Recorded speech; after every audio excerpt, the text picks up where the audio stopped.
What's going on, everybody? I hope everyone's having a fantastic evening, fantastic afternoon, fantastic afternoon, no matter where you are in the world. I'm Hassan Piker. This is Hasanabi Breakfast coming to you live from kind of sunny but cold California, Los Angeles. Folks, we're live and alive, and I hope the boys, girls, and MBs are having a fantastic one because today's a beautiful day. Today's a wonderful day. Today is Thursday. It's Thursday, March 13th, and I am incredibly early. It's 9:39 a.m., and this is the type of Hassan that you don't normally see. This is the type of Hassan that you normally see on Instagram. That's right. Getting paid via gaming is not how I saw 2025 shaking out. Well, you gotta get it how you live it, baby. That's right. Folks, this is part of the broadcast where I tell you about my personal news, but if we're being real, there's not really much going on personal news-wise. The entirety of the FaZe boys are also going to be watching, I think, the RAINBOWSIX announcement that's coming up, and I'm excited to watch it. Of course, we got drops on, and we'll be playing some Siege afterwards. That's what we're doing this morning. Of course, I will be. Bro, you sound sick. No parasocial. I'm not. This is just how I sound in the mornings, and then everyone says, Hassan, you're doing an Instagram voice, or this is when what is it? Squeeze calls this vibrator voice. This is just how I sound for a couple hours in the morning, and then I don't sound like this anymore. As you can see, my eyes are also kind of still. I'll be honest with you. The reason why I sound like this is because I was bad last night. I was bad. What do I mean by this? Hassan, what do you mean by this? What do you mean you were bad last night? I was bad because I watched Mickey 17, and in the process of watching Mickey 17, I went to bed really late. I went to watch it in the theater, and it's good. It's not that good. I will admit, like, it's not my favorite. Okay. I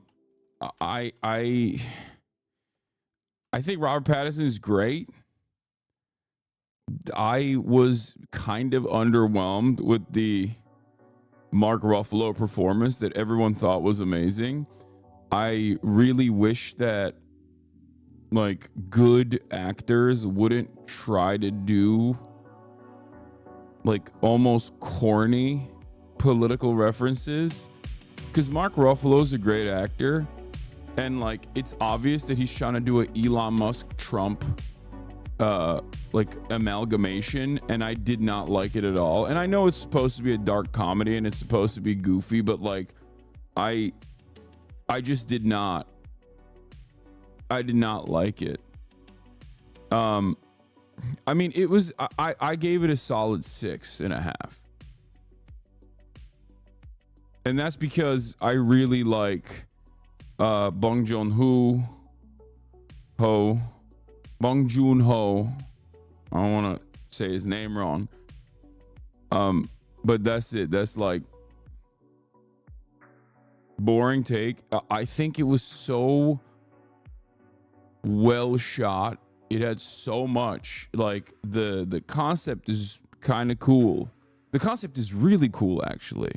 The idea of, like a multi-billionaire trying to develop a racially pure space colony or whatever. Like, that's great. It's a dystopia, tech dystopia. It's like Snowpiercer, but in an airship, right? In a spaceship. Like, I like all of that. And I know it's based off of a book,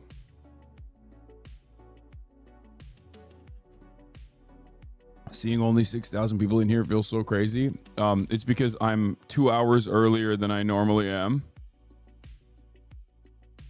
And I'm also watching Rainbow Six gaming. I fell off. That's what it is. It's because I've done falled off. They're reposting your woke Bay era Because the only difference between ISIS and the Nazis is the color of their skin, Donald. As a matter of fact, white supremacists are responsible for the majority of domestic terror. But I guess that's the reason why the many memos that Oh my god. Oh no, that's so cringe. came from the FBI and the Department of Homeland Donald, like I'm Justin Trudeau. Oh, stop. Security warning your administration about the fact that white supremacist groups had carried out more attacks than any other extremist groups, and that number was going to increase, found itself in the trash. Said this once, I'm going to say it again. I'm not saying that white Christians are Nazis, but the fact that you're trying so hard to make it Yeah, I nowadays I am saying that. You know what I mean?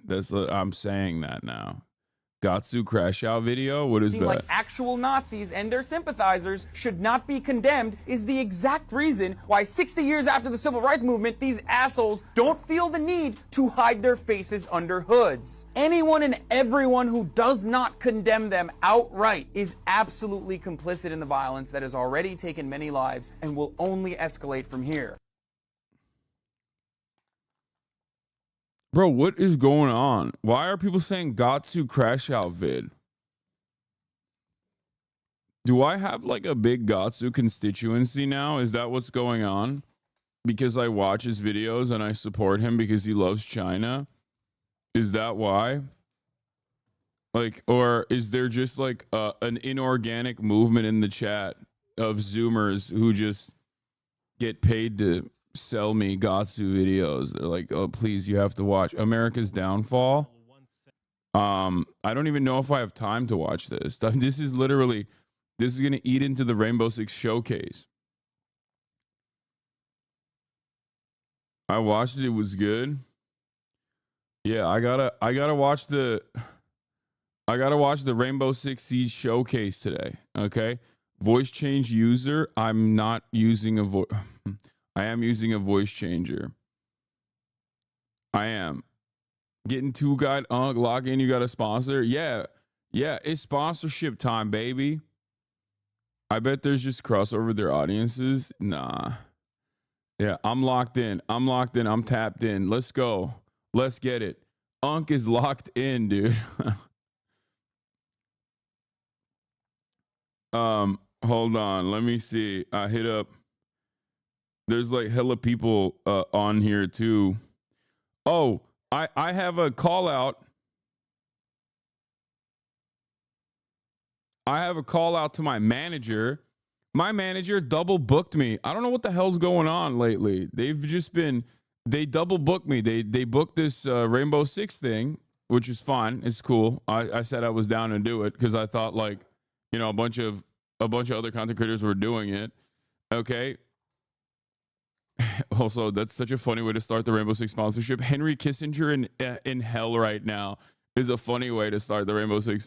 Tom Clancy Rainbow Six sponsorship. But yeah, he also booked me with Alana Hadid. I was supposed to do Alana Hadid's podcast as well, and he's not even here right now because he's overseas. I looked this up last night, late at night, and I freak out. I'm like, wait a minute, you double booked me. And that's never happened before. This is the first time it happened. I don't know what's going on. I don't know what's happening. I mean, it's fortuitous considering that we have a lot of stuff going on, but it's just also not Bella Hadid, Alana Hadid. Alana is Bella and Gigi's sister, the third Hadid in the family. And yeah, the Hadids love me, apparently. I didn't know that, but initially. But yeah, they're fans. That's not even that's not on some Dua Lipa shit. That's not a joke. That's not like a meme or anything. That's actually real life. But in any case, yeah, we got the Rainbow Six sponsorship. We're gonna be watching the showcase. That starts in 12 minutes. Did you reschedule Alana? My manager was supposed to, and I think I will. Also, obviously, I'm gonna be talking about Russia, because not because of Rainbow Six, but because Donald Trump is the brilliant tactician negotiator who really did the damn thing. He did it so good. He did that damn thing. It was a really good idea, sir. Congratulations. Thank you for using all of your time on the negotiation front, yelling at our proxy. It was sick. It was certainly a sick idea. I'm glad. Now you got Vladimir Putin in fatigues looking like Zell Disney and Kursk talking about how he's going to pummel everybody, So what happened to that ceasefire now? You know what I'm saying? Bro, it's so early itself. Is it reasonable hour to watch it from the UK? What's going on? Yes, for the UK lads out there. I'm early. I'm very early. I'm early on a Tuesday.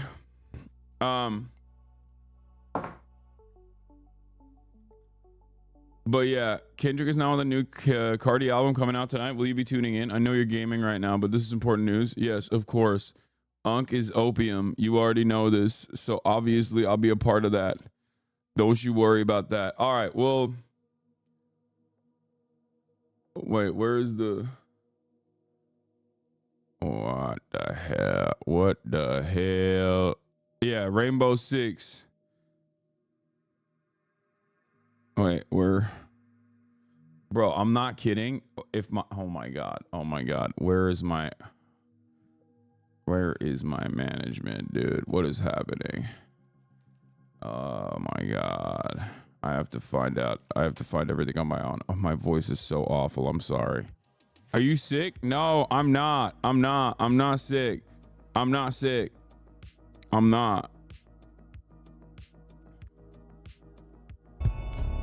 Oh, here it is. Show starts in 10 minutes. Here, I found it. It's just morning voice, chat. This is how I sound. This is how I sound in the mornings. This is RFK. This is how I sound in the mornings. What do you want from me?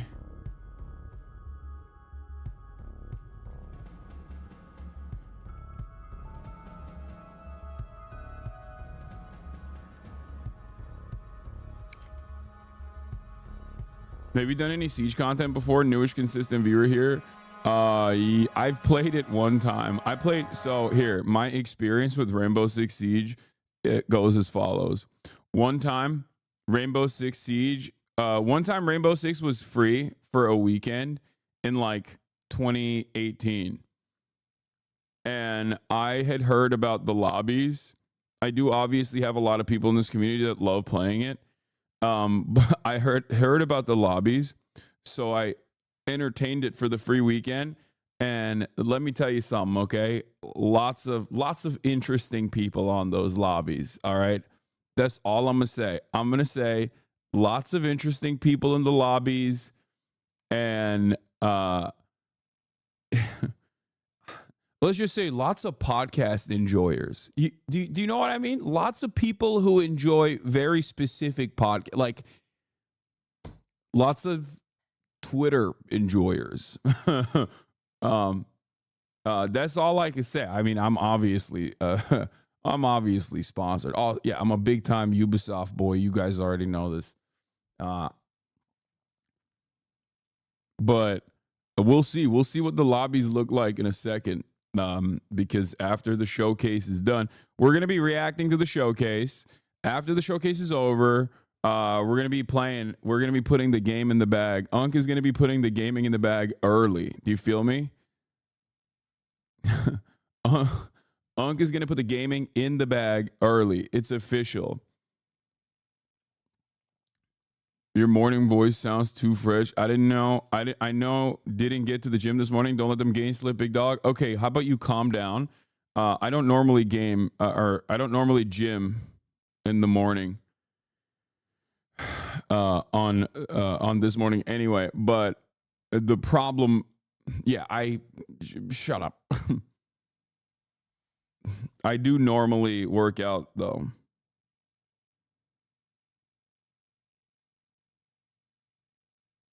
Okay. All right. Wait. Oh, They want. I need to change my. I need to change. Wait, what?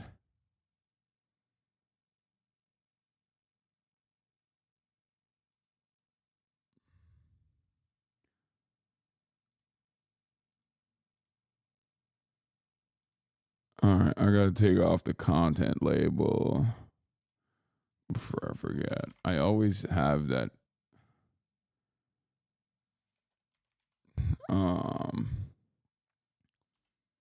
This feels like running into a coworker in the real world. Why? What do you mean? I'm genuinely surprised you get so many gaming sponsorships. I would assume that most studios would want to avoid political content creators, especially with leftists. Dog, what are you talking about? I think you guys forget something very important. Number one, a lot of devs are in here, okay? Like literally in this community around you, okay? A lot of people in the gaming side of the world, like the ones that work and make those games that you like, they're here. They actively like my politics.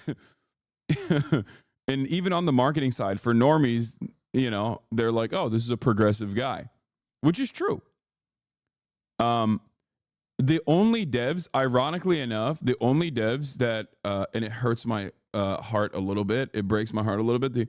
In my experience, the only devs that don't want to work, not devs, but like the only publishers that don't always work with me are Japanese publishers. They are the ones who are like, oh, if you are even in any way, shape, or form talking about politics, like that's unacceptable. Having said that, for most developers, like their politics resemble mine fairly closely.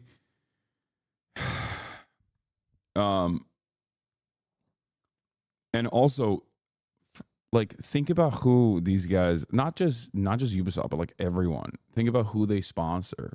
They sponsor everybody. They don't, like, most people don't care about what the quote unquote controversies of a particular person are. And I don't have any real controversies beyond like you know, manufactured stuff.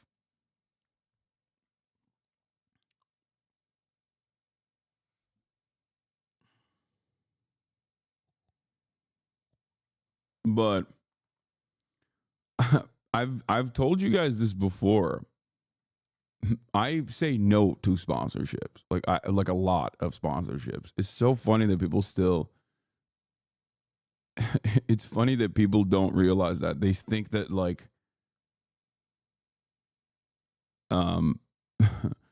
it's funny that people think like that, you know, advertisers don't actively pursue this community. You're sounding like one of those podcast dudes. Your voice is super coarse. Yes, I know. It's because it's the morning. It's early. Why you talk with this bubble voice is kind of awkward. The one time, dude, you know what it is? You know what's funny? God, this community is so neurodivergent. It's hilarious. I mean, I guess I'm also like that as well, but it's pretty funny that even like a minor difference, even a minor difference from what you normally get, whether it's like I'm early, you know what I mean?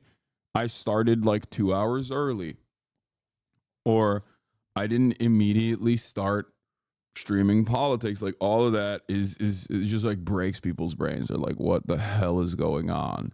What is going on right now? My entire life has turned around. It's like, it's not minor. It's hilarious. You wake up at 6 a.m. I mean, I do. And my voice, but today I woke up late because I went to bed late because I watched Mickey 17 and I had to make sure that I hadn't double booked, or I realized that I had double booked today. I was actually supposed to start late today, not early. I was supposed to start late because I was going to do a podcast, but then I had to like push the podcast back. But yeah, did you like Mickey 17? I said it already. It wasn't my favorite. I gave it a 6, like maybe a 6.3 out of 10. It's all right. If you watch it, you'll understand what I mean. It's supposed to be a dark comedy, but I think it gets a little too corny. Robert Pattinson is great, but it's just all right. It's starting. The world needs elite operators. That's right, baby. The world really does. The world really do be needing elite operators to protect the like innocent. me. Specialists to fight terror.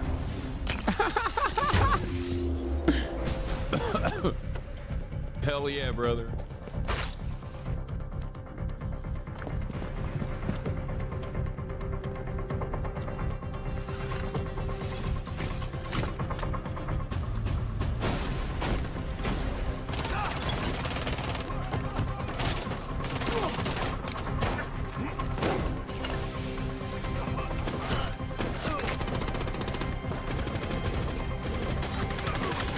They need me, brother. They need me. I'm joining the call, baby.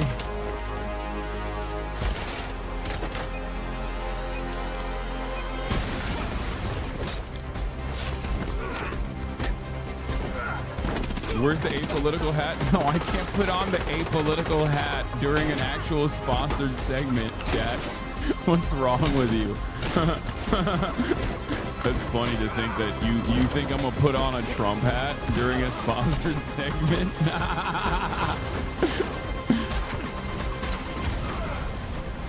The moment is now. Join Rainbow. I'm tactical, but I'm not that tactical.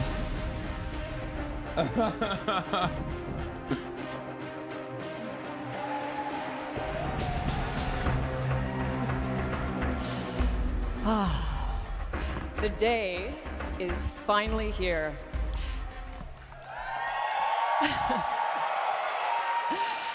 And the time has almost come Oh for my you God, to that see dude's got the full kit on. next evolution of Rainbow Six Siege.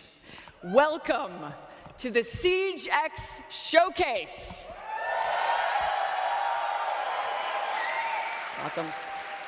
That's an My name absolute is unit Patricia in the crowd. Somerset, and today I am here with a champion-tiered squad of developers, casters, and creators to show you what Siege X is all about. You can think of me as a squad leader. Shouldn't be too much of a stretch. As the voice of Ash, I'm used to delivering commanding lines.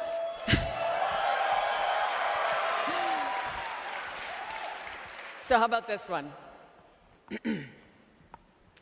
All right, operators, you've trained for this. You're ready for this. The mission starts now.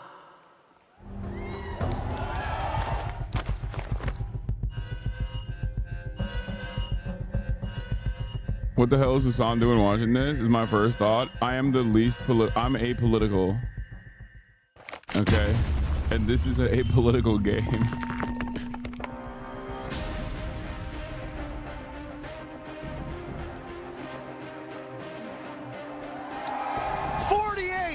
Of your favorite content creators have assembled here in Atlanta to usher in an explosive new era of That's Siege. crazy that they didn't invite Folks, me to this. This is the Siege X Showcase. We'll be starting off showing those content creators. First up was Team Skittles. Team Meaty Marley will join next. Bro, Get that's loud crazy for that they your didn't invite me to favorite this creators. part. You know what I mean? They Yeah, were a lot like, of hey, we familiar want you to faces watch on because that you're a roster. very good watcher, but Previously saw from Team Skittles, like, so I'm excited I to see feel a what we little got undermined through here. the You know what I rest of mean? these Like, teams. they're like, we need you. I think it was A lot of because Brazilian if I had content showed creators, up, you it'd might be be familiar with OP. this team You know what I also mean? up It'd be next. imbalanced. Got Team Brazil mixing with a little bit from all around. Yeah. They asked me Team at Pistol is first, but gonna then they were join the like, yo, next, we have walking to out of rescind your the invite. Large X. I'm gonna be Because honest, I know there's a honestly, lot if of you people here played, that are louder than you that. would kind of, you are the greatest of all time. Like, everybody knows this. Everybody knows you are the GOAT. Coming through. Okay? There's a lot of players that'll be coming out, 48 in total. Everybody Some of them knows are faces, you are the some GOAT. So if newer you were to actually at the our showcase scene, but playing, again, like, it's a everyone new else would era feel for so our bad because you would destroy them. Like, you're so good. No, we've talked about Spoit a lot, but there's You're like a drone operator. We can't risk you on the ground. Yeah. Basically, that's what happened. Controller player, by the way. There's a bunch of them on But you'll Stable see. Ronaldo, the next team walking Team out. Stable Ronaldo, like, Warming up, she's looking strong, but that's what it was actually. It was Ronaldo's team that it was Your Rage Gaming who was really scared of my prowess. And he said, please don't show up because I'm worried. Lacey. Yeah. names coming alive right there as we see one of Oh our my own God, players. Electronic Roberto? Boy. What? Uzi should be a Wait, what? What are these teams, bro? Seen and heard before, but Oh no. I think that's the controller players you were talking about. Yeah, by the way. I think you're right. They said Hassan. They said I don't Hassan, see your thank you. face. I used to Don't work with phase him. up. Your You bitch used to too play bad. against him. My Your name's aura Zintero. too I'm joined by powerful. Laxing. We've been long-standing members of That's this what they community. said. We are They said, happy to Hassan, you welcome can't in do it. To what might be the most exciting thing we've ever done in Siege. On the left side of your screen, this side, because we're mirrored, you're going to see what we're getting up to today. Wait, we're gonna be starting did off E-Rob with actually a get new picked before game me? That's mode. You heard crazy. it here. Not just Siege, but something brand new.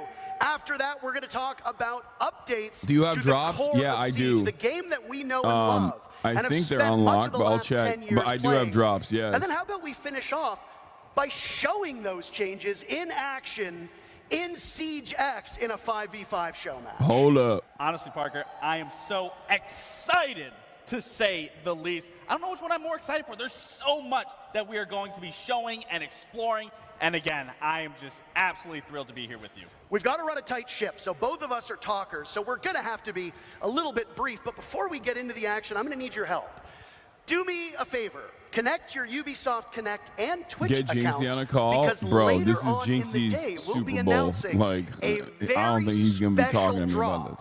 for everybody that's watching through either this stream or one of our partnered streams. But before we unveil what it is, make sure your Ubisoft Connect and Twitch accounts are linked together. I, as well, am very excited.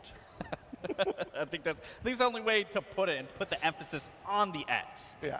It's going to be a quick day today. It's going to fly by like no tomorrow. And there's a lot to unveil. Of course, a new game mode is something that will surprise people. I think that the updates to the game are going to be pretty spectacular as well. But enough from us. How about we send it to two of the greatest minds at Ubisoft who have helped make Siege X possible, Alex and Joshua.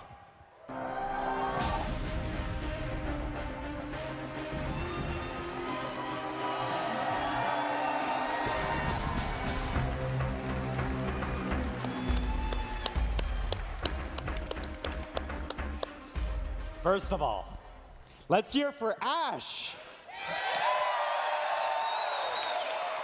I mean Patricia, but it's amazing to have the voice of Ash here today with us. Welcome to the showcase. My name is Alex Karpazis, creative director of Siege, and today is the day we finally unveil Siege X. And I'm Joshua Mills, game director. After 3 years of work, the wait is over. And we're taking the core Siege experience to the next level. We have a ton of details to share with you about how Siege is evolving with exciting updates like modernized maps, an audio overhaul, advanced rappel, and much This feels mega more. churchy. Dog, it's a video game showcase. In a few minutes, you will see live gameplay. Chat of those will act changes. like they've never But seen a before video that, game being we have a unveiled very before. first Siege X trailer to share with you.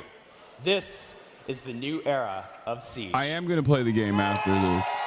So we watched the showcase. Here's how it's going to happen. First, we're watching the showcase, and then I'm going to actually test it. I'm going to be a beta tester. You feel me? I actually should download it now because they wouldn't let me download it until this moment. Hold up. Once I get a green, we all on beast mode. Feeling lightheaded, come on, peak close. Trailing up a sleeve slow. Catch me out of reach, fuck big time. Started putting pressure on the edge. Big price, started to your trap. Hold on. Let me... Stay yellow, cause I stand on what I'm standing. Whole team coming up from all across the atlas. Visionary drip, missionary kids, hereditary rich, rocking with a legendary clique. What you know about it? We was too relentless for the mud. Stand on what I made for. Say I blew they mind, bet that's what I aim for. We was splitting scraps, now we got our main course. Had I go from soldier to commander in the same war. Yeah, I cannot go back, I'm too accomplished. So I'm running with the God said, give you my respect. I ain't give you my spot, kid. Say my best regards, but we done taking losses.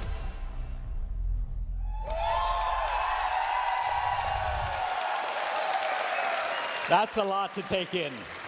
That's why, over the next few hours, we'll cover all of it. We have 48 content creators around us getting set up right now with 4 live matches. And if you're quick with the math, then you've noticed that something quite doesn't add up. That's because they will be playing our brand new 6 versus 6 game mode, the first permanent new game mode since the launch of Siege. We've taken the strategy, teamwork, high-stakes gameplay that make Rainbow Six Siege so special and built a completely new game mode that's designed to push the limits of what Siege can be. Get ready for strategic plays, unexpected twists, and all-out action. This is Dual Front.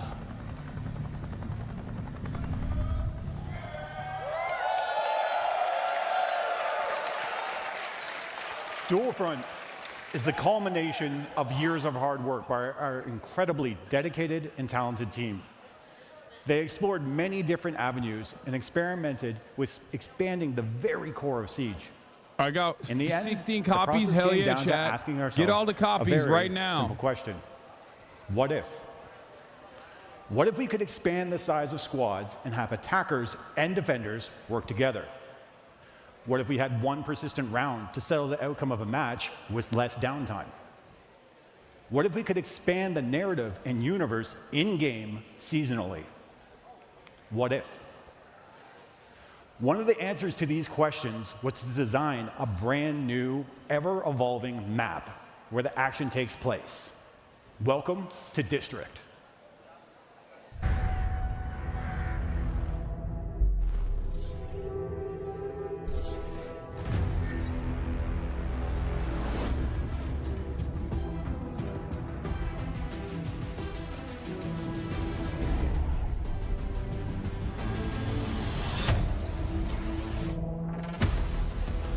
Oops. Drops are on. All you need to do is watch and have your account connected. I'm pretty sure that's it.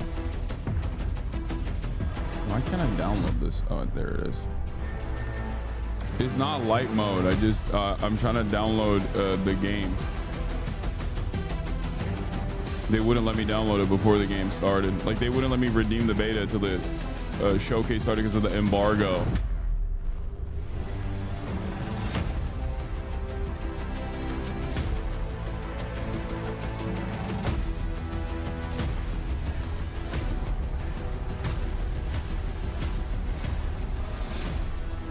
Can you download dark mode, bro? No.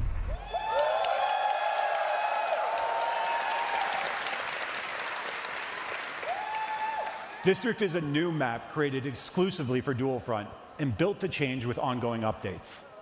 This map is uniquely designed to support the exciting gameplay of Dual Front and create new possibilities we've never seen before in Siege. Just install on this other Let's break it page, down. man. Jesus Christ. 2 symmetrical There it is. fronts, each featuring 3 sectors, set up the main framework of the map. Teams must capture one front while simultaneously defending the other as they work their way deeper and deeper into enemy territory. The ultimate goal? Reach the final sector and destroy the prototype in the enemy's HQ. The map's layout balances open areas and strategic choke points, demanding coordination and adaptability. Oh, and when I say open areas, this also includes outside. Players will now be able to move between indoor and outdoor spaces, extending their defenses beyond the walls of the building and setting up for some devastating ambushes. So if you don't drone, it's time to start. If the enemy does catch you off guard and eliminates you, you will be able to return to the fight as your currently selected operator or select a different operator for a tactical adjustment. Success hinges on balancing offense, defense, and team composition while seizing every opportunity to lead your team to victory. Which brings us to the neutral sector, a central area where a time-limited assignment will offer you the chance to shift the momentum of battle. Here's a preview of our first seasonal assignment.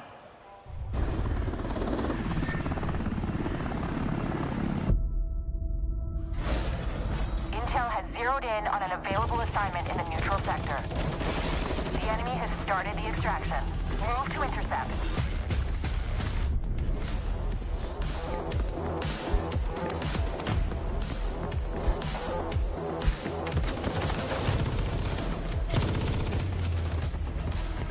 Op 4 is progressing with the assignment. Move to resecure. Well done. Proceed to extraction.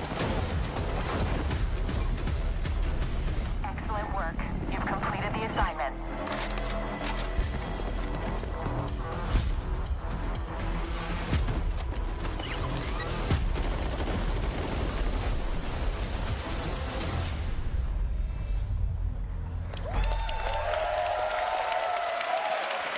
The neutral sector is a high-stakes conflict zone where bold plays lead to game-changing rewards. Players can tackle the time-limited assignment that will grant valuable bonuses. It's important to keep in mind that taking this risk means leaving key positions open, as every operator participating in the assignment is one less operator in your attack or defense frontline. The race to secure these objectives is intense, and success in the neutral sector can tip the scales of victory, making it a battleground where split-second decisions and daring strategies can define the match. With each new season, players can expect a new assignment in Dual Front. This means new narrative, gameplay, and neutral sector map updates. Dual Front was built from the ground up to use the strengths of Siege, while adding new twists. If you're new to Siege, this is a perfect game mode to play. Everyone is on a level playing field with a single new map to learn. There's also a limited operator pool, allowing players to focus on a smaller roster. We will be changing the operators in this pool twice a season, so that a new exciting meta is just around the corner. Finally, we all know that every life is a lesson. Respawn is an important part of this mode, allowing players to experiment and learn through play. You can join the closed beta later today on PC and current-gen consoles. Which I will be. I just purchased a copy of Rainbow Six Siege from here. All my family members, thanks for showing me this game, Hasanabi. That's what I'm talking about, chatters. That's exactly the kind of energy I want to see from the chat. I respect it. I like it. Keep it up. Good work. Now that you know what Dual Front is, it's time to see it in action. Let's kick it over.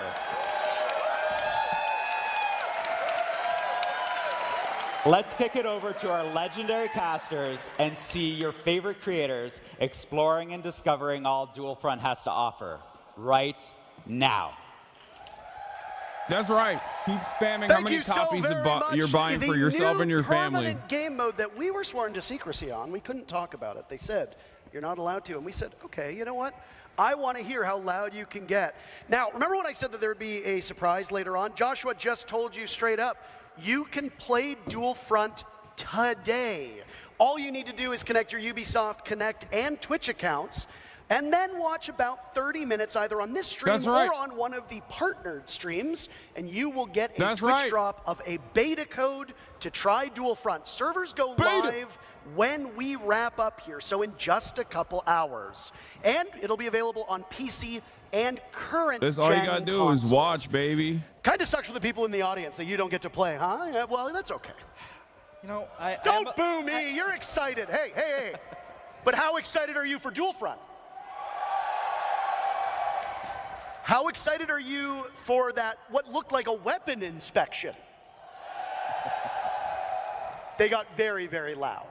I mean, respectfully so. You know, we finally now can inspect it. But, I mean, for Dual Front specifically, I did get to try it. And I'm jealous that they get to play it now, and I got to sit here and talk about it because I truly had so much fun within that time frame that I was able to play. You didn't get to play it. I didn't get to play it. You still don't know what it's like. I have no idea. Truthfully, it's a wonderful game mode. Would you say you were excited? I was more than excited. Wonderful. We've got 48 content creators here to take us through Dual Front, and in just a moment, we'll be getting into the game. And honestly, because I haven't played it, am just as eager to see it in action as all of you are.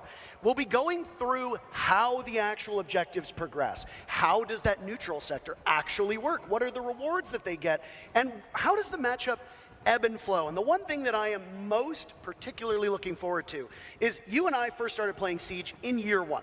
We have got to see this game grow from the very beginning. And if you go back and you look at Siege as a regular game, I'm an operator the way that it was too. played back in 2016 is very different from the way it's played now. I have no doubt that Dual Front is going to function the same way.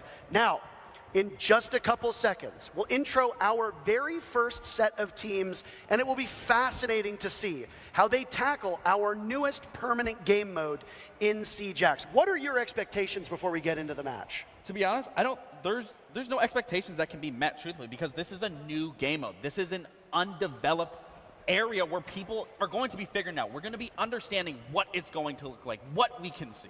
Team Lacey and Team Stable Ronaldo will be the first set of teams. We are in the operator selection phase, seconds We can out gamble from on the who wins first if you want. look at Dual Front.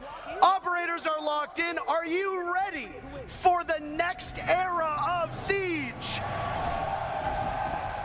Folks, let's get underway with our first matchup of Dual Front.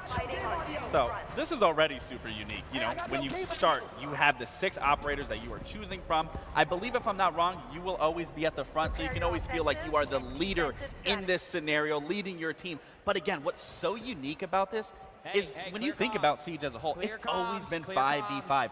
Now you are adding that key element of bringing a 6th player onto that squad, which allows so many different ways to approach Siege and how you want to play it. And again, another big thing is you can mesh attackers with defenders. Now, while you had some hands-on experience, and you are a former pro player and a former world champion, it's not your expertise that we're going to lean on here, Gabe. We have brought up both Alex and Josh from the keynote to help us understand the way that this works. Gentlemen, first things first, what a day. What a day. I mean, I think you were prepared for the audience to get loud, but would you say you were a little caught off guard with the enthusiasm that we're seeing? I mean, we've been waiting for this moment for 3 years now, and we're still not prepared for it. This is really exciting. The teams poured their heart and soul into this, and now we get to see it live in action. Yeah, like, I mean, it's always a reaction, right? You hear the people, you get to experience that full hand. And it feels so awesome to finally be talking about all this. I'm going upstairs, Now, the way that you conceptualize this game mode being played might differ from what we see today. But is it fair to say, Alex, that you're expecting I'm going to be playing players after to this. literally problem solve as it goes along, and that there isn't really a defined correct way to play based on when you built the game? I mean, we've been playtesting this for over a year now, and we're still learning new things, new combinations of operators. This is the first time we're taking attackers and defenders together on the same team, but we're keeping that attack and defend philosophy alive, where you have one lane, one front to push, and one front to defend. So yeah, it's all new. Well, and as I was saying, you know, the key element of adding a 6th player to that squad, I mean, Siege for the past 10 years has been 5. I mean, what was the decision to bring that extra element of surprise and putting a 6th member onto that roster? Well, one of the big goals we had with Dual Front is to actually make Siege more approachable. So, and one of the ways of doing that is to kind of lower that social pressure of having to, if you die in a 5v5, 4v5, that's a big detriment to your team. So in 6v6, you actually get to carry that weight a little bit more evenly. Additionally, obviously, the respawn's going to help with that and help people feel more confident and learn over time. But that's definitely a driving force there. I just want to touch on something here, and I don't mean to interrupt you, but we've got our first objective at play. Would one of you like to take us through what exactly is happening in the game right now? Yeah, so the attacking team has actually planted the diffuser, and now we have actual segments to the diffuser timer. So if the defending team comes in and deactivates it, it might save a bit of the progress that they achieved there. And this is one of 3 objectives that they have to secure now. That would explain why we have the 3 segments on the diffuser. That's right. So if you stop it, it'll go back to the last tick, if we want to call it that. That's right. And then you basically paused it. So it functions very similarly to regular Siege in the sense that you have to control the objective, you have to get that diffuser planted. And I love specifically that you guys talk about, you know, regardless of this being a brand new game mode, you guys are still keeping that core value of what Siege has always been in terms of that tactical prowess and what you can do within Siege. And I think being able to bring attackers with defenders can really set up that strategical stand. That's not good. Yeah. Even I have more played in Siege depth before, than what yes. we've currently seen in Not well, but I mean, that's the you'll magic see. of it. I'll play it later when you're too. playing this, you have to go on the attack. You get the attack, and then you got to go into the defense within the same lane. So it varies up what you're able to do there, like bringing a Nomad on attack. Obviously, we've done that 1,000 times, but putting her into the defense and making for the post plant, it's all. Drops are live. It's almost like they're fighting on dual fronts. And now we see that the other team has planted the diffuser as well. So both are active at the same time. Teams have to recoup, regroup, and understand how they can recapture the site now that the plant's gone down. The red team succeeded, it looks like, in their very first capture. So now what happens? Oh. Is Uzi going to get it? Yeah. They've already lost 1 tick, as you talked about. Yep. And it'll roll back.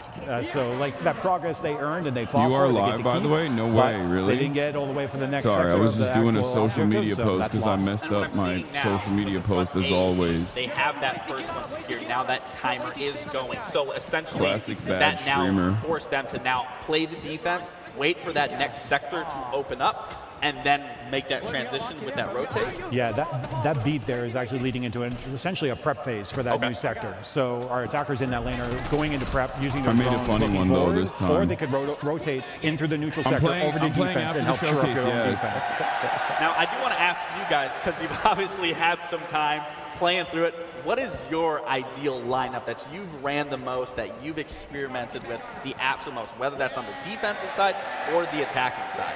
They're bouncing. They're just very excited to play the game.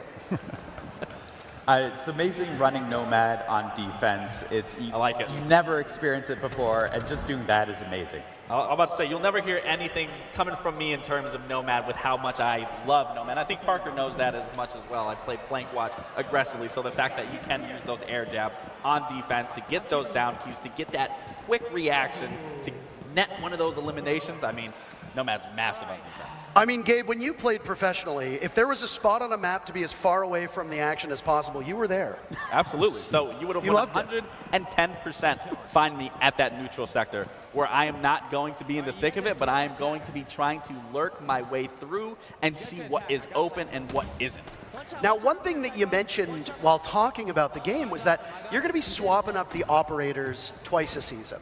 Now, what's the thought process behind which operators you bring in, which operators you bring out, and will it be a full-scale swap? Are we talking every operator is gone, or are you just going to bring in a couple and remove maybe some particularly strong or weak ops? Yeah, so one of the big things is we want to make sure that the Pathfinders that are earned through our newcomer challenges are going to be available at all times. Again, like you always want to be able to have some of your ops to be able to play, but outside that, we're going to be almost doing kind of like a crafted meta or ideas around that. Maybe we put a lot of hard breach up, maybe we put a lot of trap, or maybe remove both and see what happens now. Like, what can you do if you don't have electricity available to you? What can you do if you don't have, like, you know, a lot of area denial and so on and so forth? So I don't think this was mentioned by you guys, but what I am noticing is I'm looking at the character, the utility. It's regenerated. Yeah, this is a way that we can actually balance the operators over a long period of time. We're talking rounds are lasting about 15, 20 minutes. So you can actually stack quite a bit of utility if you don't have this new system, and the team worked really hard on that. Okay, we'll follow up with that. So are you saying that Capcan can essentially lay down 6, 7 traps at a time? I'm going to take that one.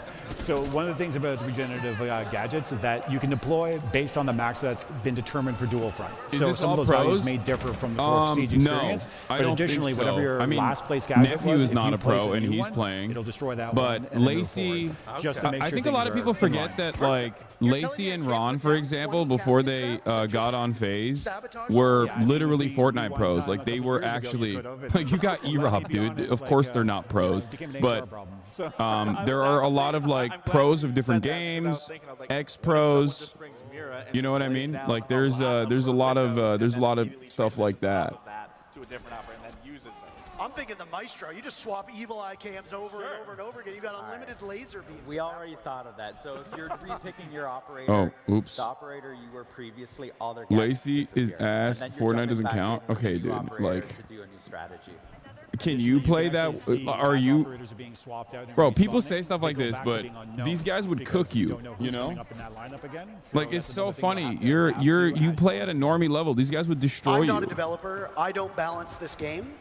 I can only imagine how tricky I think it if you're a has pro been in to any kind of find a shooting way game, you're to make better than everything the work. But average before we person. get You know what I there, mean? one of the beautiful It's things like about a having all these professional content football creators in player. person A professional is we get football to hear player from them is if live they've in played like a action. little bit of Patricia basketball, like there's has an interview a ready for us down level the of stretch. athleticism that will allow them to Thank you, destroy guys. the I average am person, here like the with normie. Skittles, how you doing?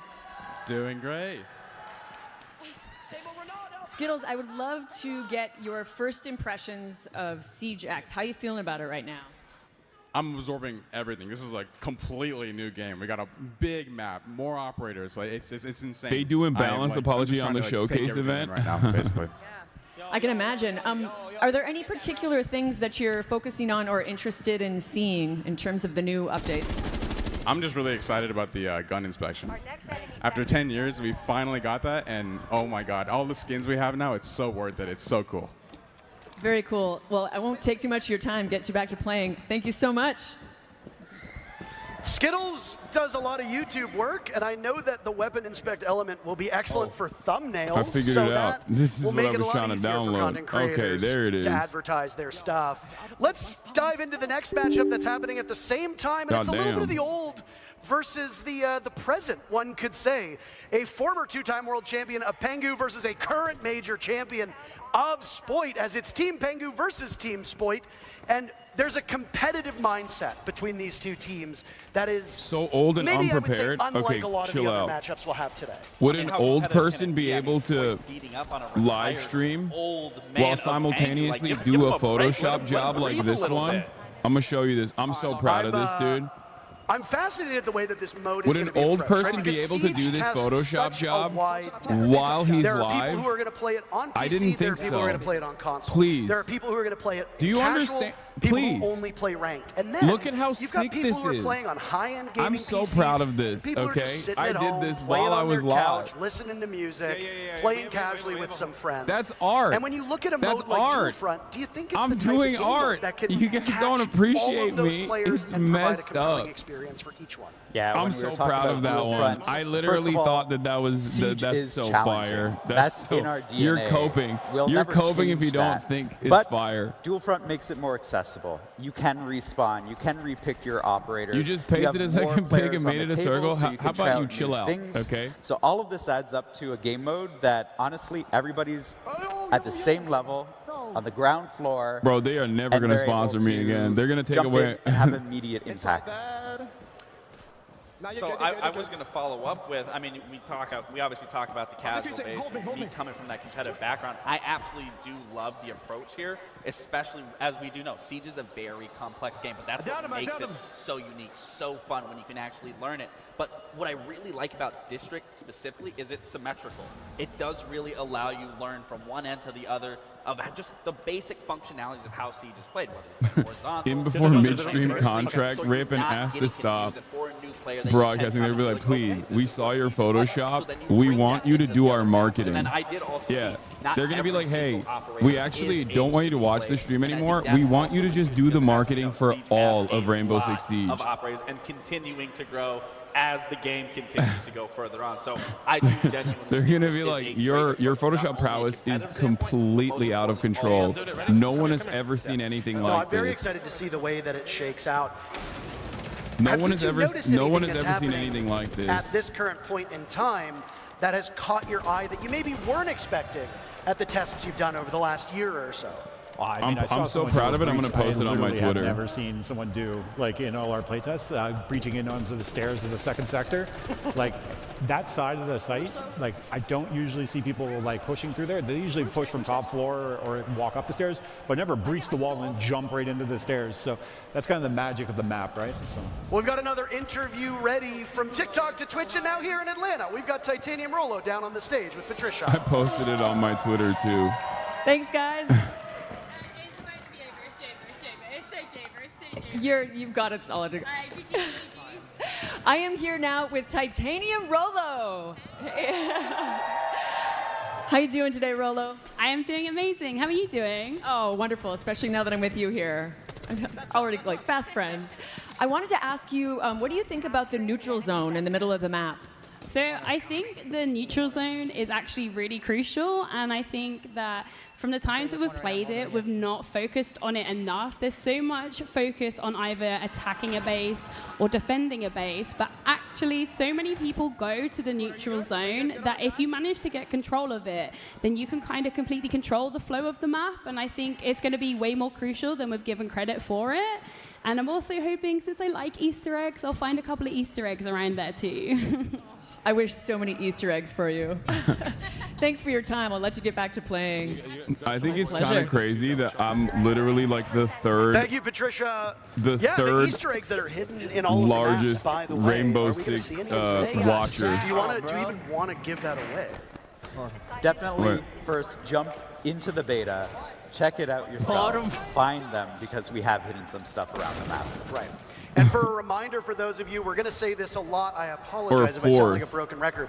But One, the thing two, is, three, is that the four, more I fifth. remind you that maybe you The might actually fifth be able to get largest to the game Rainbow yourself. Six we are doing Siege beta streamer code right now. access for Dual Front. That is on Aside right from now. Jinxie, Once we are done these- with the showcase, you will be these able to play guys, Dual Front, and then it's provided me. you link your Ubisoft Connect and Twitch accounts, and then Rainbow watch either Six's this own stream or personal one of our page partner doesn't count. streams. You will get the code after about a half hour or so, and you can start playing this game The mode 48 later more popular today. ones I are don't playing in the wanna know event what right now. he's- Yeah. Oh. Jeez. Respond So to as the a status peener. update in Let's the play match right Siege, now, Siege and both Nabi. teams are trying to capture you want to the play the second beta? sector. And actually, I think Peter, if you want to play the beta after this, I'm looking to squad up. If you know what I'm saying. That's the neutral zone. We'll have a new we're objective gonna be that everybody has to squatting jump up. into. And we have to grab a hostage. So while up to this point, it's been like the typical quote-unquote siege where you have to get the case I got down. attorney today, Now but we're I'm going down back to later. the old All right. ways of the hostage being involved. Yeah, and not only just that, but the hostage is Dokebi, because we lost her at the end of the Assault on Hereford event. So this is where that narrative starts coming in when we talk about seasonal update. That way.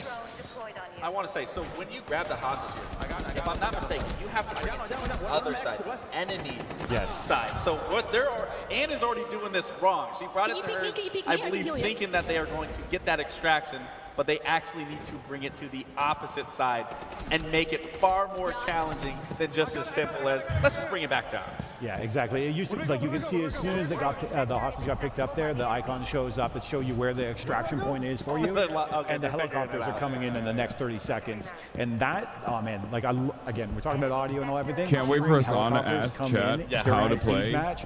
Oh, get your heart pumping. when he I wanna starts say, don't playing. board It's it. true. wanna I say, will me be and you asking actually you. went through this moment together when Chat, we were pay testing attention, this out because the I other will be day. asking you And how to it play is- this when in you a were talking little about the bit. heart thumping, and especially like let's acknowledge you can play outside now. Like that is a huge thing that needs to be acknowledged. You don't have a timer letting you know you're going to be shown. I mean, again, these operators, that is just evolving a meta right there. All the shields you're All right, seeing. the Castle closed beta castling is on the now outside? available. What am I watching? Exactly. But no, Finish like I was downloading, saying, it's back ready to to play.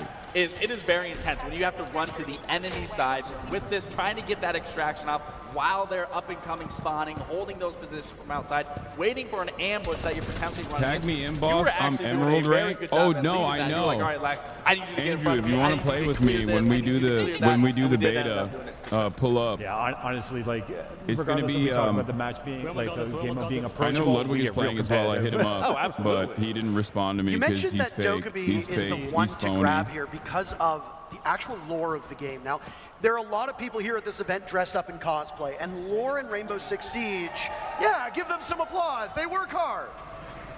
The lore in Rainbow Six Siege has steadily increased to the point now where, you know, when I first started playing, and he first started playing, there was basically none. Will lore play a part in Dual Front, and will the events of future seasons Carried like Nick Pollum and Apex? So that's actually what we're trying to do with Dual Front. Bring some of the story into the game proper so that you get to experience the story itself. And so every single season, we'll be no more weaving child in the lore of games Siege like other into the games I updates can't that you see mention in Dual because Front. I'm doing Now, this is when an a team ad does and you're not successfully supposed to say extract other the game hostage, names. What benefit does that give the team? Oh, they're at the wrong. Oh, Yeah, no. they both just Yep. did the exact same thing. Do they throw Dokkaebi into the net? No more child games. Well, they gotta take it to the Adult right games extraction only. point. I'm not. But whenever they do end up getting it to the right, getting hostage to the right extraction point, and then This game having is too hard and airlifted out, toxic. you I'm actually hard and gain toxic. 2 sectors of the current objective or the next objective that you're going on. So if you have 1 sector left on, say, sector 2, it'll click forward on 2. Okay, and so that won't, so like for example, on Bravo's side, they already have 2 of those sectors, or not sectors captured, but they have, you know, halfway through. Actually, yeah, on either side of the match right now, whoever secures the assignment will win. Oh. But like, they just have to get them to the right extraction zone, and there's only 20 seconds left to get it done. And what happens if you don't complete this task? Then it just Oh. goes. They figured it Sorry, out. I'm too excited now. It's a reverse umbrella. And so this is actually All right. an air tap, and they win. So that's the thing. You can either play for the neutral sector, or you can keep on pushing in one of the fronts and end the game as well. Like, Bro's literally all wearing things Siege, shorts, You man. have multiple ways to You pull can't. off. That's That's right. disrespectful. You guys know. You guys We've know got more. We got my we my got more games attitude going about on, wearing right? shorts in combat. So I don't think this you one should be wearing is shorts finished, but outside of the next one up, outside we're of the going field worldwide. of Raza versus athleticism. Pestily. Now, Okay, Team I Raza think it's have disrespectful some to the pretty art of formidable war. players on it. And I think it's wonder disrespectful how in they'll be able general to wear tackle shorts when you're Dual like, Front. We imagine saw killing a a dude more objective and you got focus shorts on. in that Pengu versus Spoit matchup than in the Imagine first. And again, you, it's gonna you come kill down a to dude which and you teams got cargo tackle shorts on. these Like, objectives. think You about go how for- ridiculous that you is. fight for each of the sections of It's the map, or disrespectful. you I would, battle, as we if just I'm saw, out in the field in of that battle neutral zone and somebody nonstop. murks me and they For got the Spoit shorts Pengu on, matchup, I am the going neutral to zone was the way to go. They haunt ended up them winning because for of But again, the that's the rest beauty of of the their game life. mode. Do you There understand me? isn't a right I'm or making wrong way sure to play I it. haunt You their can play it children. however you see 7 fit. generations of haunting. You make I'm a those ghost. tactical adjustments of whether Okay, you're rotating I'm players going or to their seizing a house. moment, I'm seizing an actually opportunity, and rearranging then their even crossing furniture. You know what I if mean? Like I'm necessary. So again, I'm doing we're mind going games and through shit. to be seen any way possible. No Right? Because shot. there is No developed shot. It's meta so just yet. Maybe disrespectful. guys You are gotta. finding that you're I gonna can't. keep I to don't want to yourself see your and maybe knees, run big into dog. guys in I one don't of want to these see your matches and ankles. quickly realize, I don't okay, want to see this your is what we need ankles. to do. How am I getting develop, domed it's going by a up really dude good as soon as and I can players see get their into the beta, goddamn because ankles? Players just learn the game faster than It's anyone else on the unacceptable. dev It's team, and so that's disrespect. gonna It's evolve so disrespect. quickly, The we Western won't world has recognize done. it in a week. The Western world Well, has this done game is so much finished, so let's disrespect hear in the what field Pengu's of battle. thoughts on Dual Front are. I am over here with the wonderful Pengu, everybody.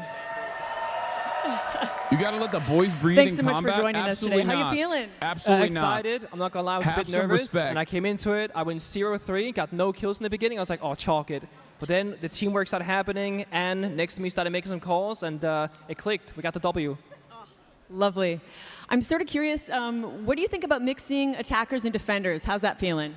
I love it because it creates even more flexibility than before. Obviously, Siege has been about soft destruction, hard destruction. Now you have stuff like Capcan traps if you're defending, mute jammers. For example, Priest and I, we start defending the bomb site. He's playing castle, I'm playing mute. We're locking them out of the map, essentially. And then if we join them on the attack, we can play more aggressive operators, like the Grim, for example. Amazing. Have you found any OP combos?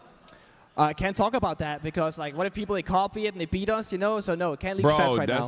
Oh, He perfect. thinks he's I'm gonna let you slick. get back I've to it. already, Thank you so much. I've already downloaded his combos, dude. He thinks he's Thank you, slick. Patricia. Oh, look You at can me. take I'm a Pengu pro. out of I the know what game, I'm. and his I former can't. team It's did, confidential. but Guess you what, can't dude? take the You didn't player. realize. You didn't realize, but I was watching. Okay, intently.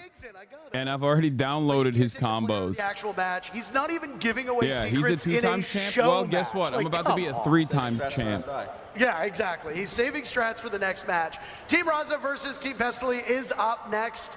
A reminder about those drops. I mentioned that we have partnered streamers. Everybody here is I got the streaming as Sharingan. well. And we've got streamers at home that are also co-streaming this. That's me. Tune in and get to enjoy the action. That's me. I know They're that you talking wanna about hear me, us, dude. but you've Hey, also what's got other up? people to tune in too.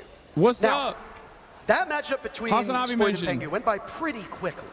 How They're does talking that about us, match chat. up with your expectations of a typical game of Dual Front? So one of the interesting things about the neutral sector assignment is it randomly triggers in the middle of a match. They're talking about me, Between, the I think number it's like 5 10 largest Rainbow minutes and Six 15 streamer minutes. in the world. Is that right? It's like first 5 in. W So W after 5, it sponsorship. can happen at any time. So they already were pretty advanced in the match, and then it did end. So that's about the time that you can expect. 15 to 20 minutes is the average game length. The beta and then is you can out jump today, into the yes. next one right And away. I will be So you playing get it a after lot the in a little showcase is package. over. Hold on a second. The Gentlemen, I'm showcase seeing something ends here on your in screen. an hour, around an hour, and then Does I your will be. outfit show and then I'll up be on playing. the loading screen before you get into Dual Front? Absolutely. You got to flex whatever What you the got. fuck do they pay you to watch this? Excuse me. I think it's called Skinner jazzing. Excuse me. It's because I'm Raza, a that's your goddamn own pro, dude. It's because they know potential. Have you heard of it? Have you heard of it? Mythological? It's because they were like, oh, you're the GOAT. You are currently the number 5 largest Rainbow Six streamer on the planet. And we really like that you're a gamer. You're a real gamer. They literally didn't. They told me not to show up to the event because I would dominate too hard. Skin are shown off. So I also did notice when you first initially start out, you aren't just able to quickly run in to a different sector.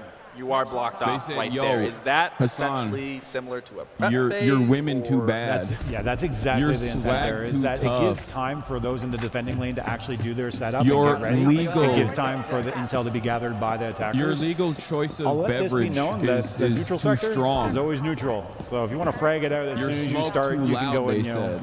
do it Oh, there. That's interesting. Well, I'm sure there's a lot You of people that love phase to up hear you too say that. hard. I just want to get straight into the thick of it. And just like regular Siege, or core Siege, if I can call it that, destruction is a huge part of this. You talked about it. You talked about it as well. Hit me up we just on got Discord, to see it firsthand. Andrew. A lot of these teams are kind of treating this like Afterwards. team deathmatch. Beautiful is that? That's We're the gonna do it at rappel, by the way, 12. that was shown that you can now swing around corners. Amazing.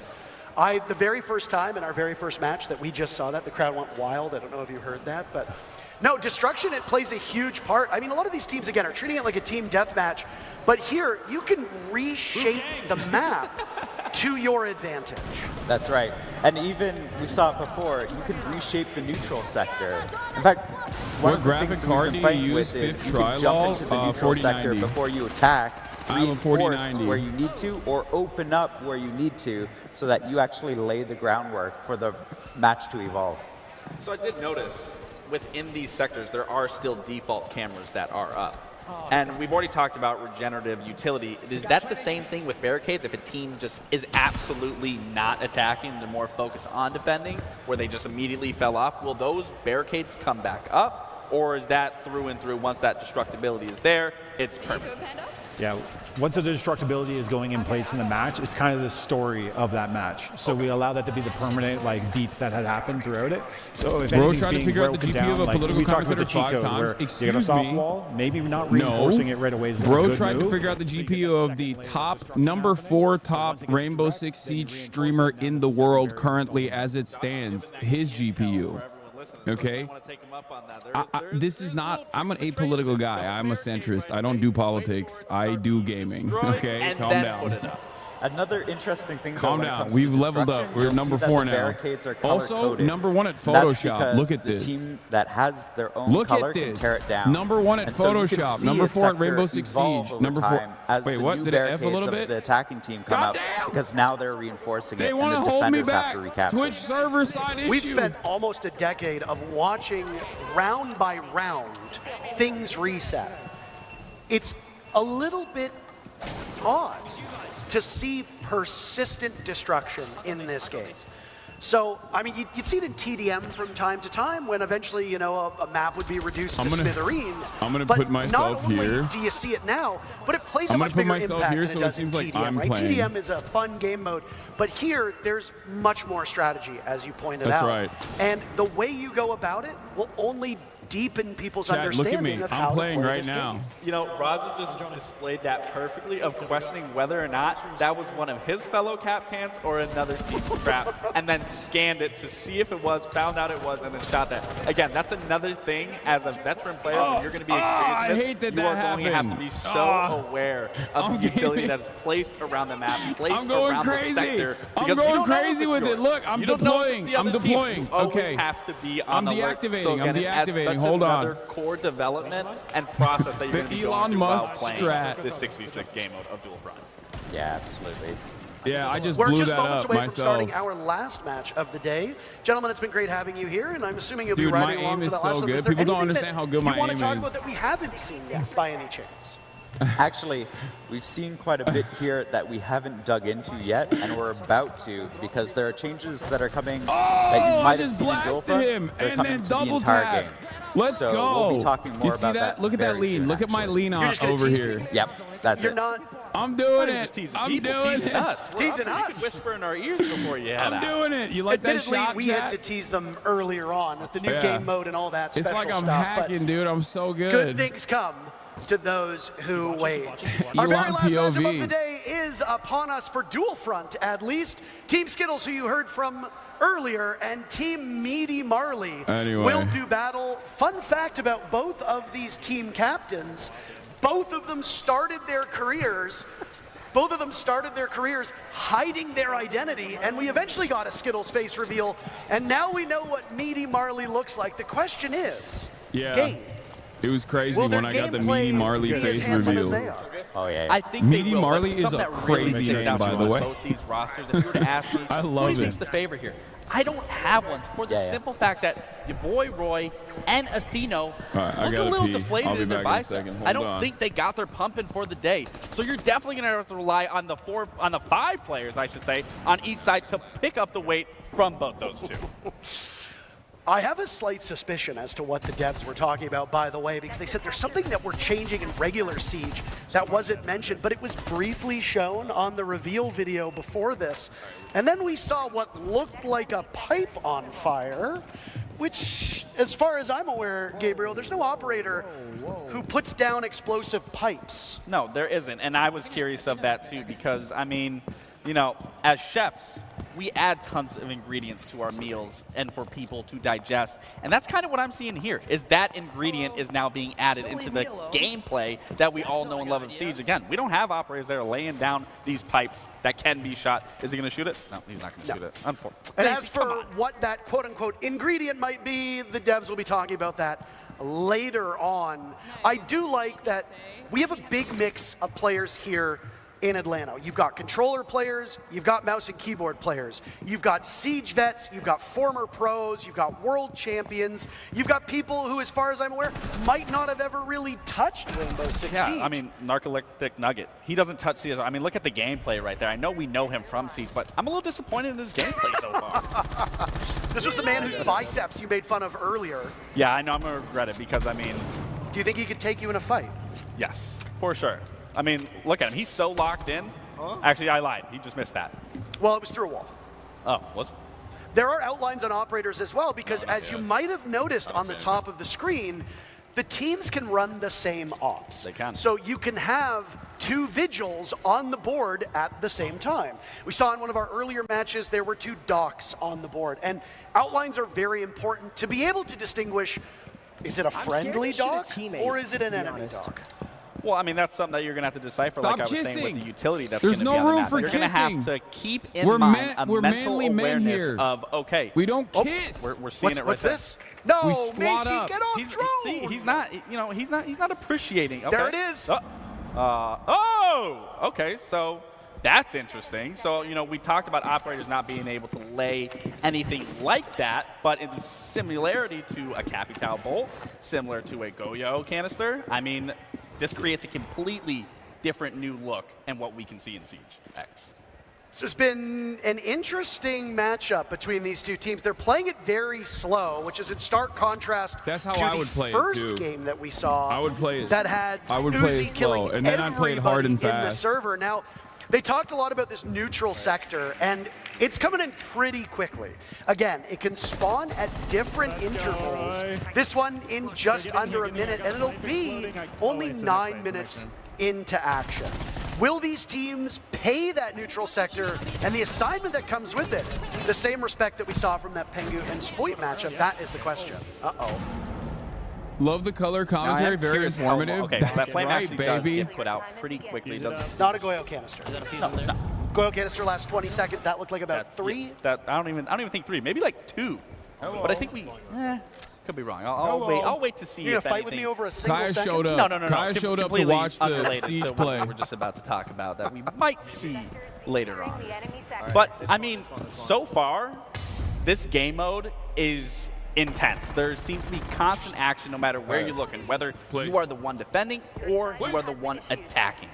Now, speaking of, Alpha has to defend against the diffuser that's been put down while also dealing with the hostage objective in the middle of the map. That's the assignment that has spawned in. So you've got 6 players on your team.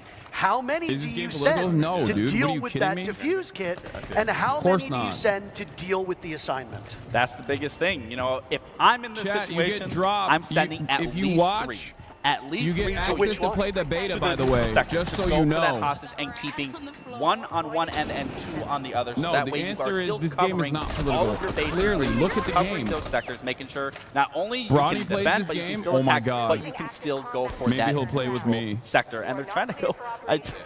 Okay, they did get it. And then LeBron will see how good I am curious at the if they know game. where to bring And then he'll say, extract hey, the hostage if you're here, this whereas good at in the Rainbow previous Six game, Siege, they maybe were you're good at unfamiliar, which I think basketball it's too. going to be the And then exact he'll same ask me to situation. play for the Yeah, I mean, Lakers. I think it's worth noting that everybody who is playing this game that's gonna happen. has little to no experience with it. I would have done the same exact thing if I wasn't playing with Joshua. Yeah, fair enough. So again, it comes down to learning on the fly at Realistic differing scenario, skill levels, yeah. Let me differing live, man. platforms, Let me etc. dream. You will be able to get your hands on this beta for Dual Front later today. Again, link your Ubisoft Connect, link your Twitch account, and watch this stream or one of the partnered streams for about 30 minutes, and then you'll be in. You'll be able to play on PC and current gen consoles. Now, it looks like Skittles might be able to pull it off. I think he's going to. Funny because we listened to the on-boarder, the don't board the helicopter. But when now the you board. the literal opposite is the focus here.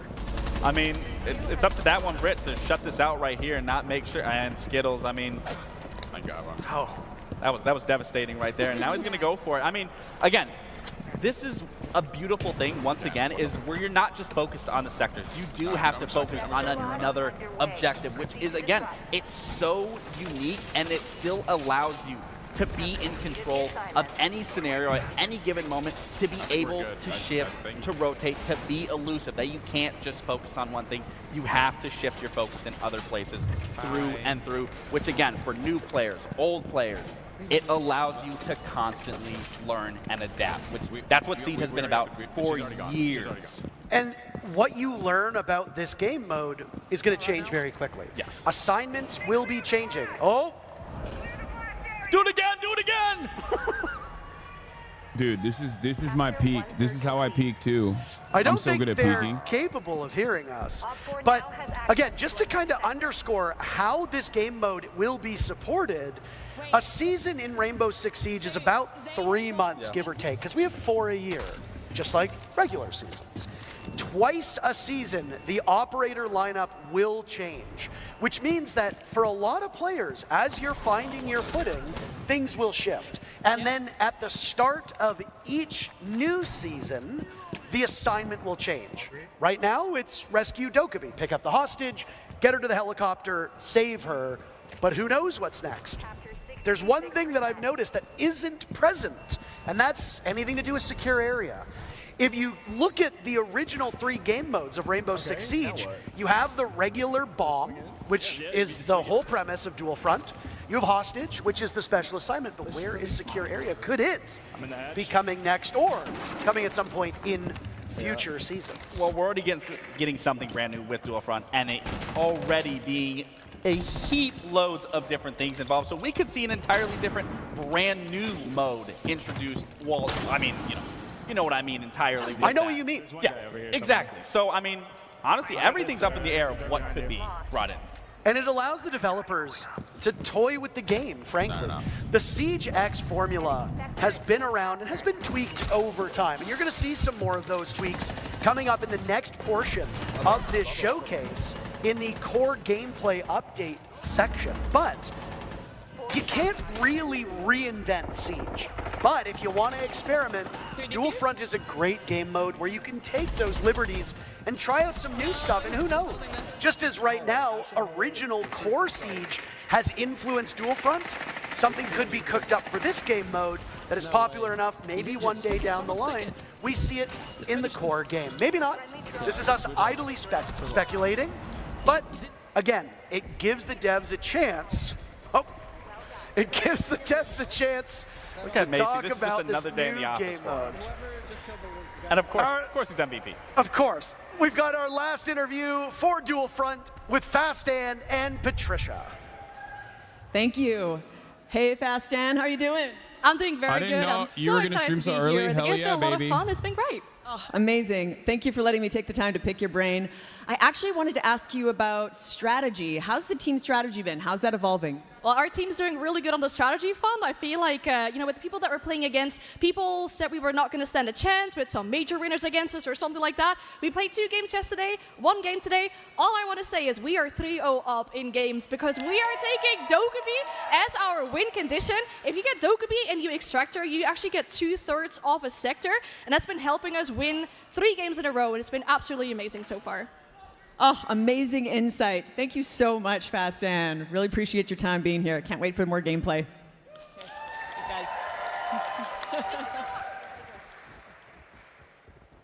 Well, thank you so very much. And again, it's great to have everybody here under one roof playing this game. I'm We get going to on get a mass real-time purge right opinions now, on quietly. what we're watching, because Is it we against only your get to contract see to tell us their when it perspective, ends? but No. they get to play it, they get to from, experience it. From 10 And a.m. Pacific almost to every 12. single Dude, I match posted played about this on my... differently. Yeah.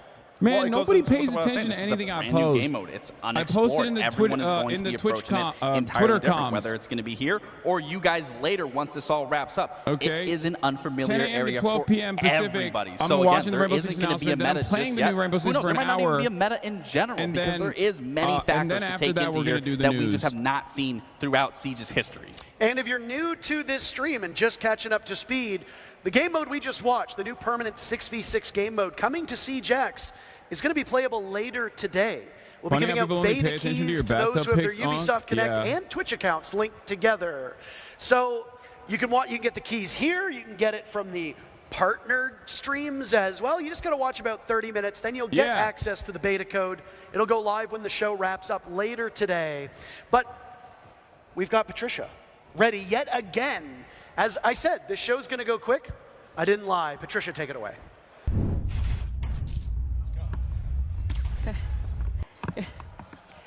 Thank you so much. Thank you, Intero and Laxing. How are you guys enjoying Dual Front? Woo! Pretty cool. You just heard them talking about some core gameplay updates that we will be revealing in the next segment. So all that's left is for me to set the stage. Please welcome back directors Alexander Karpazis Cheaters ruin and games. Game of Christopher voted Budgeon. them. Does Siege have a lot of cheaters? I thought it was like another game that I can't. Am I allowed With to see Siege other X, games we're during taking an Rainbow ad? I don't Six know, Siege but I thought to there was like a new more of a heights. COD thing. Launching June 10th at the start of Year 10 Season 2. This Parker on the evolution right of is the Siege reason I got builds into politics upon and found your everything that makes community. the Wait, game really? So special. People keep saying In the that first one of the part our casters showcase, is we a showed you big Dual Hasanabi Front, head. our new 6v6 game mode. And there's a lot more to talk about. Siege X will deliver sweeping updates across all of Siege, with a strong focus on modernizing our maps, refining our gameplay, and evolving our audio, with much Bernie more to Sanders said he come. fucks heavy with Rainbow Six Siege X. Yeah, that's true. Bro, Bernie Sanders' brain would At explode its if you heart, sat him in our front of a computer to philosophy try remains and the play same. this game. Reinforce what makes Siege so unique. Its deep tactics, intense strategy, and the thrill of outsmarting your opponents. But before we dive into what's next, we want to take a moment to recognize those who have made all of this possible. You, our players. And I bet there's some veteran players in this very room. Me! They're talking about me! Me! I'm a vet. Your commitment and support over the years has shaped Siege into what it is today. And we have something special. They're to show talking our about me, appreciation. chat. Let's Veteran take a look players like at me. Our veteran rewards. This is a special way to celebrate your time with Siege. For each year you've been with us, you'll receive a unique reward to honor your dedication. If you've been with us since year 3, for example, you'll receive 7 rewards from year 3 to year 9. And for those who have been with us since year 1, we've prepared something truly special. A new, exclusive Black Ice skin. This is our way of saying thank you for standing with us through every battle, every season, and every moment that continues to shape the future of Siege. We also want to celebrate your legacy in Siege with a special badge of honor. This exclusive badge marks the year you joined the fight, a testament to your dedication and journey in the game. Wait, I would get a 2018 badge then if that's the case. Whether you're a recent recruit or a battle-hardened veteran, this badge is yours to wear with pride. No, I got. Now, I play it's Siege time in to like talk about 2018. important I'll get a change that's coming to 2018 the game. badge. Recently, we introduced crossplay, giving you the ability to play with your friends no matter which platform they're on. With Siege X, we're tearing down barriers, ready to welcome more players that want to experience the Noam best Chomsky is tactical deep into Siege. FPS. I think We want to make it okay. easier to invite your friends to play the game. We want to continue to grow the community, and we want to continue to build this game with veterans and new players from around the world. Starting June 10th, with the launch of Siege X, new players will be able to download the game for Giannis free Varoufakis. and jump directly into the Siege experience. Free access will help grow the Siege community, but we want to ensure that Siege remains fair and protected, particularly for Ranked and Siege Cup. So, let's break it all down so you know what to expect as a new player and a veteran.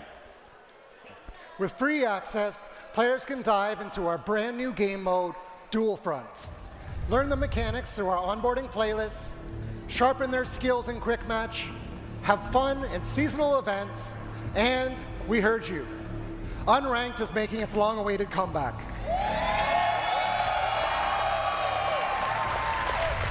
Unranked offers a competitive yet approachable experience for free access players to test their skills and explore the new pick and ban system, which you'll see in action in our show match later on. Free access players can experience core Siege gameplay and access training modes, earn XP, and unlock rewards. As part of the new onboarding process, players can earn and customize up to 26 operators through play. Additional operators can still be unlocked using the currency they earn to continue to grow their roster. The most competitive playlists, Ranked and Siege Cup, are high stakes and reserved for those who unlock the next level of Siege That's competition me. I through have premium clearance level access. 50.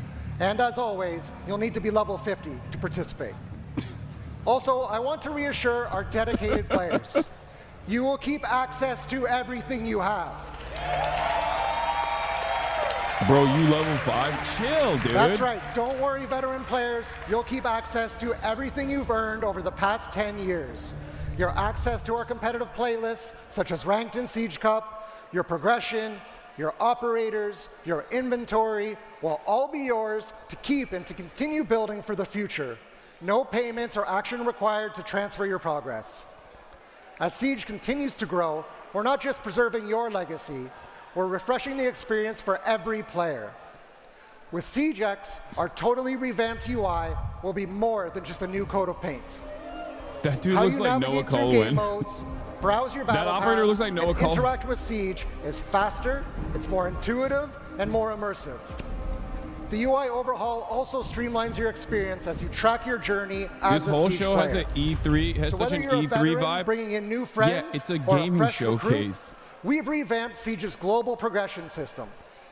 Clearance levels, reward unlocks, and challenges have been improved, making it easier to track your progress and navigate the early stages of the game. Are we celebrating not taking people's Our content? focus was What? to make getting into Siege as fun as possible, while giving you the tools you need to learn the deep and rewarding systems of the game.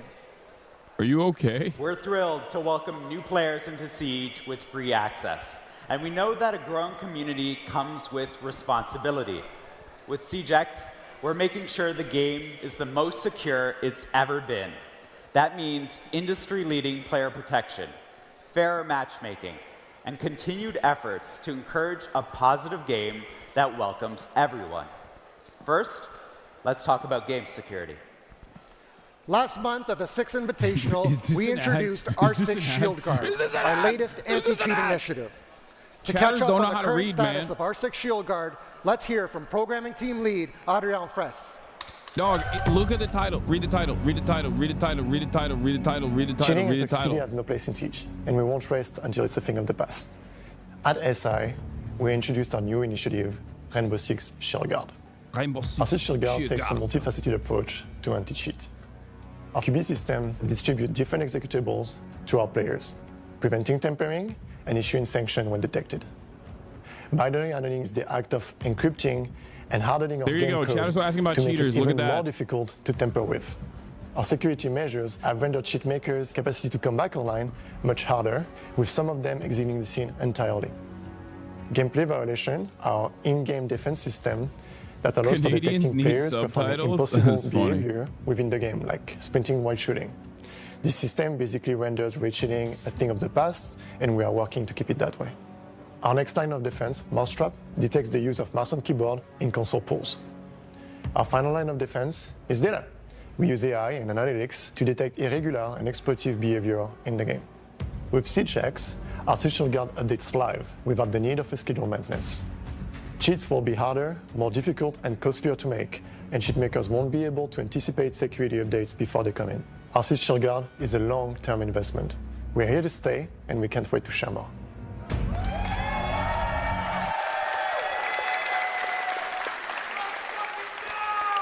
That's a man who definitely, yes, he knows when We're XQC taking speaks, he understands what he's anti-toxicity in the saying. game seriously as well. It's like a and we've made superpower, huge honestly. strides to make sure that everyone feels comfortable playing the game. We've doubled down on our mission. There is no room for abusive language and harassment in Siege. Here's Lancelot Satjay, Associate Director of Player Protection and Game Security, to talk about the systems we have They in place. woke now. Let's go. We know that toxicity has become more frequent in-game, especially with a constant increase over the past 2 years. But the good news is, since Year 9 Season 4, the past December, we are now seeing the first decrease in toxicity. This is thanks to features such as our rework reputation system that addresses recurrent toxicity while rewarding constant positive behavior.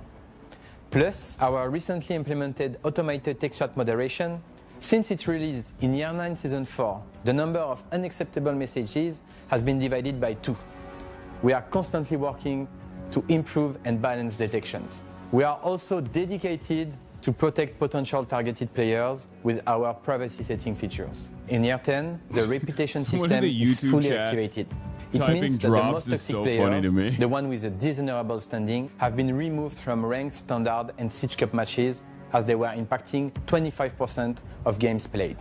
Players with a positive standing are receiving rewards and specific car backgrounds. The more constructive feedbacks we receive, the better and fairer our systems are. To do so, use the in-game report function or contact us through R6Fix. We are listening to your feedback, and player protection will continue to evolve to make sure that the game is safe for you, even more with free access.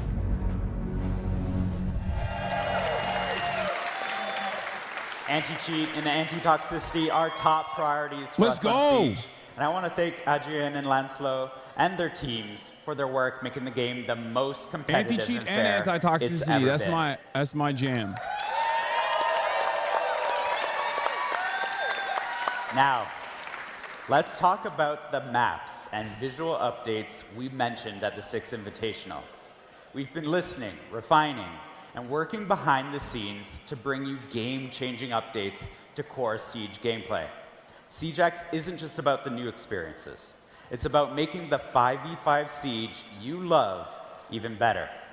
From mechanics to quality of life improvements and everything in between, we're ushering in a new era for Siege. One of the biggest changes coming to Siege is our modernized map update. We know how important maps are in Siege, and we've been hard at work improving visuals, readability, and overall gameplay flow to make every engagement more tactical and immersive. These updates will enhance lighting and textures and be more in line with the dark, gritty tone that people picture when they think of Siege, all while maintaining the strategic depth players love. But words can only do so much, so let's take a look at how these changes come to life in action.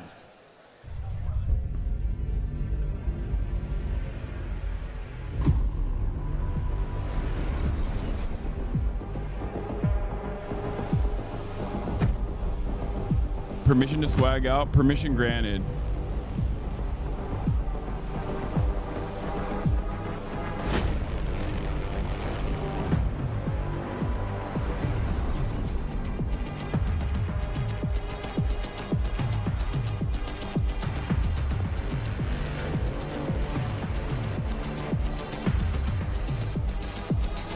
Permission granted, operator.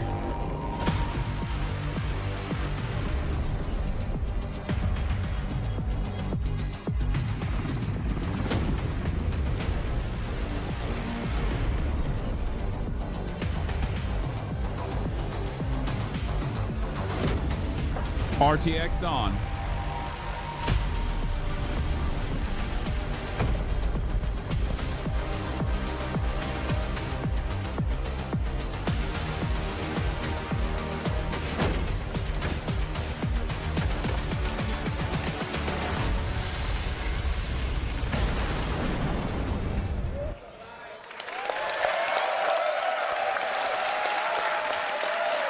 That's right. At launch, Siege X will introduce 5 fully modernized maps: Clubhouse, Chalet, Bank, Cafe, and Border. Timothy Chalamet. After the season of Siege X's debut, each new season will deliver 3 more modernized maps.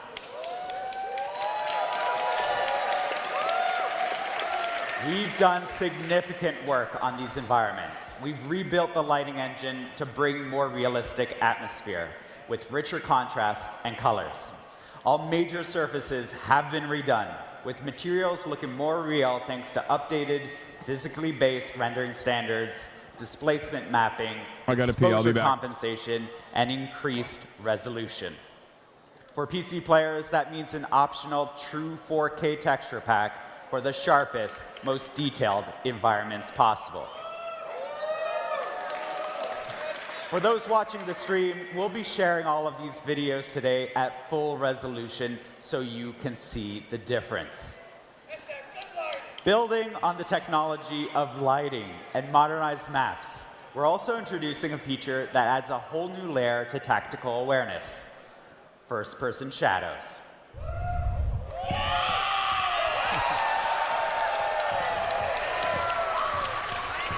Now you'll have to think twice about your positioning. If you're entering a room or passing a hallway, you'll be able to see whether your shadow is revealing your location to waiting enemies. This small but crucial detail makes movement and positioning more important than ever. The reason we can make all these changes and still ensure a competitive experience is because of a major change we're doing in making our enemy outlines updated. When we talk about stealth in Siege, we want players to focus on how much noise they make, not how visible they are. We always want enemies to be clear and identifiable. The new outline system means, even with the more immersive lighting, enemies can't hide in the shadows. This is a big change, but one that over time feels natural and ensures a fun and fair game. As usual, we'll keep listening to your feedback and make adjustments as needed. Another the rising big anti-gaming change sentiment is the repel update in Siege in the X, chat is bringing alarming. more options to the most unique movement mechanics in first-person shooters. Repelling has always been a defining feature of Siege, but we knew it could be even better. With advanced repel, you can now sprint along the wall, And you can pull off what we saw Callie do back in the playbook. You will no story longer be able to trailer. hide in the shadows, You can now anti-gamers. transition around corners while on rappel, including when sprinting. Here's those improvements in-game.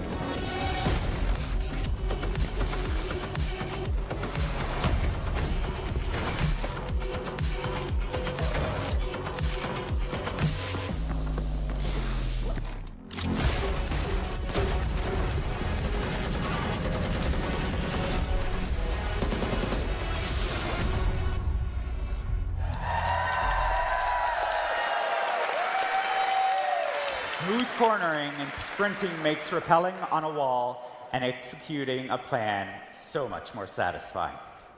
It's all about giving players more control, making movement feel natural, intuitive, and immersive. This is why we've also taken the time to update our basic movement in the game to include momentum as well. No more start and stop movement, but true flow and responsiveness. Let me give you a concrete example of this in action. Picture yourself moving across the bed in the bedroom gym side of Clubhouse. Before the changes, as soon as you ran off the bed, you would immediately stop running, drop straight down, and then start running again once you've landed on the floor. With the momentum-based movement update, you will continue to run off of short drops and carry your momentum with you. This achieves a new level of flow and immersion in the moment-to-moment action of Siege. We can't wait to see the creative plays that these changes will inspire.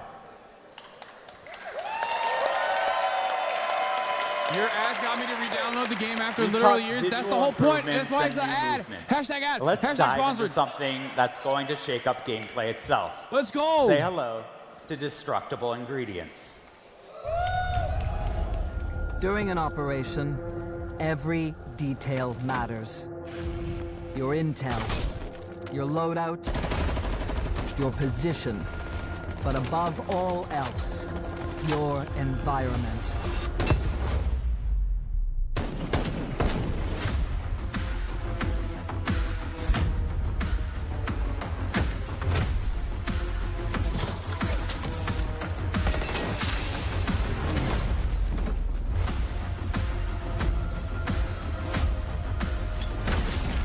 How will this affect LeBron's legacy? I don't know.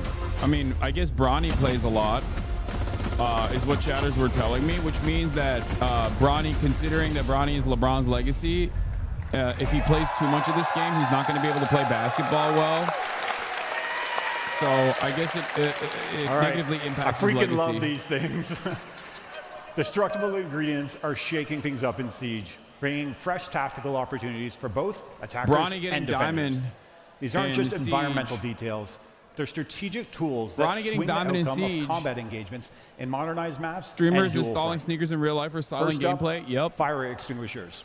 Look at that. You'll see these scattered across the map, and when they're destroyed, they release a thick cloud of smoke, giving you some quick visual cover, but that's not all.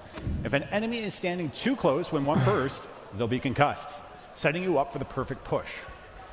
Next, we have gas pipes, and these can really disrupt the flow of the fight.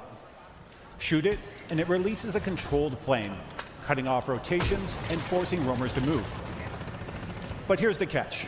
Once the fire reaches its peak, the pipe explodes, covering the area in flames and creating a brutal area denial effect. And finally, metal detectors. I have more elite You skins have than seen Bronny. these That's before, depressing to but they're a say. little That's more not responsive depressing. than you've come to That know means them. you're better than Bronny at something, which Metal is cool. I don't detectors think I'm are better now than Bronny fully at anything. interactive. So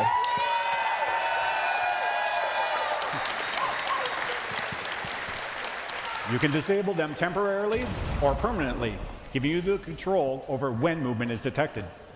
Do you disable them to sneak through unnoticed, or leave them on to bait enemies into giving away their position? You can even destroy them outright with explosives.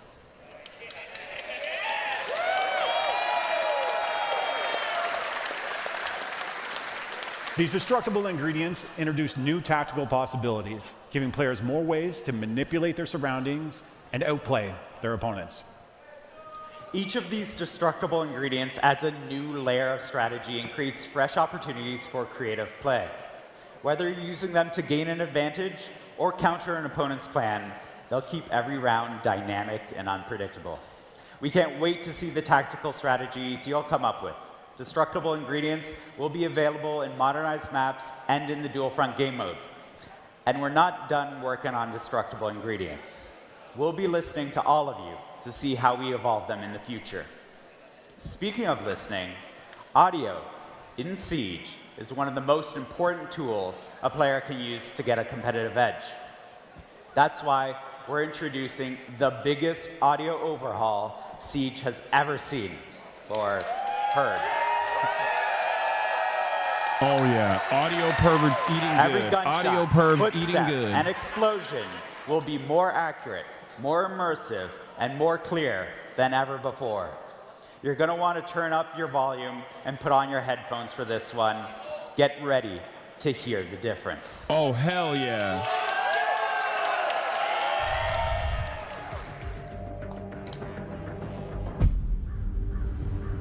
In Rainbow Six Siege, audio has been overhauled to convey a greater sense of accuracy in order to give players more cues to reliably detect enemy actions. These audio enhancements add a layer of spatial distinctions, making it easier to tell if someone is coming from your left Let's go. or your right. That don't matter to me much because I still Sound end up... propagation has been upgraded, with sound traveling vertically and allowing players to know if an enemy is pushing from above or below. Sound also propagates through openings created in surfaces, offering more immersion. Sound reverberation is more realistic, relaying whether nearby actions are coming from a big room, a small room, indoors, or outdoors, making pinpointing enemy locations more reliable. These audio innovations offer new tools to adjust response tactics, deliberately cause noise to draw rivals into an ambush, or use carpeted areas to limit the sound of infiltration, and use flashbangs to mask the sounds of powerful abilities, making for a more immersive, refined, and satisfying tactical shooter experience.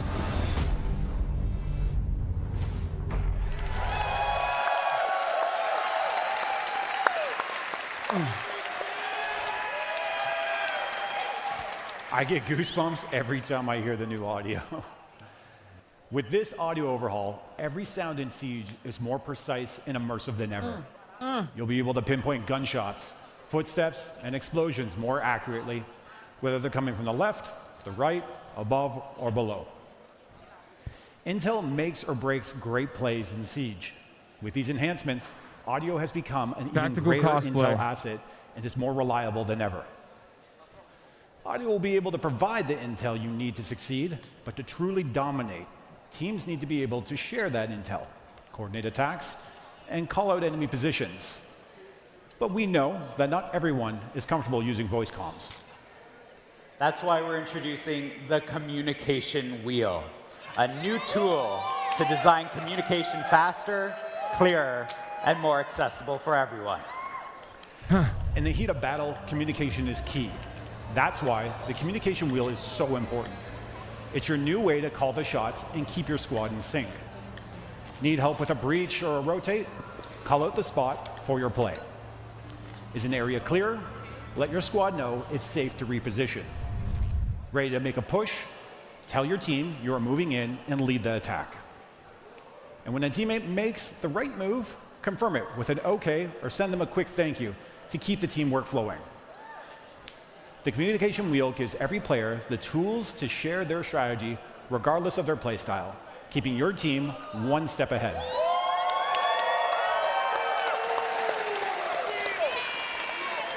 We covered a lot of subjects, but what about weapons? We know how much players love their weapon skins, and now, for the first time in Siege, you can check them out with Weapon Inspect. I know, we've been looking forward to Weapon Inspect just as much as you have. Rifles, pistols, shotguns, Siege has over 100 weapons in the game, and you can inspect every single one of them on the battlefield. Now is the time to flex your favorite skins and appreciate every single detail. You're about to see all of these changes in action in a 5v5 show match with your favorite creators. But before we get there, I wanted to take a moment to speak directly to all of our veteran players and community. I'd just like to personally thank you for making Siege what it is today. I myself am a year one player, and the last 10 years have been incredible. Thank you for the laughs. Thank you for the revives. Thank you for the adrenaline pumping clutches. And thank you for the EMPs and cover fire as I was trying to open the main breach as my boy Thermite.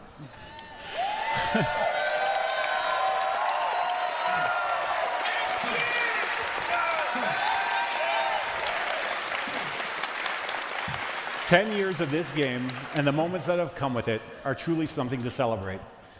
And I can assure you that we still have plenty in store throughout the year to celebrate this momentous milestone with all of you.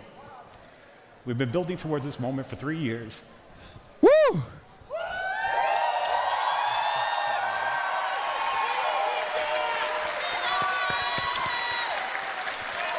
Shout out veterans. All right.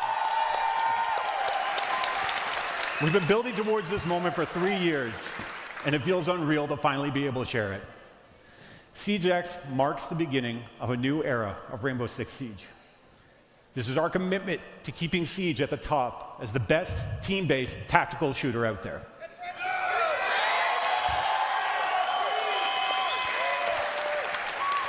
Check every corner, I did. This is our commitment to the next 10 years of Siege. I always do.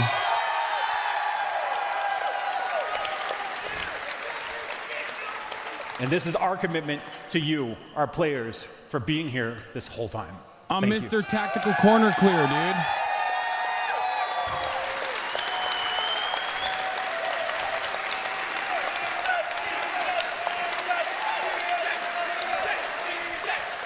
Okay, I'm not gonna lie, it is a lot of fun to LARP as a tactical guy. I totally Rainbow get Six why Siege people do it. Has changed my life.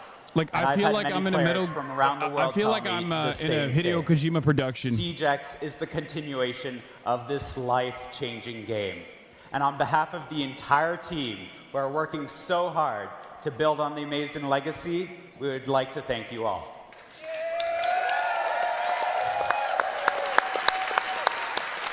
The stories you share, the friends you make along the way, and the passion you have for the game inspires us to always make Siege better. And we They have put one my more operator in the announcement. game, Hank Pecker, 3 As armor, you know, 1 speed, primary, our M4 esports secondary, event, Glock 17, Reload, gadget will leaves. take place in Rio de Janeiro, Brazil, this May. And Gadget today leaves a we can tablet in a say room with a live stream of him that screaming we at are people. excited to announce that this will be the first Siege competition ever played on Siege X. Everything we just presented today will be there. The modernized maps, the overhauled audio, the new rappel mechanics, the works. Reload will also be the place for us to share with you the full roadmap for year 10 and give you an idea Poo-poo of what's to Piker come shits after himself, the then bans a launch of random Siege hostage. X Primary on weapon June MP5. 10th. Before we jump into the 5v5 show Calm match, down, dude. I'm going to pass it over to Patricia.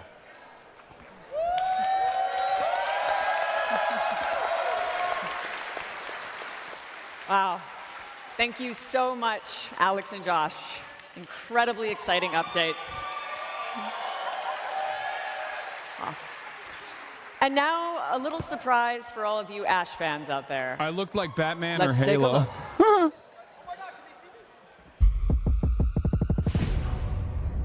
Your primary is definitely not an MP5. It's not. It's an AR-15.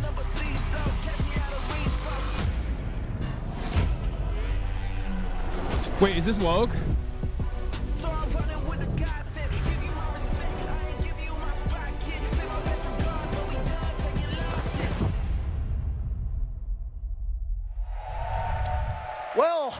An awful lot of information, and I didn't really expect it to get so emotional. But to Josh's point, it's not just the devs whose lives have been made better by this game. It's both of us as well. It's many of you. We're not just a community. In a lot of ways, it feels like a family. And for the last 10 years, so many people's lives have been made better by Siege. So from both of us, a very heartfelt thanks to the dev team, to the publishers, to the developers who've worked on this, to the people on the esports side of things, to the streamers and content creators, but most importantly, yes, us. To you watching. Because we and wouldn't chat, be here you. without you, the community. Yeah, I mean, it's a surreal moment to be in this historical moment, you know, a decade of Siege, and to think that we're now here with something brand new for each and every single person, whether from the beginning and to now. I mean, it is truly a heartfelt moment, not only for me, for you, and like you said, for everyone around to just be in this moment, to partake in this. And again, thank you to each and every single one of you. And why don't you give yourself here in Atlanta a round of applause, because you've been great so far today. I know that there was some onion cutting going on moments ago, but this is ultimately a celebration, and you've been spectacular so far. We are not done just yet. We do have a show match coming up. I'm excited. Are you excited? I'm excited. Oh, okay. I just complimented you. How are you booing me? I'm right. That's very hurtful. Maybe weapon inspect? Oh. I'm weapon inspecting my cue cards. They love it. That's a cheap pop. That's a cheap pop. A lot of big updates to the core of Siege. We saw a lot of it during Dual Front, but now you'll get to see it in action in what is called Core Siege, the game that you know and love, the game that you've been playing for some of you maybe a couple months, some of you maybe a couple days, some of you maybe since the game launched in December 2015. We've decided to adopt another dev, though. We had both Alex and Josh on earlier, and now we're going to bring in our good friend Chris to talk about something else that is a little bit intriguing. I love LARPing. I love LARPing. It hasn't been in the game since the beginning, but it has become a fundamental part of Siege. And I am going to put some blame on you. You're the reason why people's favorite operators aren't available. This is not a real gun, games. guys. We're going to be talking about gun. pick and ban. While we talk about the pick and ban, let's get ready for Skittles versus Meaty Marley in our 5v5 show match. Yeah, get loud. Come on, you can do better than that. I feel like that was like the same energy. I'm surprised it's not as loud. Chris, there's something very different going on the screen right now. Care to walk us through it? Yeah, we're now seeing our newly updated pick and ban system for ranked, Siege Cup, and the returning unranked. So each team will ban one operator before each round and up to 3 operators on each side. This new system is much faster to get into the action as both attack and defense ban in parallel. It also offers more strategic options when planning your next round, as you can ban with the knowledge of which site you want to defend or attack. I just got here very confused for a sec. If you want to defend basement and chalet, we're watching the you can Rainbow ban Six rounds before the Siege next showcase. round. You can also ad. act on I'm going to information be you gain playing throughout Rainbow the match. Six Siege So if you notice they have a beta good smoke, in a you can minute take after him this off is the table over. and force your And then opponents to after switch up that, their defense. I'm going to get to the news. We are excited to see how this shakes up the meta. You Number can 3 in ban the more Siege category ops, over it's Ubisoft. faster, and you have Hasanabi heads more are waking intel to up inform your closer to decision. normal start time. Yeah. We have a specific adaptation of this system for our esports competition. You'll see the esports version of this new pick and ban system in action for the first time at the Reload event in May in Rio, Brazil. Thank you very much, Chris. Is there anything you want to add just before we say goodbye? We've unadopted you now. You're free to go. While we watch the game, is there anything about the pick and ban that you want to touch on? I don't want to really touch on the pick and ban because we already went over that, but I will say, once again, thank you so much to our players. Thank you for today. Thank you for coming. The creators, the casters, our dev team, thank you so much. And we thank you as well. It's a joint effort. There are a lot of people who worked tirelessly for countless hours to make not just Siege X happen, but this Siege X showcase. Lots of people behind the scenes. You get to hear and see our faces, but we're not here without the other people who are operating the cameras, the mics, production, and all of that. So a heartfelt thank you to them as well. So where there we you're go. supposed to There clap. we go. You're supposed to clap too. Cut on in the end. Now, one of the things that was touched on by the devs was that destructible ingredients, and we saw it immediately. Meaty Marley meleeing the fire extinguisher, and another one just went as well. Now, you can wait and let those destructible ingredients go off in the cut and thrust of a match. Or if you think that they might hinder you, you can get rid of them real early on. There's variations to it. Again, it adds that core element of Siege that we all know and love, that you can outsmart an opponent. Yeah, you guys can loved just it. get rid of it entirely. You guys I love watch, that you are you guys able watch to, him whether peeking, you but when want I'm to deal peeking with it or you can get IRL, rid of it everybody right makes away. fun of me It and gives says, that hey, watch out option, for your which back, I always Unk. can appreciate that it's not Guess what, dude? necessarily I peek forced. like that But again, too. the fact that this is now IRL. another element in these maps, such as Clubhouse, does change the dynamic of how this map can be played. For me, instantly, when I Hassan think about Peeker. rotating, you hit that active ingredient to make those pipelines go off, to cut off that rotate, whether that's an attacker, whether that's a defender doing that, it just creates another element to see. Those knees were shaking. That's what you Now the want. team's That's on what your you screen, wish. as you can see. You on the wish bottom my knees were portion, shaking. Skittles, Eldit, Macy J, Varsity Gaming, and Yo Boy Roy Yeah. on one side. And speaking My of operator, Roy, my operator is OP because I have a small hitbox. I'm famous for never getting Workout headshotted. in. I think the blood's flowing in the biceps. They're filled now. I mean, he got 2K. He just hit a frost mat, so honestly, leg day isn't looking too great. Can't lift that up unless you don't have a strong core, so we might have to take that back for the next round. But I mean, it was a 1v1. And Varsity clutches it out. He took him to the academy. They did. First round on the new look of Clubhouse. By the way, Clubhouse is one of the 5 maps that have received a visual update / visual overhaul. And as Chris mentioned, we don't just have the pick and ban at the start of the match anymore. You ban operators between rounds. So in round number 1, the attackers didn't want to deal with the Valkyrie, so they got rid of it. The defenders didn't want to deal with Amonte, and now they don't want to deal with the Blackbeard. Hey, let me say this. This isn't an esport event, but even the casual community says, we don't want to play with shields. Let's get rid of them.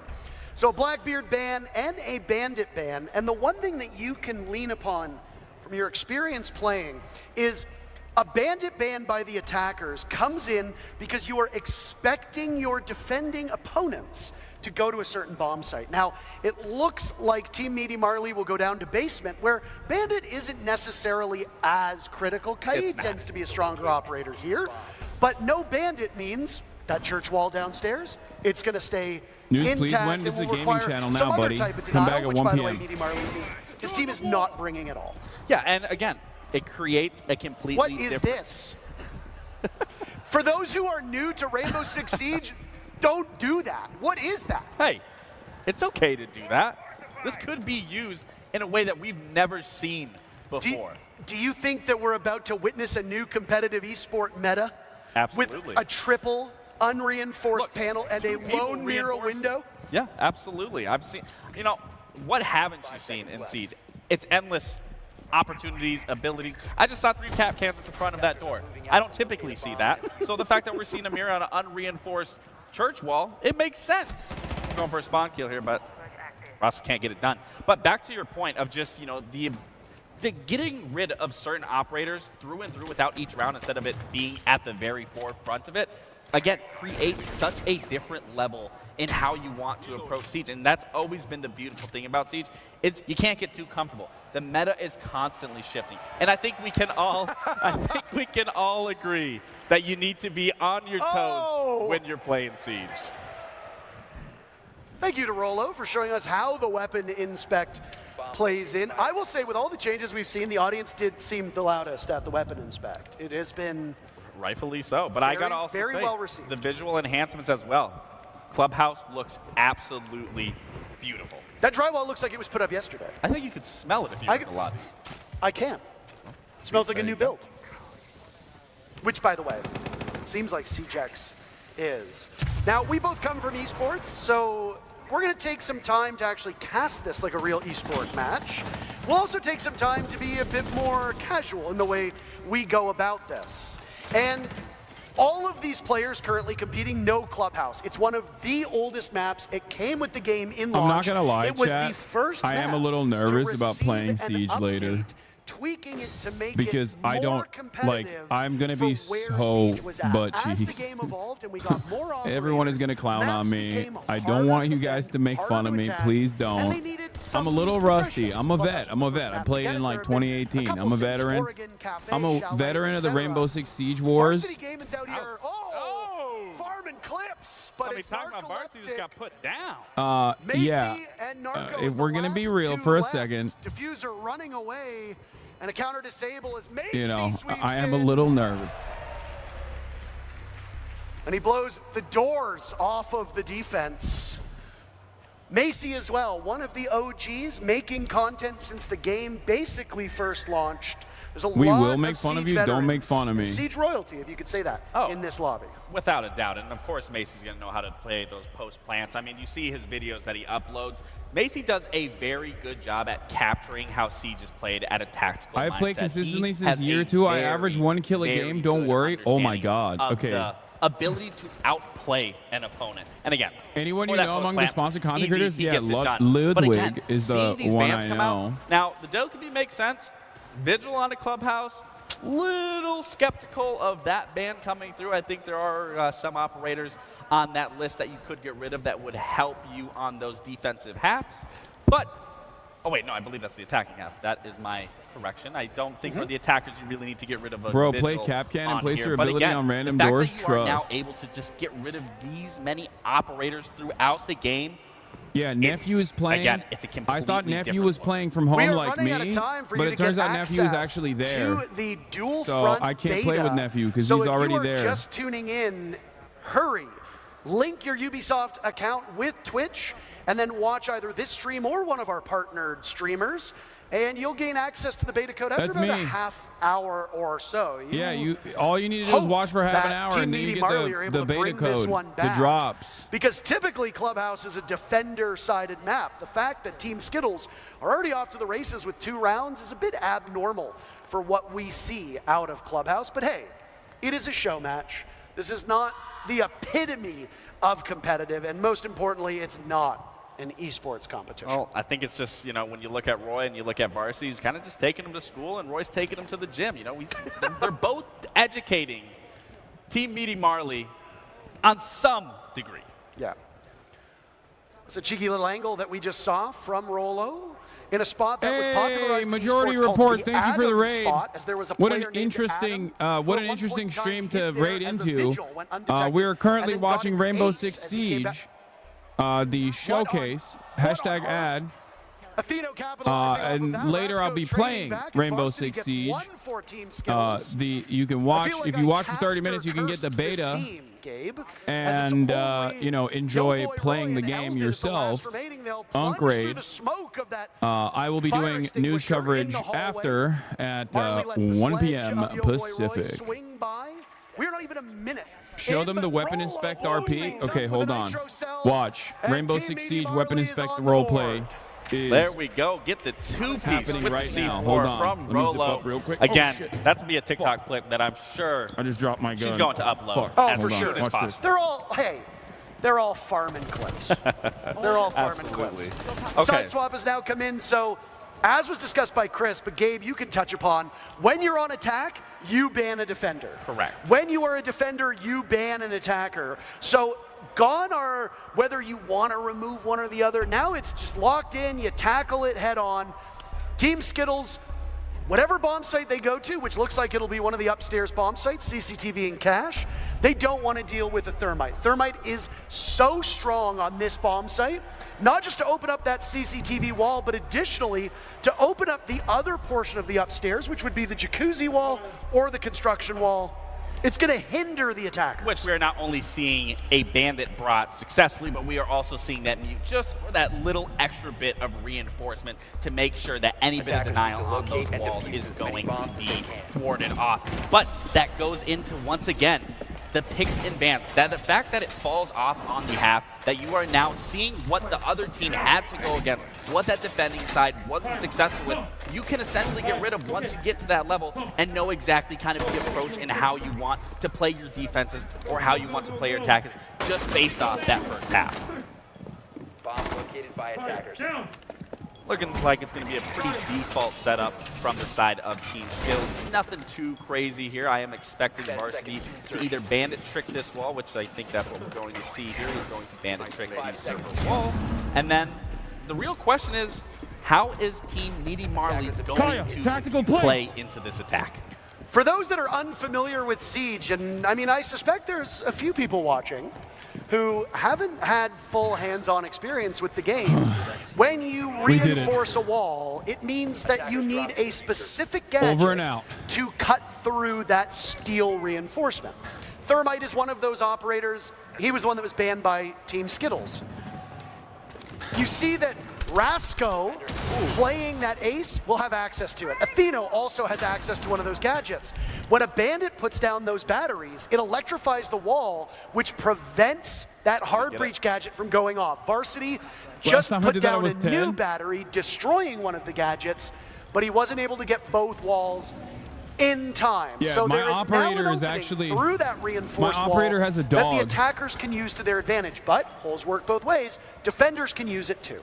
And the question is, I mean, we have a lot of intel. We've always stressed throughout Siege, intel, intel, intel, and we have that not only with the Valkyrie, but then with the Echo. So it's a question of they have nothing to find these cameras. They have to be vigilant of where they're planting, where they're going to be trying to entry from, and seeing if they can find this intel, where I am going to be expecting Team Skittles to be utilizing that to the best of their ability. And we could see an engagement here happening in construction, where we do see Varsity go down. He's now getting taken to the gym from Atheno, and it's not looking too good for Skittles.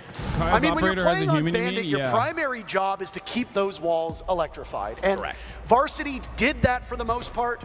To die early, we were about halfway through the round, it's not terrible. I mean, you never want to be the team to give up the first kill. Skittles does trade it back a little bit later, and then Politics Roy Frogs will give the Malden so hard they advantage moved to to admin stream. Skittles. Yeah, They sacrificed Varsity, and I guess the rest of the team was like, now we can play a little Politics bit better. enjoyers are now officially And they very reactionary. quickly turned this around. Now Skittles is on the board for this round as him. well. That's what they said. Every Like, single I'll show player in him. the lobby with a kill. The team's evenly balanced to this point. And boy, oh boy, what a heady task for Rasco and Atheno. On the right side of your screen, you see our free cam showing off part of the objective, but Team Skittles is just indomitable. Macy J closing out the round again. Team Skittles had surrendered the previous round to Team Needy Marley, but Team Skittles going back to a 2-round lead. Again, it's that information game. They were playing beautifully with that, going for spawn peaks, running out, capitalizing on those moments, as we just saw in that last, where Skittles jumps out the window, grabs that kill onto Atheno. So again, this is going to be important when you're going into this ban phase. What is your opponent using that is catching you off guard? Get rid of that information. We aren't going to get rid of that information. So that's a little unfortunate, but to say the least for Roy, I think he's going to be a little actually, no, they banned that. So Roy is actually banning his favorite character of Castle. That's kind of a questionable choice on my end. Because as we know, he loves Castle. Everyone knows he loves Castle. He makes strats with Castle, and now he's eliminating. So then it makes me question then, are they getting rid of the Castle because they know exactly that they're going to try to copy Roy's strats that we've seen through and through on all social medias? We are very quickly on match point. With the show match, we are playing by the ranked rules. So if you are new to Rainbow Six Siege, or I guess Siege X, as we call it now, this is where the end comes for Team Needy Marley unless they're capable of winning on attack. Again, Clubhouse is a very defender-sided map. If you play this map, the defenders should win the lion's share of rounds. Team Needy Marley dropped the ball when they were playing as defenders. Team Skittles did not do that on their maiden voyage of defense. Will they prolong this series, or will that be it for our show match? I thought the teams were a little bit more balanced. I'm a little disappointed that Team Needy Marley have fallen by the wayside. Marley in particular, it's his namesake. Both of his kills only coming in the first round. I was just going to say, it looks like Team Skittles is actually playing into their setup. We're on the other end on Meaty Marley's. We were kind of seeing, you know, a little unorthodox setup. It's not to say that unorthodox gameplay doesn't work in a game like Siege, but from what we've seen just at the basic Unorthodox level, gameplay. Team Skittles is definitely trying to set up properly and close it out here at a 4-1. Oh! He does catch the mirror, your boy Finally. Roy. He did try to do what Meaty Marley, I believe, was successful in, but couldn't get it done. To continue on, Marley is going to clear with this Nomad. No one's droning for him. This is where you need to be droning. This is key. Quick engagement. Buck ends up capitalizing on it. Now they're in a 5v3. This is actually looking very good. So as you know, I was commending on Team Skittles. There we go. We see that ingredient being displayed right there to block off any rotates going down through those main lobby stairs.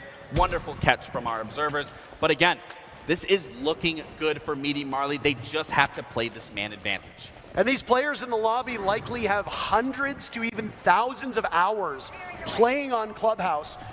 None of those hours played with the destructible ingredients. So I appreciate the fact that they're trying to use them because it wouldn't be second nature to me. I wouldn't think, oh, I need to shoot one of these fire extinguishers. Oh, I need to pop one of the pipes. I would Pre-fire be is huge in this thinking game. bog standard Good. executes. Let's do what Good needs to to be know. done, but they're showing I will off be some applying of the those tactics in a changes second, to don't core worry. Siege, and Rasco flattens In a Macy little J. bit. As it's a big round for Marley, and this game is not Your over asset yet. gaming I is think, on. you know, Wrong. I think Marley's Take a team second heard off. what you're saying, that you're a little disappointed in their gameplay. How about you and enjoy then they that go 1 second into ban? probably one of the hardest sites to try to take Wrong. as an attacker, and you do it flawlessly. So again, it's going to be a question of what are you going to ban here to try to get you to push it We to don't an entertain overtime. liars in this chat. Let's see what we are going to see out of Meaty Marley and from Team Skittles to either help secure the game or push it even further.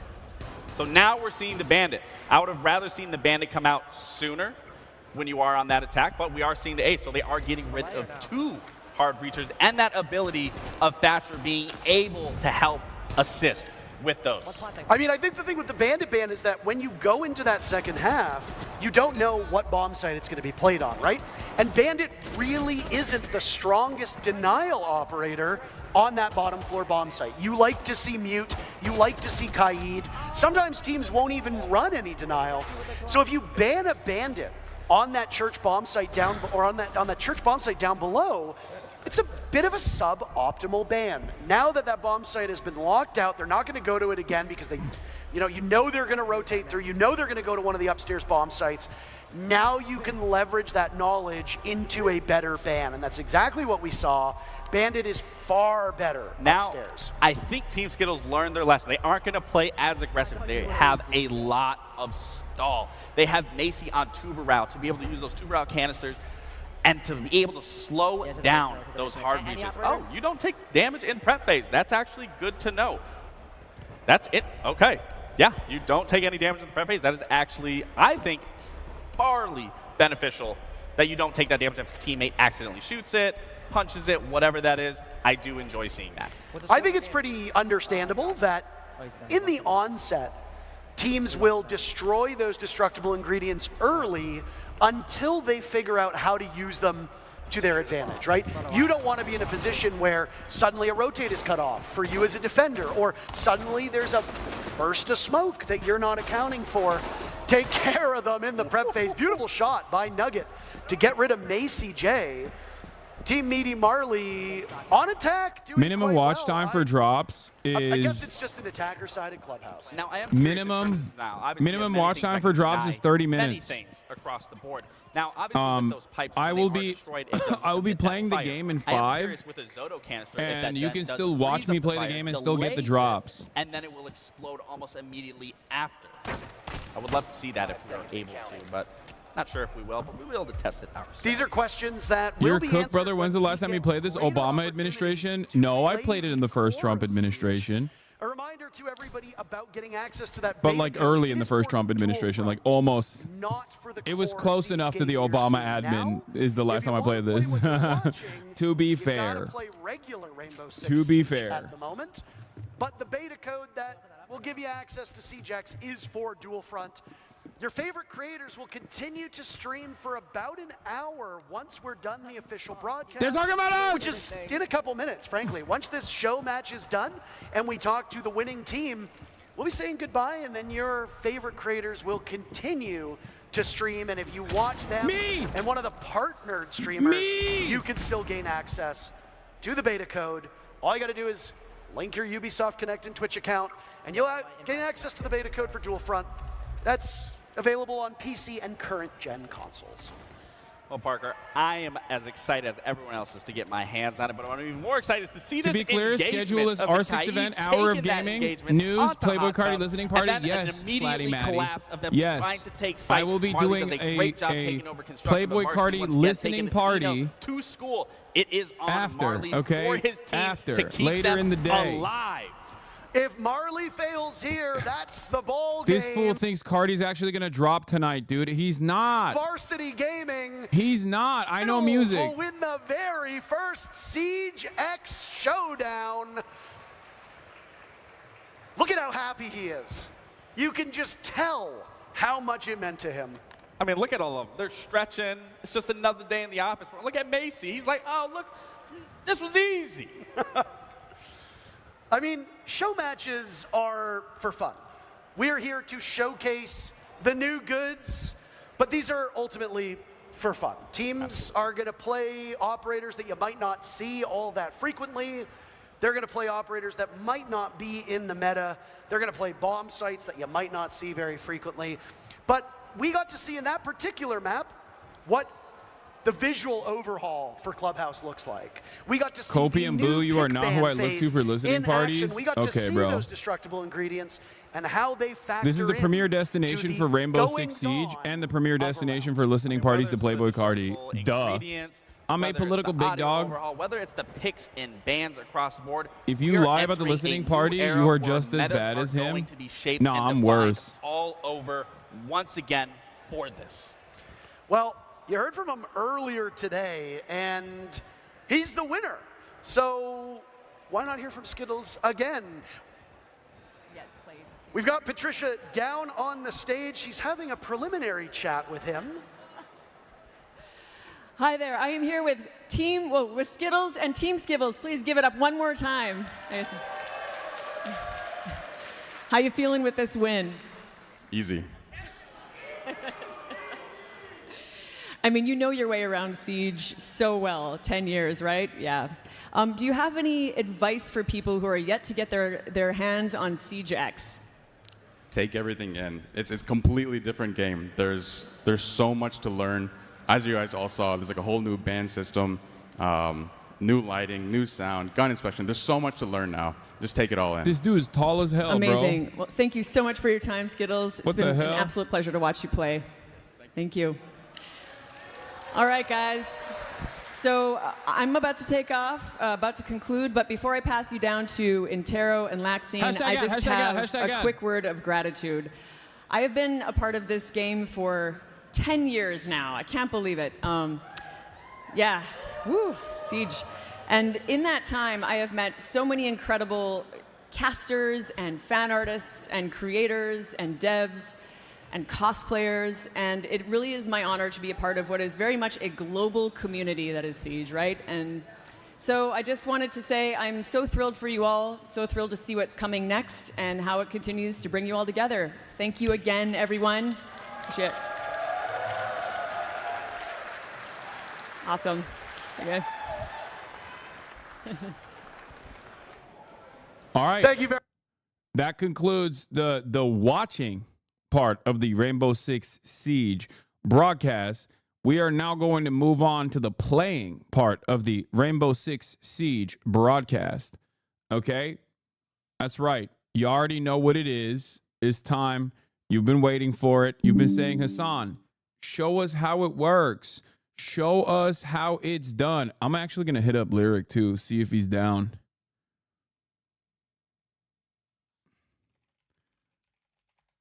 I just hit him up. Let's see if it works, but hold up. I got Andrew from episode 1 in the building as well. He's going to be guiding me. He's Emerald.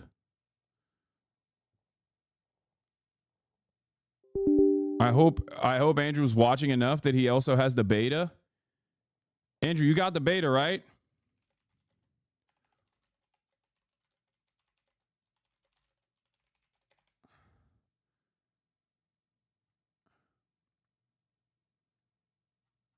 Okay.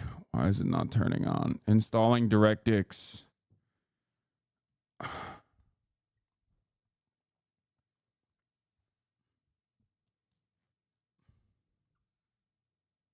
I don't think the keys from the stream have been sent out yet. No, it should be fine. I think if he started watching early, he would have gotten it and he could have downloaded it.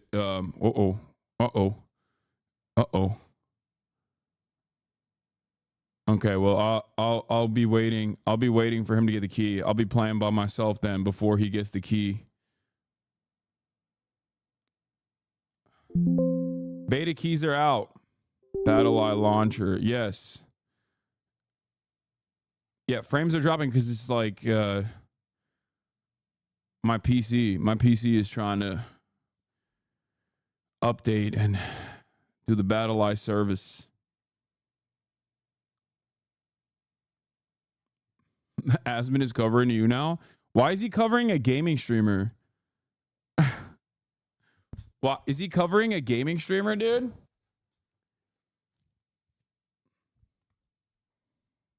Is Max your music stylist? Who put you on Osama-san, Unk? I like the idea of thinking that you know, I one, listen to music that much, and two, there's a concept such as music stylist.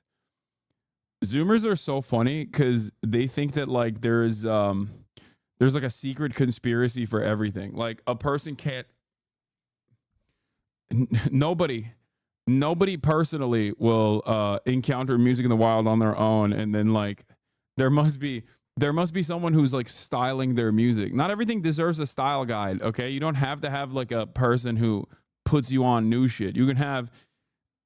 There's a concept that maybe this next generation is unfamiliar with. It's called having friends. Okay. There's also a concept of just like randomly seeing stuff online.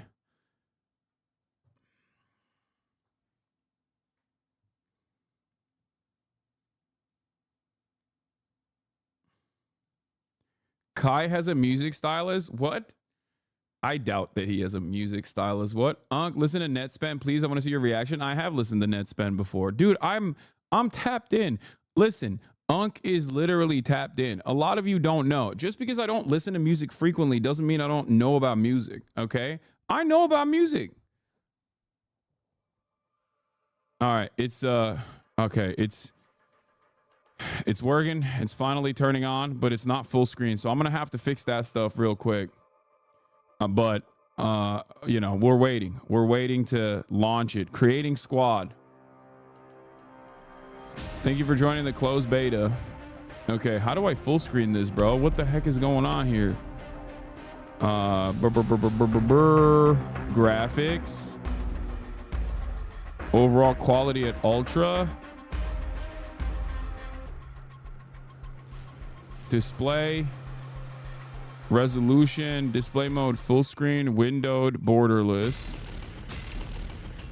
Okay, this should work. All right, I think it worked. All right.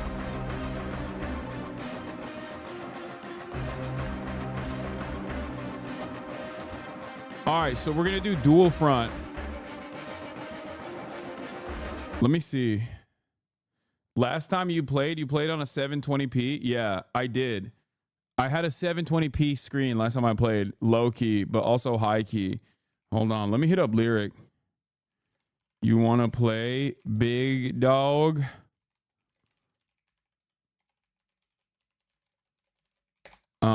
Okay.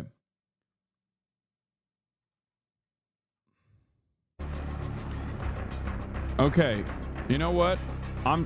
Should I just go in crazy mode and just do dual front? Crazy style? Brace yourselves, Alpha Team. This is dual front. Your prime Base.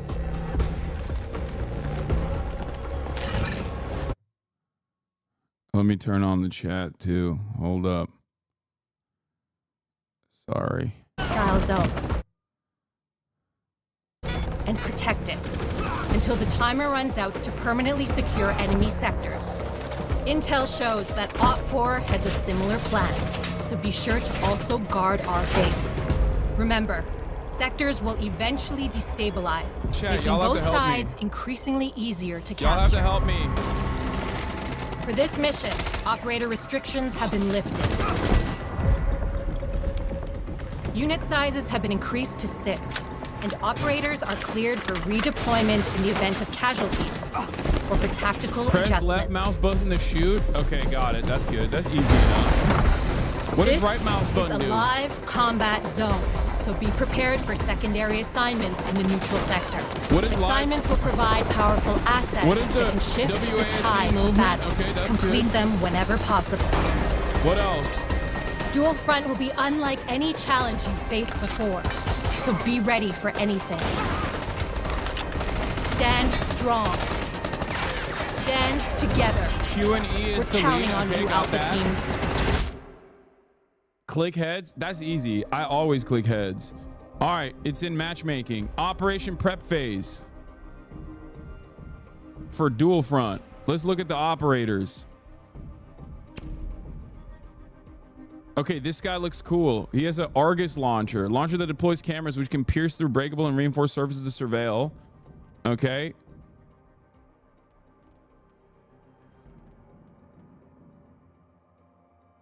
No, I don't want to showcase this operator. Hold on. Okay.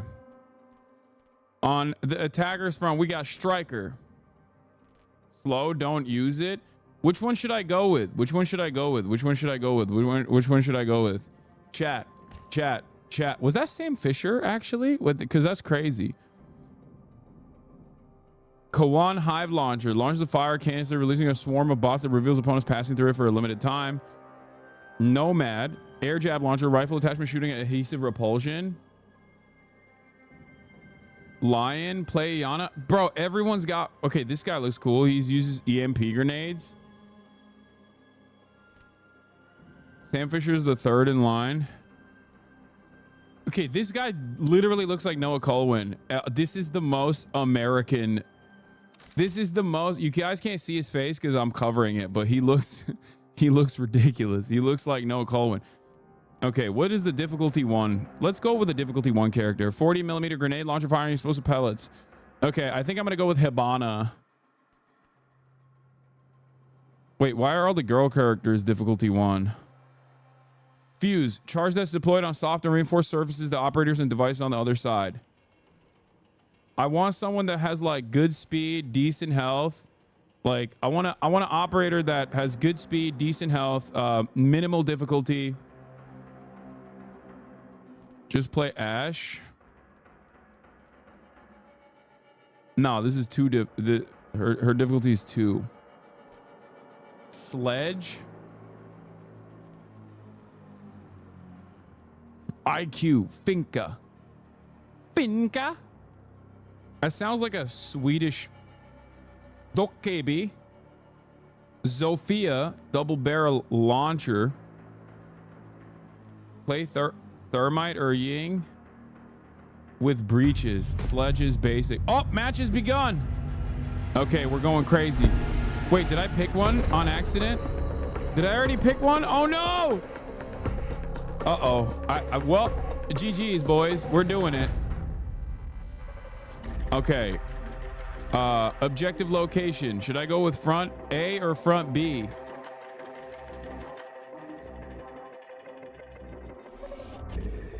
B? Okay, we're doing B. I'm going with Sledge because everybody said primary weapon shotgun. Is that good? Okay, we're doing frag grenade. No, it's not good. It's too late. We're doing it. We're doing it live, baby. Let's go. Shroud on the opposite team, Lamau. Wait, really? Ready yourself. You'll be fighting on 2 fronts. No, he's not.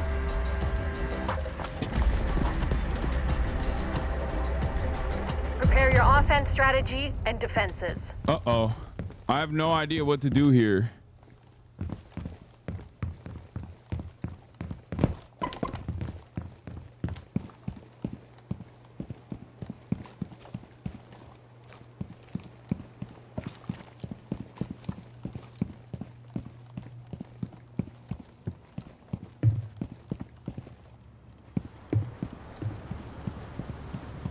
Bro, I don't know anything about this map. This is gonna be crazy, huh? No headset? No, it's fine. I'm going up high. Which, as you know, with a shotgun is the best thing to do, is go up high. 15 seconds of prep left. Oh god, this is gonna be so devastating for my team, I think. What does 5 do? 5 seconds to prep. Oh, I have cameras. Repel enemy forces and proceed to capture Op 4's sectors. My beautiful evil eye is ready. Dude, I don't know anything about this map. Oh no, this is so confusing. Evil eye deployed. 6 to throw drone. Wait, I hear footsteps. Are they my guys' footsteps?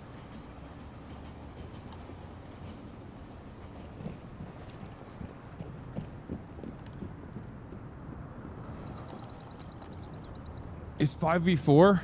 Oh no. Oh. Loading new magazine.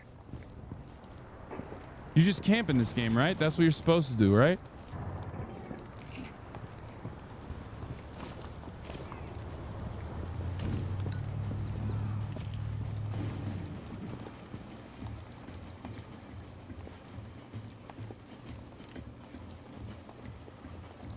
I'm covering. I'm holding.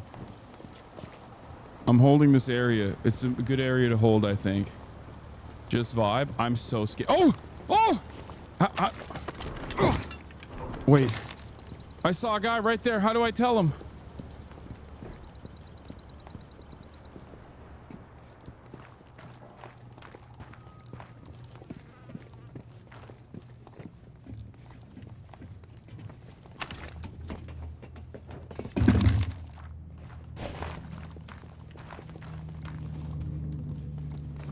Enemy capture of the sector is underway.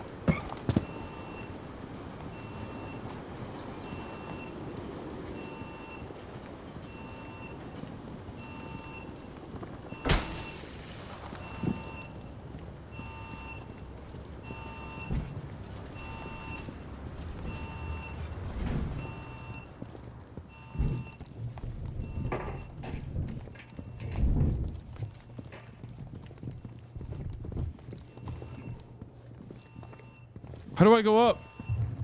No comms is kind of insane. Dude, I'm insane. I'm so nervous. Sector loss underway. 33% has been taken. How do I go up? Oh, I found it.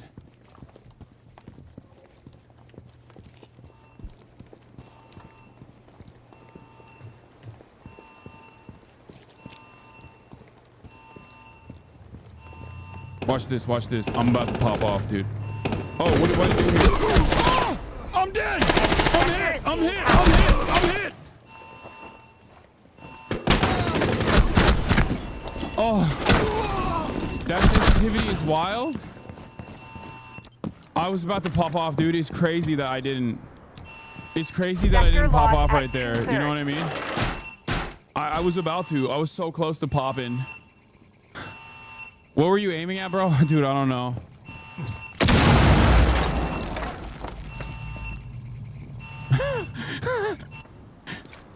I am unironically, I'm legitimately worried. Like, okay, I'm gonna run and I'm gonna be loud, but loud and proud. You know what I mean? That sort of, that type shit.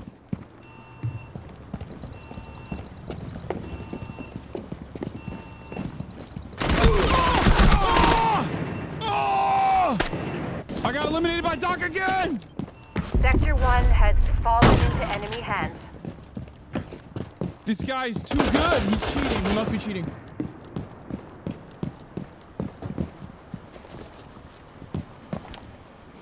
Why did you think that would work? Bro, you're actually playing against Shroud? Wait, really? First sectors are being destabilized. Capture 66% complete.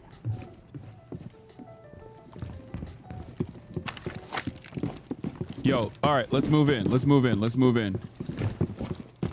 I'm following this guy. He knows what's up. Wait, can you go through that little hole? Here,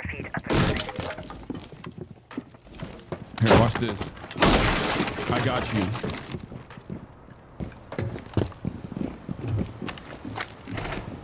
Whoa. Our sabotage kit has been destroyed. Move, operators. Our next friendly sector is vulnerable.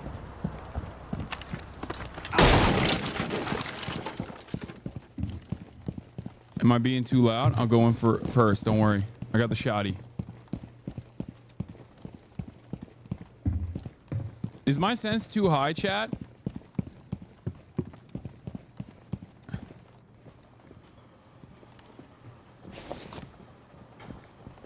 Destroys his own defenses and proceeds to make noise. Turn it down your DPI, not sense. Oh shit, he just broke.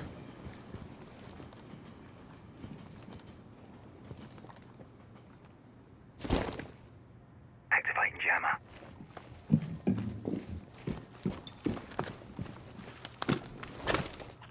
Deploying jammer.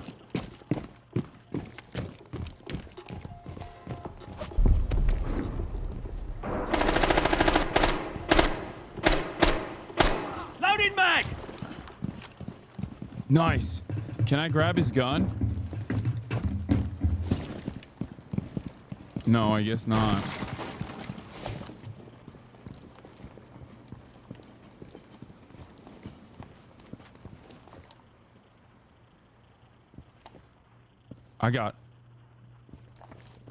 I'm wide open here, buddy. Oh, wait. Wait, what is that? How do I kill that?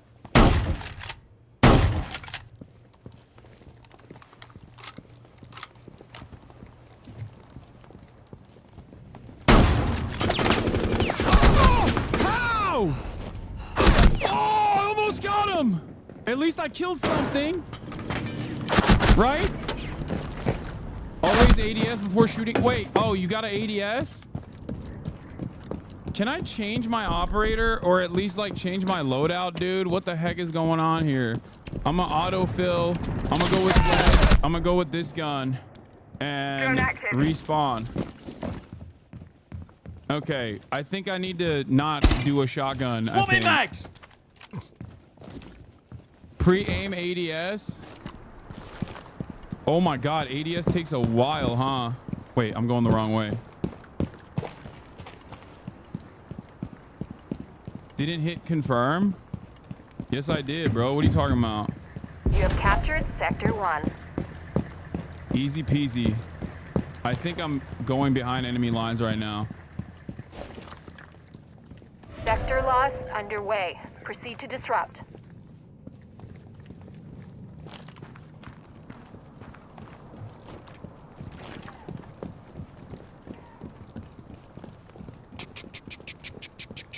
Wait, why is she running?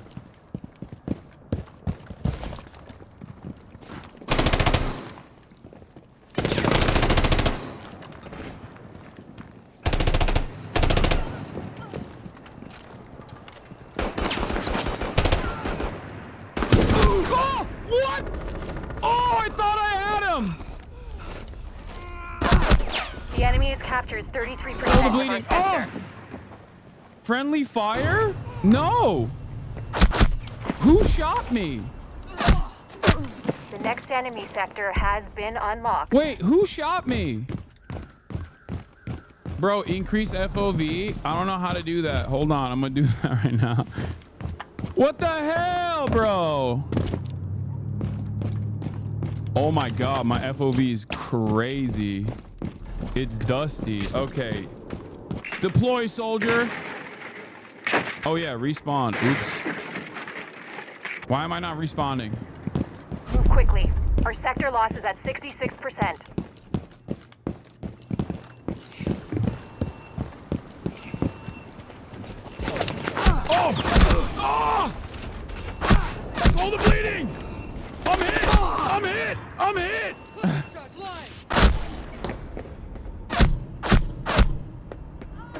fight Schroed? Sector capture secured. Bro, this is the most... Okay, I feel like maybe when I was younger... Someone said Schroed. Kill Schroed.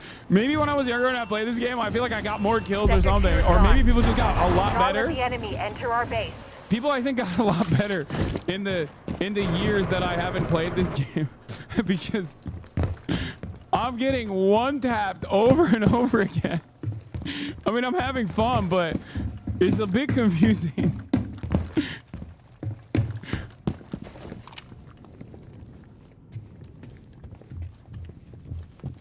People are so they're so sweaty. 33%. People are so sweaty.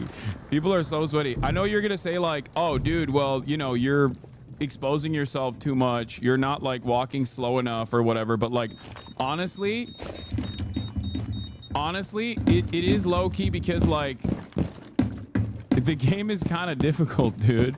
For the average person like myself, the game is low key kind of difficult or high key kind of difficult. Not even low key.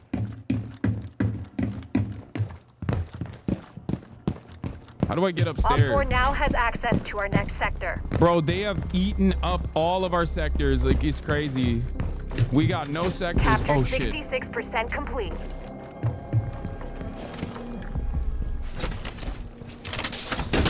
Yeah, put that up. Put that barrier up. Nice.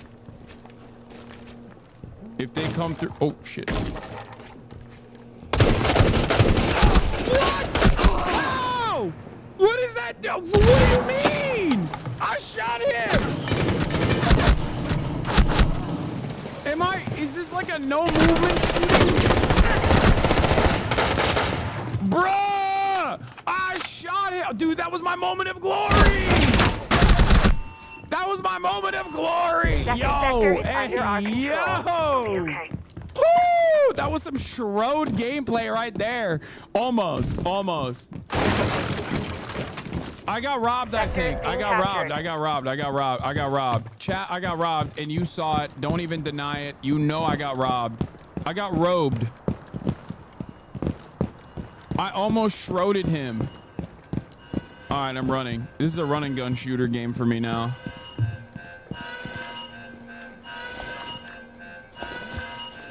I'm vaulting.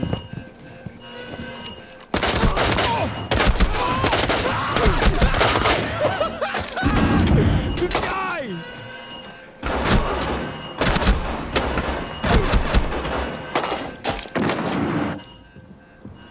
We're at 33%. Why is it so scary?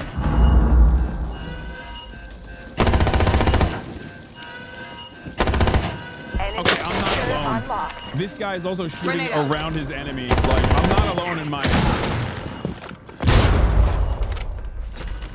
Siege is intense? I know, dude. You got a shotgun camp at this time? 1 minute to be aware. This assignment is critical. I'm reloading. There's 0% chance I could do a long-range shot. Like, there's 0. My rank is wood 1. Yeah, no, I'm not even iron, bro. I'm not even bro. I'm wood. Enemy sabotage kit destroyed. Well done, team. 30 seconds until assignment is underway. All right, we took it. Swapping mags! Where? Oh shit! They're above me. He's above me, isn't he? Assignment begins 10 seconds. Wait, hold on. This is me. This is my moment. This is my moment. This is my moment. This is my moment in the spotlight. Assignment has been issued.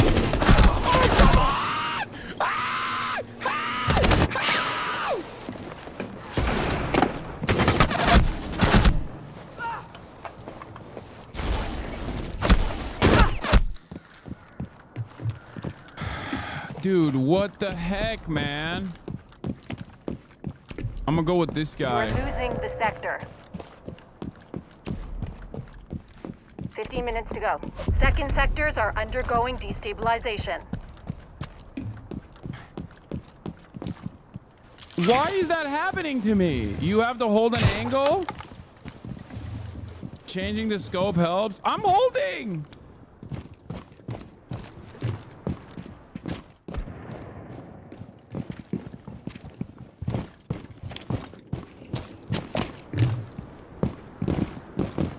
Cluster charge going up. Cover me. Reloading. Our base has been taken. Mission failed. Bro, I got so excited. I broke my Zin. Like as I was trying to open it. Opponents win. Guys, let's be real. I could have done better, but I'm also learning. I'm learning. Okay, find another match. This team was not that good. That's what the problem is. Skill-based matchmaking put me at like a really high rank, I think. That's what happened. Skill-based matchmaking put me in a really high rank. And that's what the problem is. Like, skill-based matchmaking was the problem for me, because like the game thought, oh, you're like one of the best players we've ever seen. Like, let's put you against Schroed. You know? Your mic is unbearable. Yeah, it put me against Schroed, and I got Schroded. I mean, it's pretty crazy that it put me against Schroed, to be honest. Like, I don't know why it did that. This seems like a good character, honestly.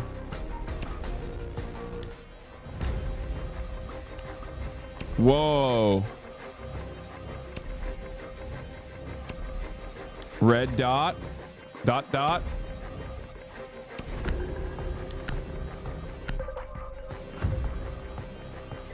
Put ACOG on the MP6. I think I'm gonna go with this guy. I'm gonna go with this guy. I'm not playing against Schroed now, so we're good. Wait, is that Schroed again? Am I playing against Schroed again? Which one is Schroed? Be advised. Yes, there'll be politics in a half an hour. Incoming. Dude, I look so cool. Oh! Prepare your offense strategy. I'm and defenses. MR6, yeah! Let's go, lads! Let's go, lads! I'm attacking!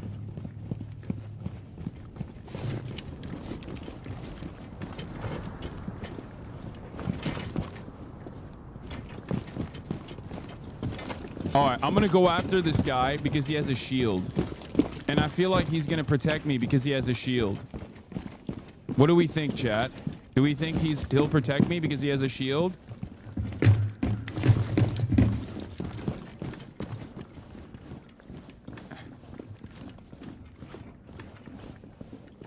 $15 seconds of prep left.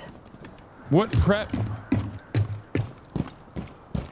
Dude, my prep is just chasing the guy with a shield. Wait, why is he looking the opposite direction? Am I looking at the wrong direction? Oh my god. Op 4 is on the move. Oh my god, am I out? And capture the enemy sectors. Am I exposed?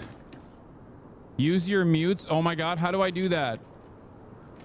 Is it G? Yeah, okay, he's giving me the signal. All right, I'm with you. Go, go, go. Over and out. What does this do? Deploy? Stay clear of the blast! Initiating jammer. I put a jammer down, but I don't know what that does.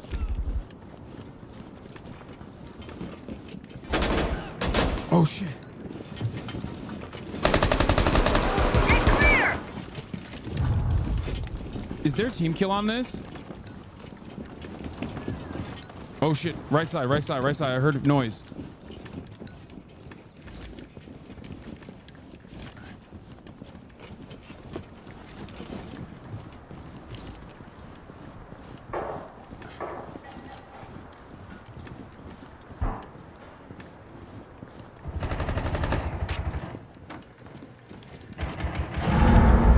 Let's go, shield guy.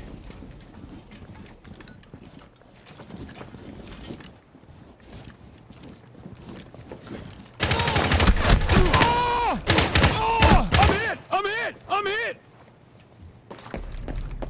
Damn it!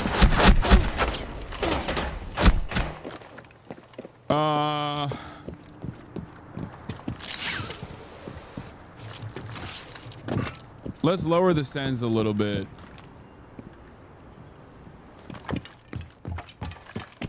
Oh, shit.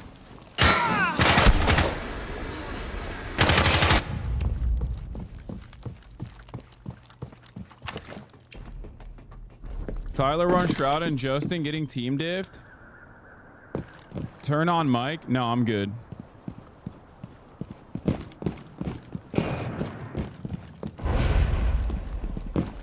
This is like Elon playing Path of Exile. Yeah, the difference is I haven't cheated my way. Why is this guy breaking our barricade? Don't break our barricade. I've learned not to do that. That's a bad thing to do, right? Oh, wait, I'm going the wrong way. Oh. Oh, damn. You can just jump off that distance and nothing happens? It's crazy.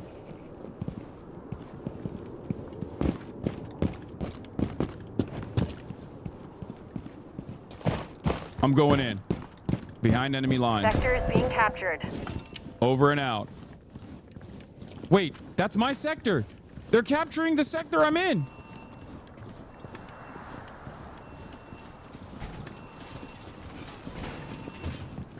I hear him.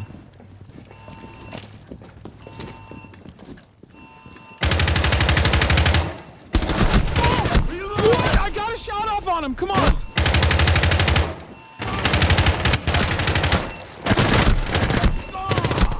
The clips are gonna be brutal. Stop! This is crazy. They cheating. Oh, come on now. I got a shot off on him, I think. The enemy has captured 33% of our sector. Didn't I get a shot off on him? Is that an assist? Do I get an assist for that? How did they kill you so quick?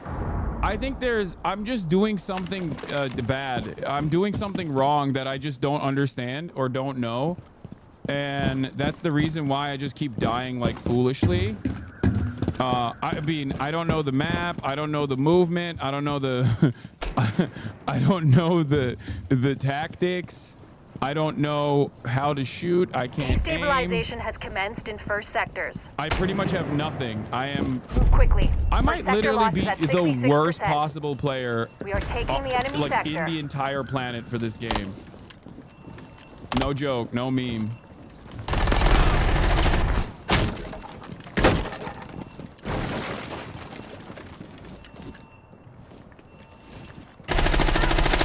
Like I'll be holding a line. We have lost Sector 1. I'm not leaving this hostile zone. I'm fighting my way out of here.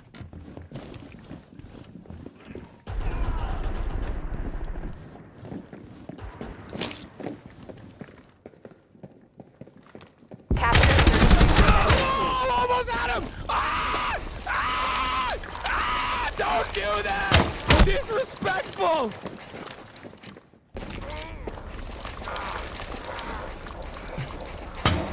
I just got shrouded! It's a sponsored stream! Why are you teabagging me? Stream sniper. That's a stream sniper. He's looking at my... He knew. He knew where I was. That's how he got me. Shrouded and scroted. Oh, no. You captured 66%. Okay, we're going to capture... Another 60. friendly sector is accessible by the enemy. I'll defend this sector with my life. Don't worry. Chad. My goal is to get one kill. Just one. Stream snipers, if you're watching, please die once to me for the clip. Please. Please. Give me one clip, stream snipers. Just one.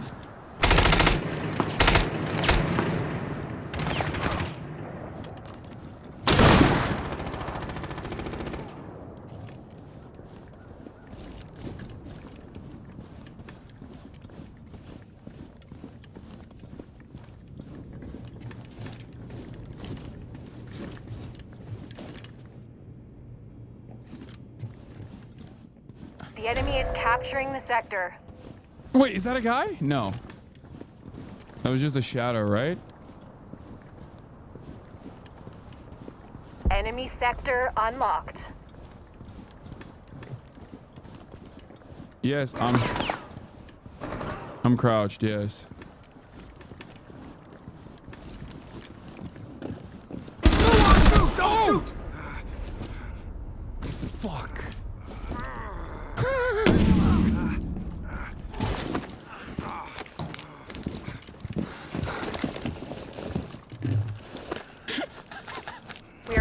3% sector loss. I'm sorry. I'm so sorry. I got scared. REC active. It runs on batteries. I see it. I got scared. Wait, how do I get up here? Your ally has deployed a drone at your location. How do I get off this thing?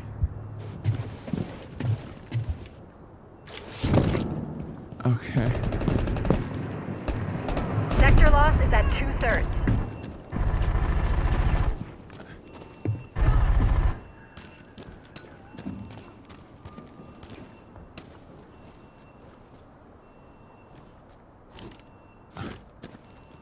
Just give me a peek. If you're stream sniping, give me a peek from one of these windows and let me kill you, please. Please. The only kill I've gotten is a team kill, and I didn't even get it.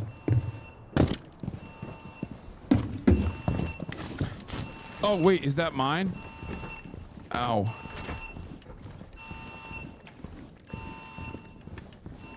Sector 2 has been taken by the enemy.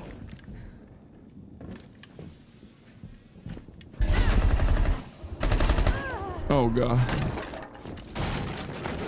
I didn't know I was there! How? I knew she was there. Wait, she knew I was there already? How? Oh, they can see you? You get marked?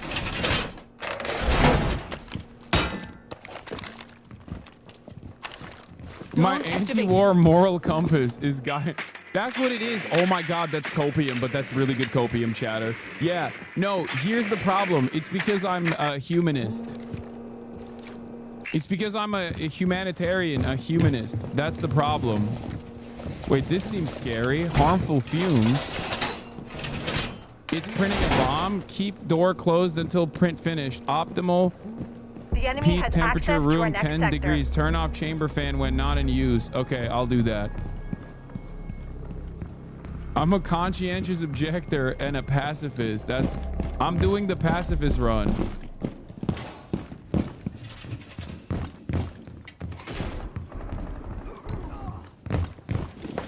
Oh God, they're killing my people. I have to defend them.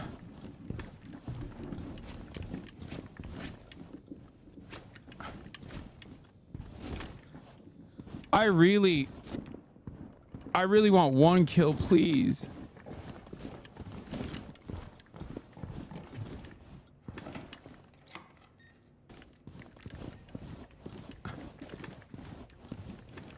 You are losing the sector. I'm losing the sector. I don't know how to win the sector. Where is the sector? How do I win the sector? I think it's because I don't have a controller. That's what it is. That's the problem.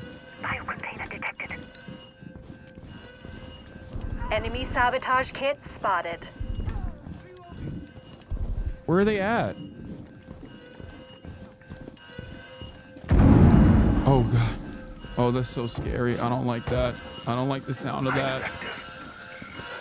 All right, my homies are here. Op-4 We're sabotage safe. kit has been destroyed.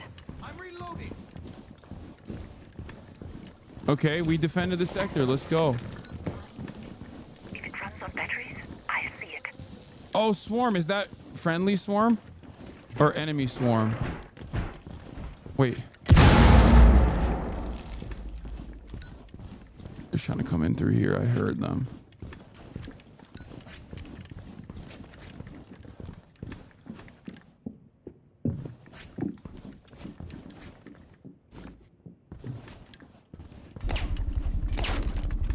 Oh. Gunshots.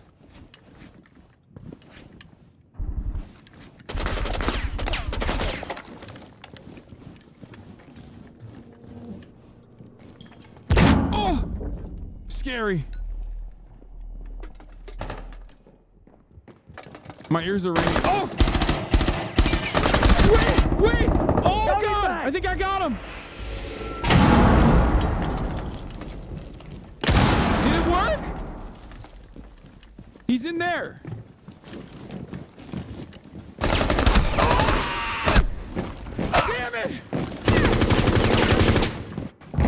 I get him? I did, right? Ah.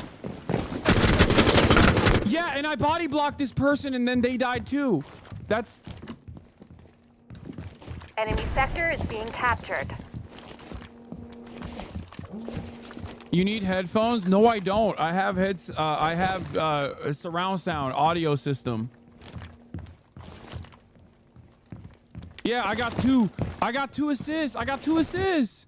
Check scoreboard. I got 2 assists.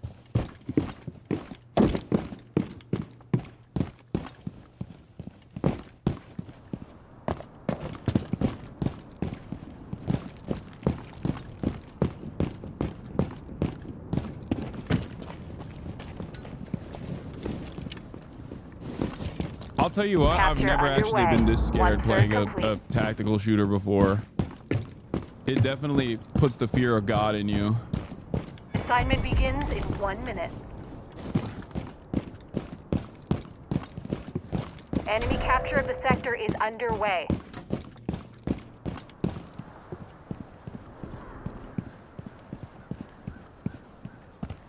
Oh crap.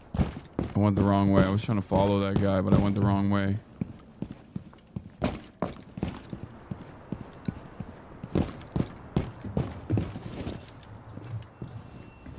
30 seconds remaining until your assignment begins. Quiet like a mouse. Quiet like a mouse. Quiet like a mouse. He played Tarkov 2. That was an even bigger disaster. That's not true. I actually was objectively better at Tarkov. I could get kills in Tarkov every now and then, even by accident.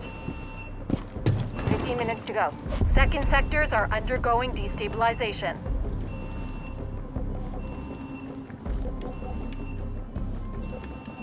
Your assignment has been issued. Good luck. Grab the hostage. Oh, wait. I'm going to grab the hostage. You have captured the second sector. Let's go. We got a sector. I feel like I played a role in that. You know what I mean? All right. Now we got to go defend.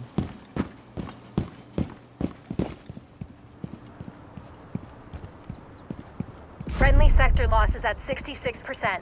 Wait, am I going the right way? I think I am, right? Okay. I'm running to defend. I'm running to defend.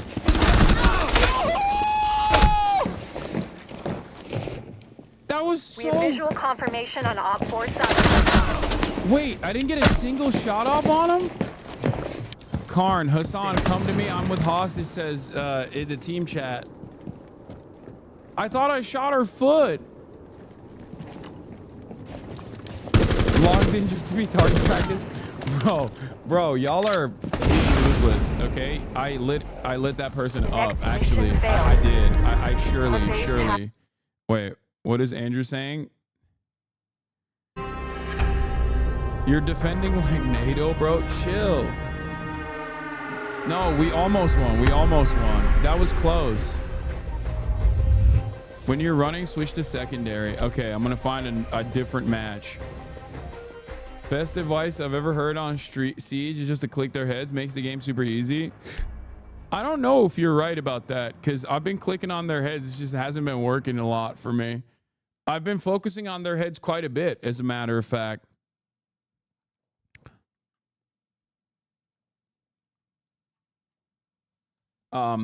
In 14 minutes, I'll be putting the news in the bag. I can't play with Andrew because, unfortunately... they didn't give out any of the the beta keys yet, I don't think.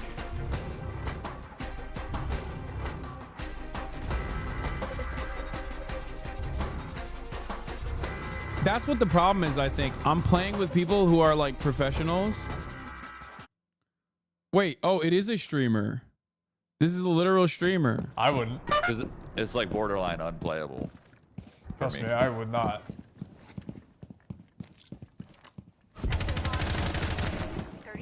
This is on. I think what that person said in the chat. BM. Yo, how about you be on my team for once? Why am I constantly playing against them? BM is hell, dude. Yo, mods. He shouts friend Lamau. No, I thought it was a joke. I am playing against Shrewd. I've been getting Shrewded. I've been getting Shrewded nonstop, dude. Oh, thank God. No Shrewd here, okay? Look at that. J-Shock 9. No Shrewd this game.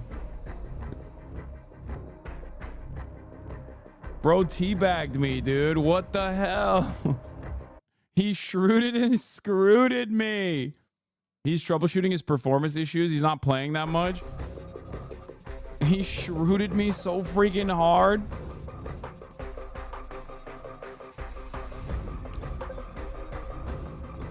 One kill.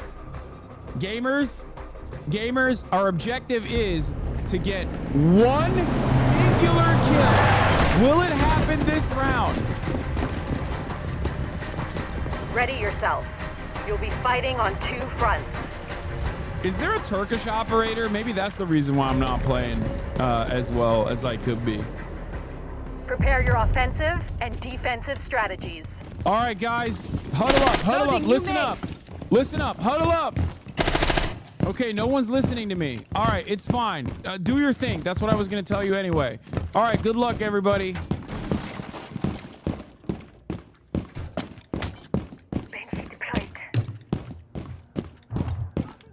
Will I get one kill?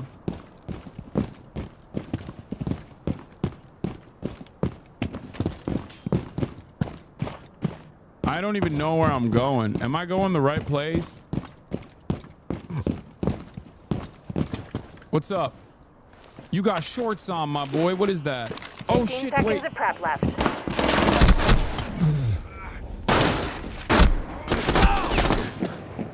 Was that an enemy? 5 seconds to prep.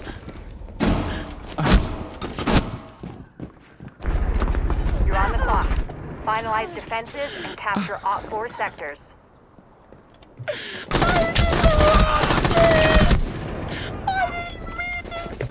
I didn't mean to throw a C4 at my teammate. I thought it was gonna be the mute thing.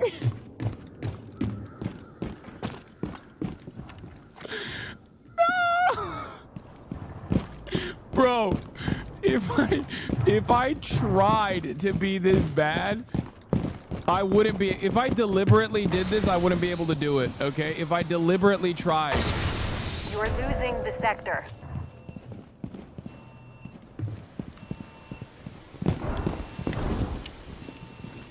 Okay, yeah, me and Blissful Rain, and we got this. We got this on lock, King.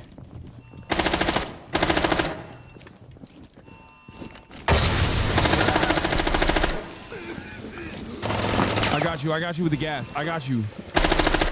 I got a gas mask. Don't worry. Reloading!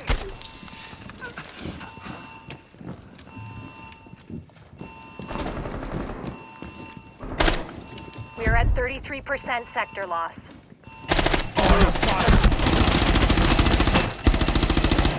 Oh, I'm shooting at everything!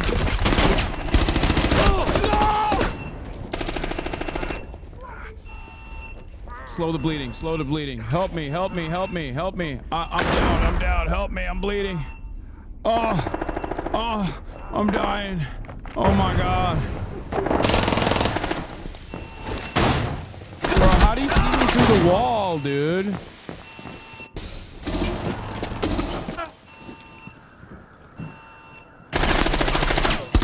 Sector loss at 2/3.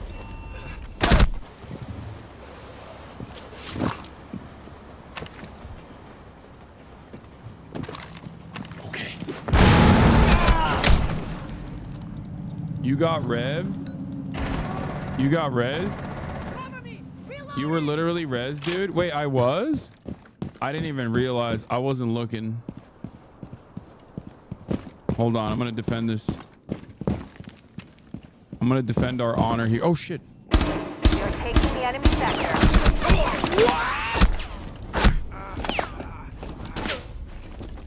Sector 1 is down. Oh, I'm in the hostile. I'm so cooked. No one's coming to save me in a hostile zone. I should just give up.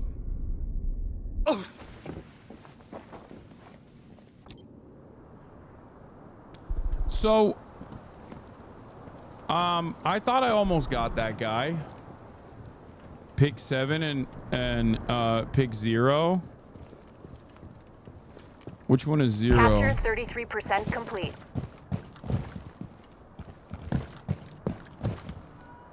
Is someone else 0? I don't know which one 0 is. Okay. Too late. Wait, what? Did I change my operator or is it the same one?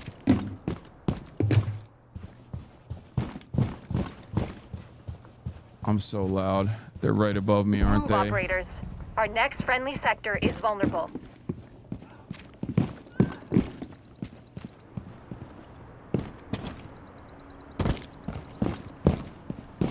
Capture 66% complete.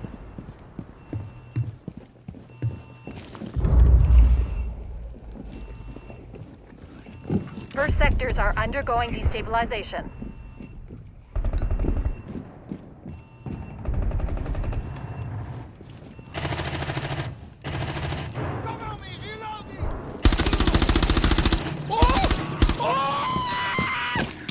Sector is being captured. Let's fucking go!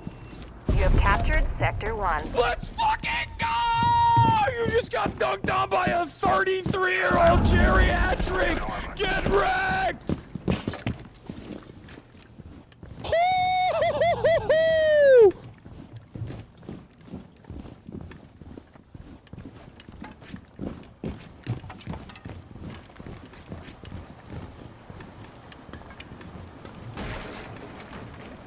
Oh, that felt amazing. That felt amazing. The enemy has captured 33% of our sector.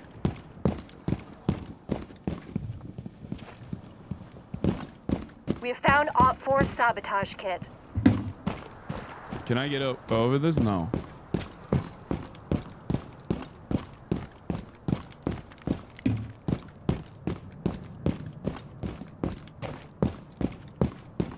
The next enemy sector is vulnerable to capture. Get on it, operators.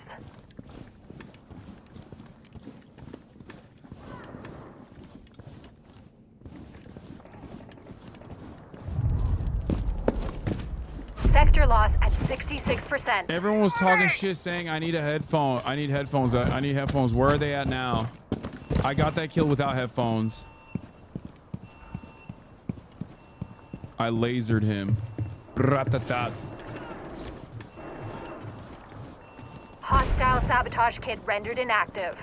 Well done. Oh, they're right next to me.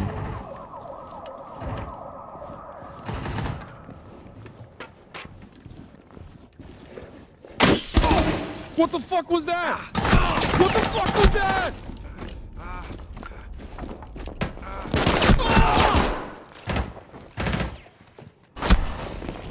Look at that. 1 kill, 1 assist, baby. Let's go. We're popping off big time.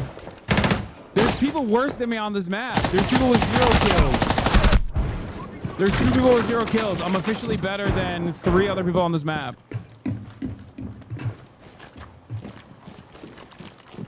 Dude, that was sick. That was sick.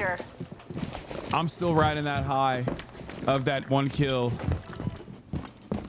Like, high key, I have potential to become a pro. I think I don't want to gas my shit up too hard, but I think like I assume Shrewd is gonna be hitting me up later to be like, yo, can we play together? Because like, can you teach me a thing or two about this game, honestly? Because you're pretty OP. He's in my DMs right now. Luckily I'm a very humble guy. I don't really talk about it too much, but he was like, bro, that 1 kill you got was pretty crazy, pretty nutty. By the enemy. Well, how do I get in here, man? What the hell?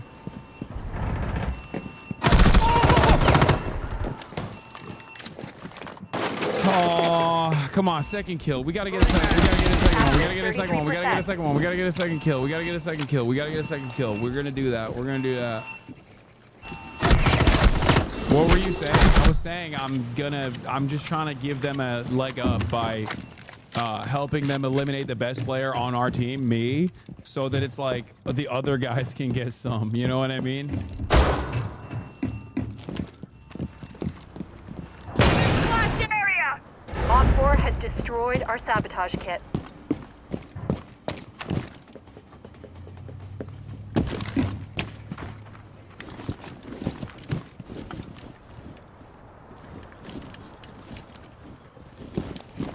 Our next sector is now vulnerable. Defend it. Oh shit, he's right there. Let's fucking go! Second kill unlocked!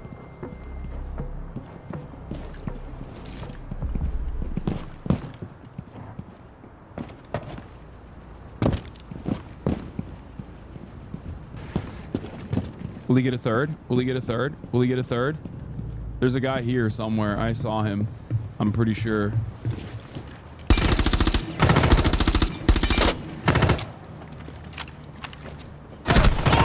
Wait! Did I throw it? Oh, shit. Almost a third, dude. Oh, damn. She lasered my brain. Oh, my God. Okay, that's not too bad, though. That's not too bad. Enemy capture of the sector is underway. Almost got a third kill. I'll take it. You stood no chance against them. That's what you want me to think. You want me to think that, but that's not the case.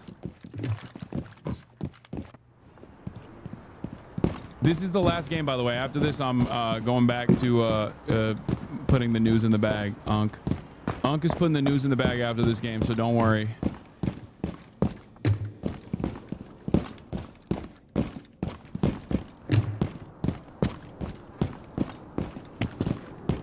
We've lost a third of our friendly sector.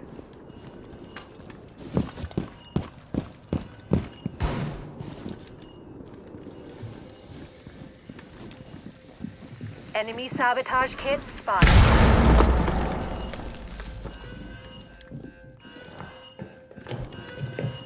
He's in here.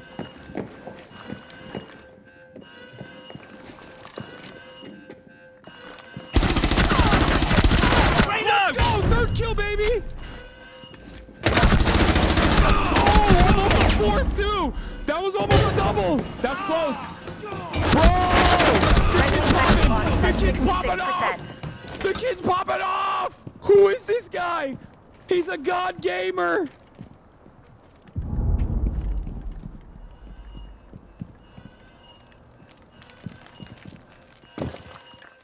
Polished off the rust. Yep, that's right.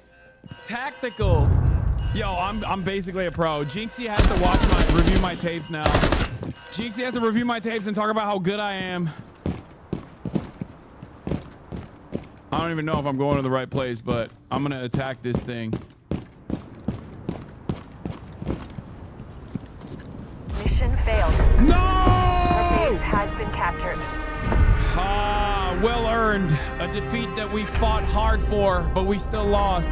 Also, not the worst player on the team. All right, everybody, that concludes the gaming portion for now for the broadcast. We are now officially ready to put the news in the bag. Unk is back. Oh my Lord, holy moly. Okay, all right. Let's get it twisted. Okay, Friday start. I mean, not Friday. Today's not even Friday. What am I talking about? Is it? Want to shout out to Rainbow Six Siege. You can, like I've said, you can get it. You can play the beta. It feels like a Friday to me. And partially because I wasn't the worst player. I wasn't the worst player. Okay, I was not the worst player. I want everybody to recognize that I was not the worst player. That's important. Do we have the Themasius playlist locked and loaded, ready to go? Because it's time to go back to the diamond ranked.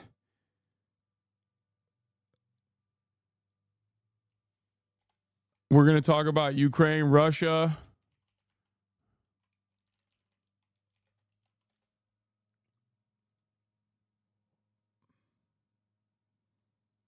Wear headphones, please. I'm begging you. Shut up, Megaphonics. I'm not going to do that. All right. Breaking news. Trump meets with NATO General Secretary Mark Rutte in the Oval Office.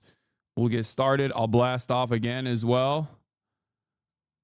And we'll put the news in the bag.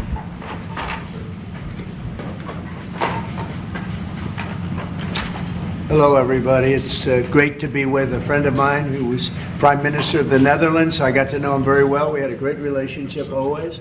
Mark Rutte. Now he's Secretary General of NATO and doing a fantastic job. Everybody, every report I've gotten is what a great job he did, and I'm not at all surprised when I hear we had to support him, and we supported him as soon as I heard the name.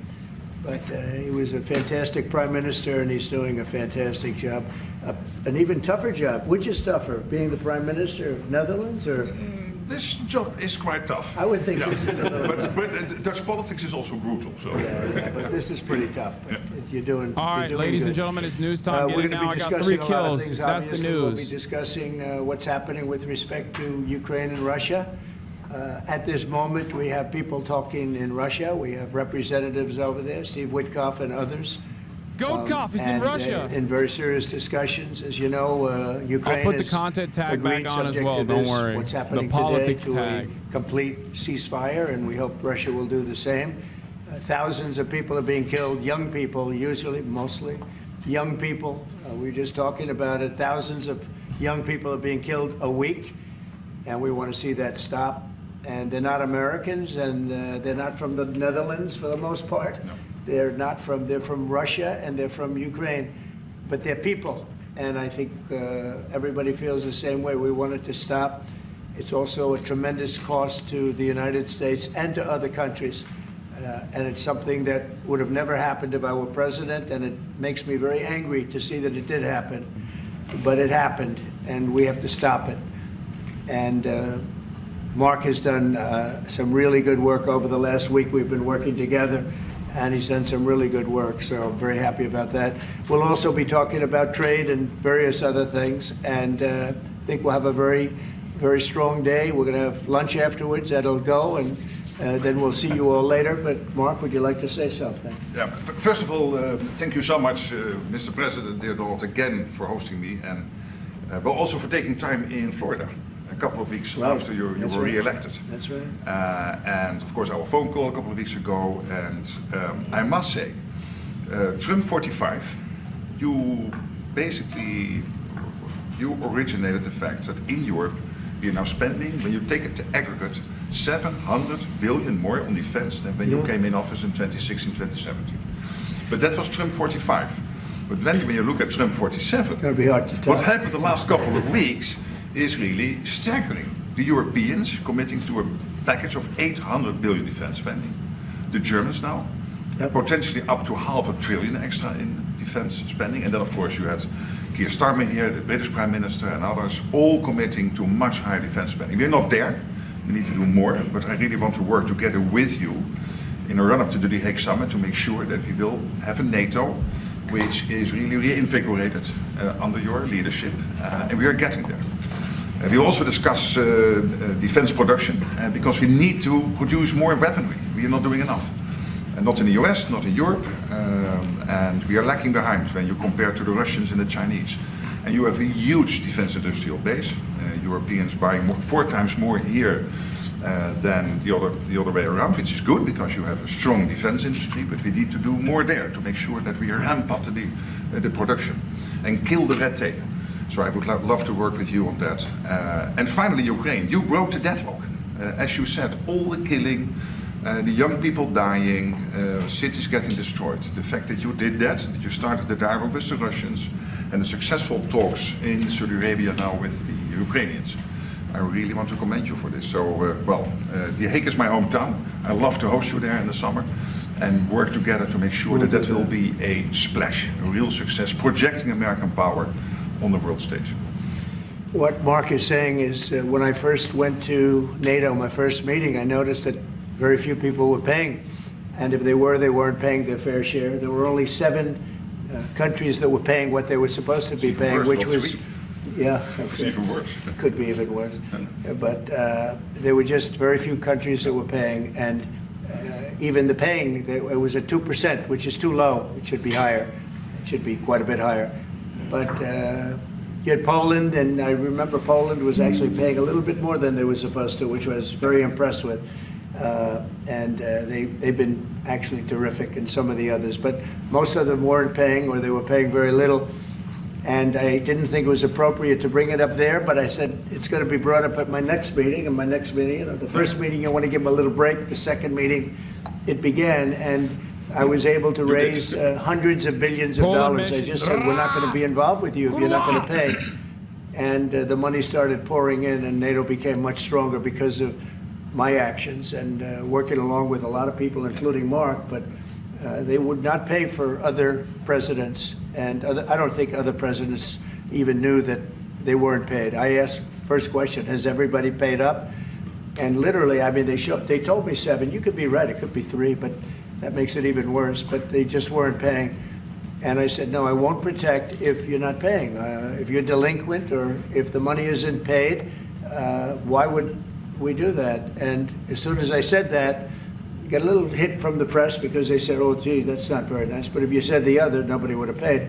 And the money started coming in by the billions. And, hundreds of billions of dollars flowed into NATO, and NATO became strong. Yeah. And you remember that. Your predecessor, who I thought was a very good man. Absolutely. Actually. Yes, Stoltenberg. He sends his best greetings. He was terrific. Stoltenberg, Secretary General. Great and man. He made the statement that when Trump came in, the money started coming in like we never saw before. Hundreds of billions, actually probably close to $600 billion came in, and NATO became strong from that standpoint. And now we have to use it wisely, and we have to get this war over with, and you'll be back to a normal, much more normal life. And maybe we're close. We're getting words that things are going okay in Russia, and it doesn't mean anything until we hear what the final outcome is. But they have very serious discussions going on right now with President Putin and others. And hopefully they all want to end this nightmare. It's a nightmare. It's a horrible thing when you look. I get pictures every week. They give me the pictures of the battlefield, which I almost don't want to see. It's so horrible to see young people laying arms and legs and heads laying all over the field. It's the most terrible thing that you'll ever see. And it's got to stop. These are young people with mothers and fathers and sisters and brothers and friends, and it's got to stop. So we hopefully are going to be in a good position sometime today to have a good idea. We'll have we know where we are with Ukraine, and we are getting good signals outside of Russia as to where we are with Russia. And hopefully they'll do the right thing. It's really humanity. We're talking about humanity. We're not talking about the money. But then you add the money to it, and hundreds of billions of dollars is being spent and really wasted so unnecessarily. It should have never happened. So it's an honor to have you here. They picked a great gentleman. I'll tell you, I was so happy to hear, because you had somebody, Stoltenberg was really good, and you have somebody that's going to do an incredible job. And I was so much in favor of you. You have no idea. They had another person that I did not like. I was not happy. And I think I kept him from, you know what I'm talking about. I said, this is the right man to do it. And he really did. He was a great prime minister of the Netherlands. He did a great job. And that's what he's doing right now. So thank you, everybody, for being here. And it's a very great honor to have you. And we even have some of our great energy people here today, right? We have the governor, and we have Chris, Chris, right? He's supposed to be the most talented man in the world of energy, according to the governor. So I don't know if he's right. And we have General, you've been fantastic. Thank you very much. And we have a lot of good people that won't be so much involved with this, but they wanted to see what was happening. It's become a little bit of a show, but they wanted to see what was happening, and I think a lot of good things are happening. So with that, if anybody would have a question. Mr. President, on Russia. Please, sorry. Steve Witkoff's trip to Moscow, you spoke about it. What sort of agreement do you hope he comes away from there with? Well, we'd like to see a ceasefire from Russia, and we have, not been working in the dark. We've been discussing with Ukraine land and pieces of land that would be kept and lost, and all of the other elements of a final agreement. There's a power plant involved, a very big power plant involved. Who's going to get the power plant, and who's going to get this and that? And so you know, it's not an easy process. But phase one is the ceasefire. A lot of the individual subjects have been discussed, though. You know, we've been discussing concepts of land because you don't want to waste time with a ceasefire if it's not going to mean anything. So we're saying, look, this is what you can get. This is what you can't get. They discussed NATO and being in NATO, and everybody knows what the answer to that is. They've known that answer for 40 years, in all fairness. So a lot of the details of a final agreement have actually been discussed. Now we're going to see whether or not Russia's there, and if they're not, it'll be a very disappointing moment for the world. Yeah. Vladimir Putin just said he is open to a ceasefire, but he does still have some concerns. He suggested that you two should speak directly. Do you have plans to speak to him soon? If so, when? Are you confident you can get this across the table? Sure. He did say that today. It was a very promising statement because other people are saying different things, and you don't know if they have anything to really, if they have any meaning, or I don't know. I think some of them were making statements. I don't think they have anything to do with it. No, he put out a very promising statement, but it wasn't complete. And yeah, I'd love to meet with him or talk to him. But we have to get it over with fast. You know, every day people are being killed. It's not like, as we sit here, 2 people will be killed. Think of it. 2 people are going to be killed during this little period of time. Thousands of people a week are dying. So we really don't have very much time. We have to make this fast. It shouldn't be very complicated. Thank you, Mr. President. Yes. A representative of Canada, the finance minister, are in town and will meet members of your administration during the day. Any chances that you will ban on the tariffs on aluminum and the ones that are planned for April 2nd? No. You are not going to change your mind? No, I'm not. Look, we've been ripped off for years, and we're not going to be ripped off anymore. No, I'm not going to bend at all. Aluminum or steel or cars. We're not going to bend. We've been ripped off as a country for many, many years. We've been subjected to costs that we shouldn't be subjected to. In the case of Canada, we're spending $200 billion a year to subsidize Canada. I love Canada. I love the people of Canada. I have many friends in Canada. The great one, Wayne Gretzky, the great. Hey, how good is Wayne Gretzky? He's the great one. But we have, I know many people from Canada that are good friends of mine. But, classic. You know, the United States can't subsidize a country Wayne Gretzky, to $200 billion a year. We don't need their cars. We don't need their energy. We don't need their lumber.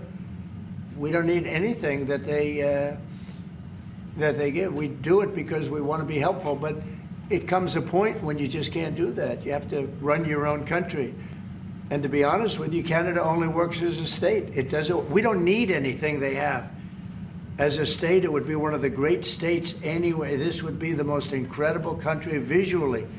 If you look at a map, they drew an artificial line right through it between Canada and the U.S. Just a straight artificial line. Somebody did it a long time ago, many, many decades ago, and makes no sense.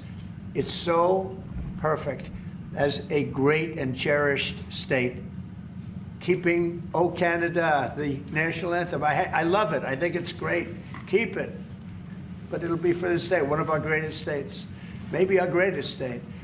But why should we subsidize another country for $200 billion? It costs us $200 billion a year. And again, we don't need their lumber. We don't need their energy. We have more than they do. We don't need anything. We don't need their cars. I'd much rather make the cars here. And there's not a thing that we need. Now, there'll be a little disruption, but it won't be very long. But they need us. We really don't need them. And we have to do this. I'm sorry, we have to do this, yes. Mr. President, yeah. You have made it very clear that NATO needs to step up, although great progress has been made in your first mandate. How do you envision this new transatlantic? Are you talking about NATO stepping up? Well, NATO is stepping up through this man. This man is a man that only knows how to step up. And we have the same goal in mind. We want the war ended. And he's doing his job. He only knows how to. I like that this Yeet account, by the way, has become so goddamn unimaginably horny with its true purpose that it's basically just like revealing its hand. I saw this like Asmongold says Hassan seems schizo when he blames everything on Destiny and admits something crazy in the process. I go on Destiny subreddit too, part of the Illuminati for him. This motherfucker is only posting about Ethan Klein, myself, and people in Ethan Klein's crosshairs, okay? Literally look at this. Like, with the one exception, Hassan has been farming that sponsorship money this week, with 2 being in the last 5 days. That's such a, like, how is this, what is this man doing?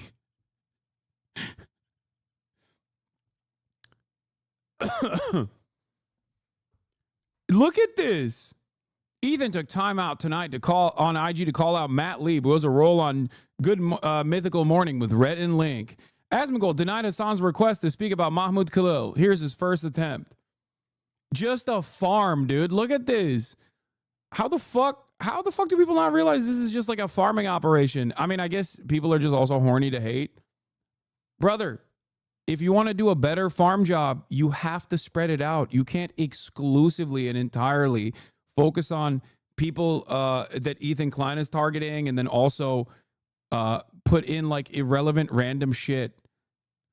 You got to, every now and then you got to pepper in some, you know, real fails or whatever. You know what I mean? You can't just be posting about like every random shit that happens, every random thing that happens on my broadcast. Amazing. Why are you giving tips? Let the motherfucker fuck it up. It doesn't matter. There's no stopping these accounts. This is like one of those like this account operates in a similar capacity to one of those like stake promoted accounts. He will clip this, get hard because you notice him. I know. I mean, it doesn't really matter. He gets like 2K likes per max, but he like, imagine, hey, watching my gaming streams. My audience doesn't even watch my gaming streams, and this guy's in here. You can't give this guy any attention at all. You looked at him once and he's having a mental breakdown. Isn't this the stalker guy? Yeah, he's one of the stalker guys. He's in all the stalker discords. And he literally communicates with the other stalker guys as well. And the other stalker guys give him tips on what to get me banned on. Like, he once revealed his DMs with another one of those fucking stalker accounts who was like, yeah, you should use this clip. You should use this clip. This will get him banned. Deranged. One day, I hope that you will be mentally well. Okay?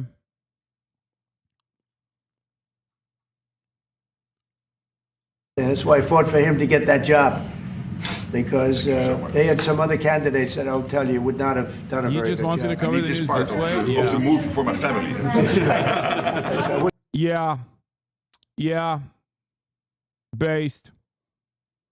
Yeah. I think this guy's got some pretty good ideas. Yeah. We'll get you a clip. We're going to get him a clip of that little last statement. The rest of the statements, he doesn't care. Sir, how does this new transatlantic cooperation, how do you envision it? Well, we have, that's one thing. I mean, you know, we're on the other side of the ocean. And they're right there. And yet, we're in for $350 billion because of Biden. And oh yeah, we're going to cover the Israel using sexual assault systematically as a weapon of war with infinitely more evidence, according to the United Nations Human Rights Report that just came out, 49 pages detailing the harrowing nature of sexual assault being used as a weapon in war by the Israeli occupying force later in the broadcast.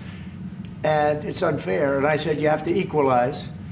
They should equalize. They should have. It should have never happened where Biden just gave this money away. Now, as you know, we have an agreement with Ukraine on the rare earths and other things, and that'll get us something back, a lot back. It'll get us our money back.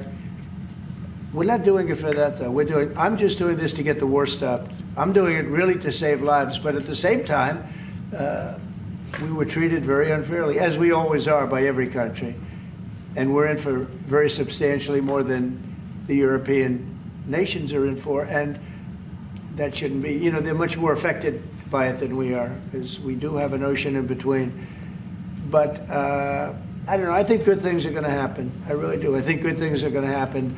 I do say, we were talking before, and Mark was very nice. He said, if you would get involved, there would be nothing. You'd just be going on. This thing would have gone on for a long time. Breaking a deadlock. It was crucial. Yeah, we broke a deadlock. We did break a deadlock. I hope it's meaningful. Yes, did you have one? Yeah.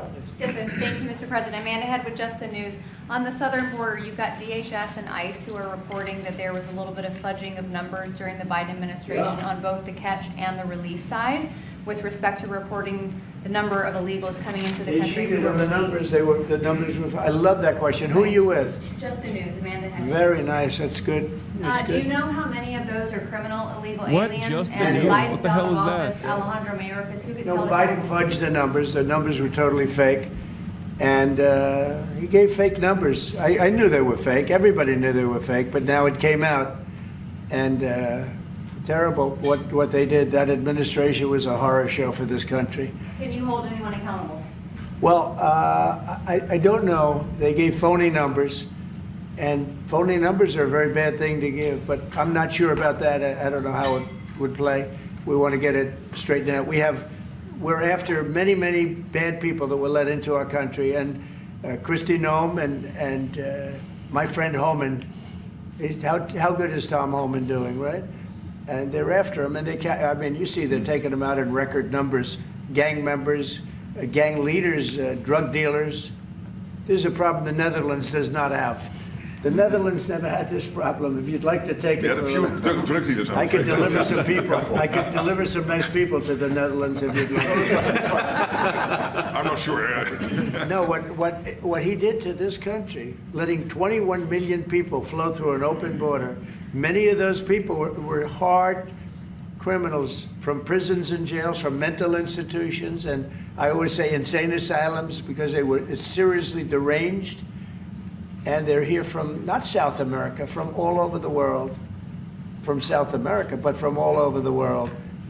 And it's so sad. You'd say, why would anybody do this? Why? Yeah, go ahead. And one more, there's some new internal Democrat polling that doesn't look great for Democrats, but it also has 54% unfavorability for Republicans in swing states and battlegrounds for the midterms. Do you consider those voters capturable for Republicans? Yeah, well, we did, I won every swing state, as you know, by a lot.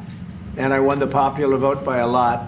And we won the counties. If you look at the counties and district plan, we had 2,725, and they had 501. That's why the map is all red. So we had a great thing. Yeah, I think winning from the Democrats, I saw, if you look the other night, I made a speech, and I introduced two young ladies who were killed, viciously, violently killed.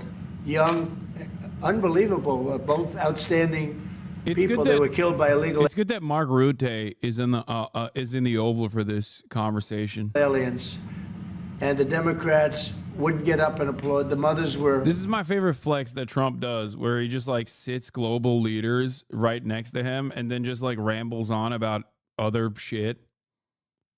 Like about how he won the election, how awesome it was that he won the election. I mean, inconsolable. They were crying, and everybody was crying.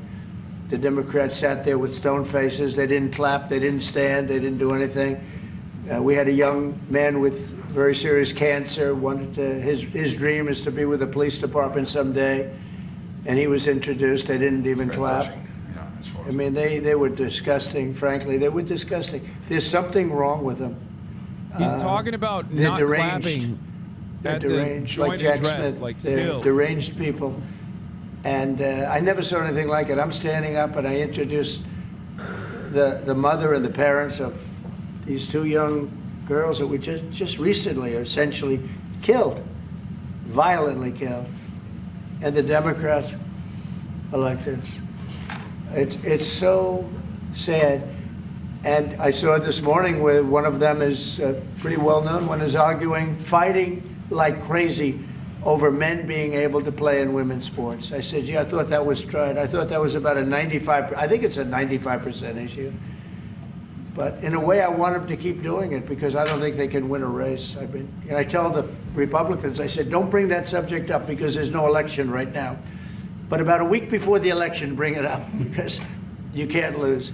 And everything's transgender this, transgender that. They have bad. I saw a Media Matters poll on this, by the way, when Trump was talking about everything is transgender this, transgender that. I think around 80% of trans issues, like 80% of all things related to trans folk come from right-wing media outlets. Like progressive outlets and like directly queer outlets, you know? Like outlets that cover queer-related issues, queer lifestyle issues, combined barely put a dent. Like they barely make 20%. It's like an insane disparity, which is fairly eye-opening. Hold on, let me see if I can find it. Media Matters, right-wing, trans report.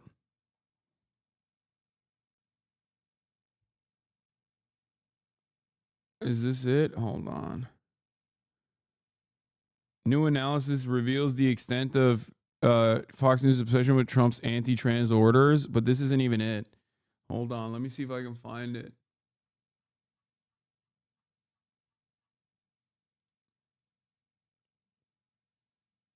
It's wild.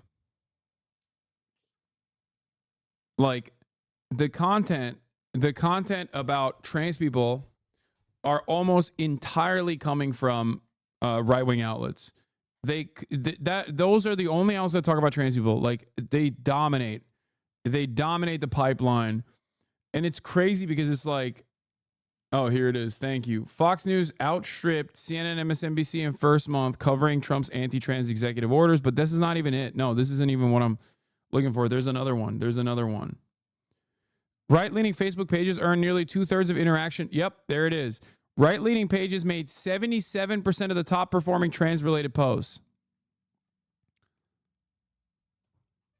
Facebook interactions on all trans-related posts by page ideology from 2020 to 2021. This is an older post.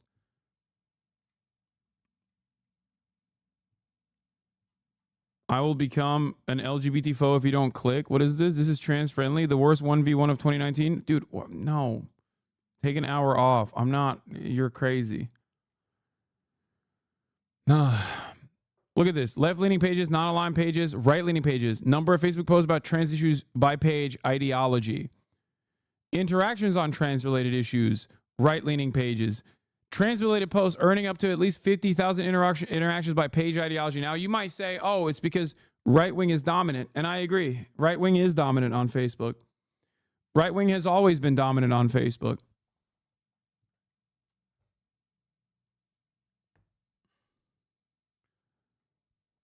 But even the number of total posts is like insane. Even the number, like the overwhelming amount of trans-related content, the overwhelming amount of trans-related interactions almost entirely comes from right-wing outlets. They talk about trans people in an obsessed manner. They talk about trans people more than anybody else. This is something that I've mentioned before. It's like they have this like almost this psychopathic obsession with trans people. They think about trans people more than trans people do. It's insane. Politics, but one thing, they stick together. You know, I wish and the Republicans stick together mostly, but we have a couple that are grandstanders. It's a wild fixation, dude. In life. But the Democrats, they have grandstanders, but when it comes to a vote, they do stick together, right? Yes, no doubt it's majority right, but it doesn't say 77-23 overall, just top performing. Yes, I apologize. It is 77% of all interactions come from right-leaning posts. Okay? All interactions overall on trans-related issues. They'll stick together on the shutdown. Will that hurt Democrats going into midterms? Well, if they do a shutdown, and ultimately that might lead to very, very high taxes, because we're talking about a shutdown, we're talking about getting to work immediately on the greatest tax bill ever passed. That was the one we did. It was a renewal, and it's an addition to it. And we're going to cut people's taxes. And if we don't open, the Democrats are stopping all of these good things that we're providing. We're providing the greatest package of benefits that this country's ever provided. The biggest part of that's going to be tax cuts for the middle class and for businesses, small businesses, employers, people that hire people in jobs. And if it's shut down, it's only going to be, if there's a shutdown, it's only because of the Democrats. And they would really be taking away a lot from our country. It takes two to tango. The irony, of course, is that if it doesn't shut down, if the Democrats concede, if they cave, if they capitulate, okay, against the Republicans on this issue, then they're basically handing the Republican Party an opportunity to defund a lot of these federal agencies, which unironically will commit the federal government to a permanent shutdown, at least on numerous agencies. So it's a very weird predicament where you shut down the government if you don't shut down the government. And from the people of our country. Mr. President, on tariffs, you made clear you're not backing down from this, but many American small business owners say they are concerned that these tariffs are going to hurt them. What's your message to them? They're going to be so much richer than they are right now. And we have many. Yesterday, General Motors was in. They want to invest $60 billion. The people from Facebook were in yesterday. They're going to invest $60 billion by the end of the year. Other people are talking about numbers. Apple, as you know, a few days ago announced $500 billion investment. They're going to build their plants in the United States, which, as you know, almost all of their plants are in China. Now they're building in the United States. Look, the reason is two things. Number one, the election, November 5th. And the other thing is tariffs. I think probably in that order. But Tim Cook came in and he announced 500, think of it, 500 billion, not million. 500 million's a lot when you think about it, right? But I would have been happy with 500 million, but it's $500 billion investment by Apple in the United States. And that's because of the election result, and it's because of the tariffs and the tax incentives too, tariffs and tax incentives. And I've never seen anything like it. We have plants going up now in Indiana. We have plants going up in Michigan. A lot of plants going to be planned from. I'm trying to steer them to Michigan because Michigan got so badly beaten by, what happened with Europe. If you look at Europe, take a look at the EU. We're not allowed to sell cars there. It's prohibitive because of their policies and also their non-monetary tariffs. They put obstacles in your way that you can do nothing about. But if you take a look at what happens, so we sell no cars to Europe, virtually no cars, and they sell millions of cars to us. They don't take our agriculture, we take their agriculture. It's like a one-way street with them. The European Union is very, very nasty. They sue our companies. Apple was forced to pay $16 billion on a case that, very much like my case, is that I... That's crazy that he's mad that they sued Apple. Dog, the only reason why they get to sue Apple is because Apple is avoiding American taxes. They shouldn't have been even cases, but we felt they had no case, and they ended up having an extremely favorable judge and decision. But they're suing Google, they're suing Facebook, they're suing all of these companies, and they're taking billions of... He's mad that Apple moved its facilities to Ireland because they want to use Ireland as a tax haven. And then he's doubly mad that the EU successfully extracted 13 billion euros, $14 billion in taxes from Apple. What you want? I don't understand. No, we're talking about not antitrust. We're talking about the tax bill case. EU court rules against Apple in case collected 14 billion in taxes Ireland never collected. We're not talking about the antitrust one, which was also another good. That was also unironically another instance where European regulators actually made consumer-friendly protections that actually will help all of us in the long run. No, they sued him over a bunch of stuff. Yeah, they sued him over universal ports. They sued him over, I think they sued him over right to repair. Oh God, I drank way too much coffee in the morning. But yeah, he's complaining that the EU courts sued Apple for taxes that they didn't pay to the EU. The reason why Apple's even paying taxes to Ireland is literally because they use Ireland as a tax haven. Dollars out of American companies, many more than the ones I just mentioned. And I guess they're using it to run Europe or something. I don't know what they're using it for, but they treat us very badly. China obviously treats us very badly. Almost everybody does. And I blame past presidents, to be honest. Because when I was president, we received so far about $700 billion from China over the years on the tariffs that I put in. No other president got 10 cents from China. And that was only beginning, except for COVID. I would have been able to finish the process, but we had to fight the COVID thing, and we did really well with it, but we had to fight. And then we had actually, as you remember, Mark, we actually handed over the stock market. It was higher than just previous to COVID coming in, which was sort of a miracle, frankly. We did a good job. But the tariffs are very important. And I think the psychology, there's great spirit. When Mark came in, he said, congratulations, there's a whole new spirit, there's a whole new light over this country and really over the world.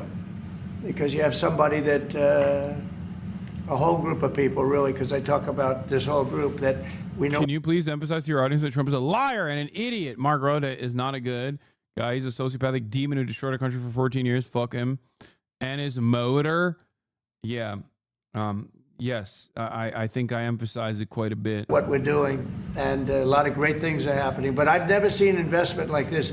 Trillions of dollars is being invested in the United States now that would have never, our country could have failed. Another 4 years of this, what happened in the last 4 years, our country would have been a crime-ridden mess. And I don't know if you noticed, little thing they call it, but it's not a little thing if you like eggs and you don't have a lot of money. Eggs have gone down 25% in the last couple of weeks. We inherited that problem, eggs.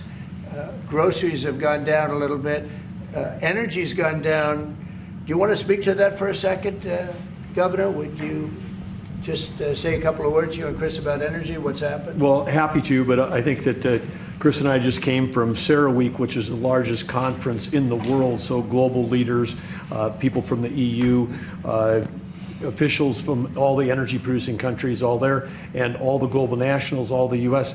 The spirit of that group is through the roof because now they realize that in the United States that President Trump's policies are pro-developing more energy, as opposed to we're trying to shut down energy, and that pro-growth, pro-business, pro-energy approach is giving people the optimism. So then the markets are reacting to that, and energy prices on the futures market are going to go down because people know we're not going to be killing off the energy we need for prosperity. As much as I'm excited as a Bergamaniac for holding space, it's hard for me to be supportive of the statements that I'm hearing, Prosperity in all of our countries, but also for peace. Because people have used energy to fuel these wars that President Trump is working so hard to end. And we know that high energy prices were driving the inflation that he talked about. So it accomplishes two goals for us, which is prosperity for the world, peace for the world, when we have smart energy policies. And President Trump has brought common sense back to how we think about energy. And it's brought down now $65 a barrel, I saw this morning. That's phenomenal news. And that's what brought it up. The energy they took our beautiful energy policies and they just messed them up. And then they went immediately back to them but by that time they lost it. They lost that Bronco, as the expression goes. Chris, do you have something to say? Oh, I think Doug said it well, but you just can't overstate how important the return of common sense, the return of knowledge about energy and pro-American consumers, pro-investment in our country. I think globally that was welcomed. It means capital flows, it means more sobriety and lower energy prices, more economic opportunity for Americans. So yeah, it was elated atmosphere at a global energy conference. Well, we're working on one project. It should be very easy. It's a pipeline going through a small section of New York. New York's held it up for years, actually, for years. They've wanted to do it for years and years. And it will reduce the most expensive energy almost in the world is in New England because they have no way of getting it there because it's been held up by New York. And the whole of New England and Connecticut and New York, the energy prices are through the roof. And this one pipeline will save per family $2,500 just on heating and another $2,500 on everything else. So the energy, by just a simple pipeline going through an area that wants it, an area that's not a rich area. It's actually a very poor area. Would create jobs and everything else. And it's going to be way underground. Nobody's going to see it. Once they fill it up, nobody's going to see it. Nobody's going to know it's there. And families in New York and Connecticut and New England are going to save $5,000 a family. Think of that.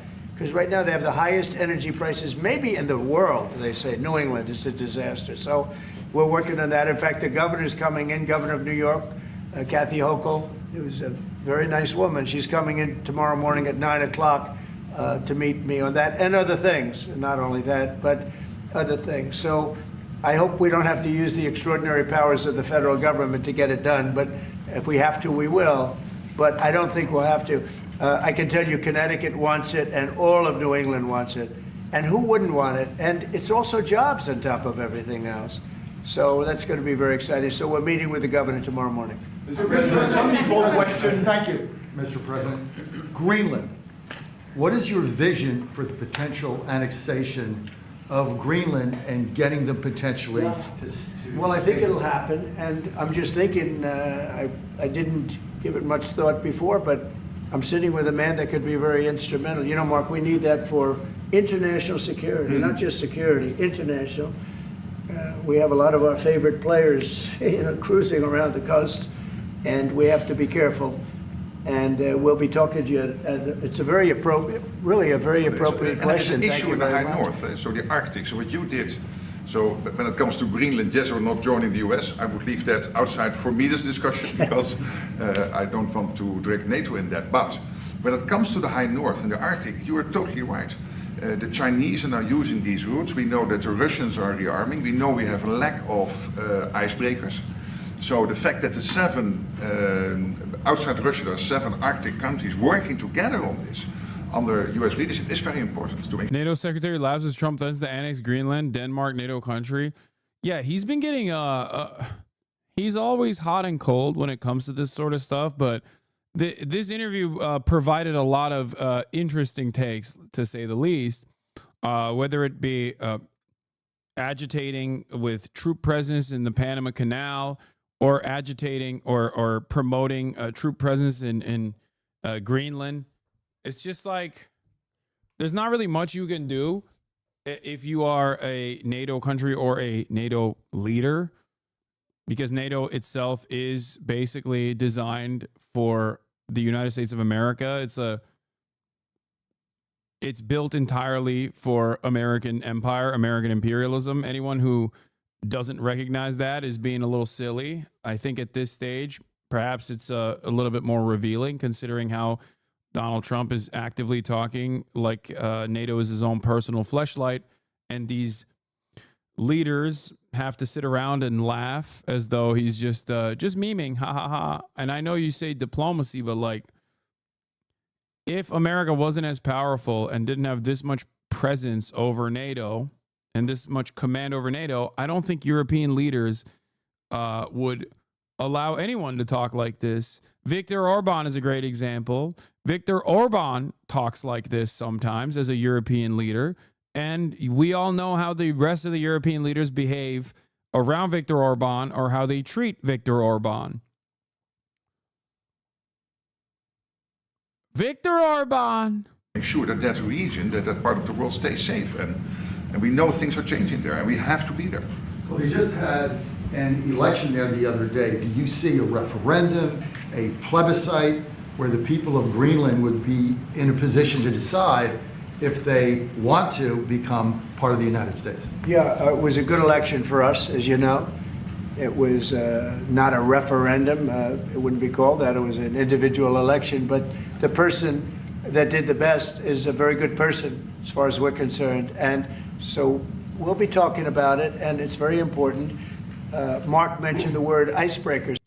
Greenlanders want independence, but they overwhelmingly do not want America to be to come in and take over Greenland.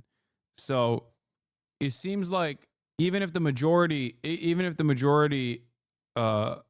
wants independence, they just mean independence from Denmark, and not necessarily not necessarily an opportunity for America to come and get and annex them. So we've ordered, we're in the process of ordering 48 icebreakers. And Canada wants to know if they could use them. I said, well, you know, you got to pay for them. Think of it, Canada. We pay for their military. You know, Canada pays very little for their military because they think we're going to protect them. But even with the icebreakers, so we're going to order 48. And Canada wants to be part of the deal. I say, you got to get your own icebreakers. I mean, if you're a state, you can be part of the deal. But if you're a separate country, you've got to get your own icebreakers. Russia, as you know, has about 40 of them. And we have one big icebreaker. But that whole area is becoming very important. And for a lot of reasons, the routes are, you know, very direct to Asia, to Russia. And you have ships all over the place. And we have to have protection. So we're going to have to make a deal on that. And Denmark is not able to do that. You know, Denmark's very far away and really has nothing to do. What happens? A boat landed there 200 years ago or something, and they say they have rights to it. I don't know if that's true. I don't think it is, actually.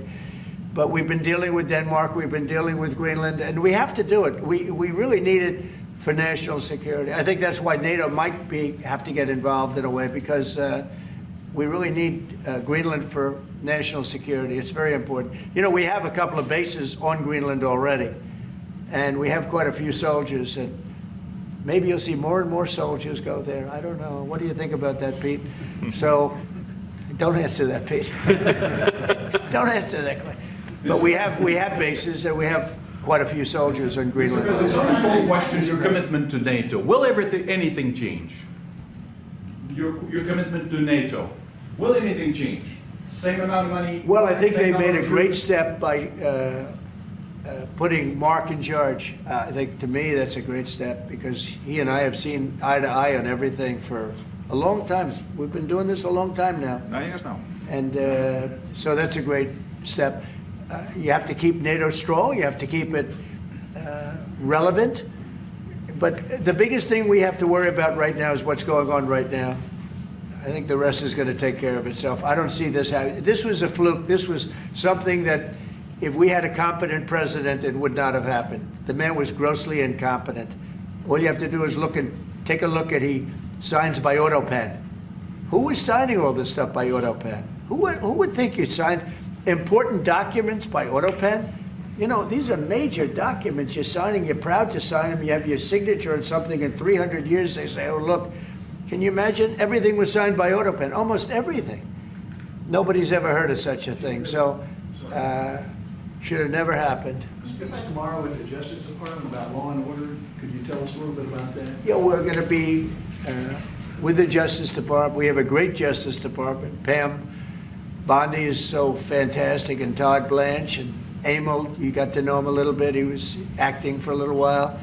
And some other people are incredible in the Justice Department. And I consider the FBI to be a part of it in a sense. And Cash is going to be fantastic, and all the people. Dan Bongino, I love that. I mean, I love that. I think Dan is great. I think we have unbelievable people. And all I'm going to do is set out my vision. It's going to be their vision, really, but it's my ideas. And basically, we don't want to have crime in the streets. We don't want to have people pushed into subways and killed, and then the person that did the pushing ends up in a 15-year trial and gets off scot-free. We want to have justice, and we want to have safety in our cities as well as our communities. And we'll be talking about immigration. We'll be talking about a lot of things, the complete gamut. So I look forward to that. That'll be tomorrow at the Justice Department. Mr. President, you're a man of peace. You said it several times, and you made it very clear. A man of peace dealing with belligerent people. Yeah. And I'm thinking, we saw how you handled Zelensky in this very own room. What is your leverage on Putin? Are you thinking sanctions? I'm going to throw up, dude. Every question has to be prefaced a million times over with, like, every question has to be prefaced with so much glaze that you can barely hear them over the spittle. It's wild. What if he refuses to? Well, I do have leverage, but I don't want to talk about leverage now, because right now we're talking to him, and based on the statements he made today, they were pretty positive, I think. So I don't want to talk about that. I hope Russia's going to make the deal too. And I think once that deal happens, you're never going to be in a process. I don't think they're going back to shooting again. I really believe if we had if we get a peace treaty, a ceasefire treaty, I think that leads to peace. That's going to really lead to peace. I don't think anyone wants to go back. They've been doing this for a long time, and it's vicious and violent. And I think if President Putin agrees and does a ceasefire, I think we're going to be in very good shape to get it done. We want to get it over with. That's why it was very important what I instructed everybody, including Steve, what we're looking for, to discuss concepts of land, concepts of power plants, because it's complicated. You know, you have a whole, you're sort of creating the edge of a country.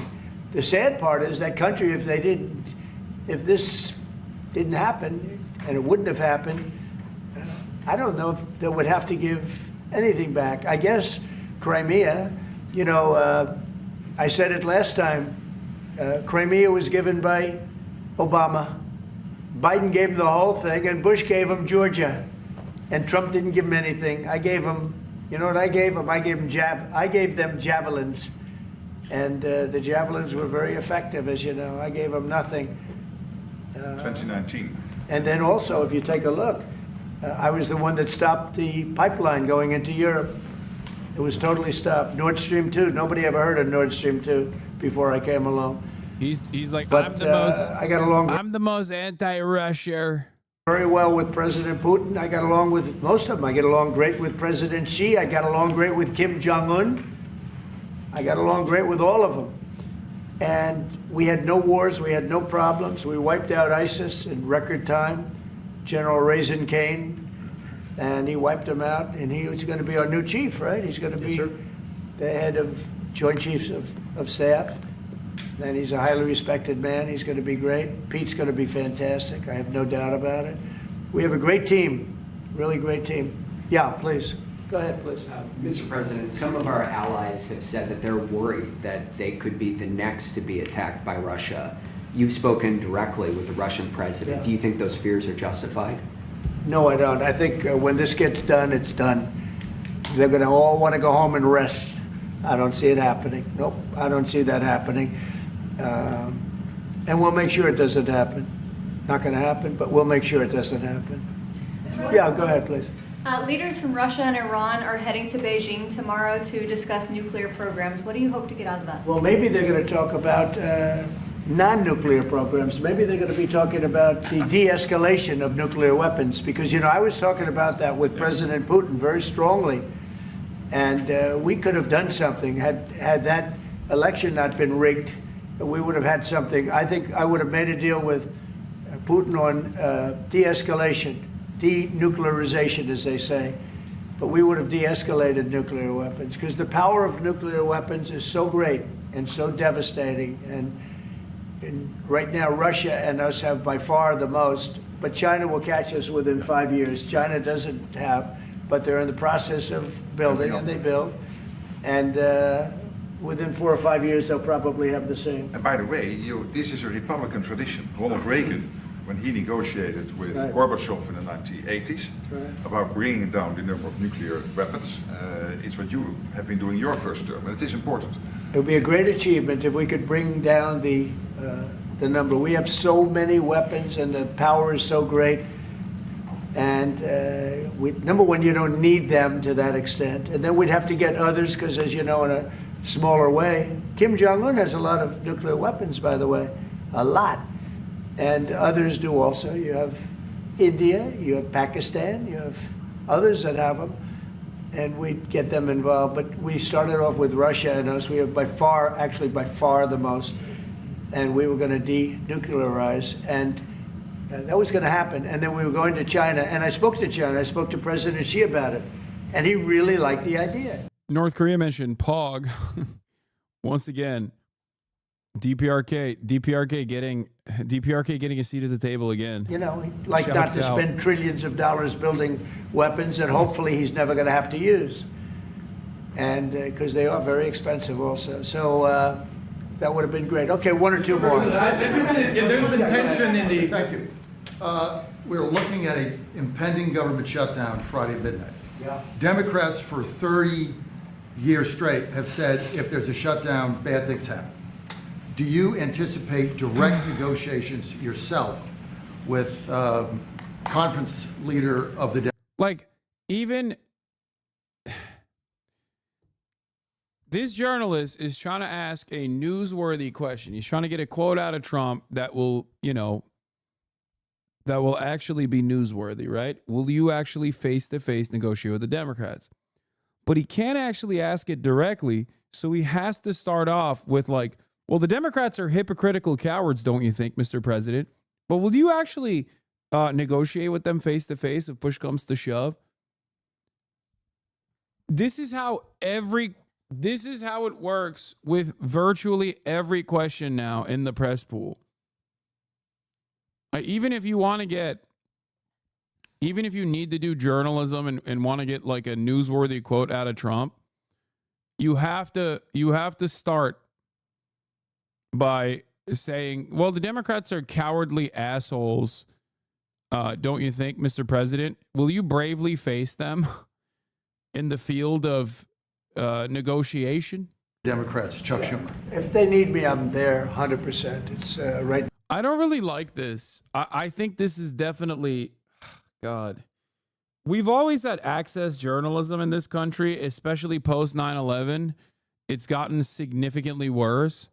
But I will say it's moving in a direction that it wasn't in before. Like people are totally normalizing just glazing Trump, and everyone just says, well, you know how he is. You just got to entertain it.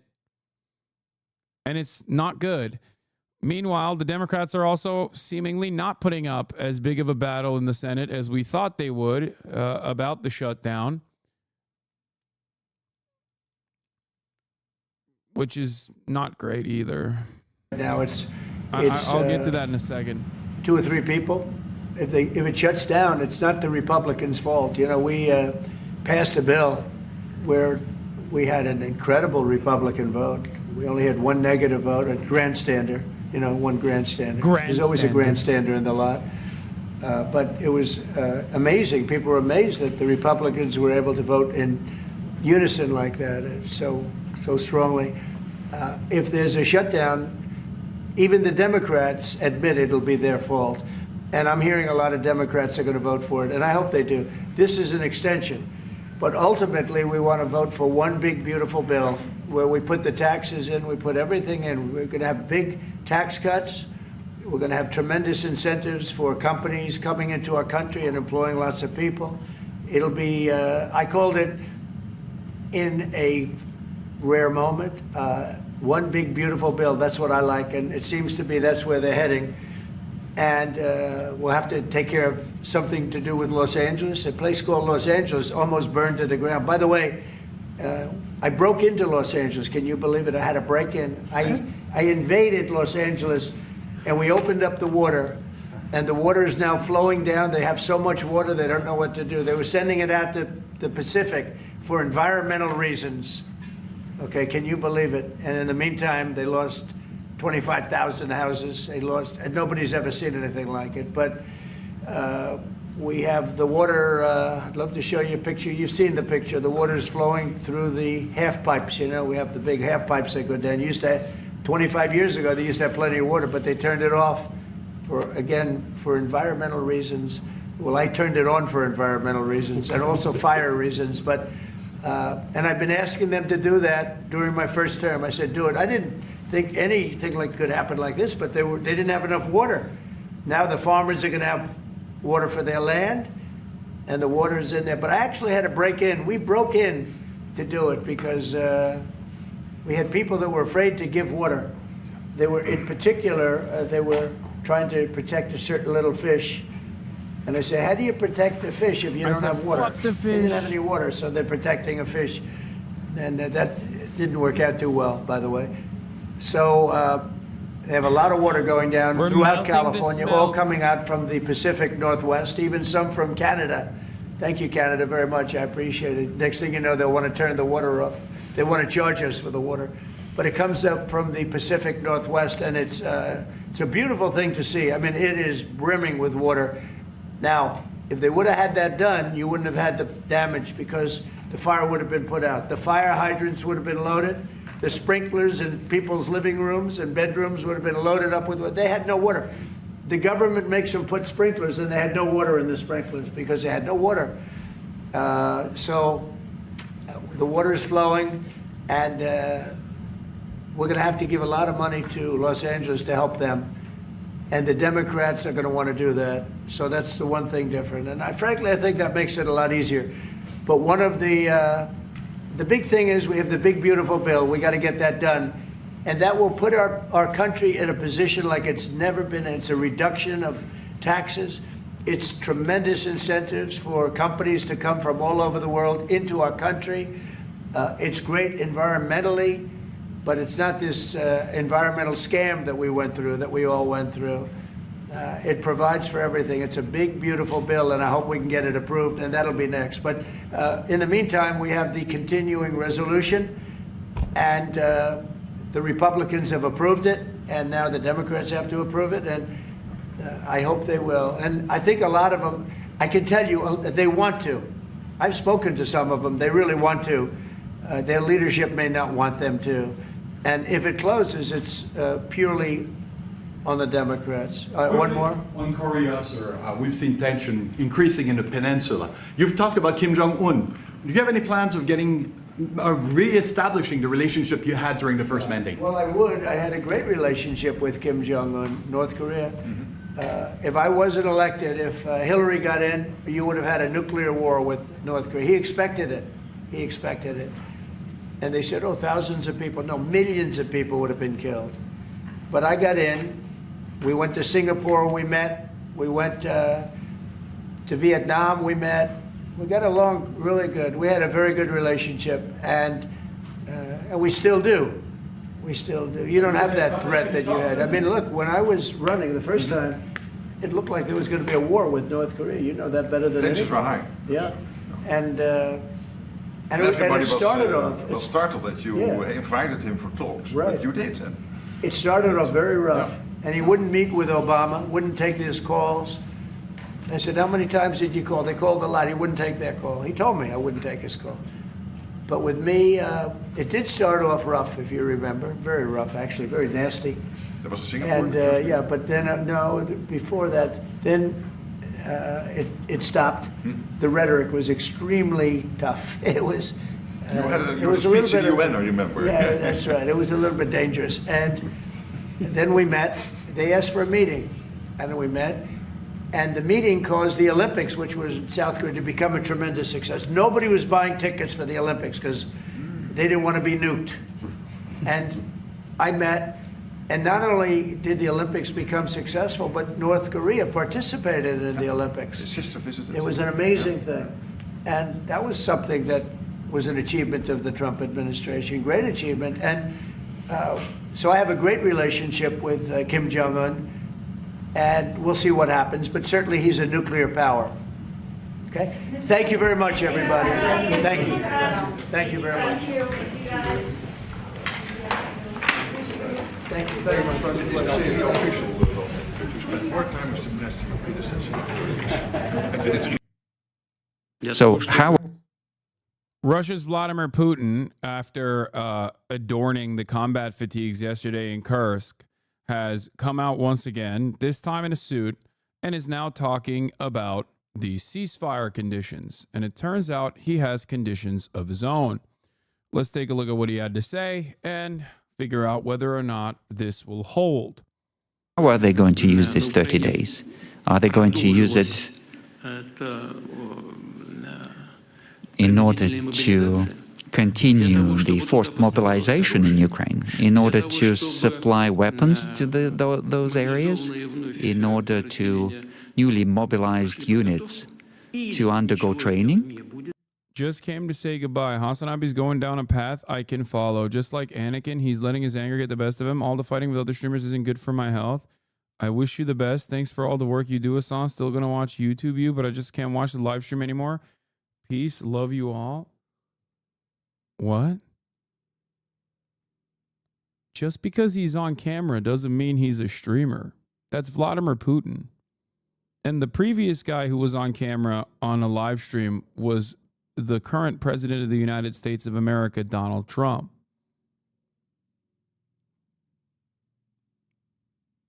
Just letting you know, these guys aren't streamers. They're world leaders. But thanks, man. Thanks for the announcement of your departure, like it's a goddamn airport. He said, like Anakin. For the record, this person is just a serial yapper. They asked me for an explainer on their timeout. I told them not to be annoying. I went to sleep and they hit me with 80 whisper messages. Yeah, no, I know.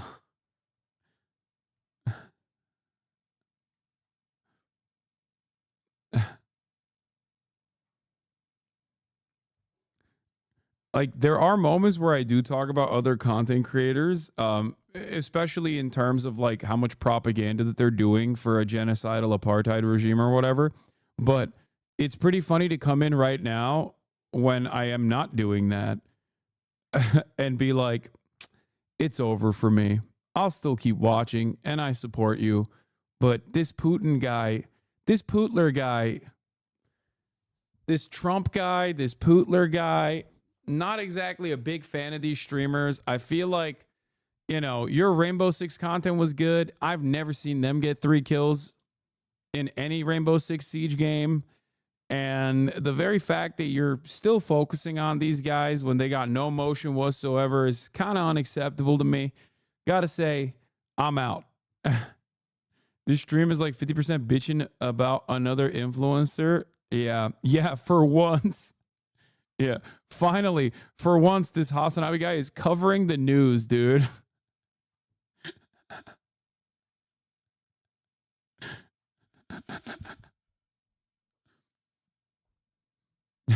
Finally, for once. Or none of this is going to happen. Then we have a question. How are we going to resolve the issues of control or verification? Twitch streaming is awesome because it's one of the few places where you can both be eating all the time and away from your desk all the time when you just let videos run, but also simultaneously pause entirely too much and offer entirely too much commentary because you're a real yapper. Platform world leaders, not play enough video games, play too much video games at the same time is awesome. It's basically make your own adventure. I'm Schrodinger's streamer always. Depending on what you like or what you don't like, I fill both of those roles at the same time. For example, because I speak for 8 hours a day on hot button topics, someone can come in and say, I'm a liberal Zionist. And then another person can come in and say, I'm actually a Hamas terrorist. Many of them just say I'm a Hamas terrorist. But there are some who also say, I engage in, liberal Zionist propaganda. It's just awesome. There's no winning. And at a certain point, I think people realize, like, okay, I will make up my own mind. Maybe this guy isn't what I think he is. And the only way that you can do that is if you come in here and you listen for an extended period of time. How can we be guaranteed that none of this is going to happen in the future? How are we going to control this? I think on the level of common sense, everyone understands this. This is a very serious question. Who is going to give orders to cease fire? And what is the value of these orders? Can you imagine about 2,000 kilometers? Who is going to determine who and where violated this agreement. That's an area of 2,000 kilometers. And then who is going to blame who? The violations of this agreement. All of these are questions that need to be thoroughly studied on both sides. So the idea in itself is correct and we support it, but there are questions that need to be discussed. And I think we need to discuss this with our American partners. Maybe we need to have a call with President Trump and discuss this. But the idea in itself to stop this conflict in a peaceful way, that's something that we support. President Trump's special envoy, Steve Witkoff, has now arrived in Moscow to brief Kremlin officials on the Ukraine ceasefire proposal. Earlier today... How do you not let the hate get to you? Because I have firmly held convictions about my worldview and also have an incredible community of like-minded individuals who not only listen to what I have to say, but then also make up their own minds, go out and change their lives in a meaningful way, and hopefully slowly but surely change the world around them in a meaningful way. That's it. That's literally, that's the reason why all of this stuff is just background noise.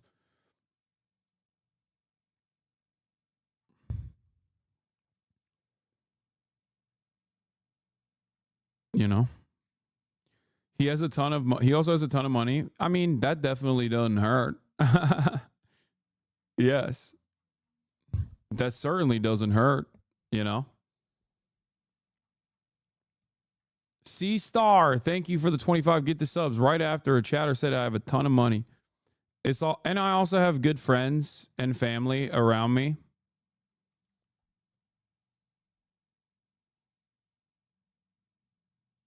Yeah, I agree with 99.9% of shit, and I've learned a tremendous amount from you, but you're still an enormous asshole.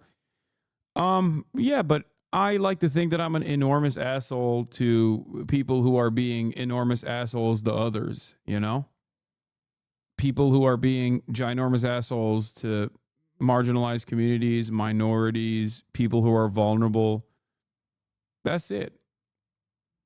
I've never said I won't bully someone. I bully motherfuckers all the time.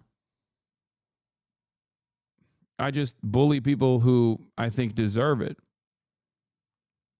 which certainly creates a lot of anger and animosity from the audiences of the people who deserve it.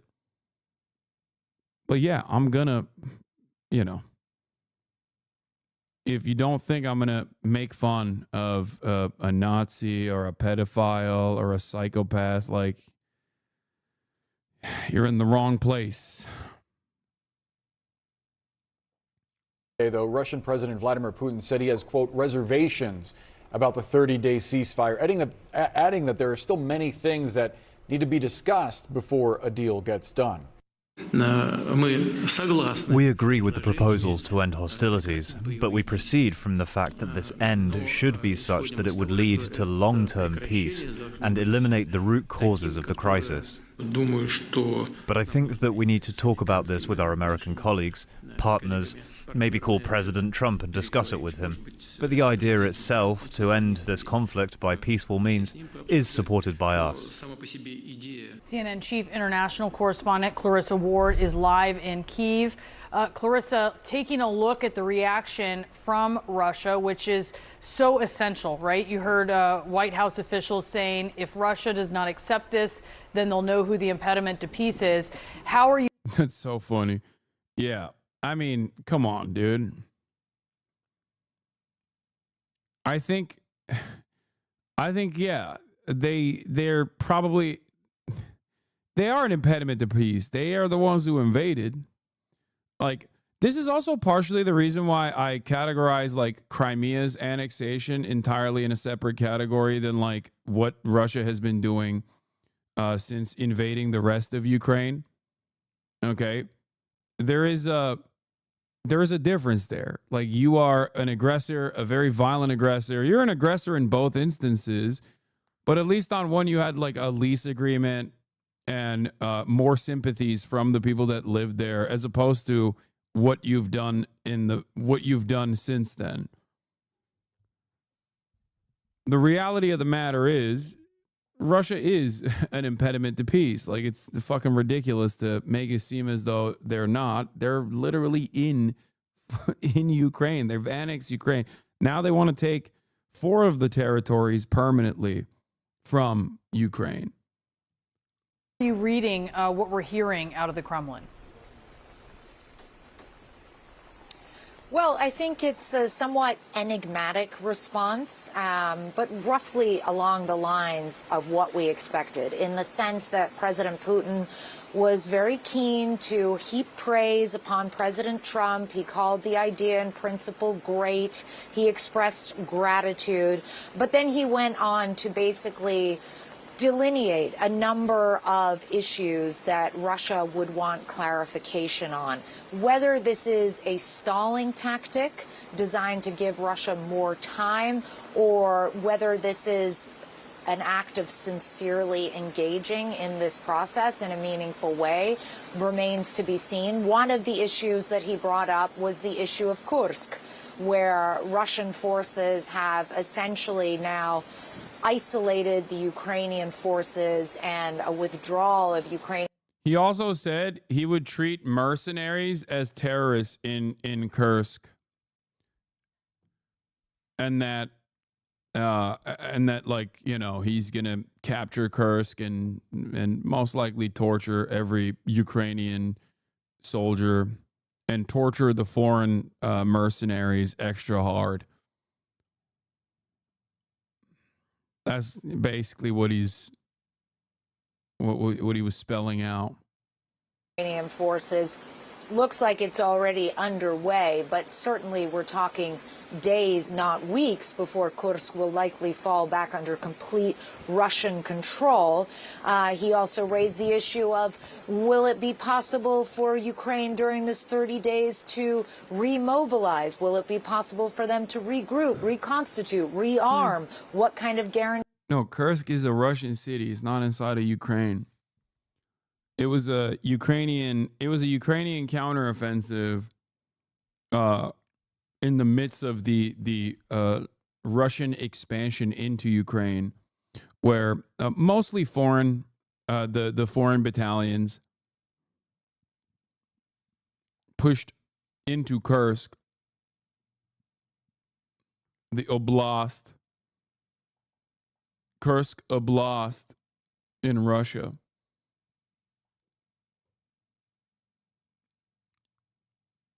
Guarantees could we be given that that wouldn't happen? What kind of guarantees can we be given in terms of how the ceasefire will be monitored, or how it will be enforced, and who gets to say when hostility? Cossack Gundi was a Brit who joined the Ukrainian Marines, not Foreign Legion, but was captured and obviously tortured by Russians. Jesus Christ. I do think it's kind of ironic that for the past couple of years, a lot of NATO Andes have been saying, oh, if there's any ceasefire whatsoever, Russia will be able to use that as an opportunity to recoup their losses and regroup and rearm and attack even harder. And to them, I said this was a bullshit excuse because both sides have that opportunity. And in the process, if they were to go back to fighting, then you're back to square one anyway. Now, it's interesting because now Russia is saying that because they also don't want to fucking stop pummeling Ukraine right now when they're in the process of retaking Kursk.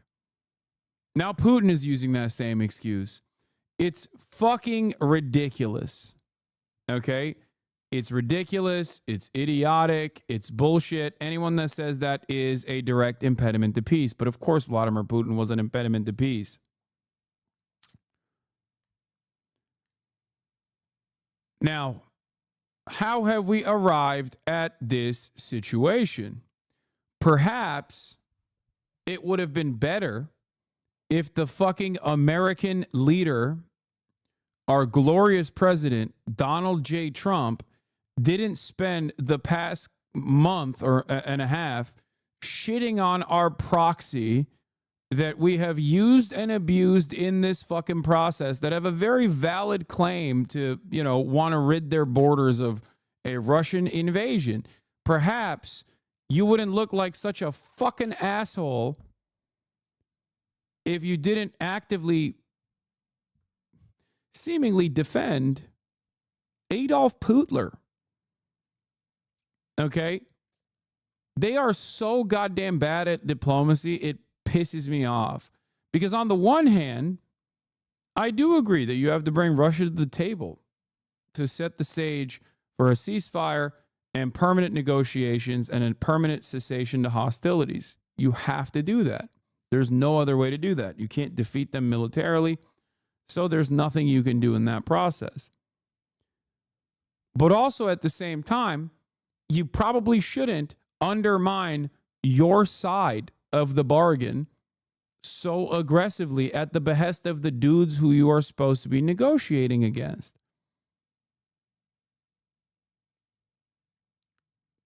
It was a ridiculous move that I criticized, and those who have been in here long enough know that the reason why I criticized it is because I also want a permanent end to the hostilities. So even when Trump seemingly was going to present himself as seemingly was going to be on the right side, okay, in terms of putting an end to the senseless death, he still fucked it all the way up. And now you got you got Putin taking great advantage of that. He's taking advantage of that. America even went so far as to stop intelligence sharing with Ukraine, albeit for a brief moment. That is insane. Marco Rubio came out and said, we're never going to arm Russia. That is the most insane. What the fuck was that?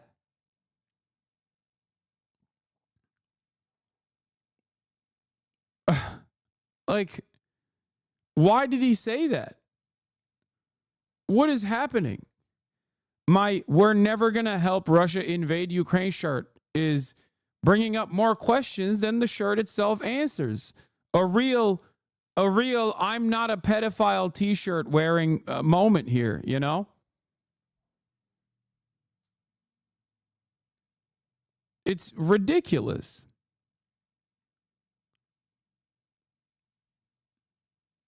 As someone who is an advocate for peace, as someone who is an advocate for an end to this war, this unjustifiable war that Russia started, make no mistake, I understand the necessity to bring them to the fucking table. I, however, don't understand why this dumb fuck is turning around and shitting on Zelensky and removing whatever kind of leverage, like whatever kind of minor leverage that the Ukrainians might have in this process. It's ridiculous. These actually stop. So some will interpret this as sort of willful filibustering, if you will. And certainly when we heard from the Ukrainian President Volodymyr Zelensky this morning. It is absolutely absurdly unrealistic expectation to think the side of a war currently winning across the entire front line and rolling up its enemy would stop and take a ceasefire is brain dead. There needs to be an actual peace deal with concessions, and negotiations can happen and occur without a ceasefire. Ceasefire offers pure optics. I think this is a silly way to approach the subject matter, especially considering the material losses that the Russian side has also incurred. And also what you're saying unironically is proving the point that NATO people were making over and over again, which is to arm Ukraine to the fucking gills then and try to get them to not lose against the Russian front lines. Therefore, they can have more leverage. A foolhardy bargain. A foolhardy endeavor that definitely extended the war process and pushed back a potential ceasefire negotiation when Ukraine had the most leverage it ever did. I don't think it's smart to do this at all. You got to do one or the other. Either you bring Russia to the table and actually implement some ceasefire negotiations, or while not, disarming your side of the process, or you arm the fuck out of Ukraine and even send in mercenaries so that they have manpower, because that's what they're lacking the most. Re-up and rearm Ukraine and, I don't know, extend this battle for as long as it takes. Ukraine will suffer in the process. Ukraine will incur all of the losses in this process, of course. But the goal there would be to, I guess, undermine and force Russia into a battle of attrition that will most likely ruin not only their economy, but their future as well. The future of Russia is under threat in that situation if they just keep melting their fucking young in trench warfare.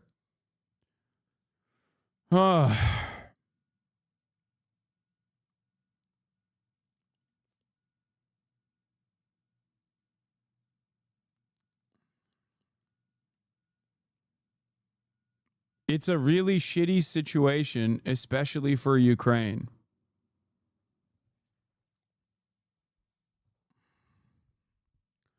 Now,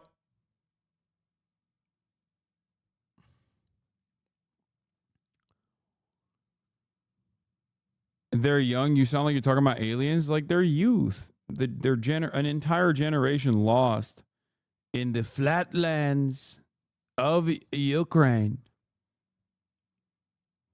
No one is saying don't make a peace deal. What we're saying is Russia won't take a ceasefire until that happens, because Russia is winning universally at this current point in time and only strengthening their bargaining position.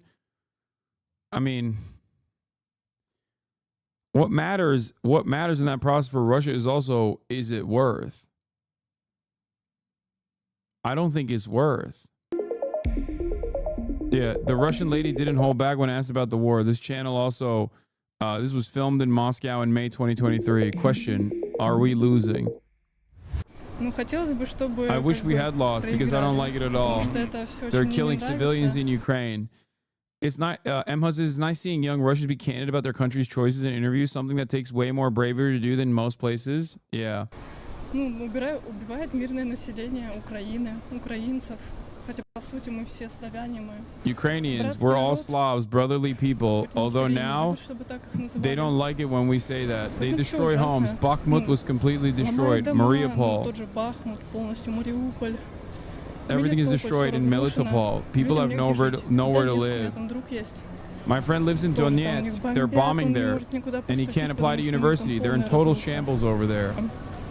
You know who thought something about NATO attacking us? No one would attack us. We're a huge country. It would just be unprofitable for them to attack us. This is complete nonsense. The war was started over nothing. It's true. That part is also true. That's why I said, when Russia decided, when the Russian government decided, no, the only way to stop NATO from further advancing along the Russian border is to invade Ukraine. That was the most idiotic fucking thing you could do. Why was it the most idiotic thing you could do? Because you already had decent trade relations by way of energy with Europe, and no one actually wanted. If I know that no one was going to allow Ukraine into NATO, you think Vladimir Putin didn't know that? That's an insane fucking short-sighted and otherwise idiotic thing to do. And guess, you know what else is going to happen in this process? Here, I'll give you my fucking speculation. Let's say there is a permanent ceasefire. There is a permanent end to the hostilities. And in the process, Russia forces America and Ukraine's hand to permanently annex, with recognition, the 4 Ukrainian territories that it currently occupies. Okay, 20% of the 20% of Ukrainian territory. Let's say that happens. Do you think, honestly, that, and this is why I also separate Crimea from the rest of this process, and you'll understand exactly why I'm separating Crimea. Do you fucking think that those guys whose homes have been blown up, who might have even had sympathies with Russia, who have immediate family members who live in Russia, who speak Russian, that now hate Russia because their fucking homes have been exploded by Russia? Do you think that those guys are not going to do insurgency? How long can a country like Russia, especially when it is now inside of its own territorial boundaries, maintain a counterinsurgency initiative in an otherwise hostile nation, in an otherwise hostile terrain? How long? You are going to have a real major crisis of Ukrainian terrorism. Okay, that's it. That's it. There's no way to deal with this permanently. There's no way to deal with this permanently. You cannot, it is not like Crimea at all for this reason. Because if you take over an area with its own military that already had existing sympathies or had people that were like closely aligned and identified ethnically as your people or whatever, and you already had a fucking lease agreement for a military base regardless in Sevastopol, but you took it over without firing a fucking shot, that's entirely different. The reception from that population is going to be entirely different in terms of long-term stability. Okay? As opposed to every other place that Russia has blown into fucking oblivion. You cannot strong arm people, okay? You can't. They're always going to want to be free. Even if you give them citizenship, you're always going to have to be paranoid about whether or not they will want revenge. And they will definitely want revenge. Do you understand what I mean? This is a major difference. This is the major difference as to why I categorize Crimea very differently than the rest of eastern Ukraine that Russia has annexed.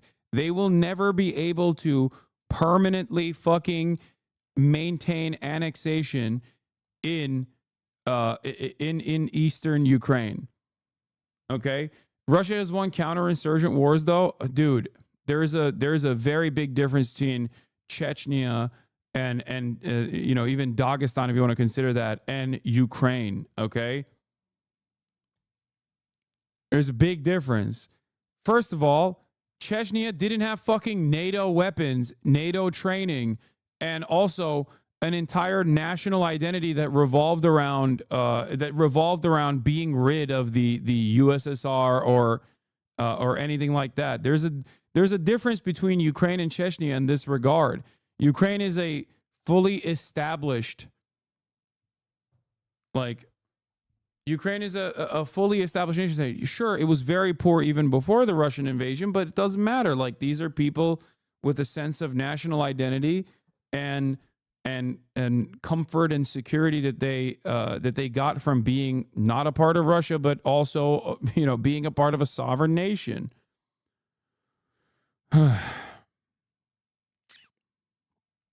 In Crimea, they installed politicians and did a covert op, not directly invade Crimea, you mean, right? As opposed to Ukraine? Yes, there was no bombing campaigns in Crimea. That's what I mean. There's a very big difference between annexation of that sort versus annexation that is impossible to manage. Permanent annexation of that sort is impossible to manage.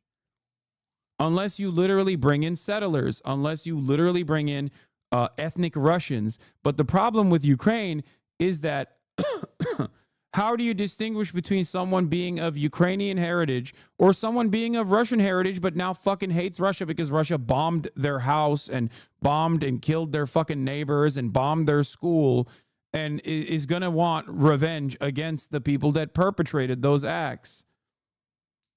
Yes, I know Russia brought settlers into Crimea, but they also brought settlers into Crimea by ethnically Russifying Crimea years prior to the Crimean invasion under the USSR. So there's a long history there in terms of changing the demographics of Crimea far before the USSR dissolved. Yeah. Here's the truth, and PR Zur is correct. Crimean Tatars constituted the majority of Crimea's population from the time of ethnogenesis until the mid-19th century, and the largest ethnic population until the end of the 19th century. Russia attempted to purge Crimean Tatars through a combination of physical violence, intimidation, and forced resettlement, and legalized forms of discrimination between 1783 and 1900. But then also, even in the USSR, there was also like an ethnic displacement that took place as well. It's not just the Tsar. It's not Tsar's Russia that cleansed the region.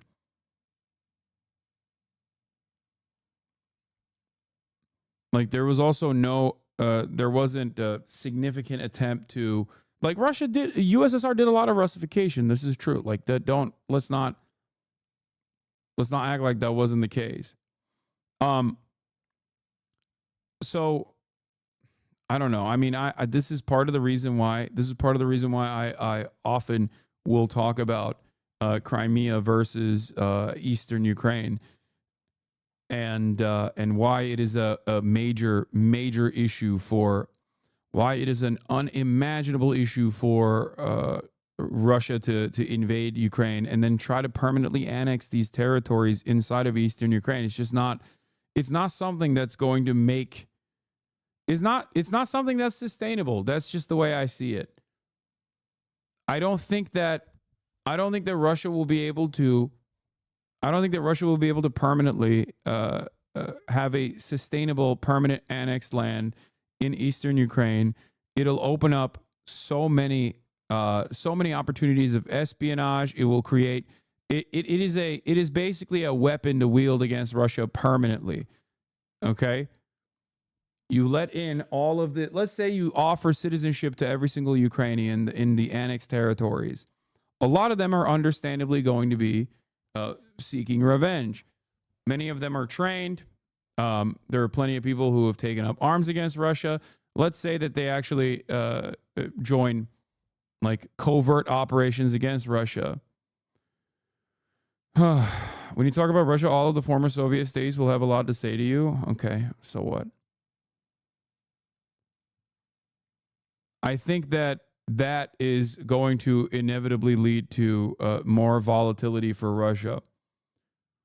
Way to ignore the Banderite terror inflicted on the region. Much of the area Russia holds currently, decades of shelling, insane anti-Russian racism, etc. Also, this area is in large part Russian-speaking as a mother tongue and has sympathies with Russia. You also seem to be ignorant of this or just ignoring the history. No, I think that is fucking maximalist copium at this point. Kharkiv is a great example of an area that had a lot of sympathies for Russia, fairly sympathetic to Russia. Everything that you're describing would fit the bill for Kharkiv. Look at Kharkiv now. Look at Kharkiv now and their attitudes towards Russian annexation now. Why the fuck would anybody go, oh, thank God we got liberated by being bombed? What are you, a fucking George W. Bush supporter? You think that they brought democracy to Iraq? Is that what you're going to say? This is the nuance that I try to bring to the table when talking about, critical support or no critical support in terms of like countries that are outside of the boundaries and the influence of Western empire. A lot of people, when they're talking about China, a lot of leftists, when they're talking about China or when they're talking about Russia, sometimes come across like they're fucking, come across like they're hogs for these countries. You know what I mean? Critical support doesn't mean uncritical support. Like when talking about Xinjiang with China, like there are definitely people that basically will justify the Chinese government's attitude and say it was the right thing to do. I don't think it was the right thing to do. And I don't spend a good deal of time on this stuff because I think the way, like the place I have in this media landscape is to obviously try to get people to understand that like a lot of these nations are comprised of individuals. They're not monolithic, that have decent reasons to hate America and that we shouldn't hate them and we shouldn't wage war. But the reality of the matter is, yes, of course, every fucking nation state engages in brutal acts of conquest. This is just what nation states do. I'm not an anarchist. I think that there is reason for nation states to exist, at least in this time frame. But it's it is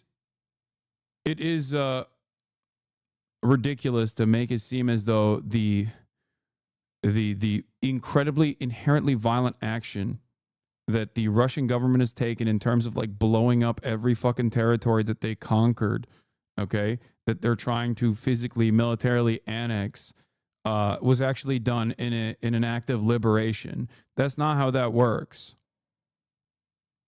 That's not how that works. That's ridiculous.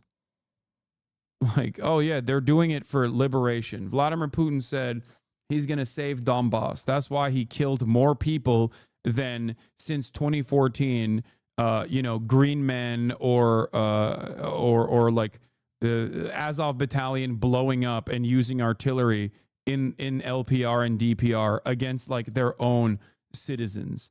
Like, that's ridiculous. That's not a liberatory act in that situation. Okay? You're not liberating LPR and DPR. Yeah, it's giving free Palestine from Hamas. Exactly. Yeah, it's also like, it's the same principle behind like, you're so libbed out on Ukraine, I can't listen. I don't know how much of it is to protect your image and how much it is actually your view, but you give dog shit analysis on the topic. I don't think it's dog shit analysis. I think it's very fair analysis, which is why every liberal thinks I'm an Adolf Hitler lover.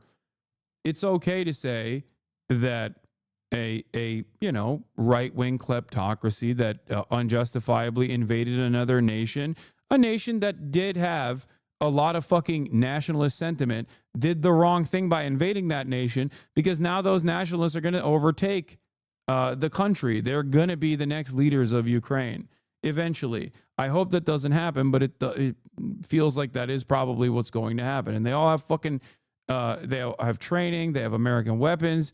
Not good for the future of Europe, not good for the future of any country, really. But Russia played a big role in that. There's also a reason why I look to China in terms of its foreign affairs, okay? Not its domestic affairs, but at least in terms of its foreign affairs and the way they handle foreign affairs, and believe that they do a much better job than the United States of America and Russia on that front. Like, they are infinitely more restrained, and that's why they're fucking popping off.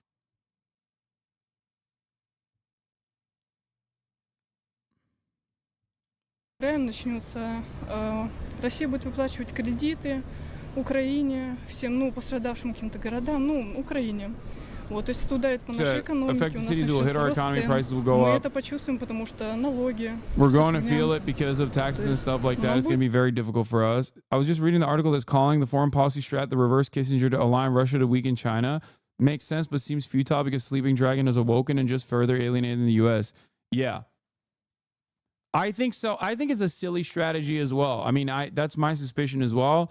It's ironic because it seemed like a 4chan thing initially when Vivek Ramaswamy was talking about it, and now and Tucker Carlson was talking about it, and now it seems like it's like government policy to basically turn around and try to do a Sino-Soviet split, but reverse.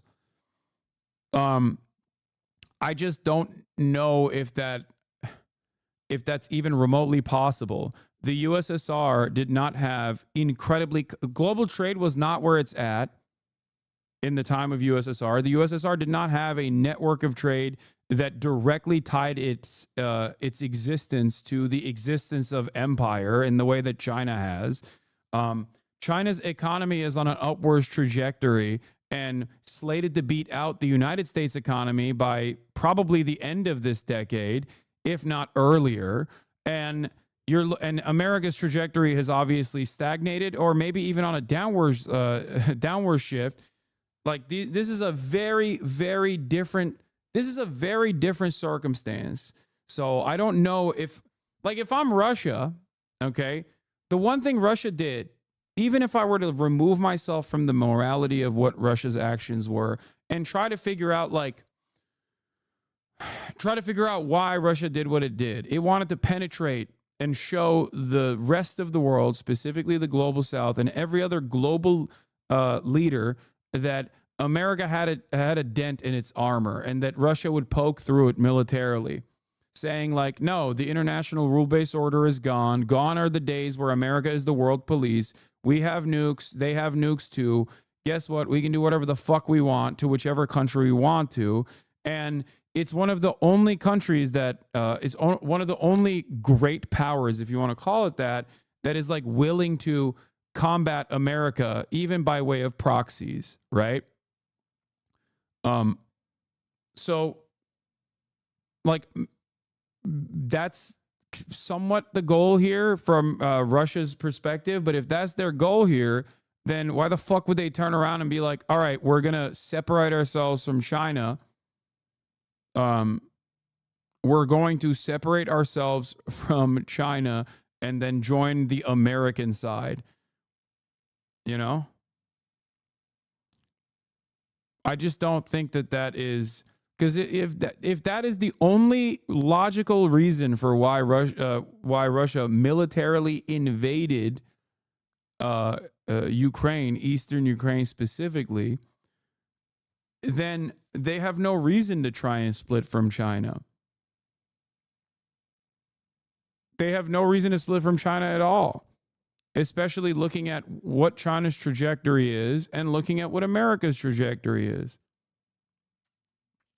Especially because these guys have no ideological convictions, okay? China, even if they have an ideological project in terms of its domestic affairs, doesn't maintain some sort of global war against capitalism in even the way that like the USSR at times did, or even in the way that China under Mao did at a certain point. They don't do that. And the only thing holding these countries together in allegiance is just being fucked over by America and fucked over by the West. That's it. They are unironically, their position is unironically campist, I think, where they're just like, yeah, fuck America and everything America stands for, fuck the West and everything the West stands for.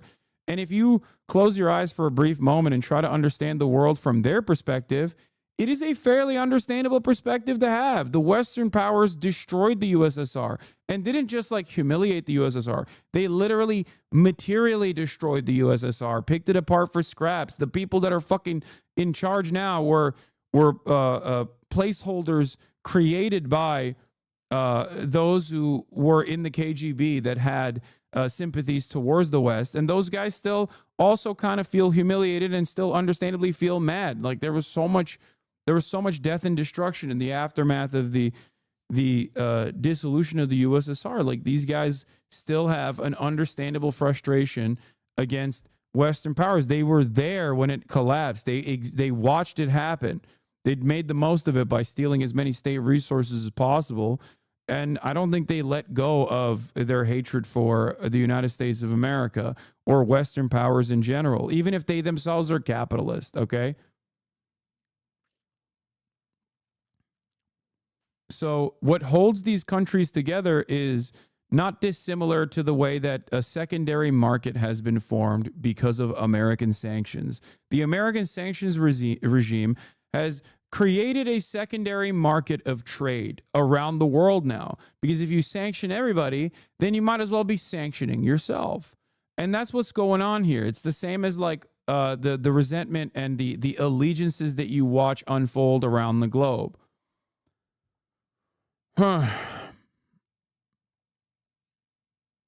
Let's get back to this now.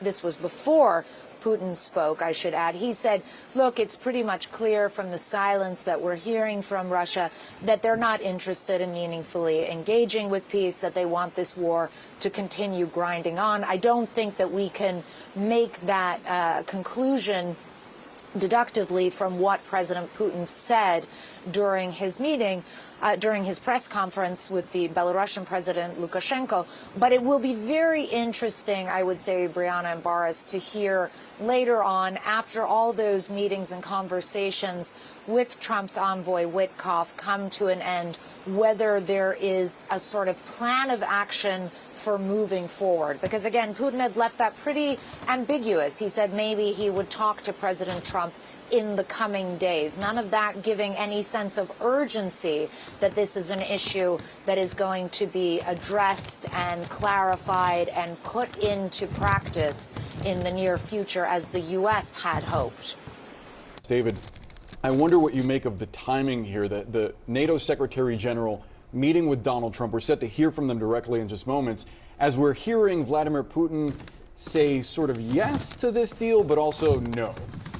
So the timing of Secretary General Rutte showing up is a little bit coincidental. I don't think anybody knew when they scheduled that this would also be the day that you'd be sending Steve Witkoff into Moscow and so forth. I think yes, but is exactly the right answer, and Clarissa had this just right. Putin's in a tough spot here. He can't be seen as the one party who's saying, I won't do a ceasefire. And yet, a ceasefire is not in his interest right now while they're taking back Russian territory that the Ukrainians had seized, and while he thinks he's on the march. The second problem he's got is that he's concerned that the ceasefire will be something he can't get out of, and what he really wants is, if there is a long-term ceasefire, to have a number of different issues, that Ukraine can't enter NATO, that along the way Russia will be able to resolve what they call their long historic issues, which is essentially that Ukraine is a part of Russia. So he's a little afraid of being jammed, and I think you're seeing him wiggle his way through. Yeah, and I wonder what you think about what you're hearing of that, especially considering this idea, the Kursk piece of this, where he says it's not clear how the situation would develop in Kursk and elsewhere if a ceasefire was implemented.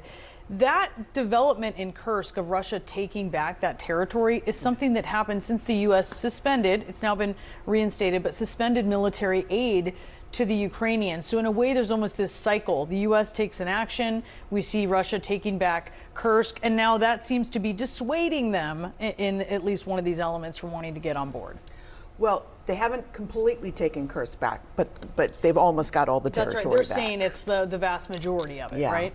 But what I'm watching for is how will Trump react to not the no, but the explanations beyond, where Trump said, he accepts the concept of a ceasefire, but it was translated from the Russian as with nuances. And then his spokesperson and others have filled in some of those nuances that they need to see a new administration in Ukraine. They need to see the world community recognize their annexation of 4 sections of eastern Ukraine that they don't completely even control right now. The list goes on and on. So my question will be, how is Trump going to respond to that? Will he be convinced by Putin's arguments as he has in the past? And I suspect Putin doesn't want to have those full-throated arguments or until he's face-to-face with Trump so he can explain in a reasonable manner, you can't expect us to do a ceasefire and still have a standing Ukrainian army that could attack Kursk at any time. It does lend itself to Trump's sort of political history. The rare vision that he's held politically his entire political life is that other countries are ripping off the United States. Right. He points to NATO and says that. He points to Canada and says that, European allies as well.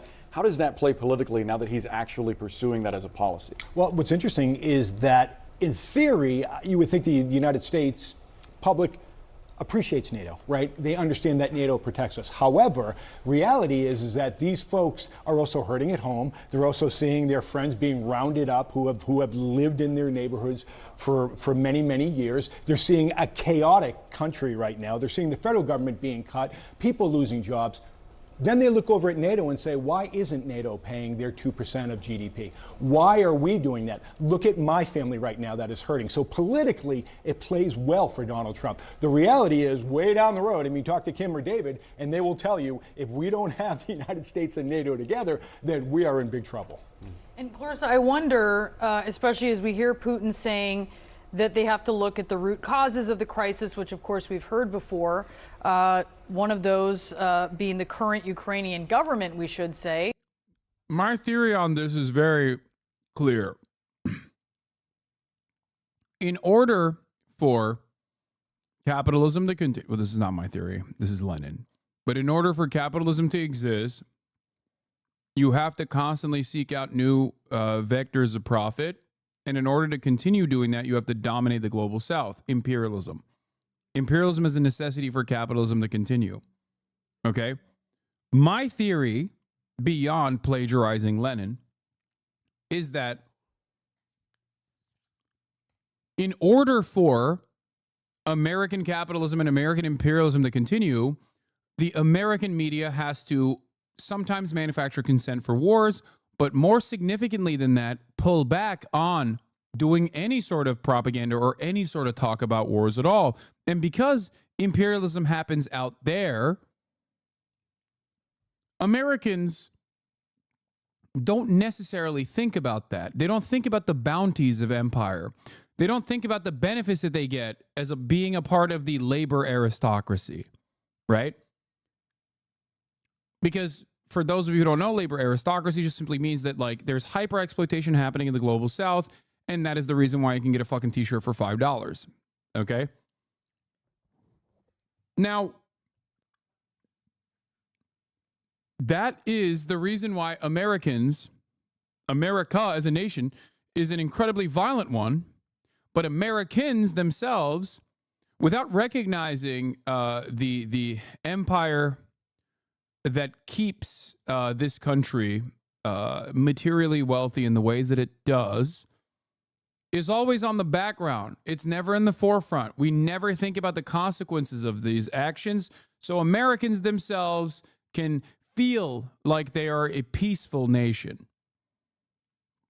That's why I think a lot of liberals, a lot of people on Globe Twitter, a lot of people who are pro-NATO are actually more honest about their selfish desires to continue wars around the world and to maintain NATO, because they recognize that it plays a major role in their comfortable existence.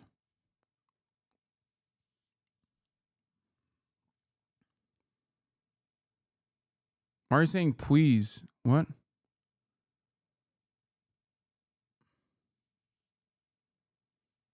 Oh, is there a new emote?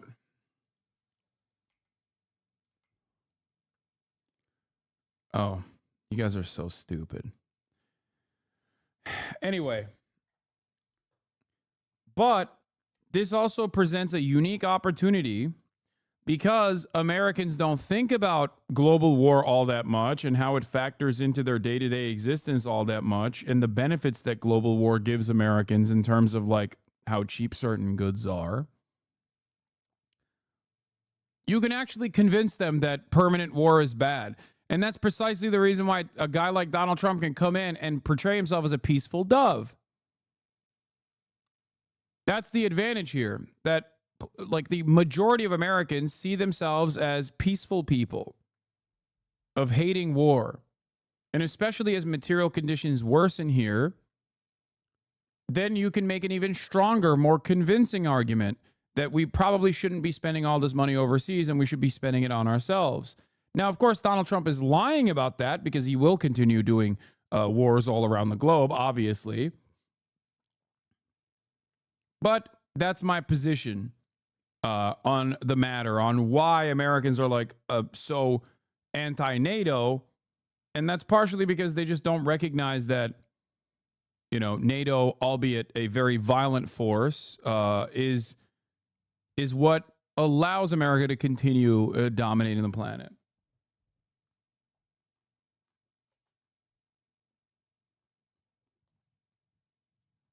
That is something that he's looking at as the root cause of the crisis. He wants Zelensky to go. How will it be received in Ukraine if what we hear from Trump is oh, but look, Russia didn't say no? I think that it is no exaggeration to say that the Ukrainians have been through an emotional roller coaster over the past few weeks with everything that happened between Zelensky and Trump in the Oval Office. I think that there was a huge amount of relief and even triumph, honestly, coming out of those meetings in Jeddah, that it seemed like the relationship was back on track, that it seemed like Ukraine could take control of the narrative again and essentially say, listen, we are not the obstacle to peace here. We are ready for it. The onus is now on Russia. And I think there will be some serious disappointment and even some eye rolling if President Trump takes Putin completely at his word and doesn't apply some rigorous skepticism to what is going on here. And I think also, frankly, if we're being honest, the Ukrainians would like to see a wedge driven between this sort of kinship that we have seen between President Putin and President Trump. They would like to see President Trump get exasperated with President Putin and lose his patience even with President Putin. And it remains to be seen what the response will be. I mean, I just heard some tidbits from earlier where it said that President Trump had interpreted Putin's comments as being promising. So unlikely that we're necessarily going to see that wedge anytime soon. But the Ukrainians understand in principle that the most important thing here going forward through trials and tribulations is to keep that relationship on track. I spoke to one former minister. He said we need this relationship to be less about emotion and more about common sense. Не что иное, как временная передышка для украинских военных, больше ничего. И мы считаем, что наша цель все-таки это долгосрочное мирное урегулирование. Мы к этому стремимся. Мирное урегулирование, которое учитывает законные интересы нашей страны, наша озабоченность известна. Вот какие-то такие шаги, которые имитируют мирные действия, мне кажется, никому не нужны в данной ситуации. Yeah, they did the NATO Andy retort. The UN says Israel has. They did the NATO Andy retort by saying, oh, this will offer Ukraine temporary respite. And we can't have that. Ceasefire is bullshit. God, they are so fucking Israel coded. It's not even funny. Jesus Christ. It's just like, it is just straight up Israel shit, okay?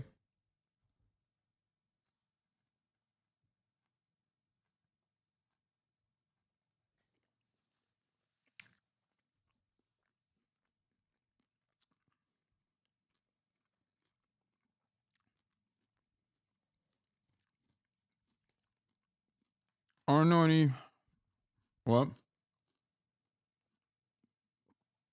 Israel but poor? I mean, what is Israel without America? Get out of here. Don't fucking say Russia is poor while comparing it to fucking Israel and then saying Israel is rich. That's a crazy fucking comparison. Anyway, Zelensky. Now we have all heard from Russia, very predictable, very manipulative words from Putin in response to the idea of silence on the front. He is actually preparing a refusal as of now. Putin, of course, is afraid to tell President Trump directly that he wants to continue this war and wants to kill Ukrainians. Come on, Mike Zelensky is so good. You're fucking nuts. I think Mike Zelensky is very good.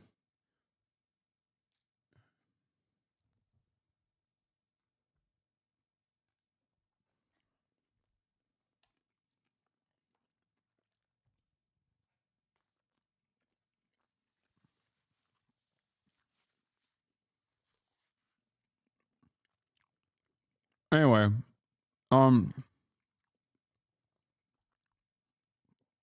Zelensky said he's on board with the ceasefire, and then predictably Vladimir Putin said, nah, never mind, we don't actually want it. And that's precisely where we're at. I don't know how Donald Trump is going to fucking claw himself out of this situation. But we're going to move on to domestic affairs right now. Officials have arrested. We're going to be talking about the Jewish protesters arrested after storming Trump Tower. Nearly 100 people after Let's take a crowd of protesters stormed the lobby of Trump Tower in New York City. And then we'll talk about how the Democrats caved. I know. Spoiler alert, I know. I fucking hate them. They're demanding the release of Mahmoud Khalil, a Palestinian activist, a graduate student at NYU, or rather at Columbia University. He is at risk of being deported after he helped lead protests against the war in Gaza at the university last year. Homeland Security officials have accused Khalil of being a Hamas sympathizer.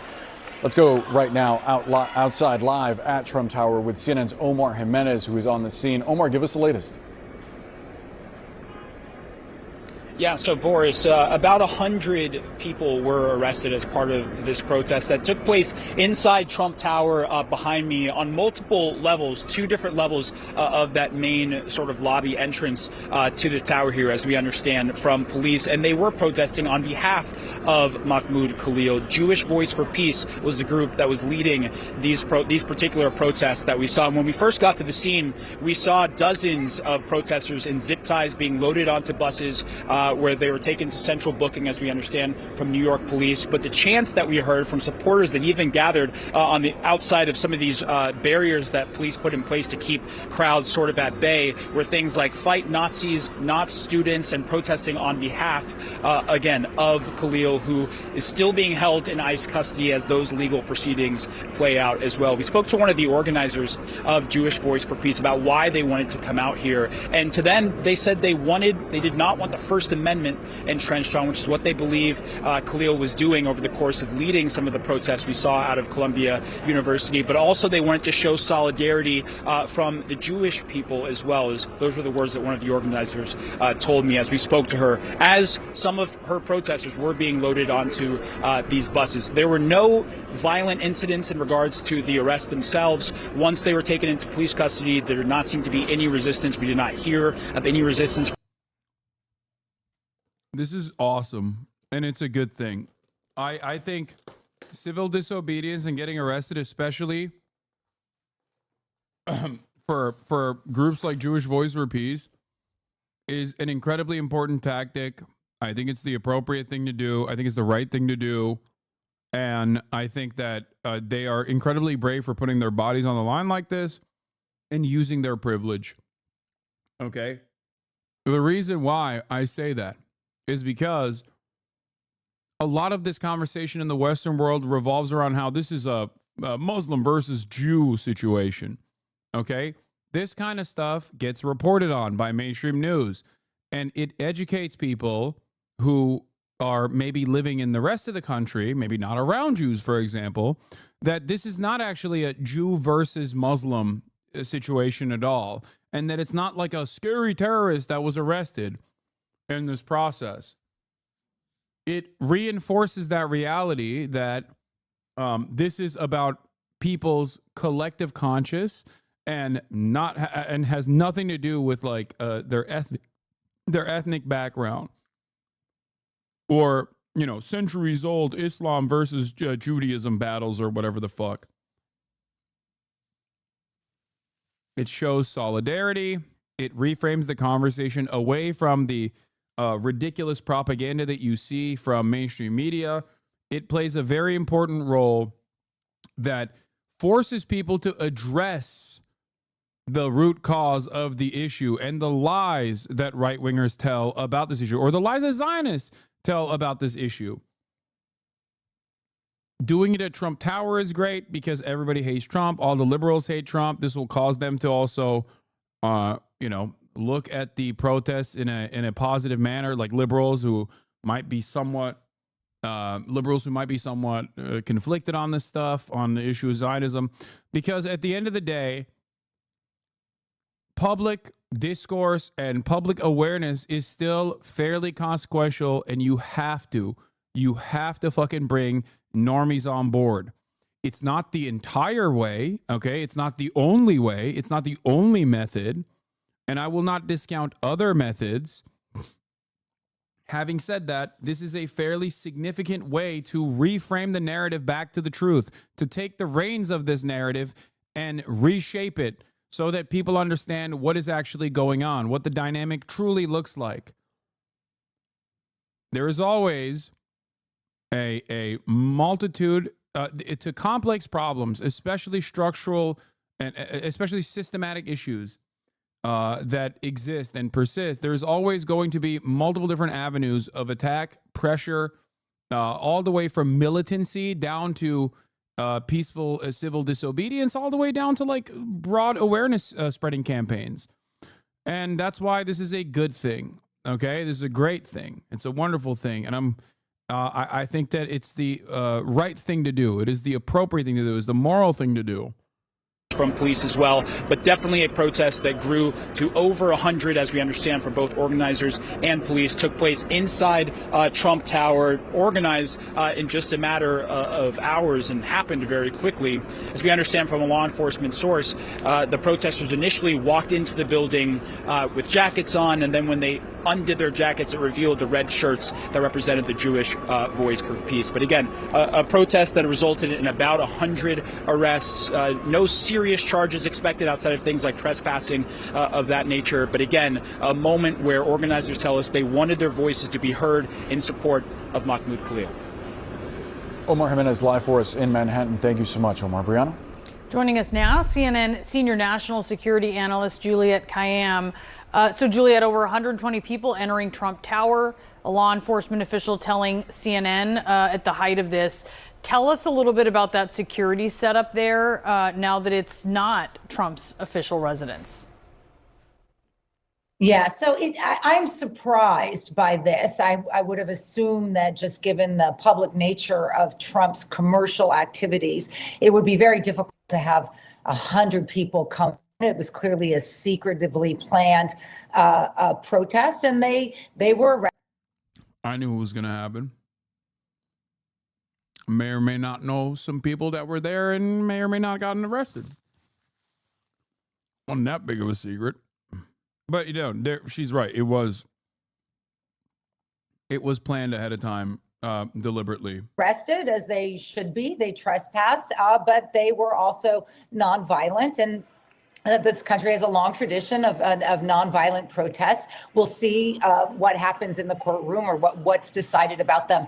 I have no doubt that there will be increased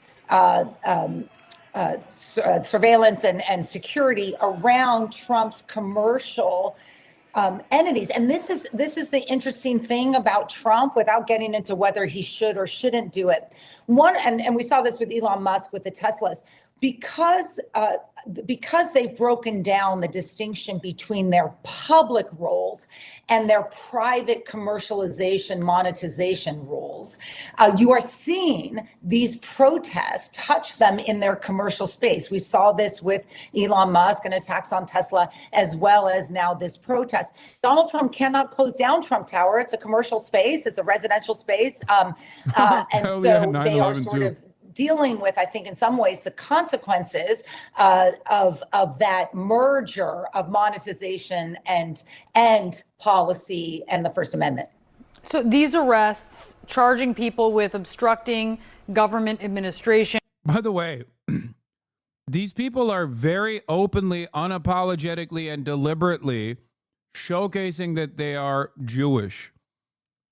Very little distinctions are being made, very little commentaries being made about that fact. And I have to assume that a certain point is got to be deliberate. They barely mention it in the beginning, where they were like, oh yeah, Jewish Voice for Peace is the group. And then that's it. Like, them being Jewish is a part of this process, is a part of this protest. It is like an important part of the protest. That's why it's called Jewish Voice for Peace. You know what I mean?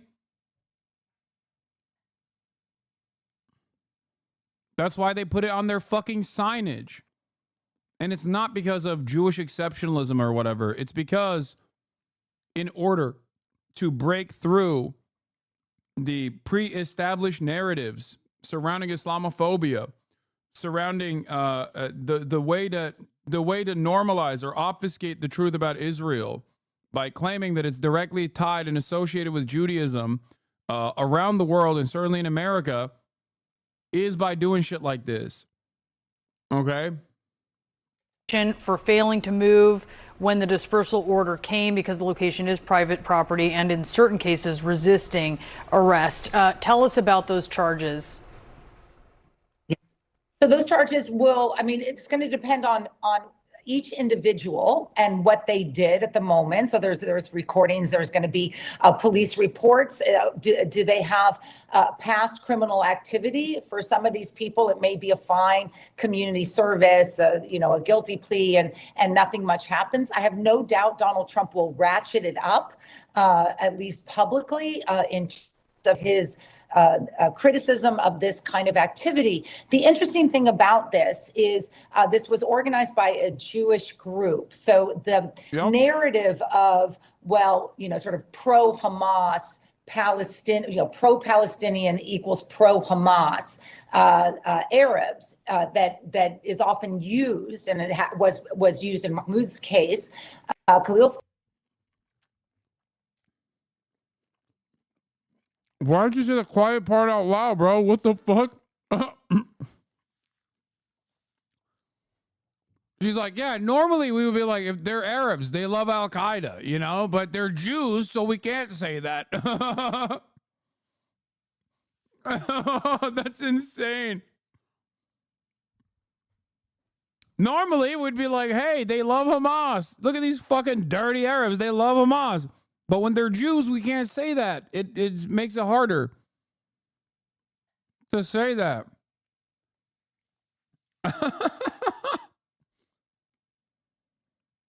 Oh my Lord.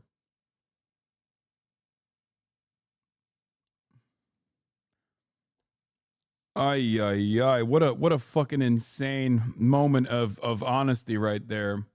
Case is harder to make against Jewish organizations. I have no doubt that that's why they did it, because there's great diversity within the Jewish American population about what's going on, divisions amongst them, and I think that's a very important part of this narrative of who it was organized by and why. All right, Juliette Kayyem, thank you so much for taking us through that. And actually, what do you expect moving forward? As we heard, obviously the security folks who were there had called for additional units. Do you think that's probably something they're going to have in place temporarily for a while? Yes, I think so. I think as this case in particular touches on, New York specifically, because it's Columbia, and a very animated community in New York amongst this sort of, I would say, the Israeli and constituencies. They're either. She said Palestinian, but it got censored out, but not on purpose. There's diversity within those constituencies, as I was saying, is going to get played out in New York, and that's where a number of Trump's properties are. And this is a difficult issue for the NYPD because of the commercial demands of Trump Towers. He needs them to be open. You can't close them. I mean, those are, as you know, those are retail spaces on the top, on a variety of floors. There are people come in and out, and that's the commercial part of it. And we've never dealt with this before because we've never had a president who had commercial activities consistent with or parallel with his political position, President of the United States, or in Elon Musk's case, the selling of Teslas. That merger is a challenge for public safety because commercialization is open. You can't close it down, but we do need to protect people within the towers and protect the rights of those who want to go into these places or buy a Tesla or whatever else. And I think we're not quite built for that. I think there'll be more aggressive security by the NYPD around Trump properties. But just to take a step back, there's a long tradition of protests. There's a long tradition of arrest and trespass around that. It sounds like that's what happened. We're not hearing about violence. We're not hearing about terrorism. This is not, burning cars or looting or anything. This is a First Amendment activity that was a trespass. There should be a punishment that will be determined on a case-by-case basis. But I don't think that, this is not one of those things where it's like domestic terrorism or anything like that, though I highly believe that Donald Trump wants to increase the focus around this arrest for reasons that have almost nothing to do with anti-Semitism or even immigration at this stage.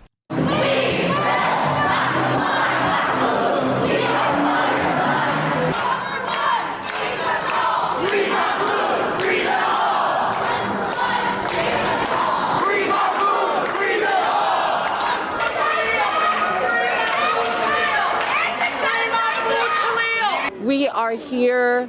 If they mention that these people are Jewish at all on Fox News, they will do my favorite thing that I love seeing, which is,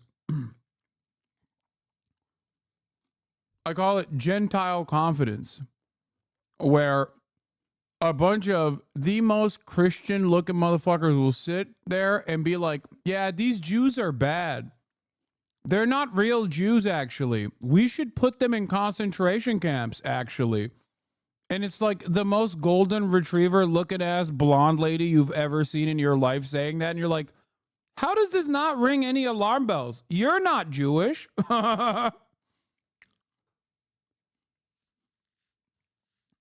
Just like a shocking display of overt anti-Semitism. If they mentioned that the group's called Jewish Voice for Peace at all. Protesting against the defamation and deprivation of Mahmoud by Donald Trump. I don't really understand what Donald Trump's intentions are, and I won't speak for them, but I will say that the impact is causing a lot of harm to people who are asking for peace. So there's that. Katie Pavlich joins us with her reaction. But first, let's get an update from the New York City Police, from the chief of the department, John Schell. Chief, good to have you here today. What can you tell us about what the law enforcement in New York confronted today? Did these people go peacefully? What was it like in there? So, Martha, how you doing? I'll put this on a timeline for you. Roughly about 11:30, we had 150 protesters in small groups of 7 in different times coming both entrances of Trump Towers in civilian clothes. Once they were inside, they took off their clothes and they had matching red shirts with different sayings supporting. That's right. It was very fucking Palestine. scary. We know this group very well, and this is their MO. Within 10 minutes of that, notifications went out and we responded. And once I got here as the incident commander, the goal was real simple for us: secure the perimeter of Trump Towers, get with Secret Service and Trump Security, make sure everyone in the building is secure. And once we had that, this is a public access area. So we had to get permission from Trump Security, which we did, to make these arrests. We gave warnings, and ultimately of the roughly 150 that we hear, 98 chose to stay in the cafeteria area.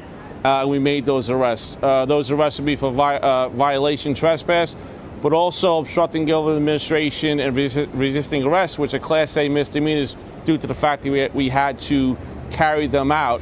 I would say from start to finish, this was a 2-hour operation making 98 arrests, and there were no incidents in terms of anyone getting hurt, property damage. The NYPD, like you mentioned October 7th earlier, we've handled over 5,000 these protests in all different shapes and sizes. And our professionalism training showed through today. And like I said, 2 hours, we got this cleared up. Do you have any idea who this group is, or who pays for these T-shirts? Who organized it all? Any idea? Yeah, we're well versed in this group. I don't want to give them any advertisement. We've dealt with them before. We know what their MO is, if you will. And again, I just can't stress enough. Just say their name, bro. Why won't you say it? Just say the name of the group. What is it? You're very familiar with them, huh? I doubt that you wouldn't be out openly talking about it if it was like fucking, I don't know, Arab Muslims for peace or some shit. You'd be like, yeah, I'll say it. It's fucking Hamas. It's fucking Hamas. That's right. These guys love Hamas.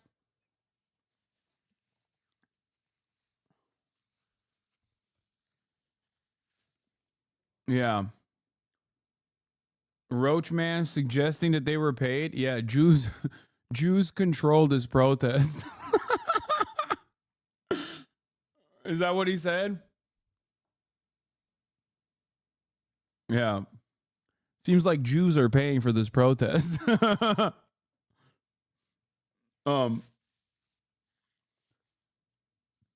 that in 2 hours we got this cleared up. 98 people. We had to carry people up escalators and walk them out.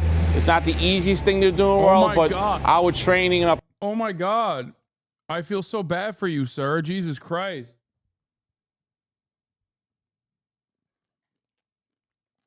professionalism to our cops. We do this very well in New York City. Indeed you do. Thank you so much, Chief Shell. Always good to see you. Thank you for what you do to keep the people of New York City safe. And as you say, 5,000 protests of this kind in the past year or so since October 7th is extraordinary. Thank you so much, Chief. Good to see you. Have a great day, Martha. You too. Thank you, sir. Hey, Sean Hannity here. Hey, click here to subscribe to Fox News. Begin with.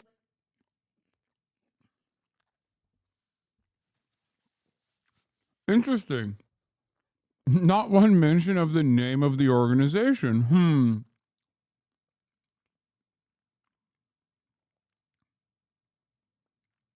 Oh, I saw this. I saw this insane shit. So, but why did you vote for Trump?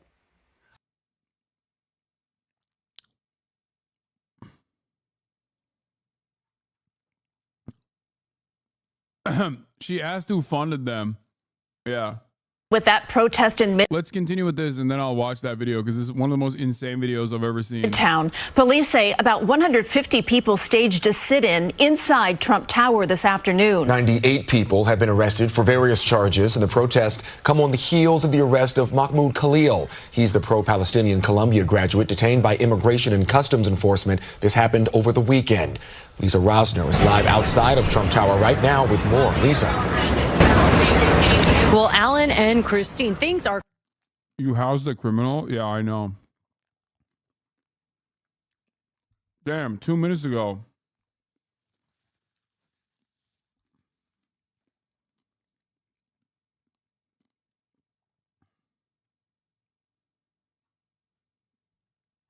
That's crazy.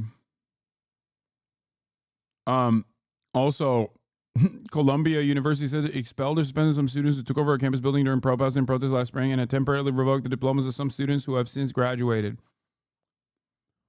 Yeah. In the United States of America, if you offend the apartheid state that we have unconditional loyalty and support to, you can't graduate from a college you paid fucking $300,000 to. We won't let you.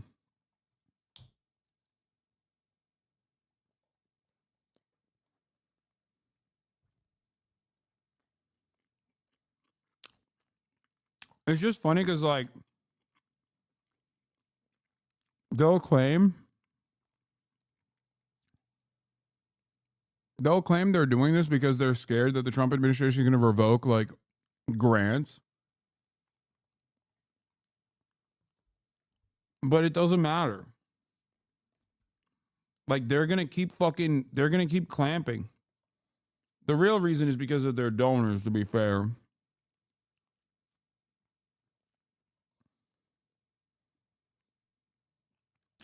Their top priority is the alumni. And it's clear that, like, there's at least enough alumni with influence that are insanely pro-Israel.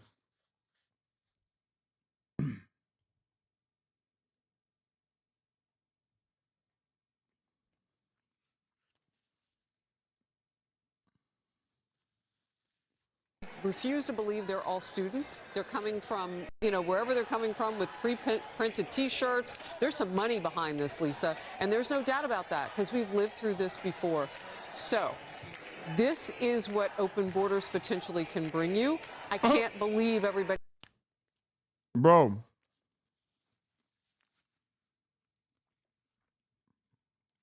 Come on, say it. Say who funds the protest. Say the Jews funded the protest. Come on.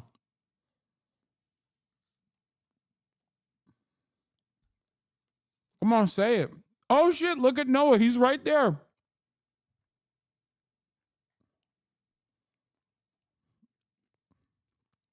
Look at that.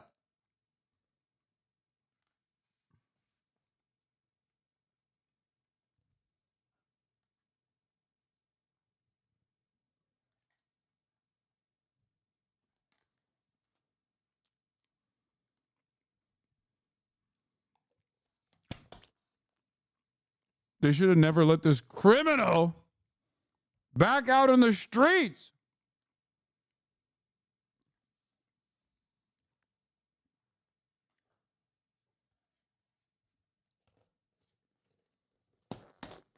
Yet another terrorist that I've had on the broadcast. When will this Hassan guy stop? Constantly having terrorists on his stream. Everybody's here on a student visa and or a green card in the crowd, or that they're all American citizens. I think we have to find that out. And where it is applicable, as Ari has said, get them out. I refuse to believe they're all students. They're coming from... That's so funny. Look at that.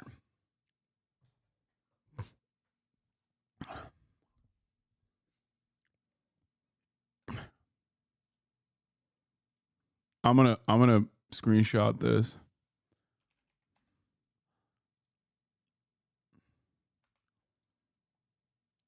Hold on. I'm gonna post this.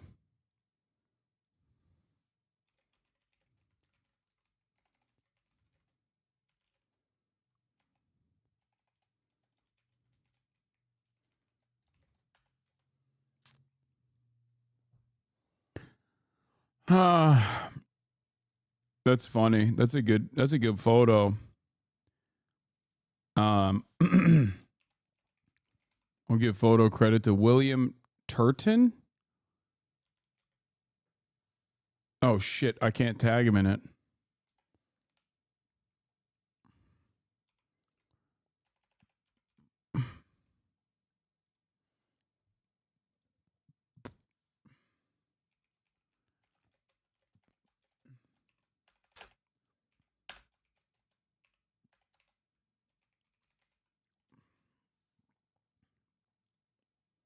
Oh, he follows me.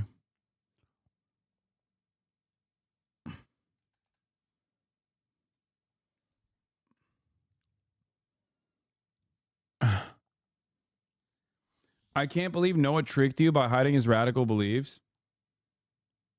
Dude, not every Jewish guy you see on TV is your friend. Come on, that's racist.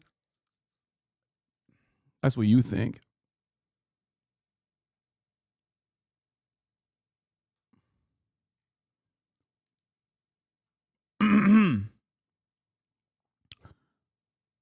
Yeah, they are. They're having a hard time. You can tell. You can tell that the Republicans are having a hard time covering this shit. You know, because like the shirts very clearly say "Jewish Voice for Peace," not in our name.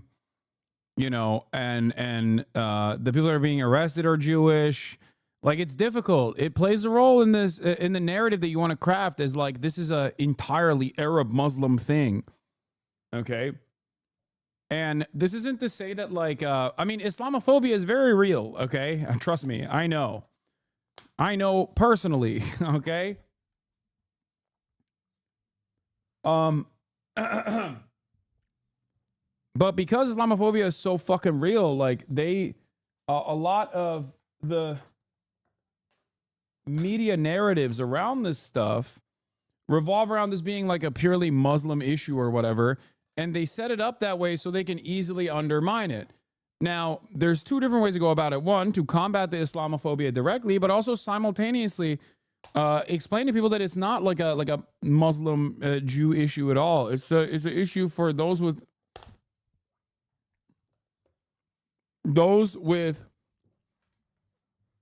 a conscience versus those who are inhumane barbarians.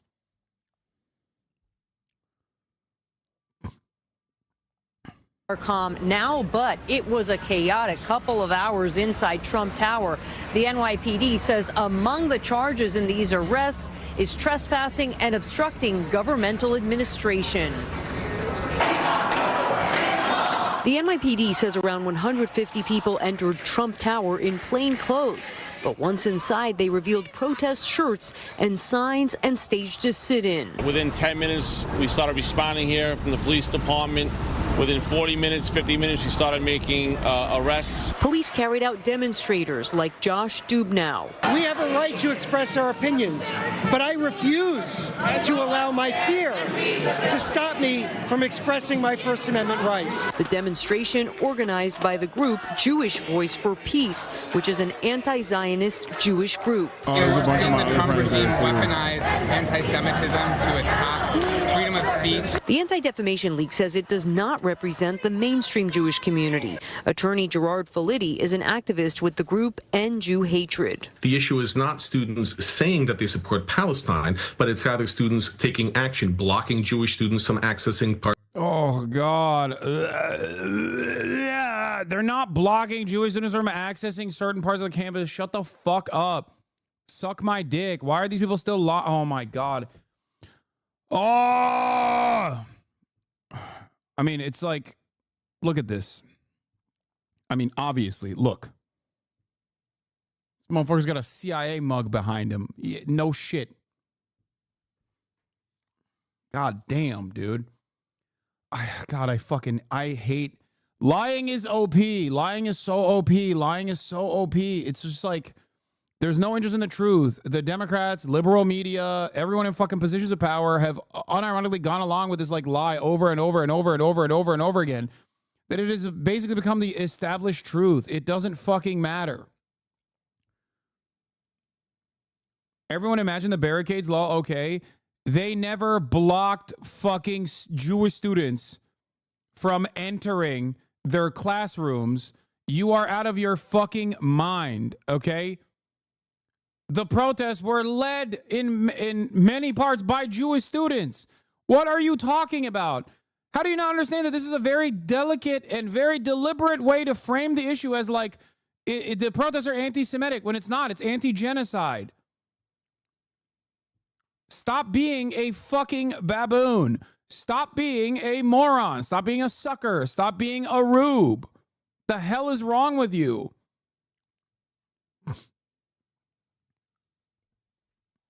Who actually is there that you know that can confirm they aren't? I was there at UCLA campus. I also interviewed people that fucking led the protests at Columbia University on this fucking broadcast.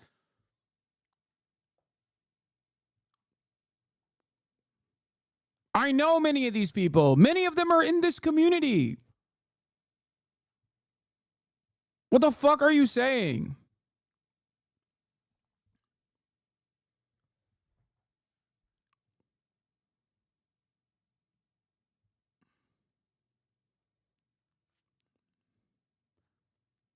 A big part of what I try to do is to basically break through the messaging that mainstream media is trying to desperately manufacture, break through the consent that the media is trying to desperately manufacture, the lies that it fucking says. Careful to say it's a community of terrorists. It is a community of terrorists. Yes, it is. We are. What do you mean? Trump thinks being anti-Israel is terrorism. So yeah, I guess I'm a fucking terrorist then. Get the fuck out of here. It doesn't mean anything. The word is meaningless. You understand?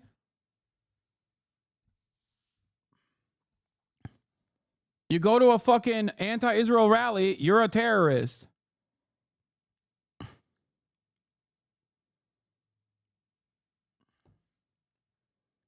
Yeah, you draw a dick on a Tesla, you're a terrorist. Just wait. Just wait until all of these other wonderful, fun things are considered terrorism and acts of terrorism.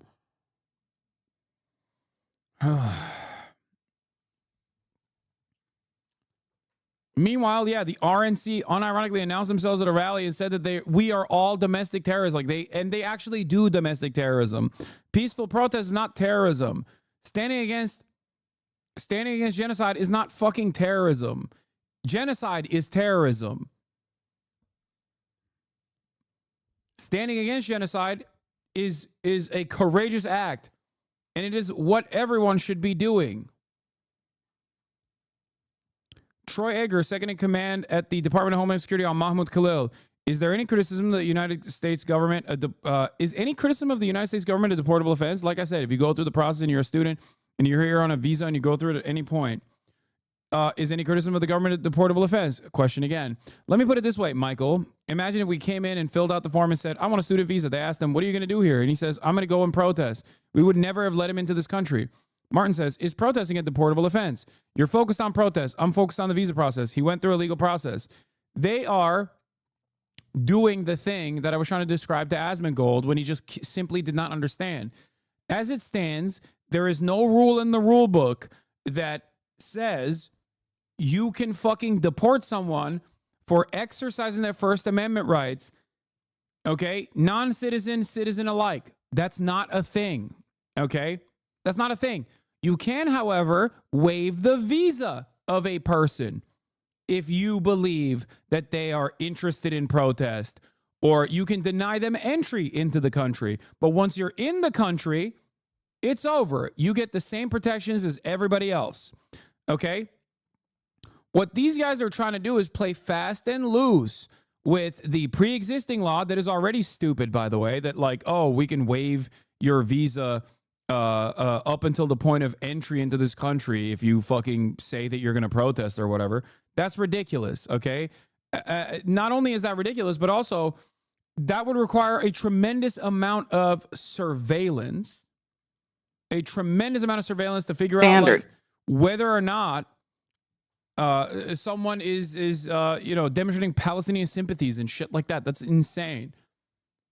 Okay?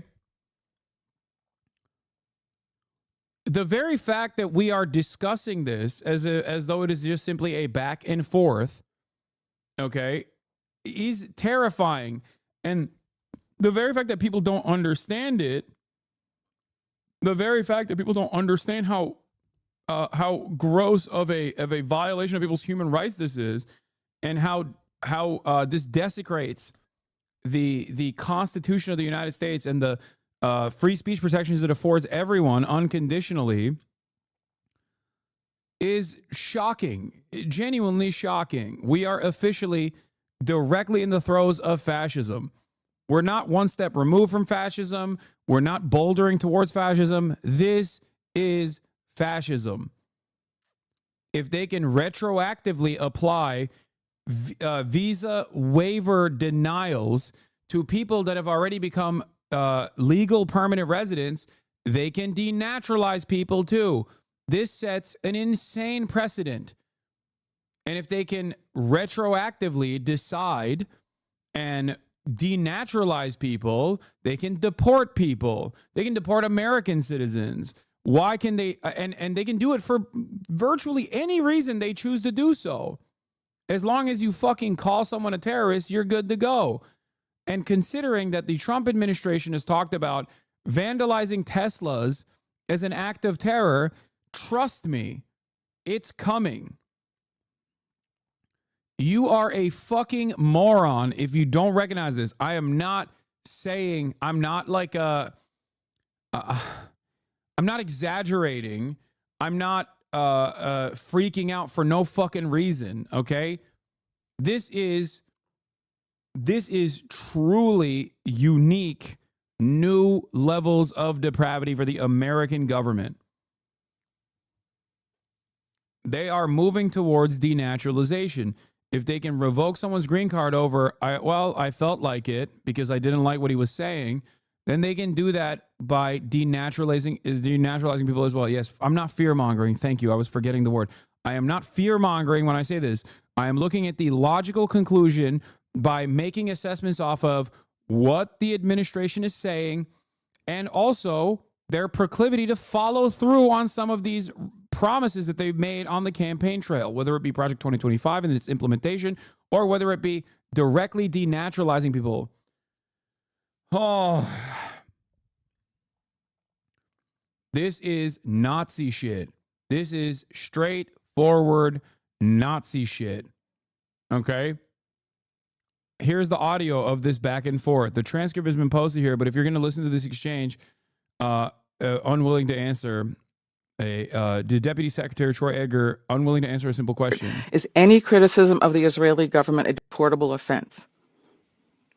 Like I said, I think that at this point, when he was entered into the country on a student visa, at any point we can go through and evaluate what his status is, and the Secretary of State Is any basically criticism of the using his United right. States government a deportable offense? Yeah, this is not hyperbole. I am telling you exactly what is going on, and I'm telling you where this is going to go. Understand the danger in front of us right now, okay? Understand the danger in front of us right now.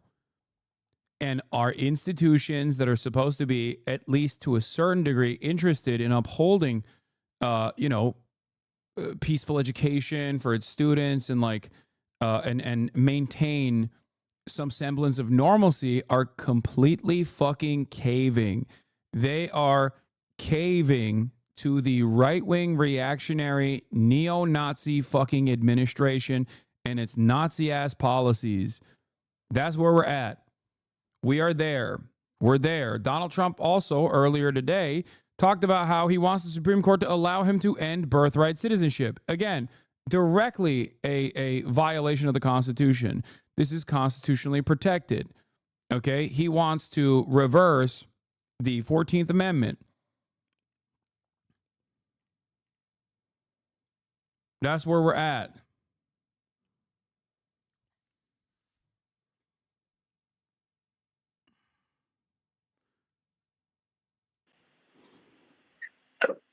Like I said, if you go through the process and you're a student and you're here on a visa and you go through at any point. Is any criticism of the government a deportable offense? Like, it is shocking how much these guys will make it seem as though Israel has the American government by the fucking balls, dude. Truly. Like, this is some real fucking neo-Nazi, anti-Semitic conspiracy shit, the way these dudes operate. Like, you're the deputy secretary of the Department of Homeland Security, and you're like, yeah, if you criticize Israel, like, you'll get deported. That's insane. If you criticize a foreign nation, you'll get fucking deported. Holy shit. It's like I said, as a student, he comes to the United States on a student visa, applies. Well, let me put it this way, Michelle. Imagine if he came in and filled out the form and said, I want a student visa. They asked him, what are you going to do here? And he said, he was I'm a going student. to go and protest and so join is protest a an anti-Semitic deportable activity. event? We would never have let him into the country. Is protesting a deportable offense? Like I said, you're focused on protesting. I'm focused on the visa process. He went through a legal process, came into the country. Are you saying that he lied on his application? He's a lawful permanent resident married to an American citizen. Well, I think if he would have declared he's a terrorist, we would have never let him in. And dog, what are you saying?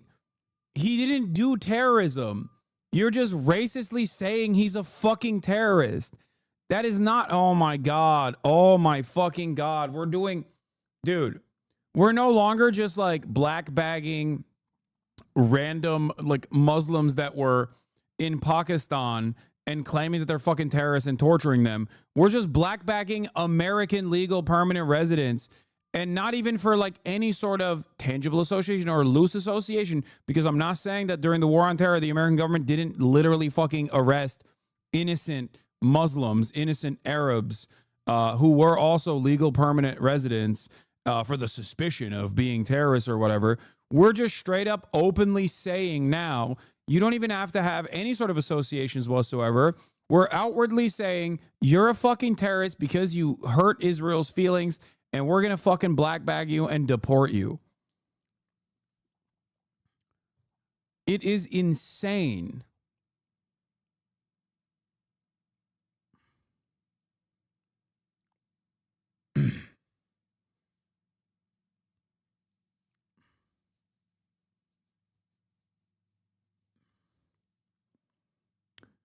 Oh my God. The third wave of Red Scare is upon us. And this time it's basically anything and everything. It's being built around the pre-existing network of combating anti-Semitism, which is not actually to combat anti-Semitism at all, but is the silent dissent against Israel, and using that as an entry point into overriding some of the most important, if not the most important fucking constitutional protections that the government offers to every single person. This is terrifying. It's happening in front of our eyes. It's unfolding in front of our eyes. And there's still a bunch of dumb motherfuckers who don't recognize it and, dare I say, entertain it and celebrate it. What did he engage in that constitutes terrorist activity? I mean, Michelle, have you watched it on TV? It's pretty clear. No, it isn't. Well, explain it to those of us who have not, or perhaps others have not. What exactly did he do? I think it's clear, or we shouldn't be talking about it. I mean, the reality is that if you watch and see what he's done on the university. Do you not know? Are you telling us that you're not aware? You don't know what he did? No, I find it interesting that you're not aware. I think you could explain it to us. I think others would like to know exactly what the offenses are, what the propaganda was that you allege, what the activity was that you allege. Well, perhaps we can talk again and you can give us more details about this. And that's Department of Homeland Security. It's alarming that they're this incompetent, by the way. It is alarming that they are this fucking incompetent. What did he engage in that constitutes terrorist activity? I mean, Michael, if you watch it on TV, it's pretty clear. No, it isn't. Well, explain it to those of us who are perhaps others have not. What exactly did you do? Well, I think it's clear, or we wouldn't be talking about it. I mean, the reality is that you watch and see what he's done on the university. Do you not know? Are you telling us that you're not aware? I find it interesting that you're not aware.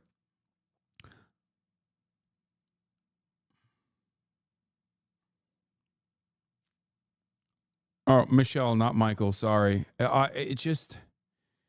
They're bouldering through this, and institutions like Columbia are also caving to this pressure. They're caving to donor pressure, and they're caving to outside government pressure because their funds, their grants are being removed. If they do this for... Right now, they're doing it for Israel, okay? They're doing it for Israel. That's just what this is, okay? What makes you think tomorrow they're not going to do this for, I don't know, gay students, trans students, black students, anything they want? What makes you think they're not going to do this because you have too much DEI, for example? That's also an intentionally vague definition. You're a fucking moron if you think that that's not going to happen. I don't think they're caving. This is what they want. No, they're caving. Some of them want this, but they're caving at the end of the day. Because even if you personally want this, if you are in charge of an institution like Columbia University, you are smart enough to recognize that this is not where it's going to stop. Okay? So in the interest of self-preservation, you're supposed to fight back. What the fuck are we doing?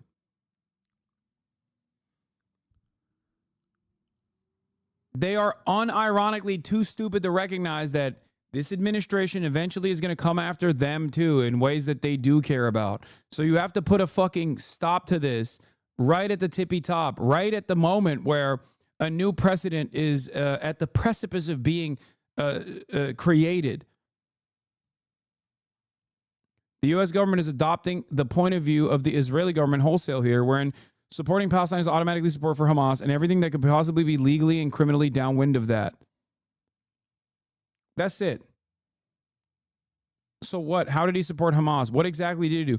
For the record, even if he fucking supported Hamas, that's not a deportable offense, for the record. Saying, if he ran around saying, oh, I love Hamas, Hamas is the greatest fucking thing that has ever happened, that is not a deportable offense, okay? What the fuck are we doing here? What are we doing here? He didn't do that, but even if he did, that's not a deportable offense. The fact that they went after a guy who didn't even do that, by the way, instead of a person that they could have found that did do that, or the fact that they went after someone who's a green card holder thinking initially that he had a student visa, shows me that they're also genuinely incompetent. So what's up? I thought there was a war against woke and war against cancel culture, a war that Donald Trump ended and won against free speech, that he was going to be the protector of free speech. This is the most severe restriction on free speech that the American government has done in the past couple of decades. And let me tell you something, okay? The liberals absolutely set the stage for it. They arrested and oversaw the arrest of 3,500 student protesters under the Brandon administration. They kept saying, yeah, these guys are bad. They're anti-Semitic. They're terrorists over and over. And they smeared all these fucking student protesters. And look at where we're at now. You set the stage for it, and these guys fucking pounce. It's disgusting. It is disgusting. Oh. This is why I kept repeating to both Jank and everyone else that would listen that Kamala Harris's statements on these fucking protests were idiotic. You took ownership over this shit instead of just waving it away like a dummy. And look where we're at now. Look where we're at now. You have to fight. Okay? And even if there are protesters that say shit that like comes across as unhinged to the average person, why the fuck would you ever take ownership over it? What's wrong with you? Republicans never take ownership over it.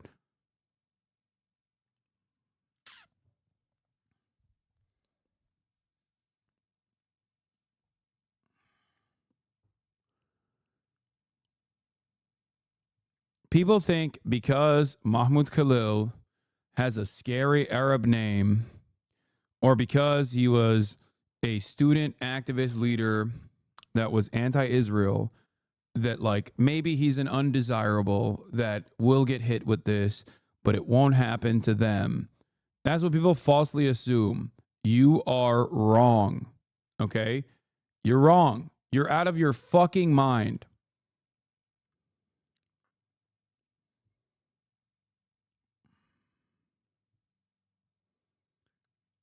The bit Hassan isn't mentioning is that since 9/11 and before, Muslim political activity has always been viewed as a security threat since Muslims are viewed as terrorist sleeper agents. That's not new.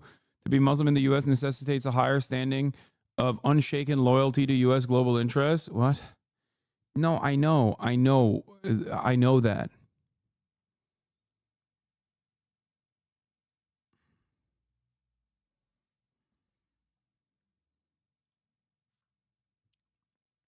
I know that. I don't know why you're explaining to me white supremacy and Islamophobia and the role that Islamophobia plays in like American society. I know that. As you also recognize, I know that from personal experience. I know that over the past year of relentless attacks against me, being of a Muslim background, constantly fucking saying that I'm an Islamist fundamentalist who wants to throw gay people off roofs, who wants to destroy America, a terrorist. We have to deplatform this terrorist. I know that from the very little pushback that people who say shit like that receive from communities that are ostensibly progressive. I'm talking about fucking Ethan Klein, by the way. Okay? It is insane that YouTube will never punish Ethan Klein for saying any and every fucking Muslim content creator that's pro-Palestine is actually a rabid terrorist. He gets to do that. He gets to do that every fucking day of the week.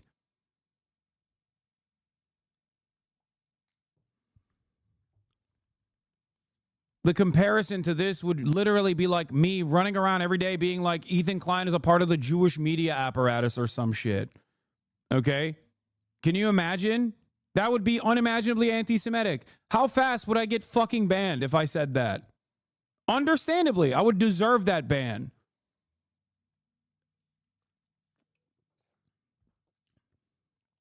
This is precisely the reason why I stated time and time again correctly that anti-Semitism, while growing in popularity among the masses in the United States of America, partially because of Israel falsely conflating its actions with Judaism, is still institutionally regarded as unacceptable and inappropriate. Islamophobia is not regarded in that way. You can be as Islamophobic as you fucking want to be, and no one, and I mean no one, will look the other way. No one will turn around and go, what the fuck are you saying? This motherfucker compared me to Osama bin Laden, played a little game comparing me to Osama bin Laden, Twitcher terrorist, you know?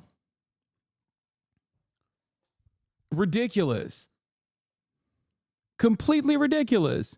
That's precisely the reason why, in the aftermath of October 7, a fucking psychopathic landlord who saw the day of jihad happening potentially stabbed a 7-year-old Muslim child who ran up to him to hug him. Okay? That's why there were Islamophobic attacks that actually ended up shooting and killing or not shooting and killing, sorry, shooting and severely crippling, paralyzing a bunch of students in Vermont for the crime of wearing a keffiyeh.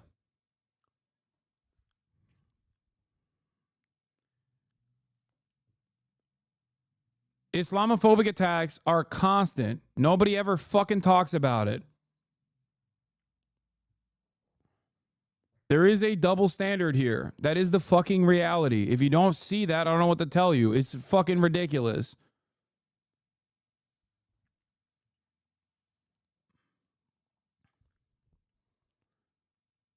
Meanwhile, the anti-Semitic incident that took place recently was a Jewish dude in fucking Florida assuming that Israeli tourists of Arab descent, Arab Jews, were actually pro-Palestinian. And the Arab Jews from Israel themselves thought the guy shooting at them was Palestinian. What a fucking insane situation. That doesn't cause anyone to go, wait a minute, what the fuck's going on? This is like deeply disturbed.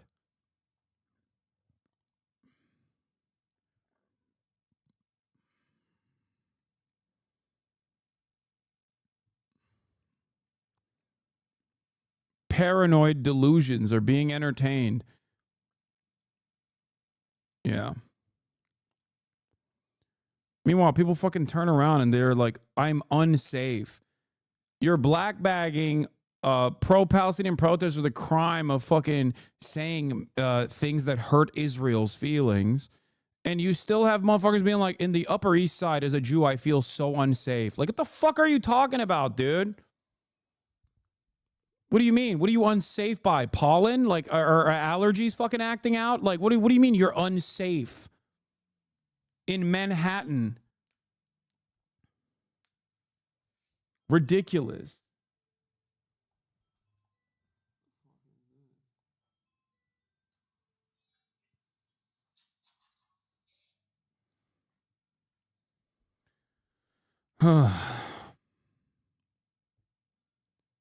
Like, the paranoia of white people cannot be used as a reasonable as a reasonable grounds to squash genuine protest against a fucking apartheid state. It's ridiculous.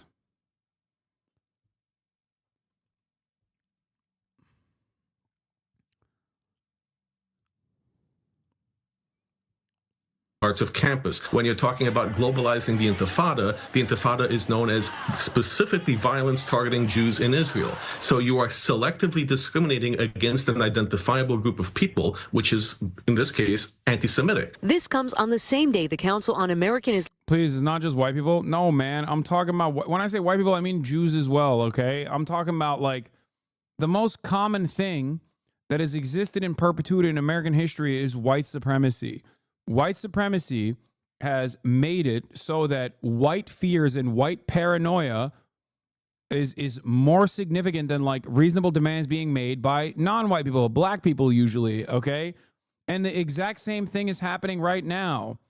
The main difference here is that Jewish people are a minority and there are real anti-Semitic incidents.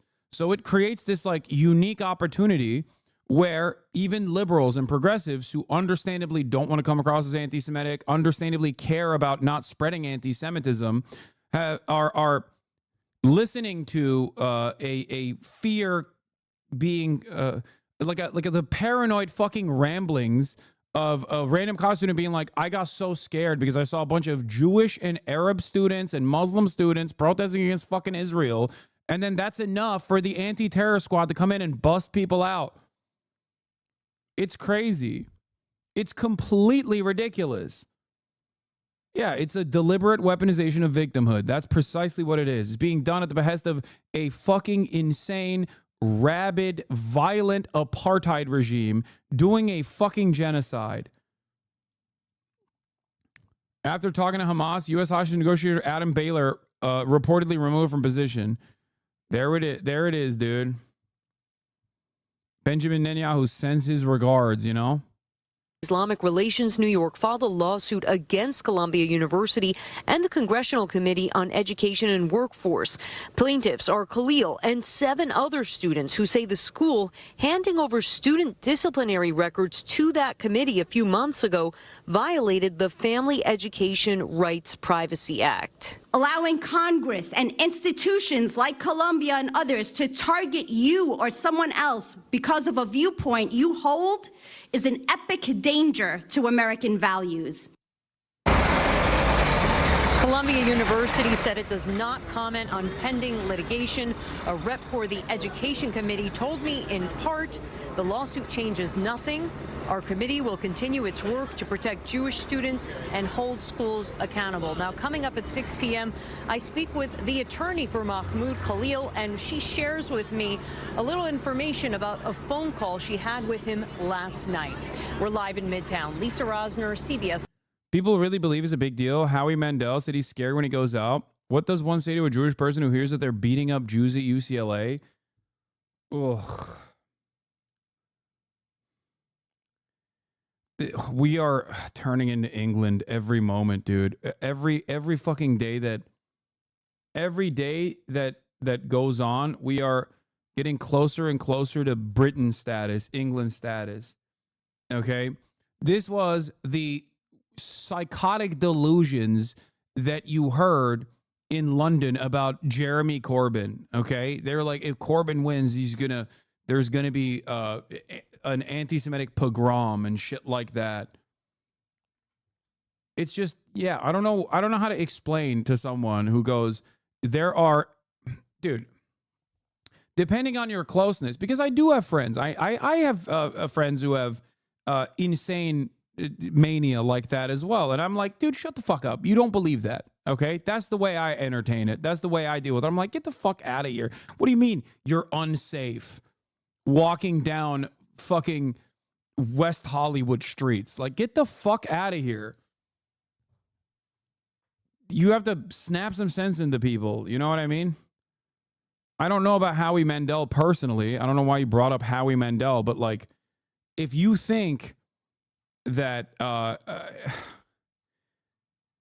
if you're in like Beverly Hills or West Hollywood, you're gonna be victim to a severe anti-Semitic attack, you need to go see a licensed therapist immediately. Okay.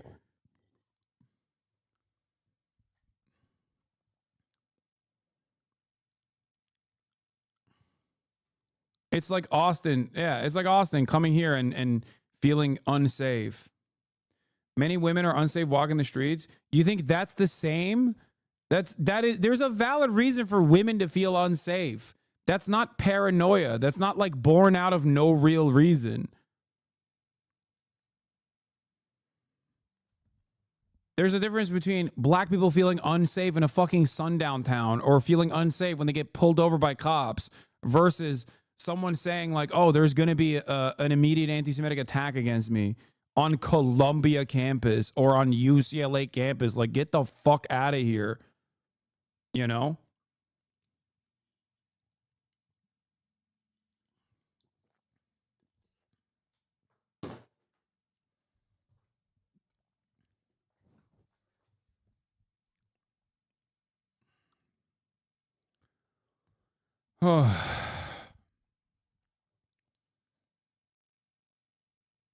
Trump administration's effort to deport a Columbia University student protester moved to a New York City courtroom yesterday. Mahmoud Khalil was detained on Saturday night by immigration authorities and taken to Louisiana. The documents obtained by CBS News show that the case against Khalil is based on a rarely used law. Lilia Luciano was in court for yesterday's hearing and has the latest. Lilia, good morning to you. What can you tell us? Good morning, Gail. Khalil's legal team argues his detention is unconstitutional. On Monday. Oh. I was giving an example of who has more of a right to feel unsafe. Please don't take my comment out of context. Okay, what do you mean? You didn't present it as such. How am I supposed to see it within context, in text form? Write it differently then. Anyway. Monday, a federal judge issued a temporary order blocking Khalil's deportation, and in a courtroom in New York City. Yeah, like the greatest counter to people who go, I feel so unsafe at Columbia University, I feel so unsafe at American college campuses, is like, why the fuck don't the Jewish people that are setting up these encampments feel unsafe then? What do they know that you don't know? You know?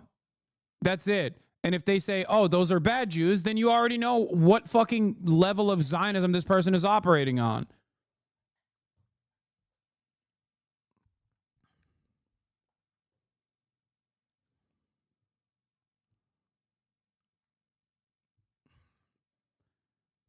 The other side, the other thing that, like, especially post October 7, that people have forgotten about, weirdly enough, is that, yeah, Jews feeling unsafe is an understandable position in American society, especially right now. It's just that who they're supposed to be fearing is what's wrong here. If you think that someone wearing a keffiyeh is a danger to you, you're a fucking rabid racist psychopath. You should be afraid of the dudes wearing suits that are in Congress right now. You should be afraid of the neo-Nazi motherfuckers that are Sig Heiling, not cozying up to those neo-Nazi motherfuckers that are Sig Heiling, while because you think that in the short term that they'll actually, you know, defend Israel and will pack up people who make you feel bad about your defense of Israel, the apartheid state. Like, what are we doing here? There has never been a moment in any Western nation where Jews have been under attack by fucking Muslims. Okay? There has never been a moment in the Western world where Jews have ever been under attack by fucking Muslim perpetrators of anti-Semitic hate crimes. It is always Nazis. Always and forever. That's it. It's so strange.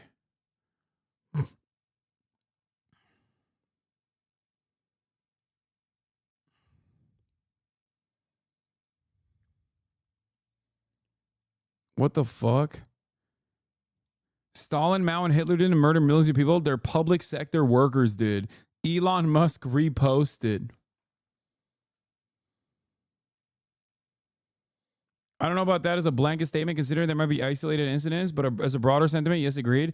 No, I'm saying who is responsible for the overwhelming majority of anti-Semitic attacks? Is it fucking random Arab people, or is it neo-Nazis? That's it. That's my point.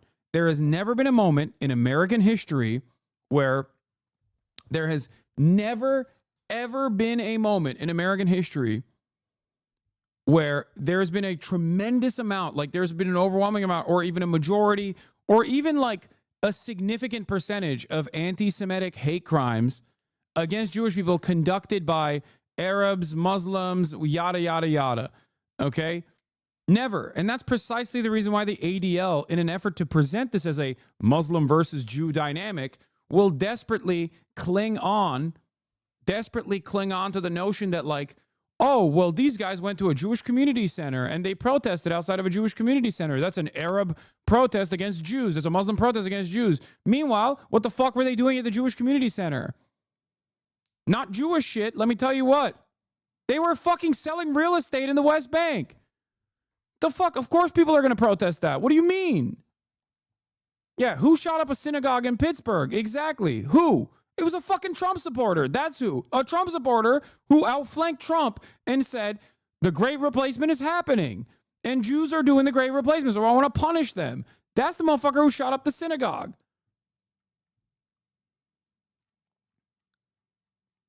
It's ridiculous.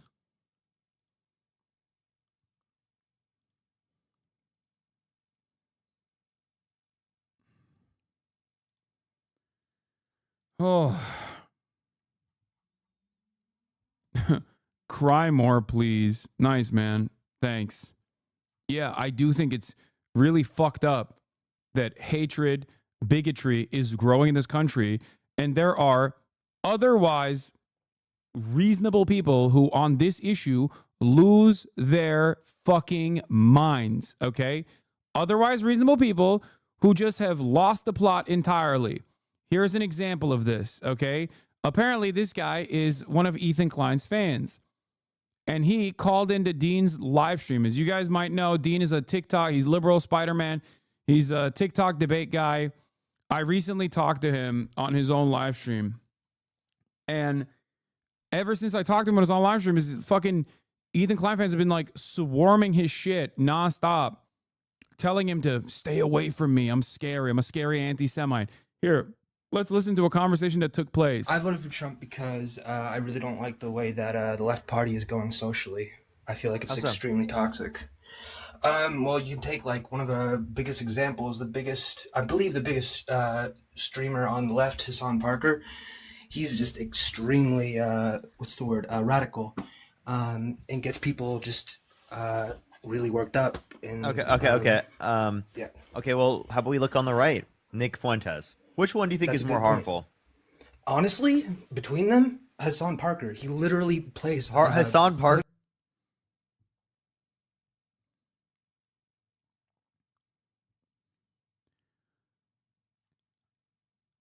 Previously, I never thought I would hear this from a fan of H3H3 podcast. The only place that I ever heard this from was Destiny's subreddit. And before my naysayers, the DDGers say, oh, obsessed, you're bringing up Destiny. No, they literally, for a very long time, made this claim that I was a bigger danger to America than Nick fucking Fuentes, who dined with the president. Okay? A neo-Nazi who dined with the president. If you think that a neo-Nazi who dined with the president, whose opinions are broadly reflected by people in President Trump's cabinet, is not a more significant danger to America's future than someone like myself, you might be a fucking Nazi. Or at least you very clearly have demonstrated that someone who is an anti-Nazi unconditionally is a greater danger than someone who is an open Nazi. You might not think you are that way, but it's very obvious that you feel that way. You are saying it voluntarily. No, this isn't liberalism chatter. This is like, unironically, this is a Hassan derangement syndrome. You've lost your fucking mind. Parker, what? You don't even know his last name. Dude, his last name is Piker. Hassan Piker, my bad. I got one vowel off. Wait, I'm so sorry, but saying that like Hassan produces worse outcomes for society than a neo-Nazi that loves Hitler and gets like 40,000 viewers is absolutely radical. It is absolutely I disagree because insane. I just don't think that you really understand how But radical Hassan is. But I want to clarify. Nick Fuentes has convinced hundreds of thousands of white guys that they should be white supremacists in the Holocaust. You know, it wasn't. I love how insane these haters look to normal people. Yeah, exactly. This is what I try to describe people like. If you hate watch me for this long, you are going to develop opinions that are so insane. Okay? You are going to develop opinions that are so insane to the normal person that knows even a little bit. Okay? You don't have to know the full breadth of my radical ideology. Okay? You just need to know like a couple things. You need to know like Nazism is perhaps the worst thing you can be. Okay? Even people who would otherwise consider me to be a radical will still go, that's fucking nuts. Unless you have been brain broken and are operating on fucking stan culture and you have developed an incredibly, incredibly unhealthy obsession born out of your favorite content creator's incredibly unhealthy obsession over someone like myself.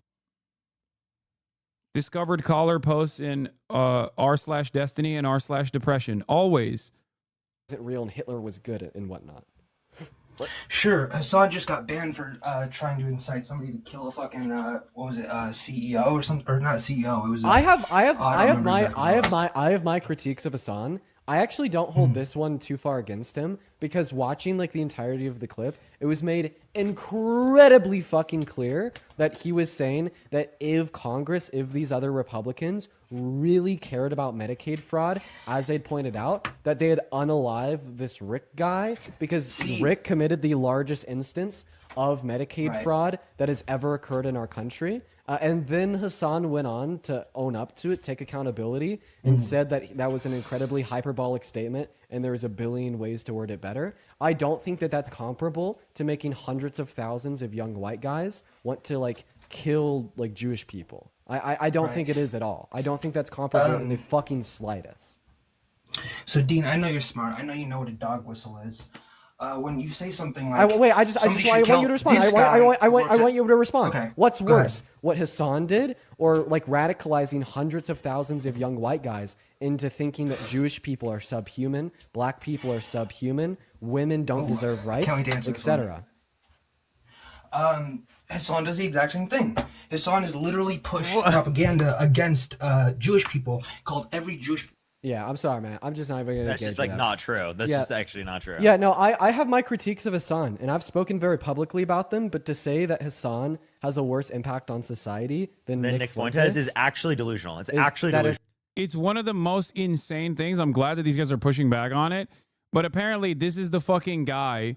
Dean Withers scared to debate about Hassan and downplays his misdeeds. This was posted on the H3H3 production subreddit. This was from his One Liberal versus 100 Trump supporters 24 stream VOD a day ago. I'm sorry, voting for Trump because you think the left is toxic is crazy.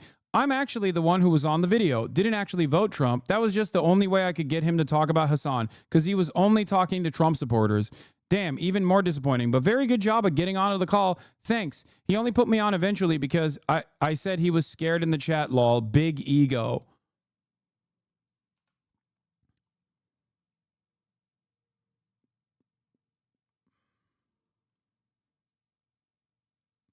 It's just so freakish to behave like this. Like he's like, oh, I'm not actually a Trump supporter. I lied about that to get on the call to just get him to talk about Hassan. What are you doing? What the fuck are you doing? This person is a Destiny poster, by the way, of course, if you didn't know, and now is a firm foot soldier planted in the H3H3 community.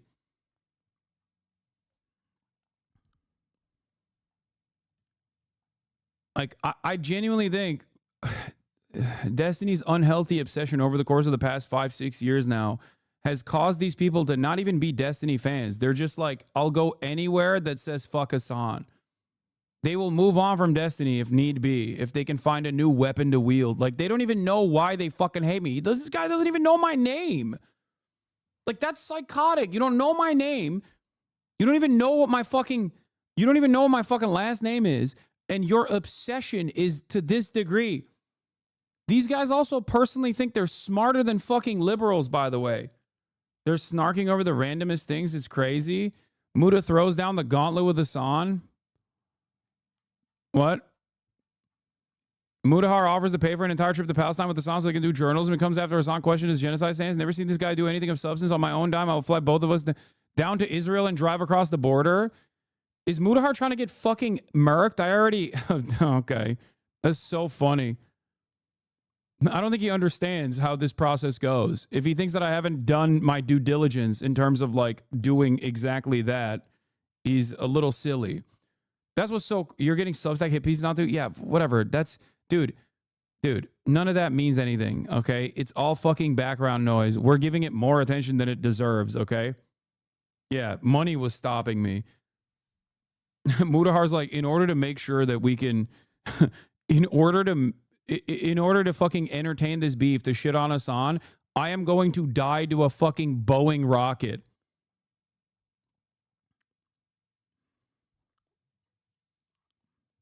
Yeah.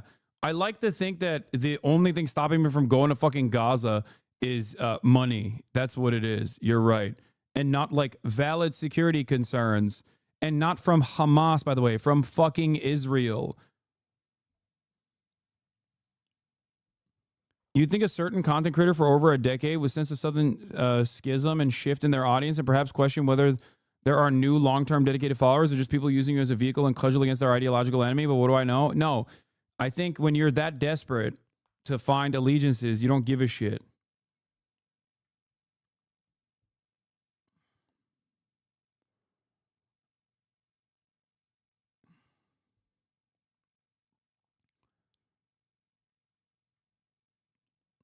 Anyway.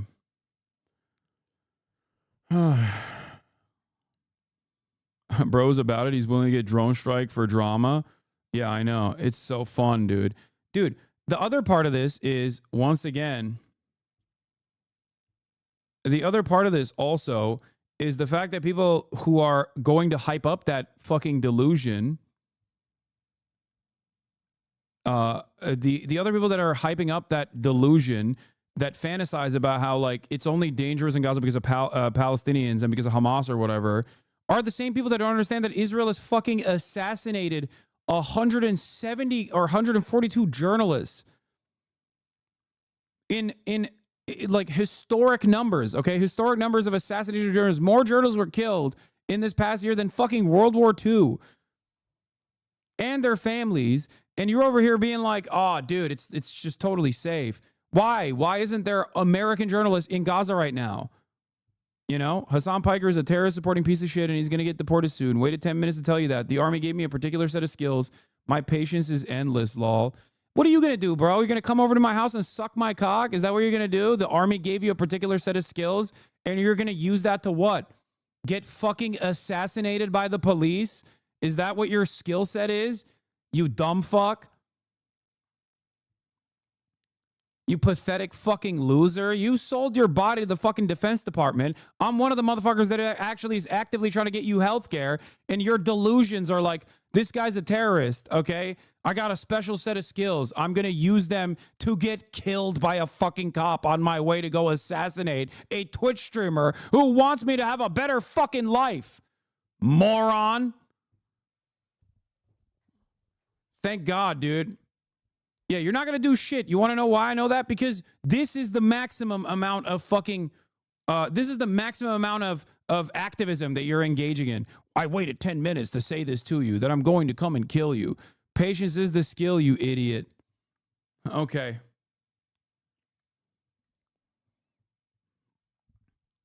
Fucking Harry Potter head talking about how he's going to kill me.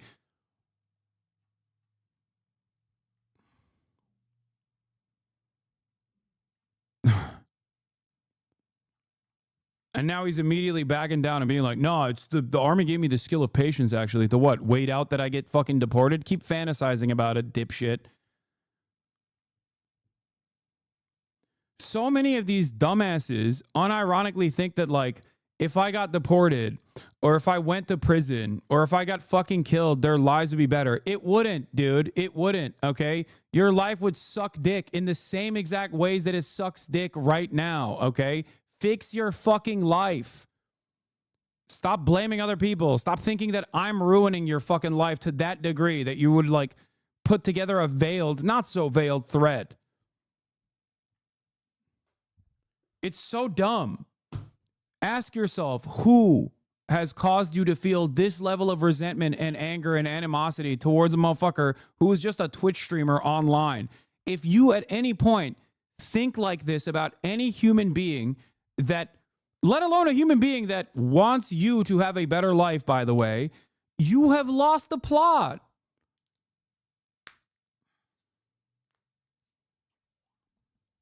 It's so goddamn pathetic. There's a bunch of shit that pisses me off, okay? There are a bunch of people that piss me off. You know what I do? I just don't follow it. It's much healthier to do that. It's much healthier to do that than anything else. Enough shit that the Democrats and the Republicans both do piss me off anyway. You had a Houthi rebel on and immediately told him you loved him. You're pathetic. What? Explain to me something, okay? Why would I do that when you're going to be deported? First of all, I'm not going to be deported. I'm an American citizen. I was born here, dipshit. That's number one. Number two.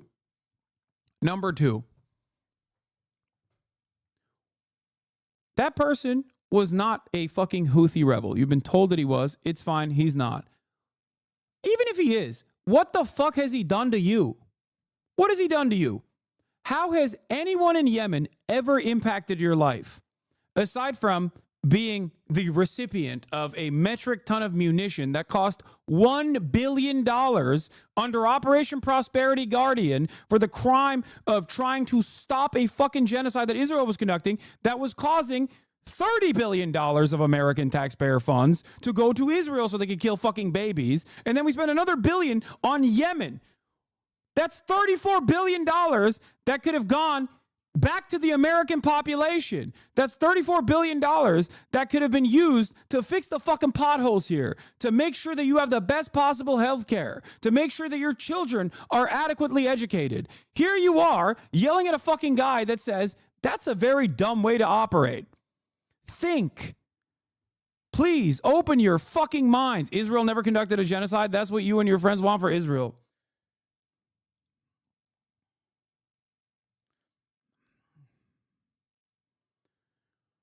Oh my God.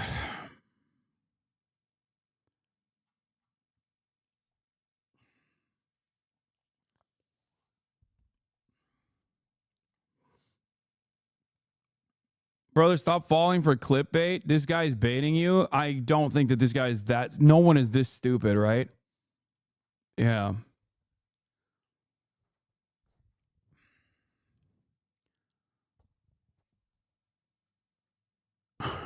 Yeah, you're right.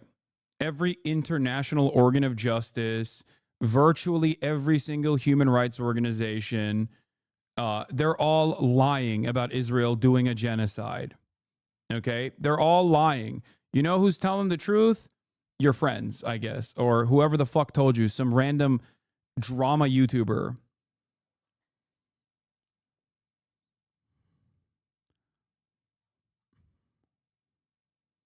Read a different book other than fucking, Harry Potter. His military discord, that's not true because a lot of fucking active duty people that went out there also know what's up. That's not even true. There's a lot of fucking military people that are not exactly fond of Israel either. Both people who are conflicted by their service and people who are not conflicted by their service. Okay, this position right here is no longer a popular position. This is an unpopular position. It is objectively untrue, but it's also an unpopular position. You have Republicans who think Israel is doing a genocide. It's over. It's done. That's why those who still want to do propaganda at this stage are becoming increasingly more vicious, increasingly more overt, no longer doing it in a covert way, but actively doing it in a way that undermines, like, the First Amendment, for example. That's why you have it with, like, the Miami mayor. You have the likes of the Miami mayor, for example, threatening to release the lease of a movie theater because they dared to show an Oscar-winning documentary, No Other Land. You only do that when you're desperate, okay? It can't go on forever. My fear always is that if people are not steered away from anti-Semitic thought and recognize that Israel is a separate thing from Judaism, okay, most people, it's going to go in that direction regardless. Like, Israel's already a pariah. People are already growing in their distaste towards Israelis and Israel in general. Okay. But if someone like myself or others who are against anti-Semitism and anti-Zionist, if people like myself don't try to desperately course correct every fucking day, we are going to move in a direction where it's going to be far too fucking late. Okay. And we're already heading in that direction. And I think a lot of people don't understand that reality. A lot of people who are pro-Israel don't understand that reality. They're very short-sighted. I see a dangerous amount of fucking anti-Semitic thought. A dangerous amount of anti-Semitic thought coming from a lot of fucking people, especially young people. And a dangerous amount of unrestricted anti-Semitism coming from people that are all over the conservative media circuit. Oof.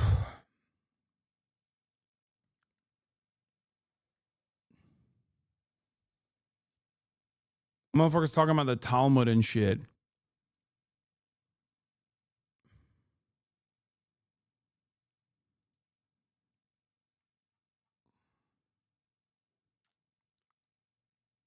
A lot of people who are far any side are dangerous. That's a thought terminating cliche as well. Oh, who are far any side. Brother, what do you mean far any side? Okay, I'm far leftist. Let's say I'm far leftist. There is no position that I have that I think if you and I were to have a charitable conversation, you would disagree with. And that's not because I'm propagandizing to you. That's because deep down inside, you would come to the recognition that I'm not actually this scary person that you've been taught was actually engaging in dangerous ideas.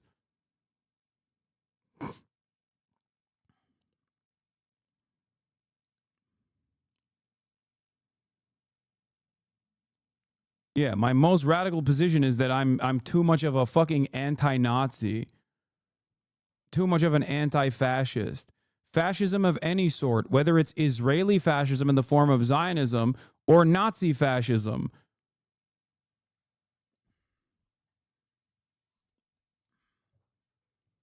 Damn, dude, you're too far left. You want too many civil rights. You want too much equality. That's not how things work.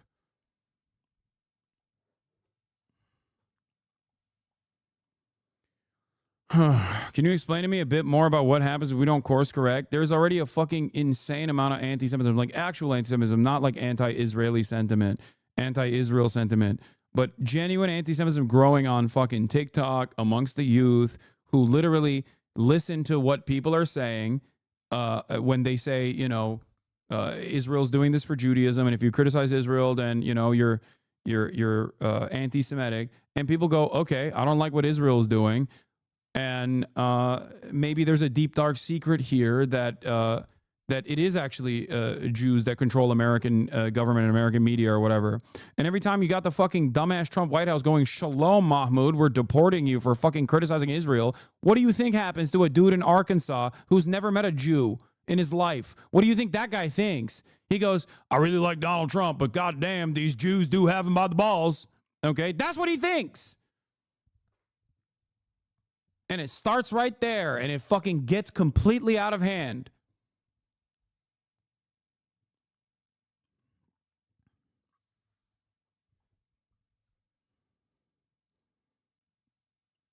Americans, especially due to its proximity to fucking materialist thinking, due to its proximity to historical materialism, have this tendency to really, really love conspiracy theories. Anti-Semitism is the OG conspiracy theory. It is at the heart of most conspiracy theories. It is such an easy fucking perfectly wrapped bow to tie around the good-bad dynamic that liberals operate on, the boundaries of good and the boundaries of bad. Bad things happen because of bad people in power. It's not capitalism. It's actually a select handful of bad people. Who are those select few bad people? It's Jews. It's always Jews in every fucking conspiracy theory. Okay? It's super easy for people to fall into this trap. And it's already happening. I see so much of people being like, well, every country that wanted to kick out the Jews, they probably had a point. That's what I hear so fucking frequently on TikTok. That's what I see in the TikTok comment section. That's what I see on Twitter, on social media. Do you not understand how dangerous that is? Do you not understand how fucking dangerous that narrative it is?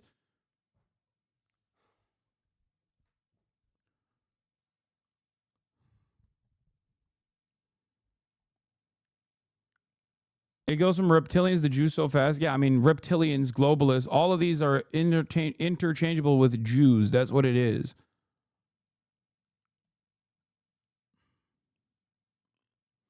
To be fair, your own algorithm is the reason you see it. No, dumbass. I don't just, first of all, what makes you think that this is just on TikTok? And secondly, of course, my own algorithm shows me this because I fucking track anti-Semites and Nazis. Yes, I do political commentary. I'm on Twitter all day. What the fuck is wrong with you? What, you think that's a big gotcha? You think I'm like secretly actually in agreement with this shit while I'm in the process of describing the dangers of anti-Semitism? How fucking brain broken do you have to be to try to think you can slam a fucking gotcha? Yes, I'm saying that's why it seems more prevalent. No, that's not the reason why it's more prevalent. There's also obviously real trackers that look at favorability ratings for Jews in America. And when you get to Gen Z, it explodes. And it's not just because of Israel. Like, they don't just say, what's your favorability of Israel? They say, how favorable do you see Jews? And Gen Z does not fuck with Jews at all, okay? Straight up, they don't. How do you think that happened? Perhaps it's because their first foray, their first introduction to Judaism and Jews most prominently was this fucking insane 1+ year long, 1.5 year long genocide that Israel conducted while simultaneously claiming it is for Judaism. That conflation is going to set in. And that's precisely the reason why people go, oh, okay, well, you know, I guess they're doing it for Judaism.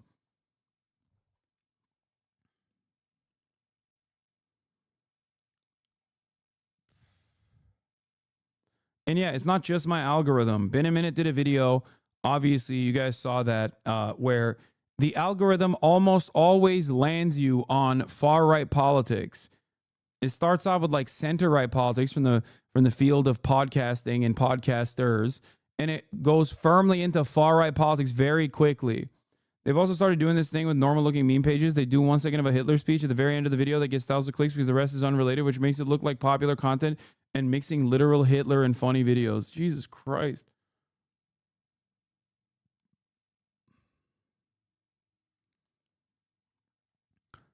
How many times have I talked about how insanely pervasive right-wing commentary is, especially online? I mean, look at Twitch.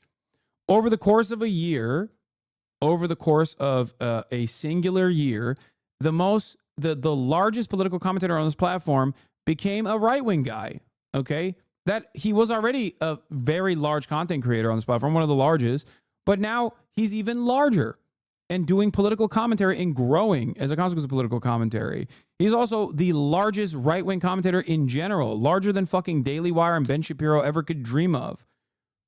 Right-wing sentiment is very popular everywhere online.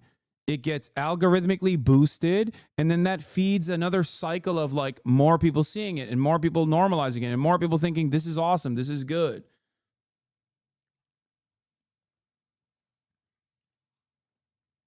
I think TikTok played a big role in this as well. You take one social media platform, even if it's not the most popular, and you firmly boost the algorithm for neo-Nazi sentiment and make it normal, then yeah, it's gonna fucking have an impact on every other social media platform. This is something that I've been talking about for years.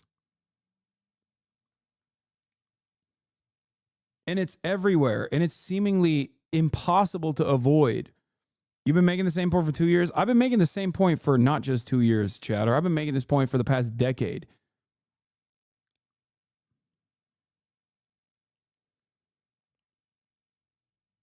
I thought TikTok was woke. No, TikTok is just unrestricted. It'll show you what pops off no matter what. TikTok is the only one. TikTok is out of all the social media platforms, the only one that has like some semblance of parity between leftist content and right-wing content. That's it. Anyway, this is precisely the reason why no matter what people fucking say, no matter what dumbasses say about how like I'm more dangerous of a figure than fucking Nick Fuentes because they're brain broken. They're not even a liberal at that point. They're just like genuinely schizophrenic. I will still advocate for the things I'm advocating for with the hopes that people will wake up to that reality. This is what I've done my whole life. This is what I've done my whole political commentary career. First you say, that's not true. You're being hyperbolic. Then you turn around and you go, okay, maybe you had some good points. And then you go, holy shit, it might be far too late, but I do agree with him. Now I'm a fucking fan, but maybe it might be too late. That's the cycle.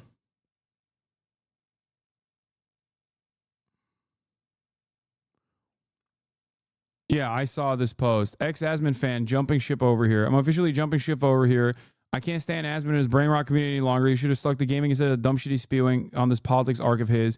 He has zero education and doesn't do any actual research, but is influencing millions of people every day on misinformation and lies. His audience is becoming radical. This is why Asmongold won't actually have a conversation with me. This is the type of shit. This is the reason why he doesn't want to have a conversation. This is the real reason why he doesn't want to have a conversation. Because he's worried that it's going to make him look bad, like he's not knowledgeable on the issues that he speaks on. It's going to frustrate a lot of these people. He spent an hour talking about you today. Yes, of course. And he's going to continue talking about me. He's going to probably talk about me even more. But this is it. Even other streamers are making fun of him now. Holy dump. Italy for sure. There's no way. Who just got rid of all their belongings?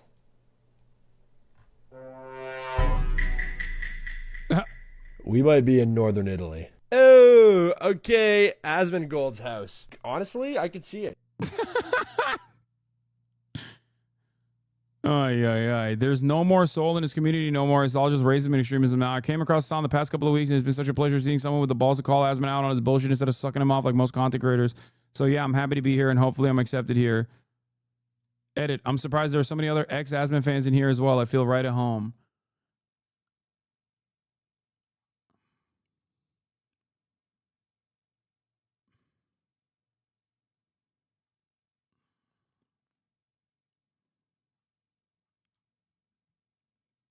That is a reason. That is part of the reason. And it's not my intention to like steal Asmongold's audience or whatever. I would have no issues. Look, here's the thing. Asmongold has always been a larger content creator than me. I have no problems with that. It's great. Wonderful. What I do have a problem with is when you have a prominent fucking community, like a massive community, and you're just like feeding them to the goddamn gills with not only Republican propaganda, but also just falsehoods in general, with no care or consideration for the truth. That shit is very frustrating, okay? It normalizes reactionary sentiment. It makes the platform more toxic in general. It's not good. It's not good at all. If Asmongold was at his size and doing fucking liberal politics even if he disagreed with me, I wouldn't care. Do you understand?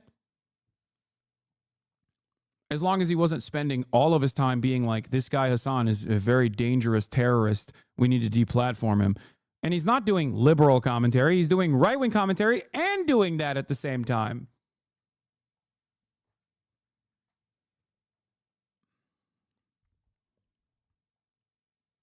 He just goes, Hassan isn't an expert in this either. It's an opinion. Yeah, except my opinion is grounded by facts and research. His opinion is not grounded by anything. It's just whatever fucking his chat said last. He knows it too. If he thought that we just had simple disagreements of opinion, he would have a conversation with me every day of the week. He could undermine my position. He could show his audience how wrong I was. He doesn't want to do it because he knows he will look like he's not knowledgeable on this issue and he's just talking out of his fucking ass, because that's precisely what it is. But when you're right wing, you can do that because your audience doesn't know too much either. So yeah, I am. The reality is I'm not the smartest person, but I'm certainly educated on the subject matter that I discuss.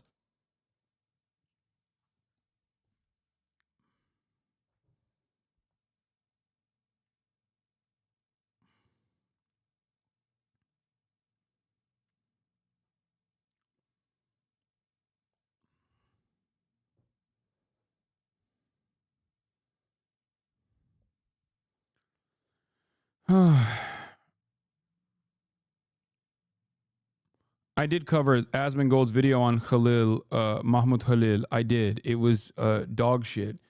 And then I tried to get him to basically turn around and reconsider his position. And at the end, he conceded, and he was like, "Well, if Hassan is right, then he should stay here, and he should actually turn around and even sue the Trump administration." Right? That's what he said.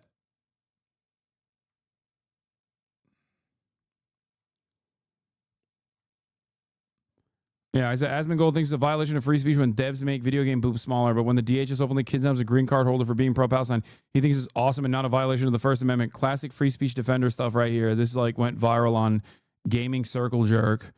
in a locked post. You're literally invited by Oxford and Cambridge to speak on topics like this. I know. No amount of institutional legitimacy will cause these people to turn around and be like, maybe he does know what the fuck he's talking about. I mean, if they cared about that shit, they would look to who I interview, whether it be Bernie Sanders or literal fucking journalists and academics that have spent their entire lives on these issues. They would look to that and go, okay, maybe he does know what he's talking about. But no, of course, they don't know any of that shit. They just think, oh, Hassan is a guy who just reads Twitter, not realizing what I'm reading on Twitter either. It's just a very easy cliche to just be like, don't listen to him. He's a hypocrite. Don't listen to him. He doesn't know what he's talking about.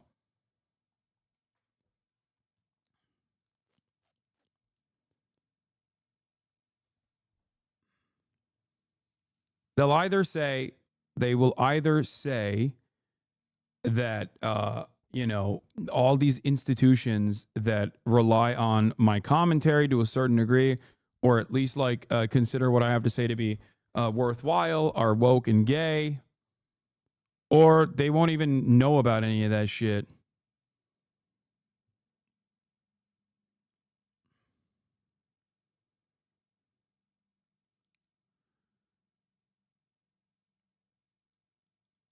How excited are you to finally see Hamilton in a Ferrari this weekend? What are you talking about? Is that F Formula One?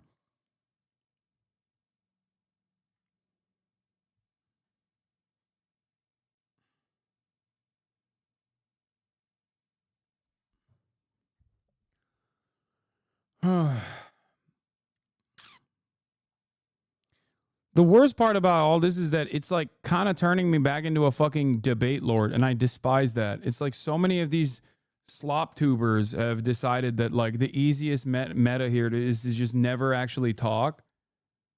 Never actually talk to me, but talk about me instead. And therefore, it's just like the only way for me to Hello, guys, shake away their audience from these idiotic positions is to actively, directly talk to them. And also, Mudahar hasn't made a new YouTube video about me. I don't know why you said that. I looked.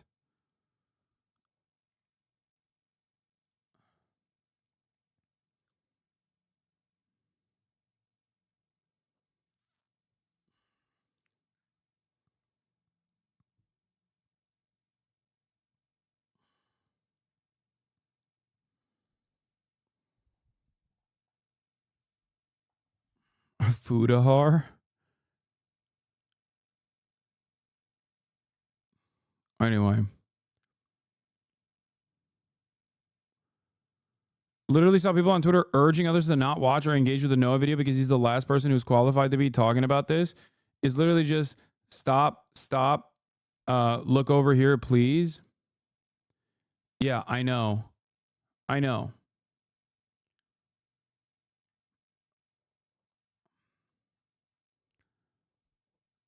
That's the funniest way to try to get people to not look at the truth. They're like, please, no matter what you do, this is a bad person. Please. No. Isn't it weird? Isn't it strange how every single content creator who talks about fucking Palestine is just not knowledgeable on the issue? Please don't pay attention to them. Please, no matter what you do. I find that very strange. You know? I find that very odd that all these people are constantly going, hey, no matter what, don't talk. Don't talk about this stuff. Don't look at this stuff. Don't look in that direction. It's scary. It's terrifying. It's cult-like thinking. Be fucking open-minded. Maybe you will be convinced. What's the worst thing? Maybe you'll learn the truth.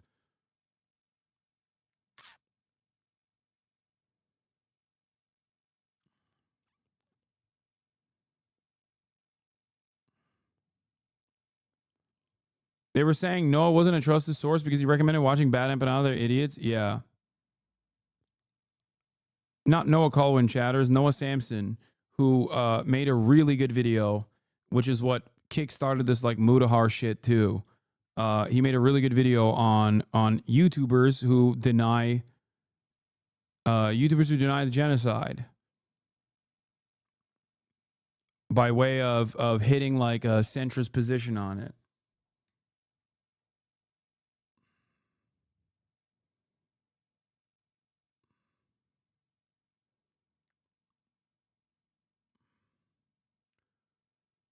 Did you see that they went after FD Signifier because he commented on the Noah video? Yeah, I know. I did. A war criminal. Yeah, this is the new Gatsu video on America's downfall. Have you ever had Noah on? Noah Samson? I don't know if I've ever had him on the broadcast, but yeah, I mean, I've hung out with him. He's great. I like him a lot.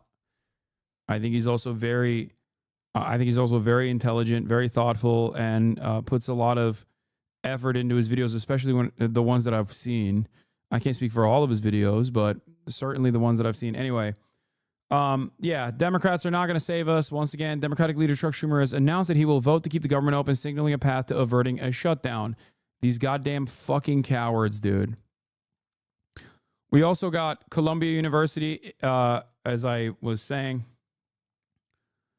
expelling, suspending, and temporarily revoking the diplomas of dozens of students who occupied Hins Hall during the pro-Palestinian protest last spring. Everything sucks. We have the UN report. We have the UN report on sexual assaults. I have to pee real quick. I'm gonna be back in a second. This is still Mahmoud Khalid. U.S. green card holder be granted at least 2 private calls with his attorneys. For the first time, lawyers for Mahmoud Khalil faced off against government prosecutors in New York City Wednesday in a case that has raised serious free speech concerns. Release Mahmoud! Right now! Release Mahmoud! Outside the court, hundreds of protesters gathered to demand Khalil's release. Now are we gonna stop? The Syrian-born activist of Palestinian descent had been a prominent voice in the student-led demonstrations at Columbia University last year. This is a movement, an anti-war movement. Ramzi Qasim is one of the lawyers representing Khalil. He was never detained, arrested during the protest. No. He was not charged with a No, crime. Mr. Khalil was never charged or convicted of any crimes. And so what did he do to deserve this? The answer is nothing. But Trump administration officials disagree, calling Khalil a Hamas sympathizer, even accusing him of handing out the terrorist group's propaganda. We're going to kick you out. It's as simple as that. This is not about free speech. This is about people that don't have a right to be in the United States to begin with. Documents obtained by CBS News show the government is basing its case against Khalil on a seldom-used section of the Immigration and Nationality Act, which permits the Secretary of State to deport someone if they believe that the person could harm U.S. foreign policy interests. There are no national security or foreign policy implications here. People are entitled to their viewpoints and they're entitled to express them, and they shouldn't be punished by the government for doing that. They shouldn't be incarcerated or disappeared or moved 1,000 miles away from their home. The judge has not yet ruled on his lawyer's request to have Khalil moved back from Louisiana to New York. Khalil's attorneys questioned the administration's claims that he ever distributed any Hamas propaganda, urging them to show any evidence if they have it. All right, Lilia, thank you very much. Laura, a green card holder, even if I might like that green card holder, doesn't have an indefinite right to be in the United States of America, right? American citizens have different rights from people who have green cards, from people who have student visas. And so my attitude on this is, this is not fundamentally about free speech. And to me, yes, it's about national security, but it's also more importantly about who do we, as an American public, decide gets to join our national community. That's a lie. It is fundamentally about free speech.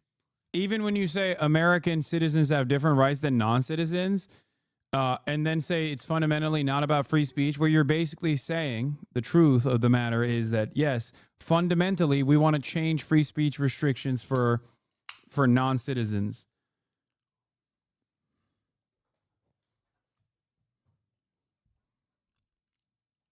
That's it. That's the entire purpose of this.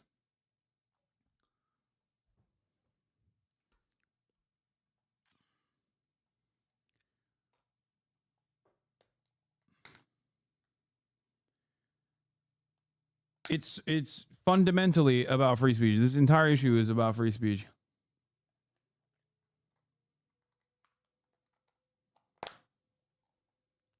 And if the Secretary of State and the President decide this person shouldn't be in America and they have no legal right to stay here, It's as simple as that. Do you see more such deportations happening? I think we'll certainly see some people who get deported on student visas if we determine that it's not in the best interest of the United States to have them in our country. So yeah, I don't know how high that number is going to be, but you're going to see more people. Ridiculous. Unless Congress. Here it is. Senator Schumer is not forcing the Republicans to concede on anything and not using the remaining power, the marginal power that the minority party has at its disposal to get Republicans to concede in order to avert a government shutdown. Insane stuff. Acts, the federal government will shut down tomorrow at midnight. I have said many times there are no winners in a government shutdown, but there are certainly victims. Holy shit. That's a good take. So your prediction was wrong? Wait, what? What was my prediction?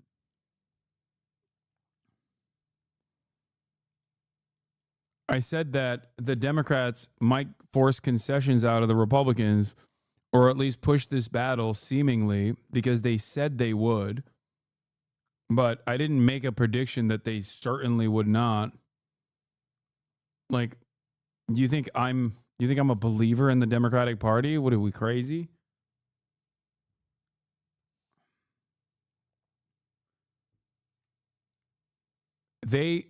At most, I reported on yesterday, I reported on how the Democrats said that they would not let this go through. I mean, maybe I did. Maybe I was like, definitely they'll fight back against this. Maybe I said that. I don't remember. Yeah, I was wrong, if that's the case. It is shockingly bad. It is yet another instance where the Democrats have, I guess, gone beyond. Dude, look at this. Look at this chat. Hold on. Where the fuck is it? You didn't. Yes, you did.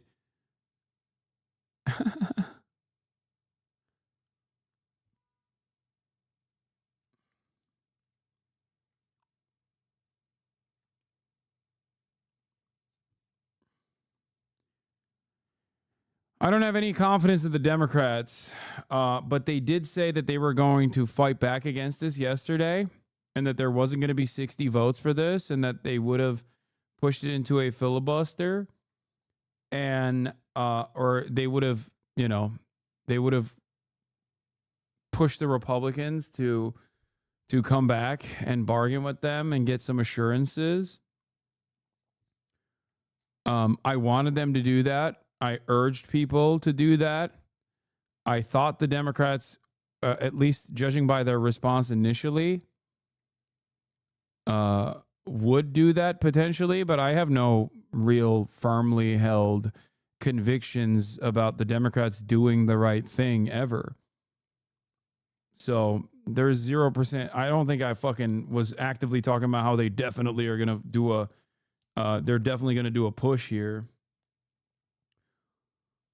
But the reality is, this is the bare minimum, okay? What they're supposed to be doing here, what Chuck Schumer is doing here right now is beyond lower than the bare minimum.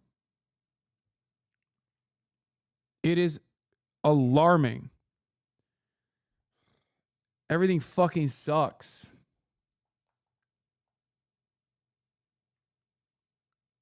It is truly we're so done, dude. We are so fucked. We are so done. Every day that goes by, I'm like, I don't know what the alternative is, but god damn, it's like, it hasn't always been this way. It's never been this bad. It's never been this bad. This is a new level of depravity from and a new level of cowardice from the Democrats.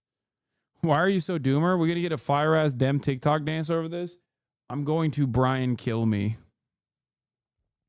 I'm going to become Brian Kill Me. Oh my God.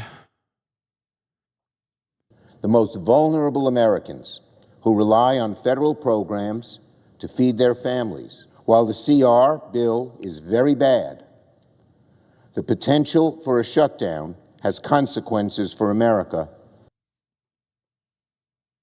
So Republicans have basically trapped the Democrats in this situation where if they force a government shutdown, the government shuts down.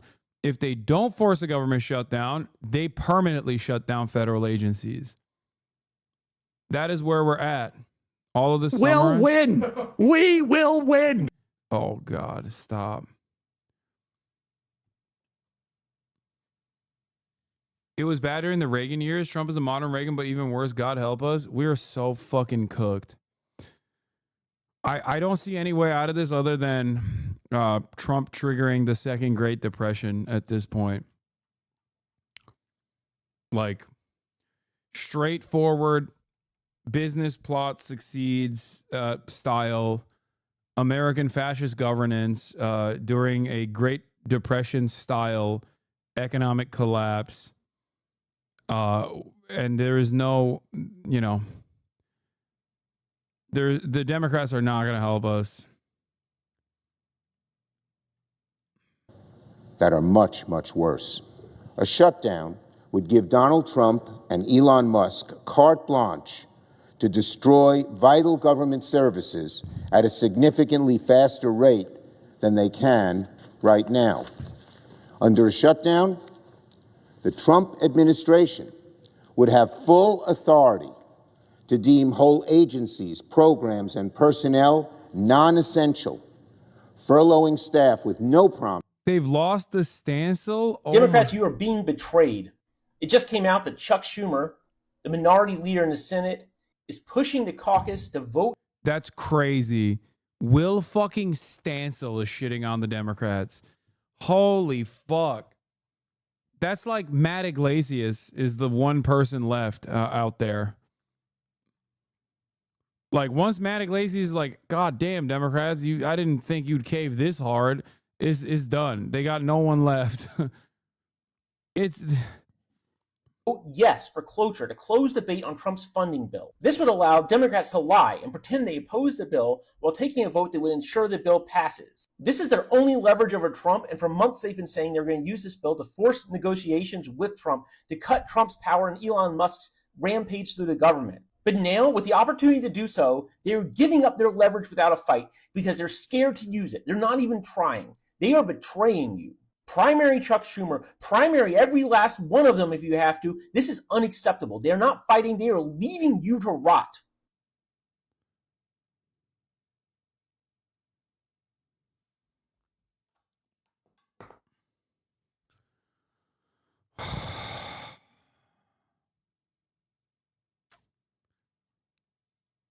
Promise they would ever be rehired. I believe it is my... Yeah, someone said, I saw this before you repeated it in the chat. Republicans are school shooters and Democrats are the cops. Unfortunately, Democrats are the cops from Uvalde. Yeah. I saw someone else say this before you, by the way. Don't try to fucking yoink it from another chatter. And I suspect that other chatter probably saw it on Twitter, but it is true. We are the school children. We are the school children. The Democrats are the Uvalde cops, and the Republicans are the fucking school shooter. Straight up. They yoinked it from Reddit. It's what's going on right now. Schumer is right. Dems are understandably spoiling for a fight, but this was not it. The idea that there was a leverage and a shutdown was magical thinking. It'd be a gift to Doge. More people would be hurt, and it would have ended in a worse deal. This is correct. All my friends in D.C. are hopping mad about the way we are getting screwed on this bill. I am also mad. So it's especially hothouse environment for Hill staffers and members. A shutdown is itself Doge on steroids. Elon would declare whatever minority federal workers he doesn't want to fire, essential furlough everyone else, and declare victory. You'd end up with the Democrats begging the GOP to pass a CR and bring the workers back. This is what the Democrats' copium was on this issue. No, the fuck they wouldn't. You want to know why?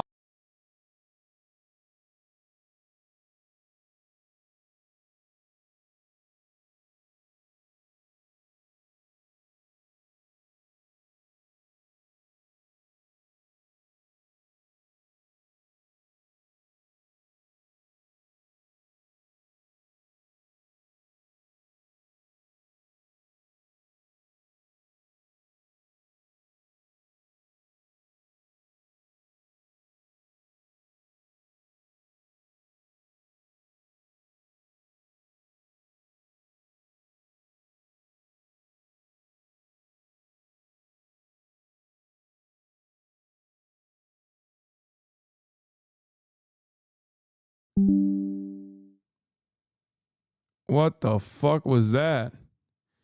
I'm back. I'm back. Hello, hello, hello. I'm here. That was crazy. I just got CIA lasered.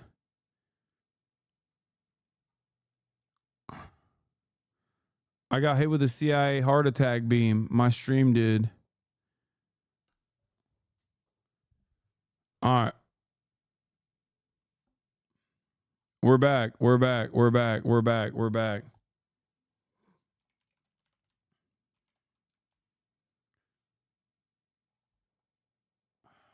It wasn't long enough. The stream didn't cut out long enough, I don't think.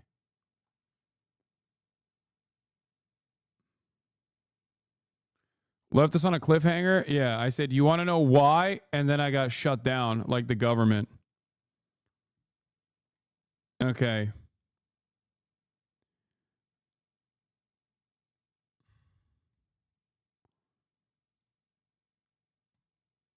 Where was I? Oh.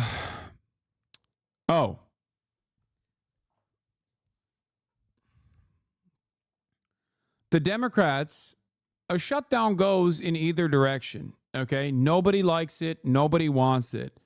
It's not beneficial to the Republican Party.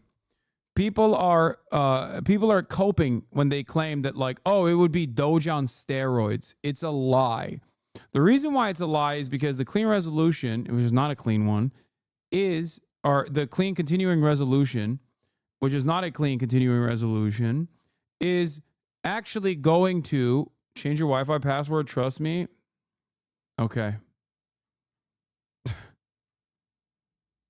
The fuck?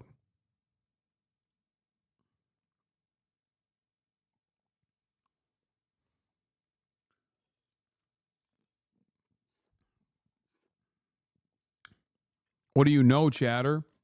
Tell us your Wi-Fi password. Dude, I don't even know what my Wi-Fi password is. Yes, DAuth attack.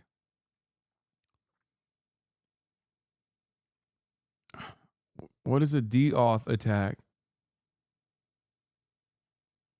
I can explain.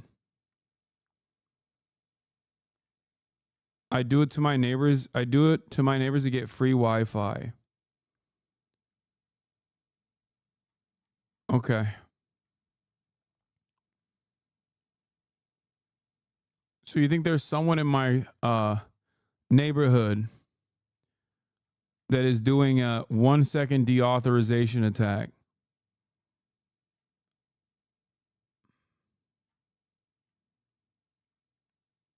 Is that what you're claiming is what happened?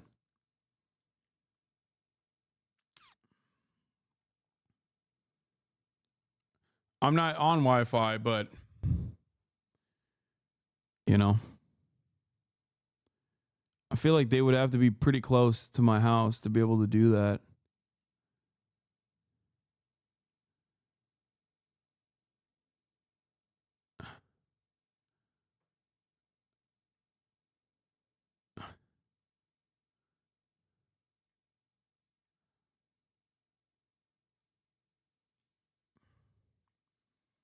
But I'm not on Wi-Fi.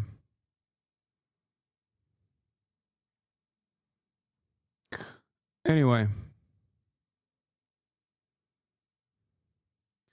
Where was I?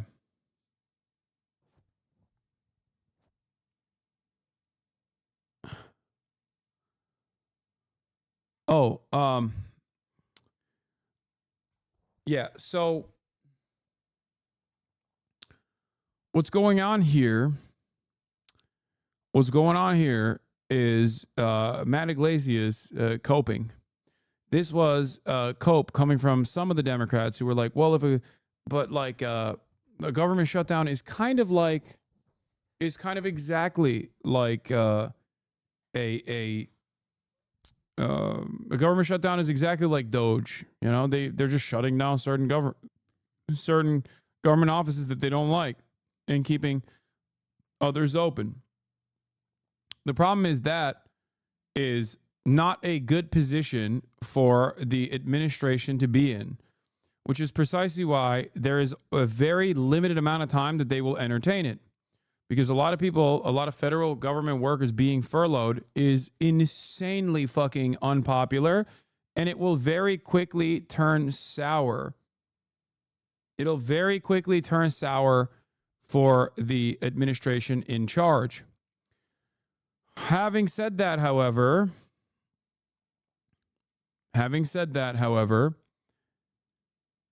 allowing this to push through, allowing this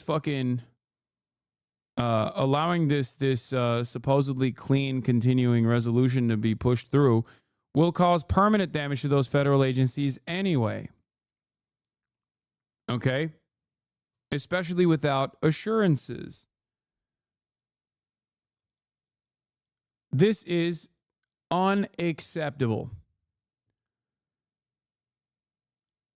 And their meta here is going to be that they're going to vote no on the clean resolution, but they're not going to. They're going to vote for they're going to vote for closure, so that there's no necessity for a filibuster-proof majority, and therefore they're basically saying, yeah, we're not going to fight back. We're not going to actually. We're going to let this pass. It is the cowardly way of letting it pass while simultaneously making it seem like you voted against it. That's it. It's no different than voting yes for it. Okay? DemCR Watch, Michigan U.S. Senator Elisa Slotkin affirms that she will vote no, said during evening town hall she wants assurances that Elon Musk and Doge won't stray away from Congress. What Congress appropriates has not gotten assurance. There's no language you could add to any bill that would avoid the looming Supreme Court showdown about the constitutionality of the Impoundment Control Act. If SCOTUS says that's good law, then it's good law. If they say it's unconstitutional, no writer changes that.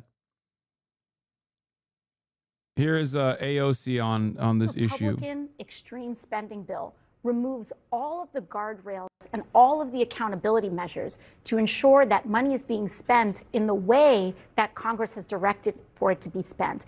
This turns the federal government into a slush fund for Donald Trump and Elon Musk. It sacrifices congressional authority, and it is deeply partisan. And so to me, it is almost unthinkable why Senate Democrats would vote to hand the few pieces of leverage that we have away for free when we've been sent here to protect Social Security, protect Medicaid, and protect Medicare.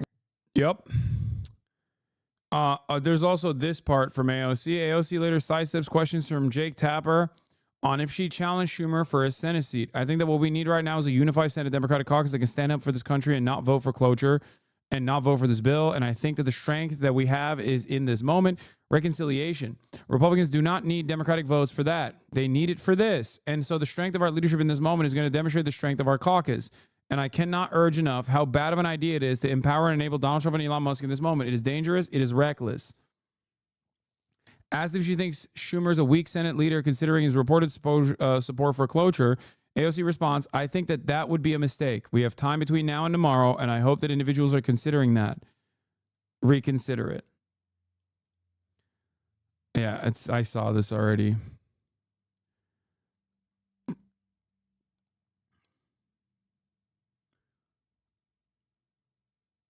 Call her out? Wait, call AOC out?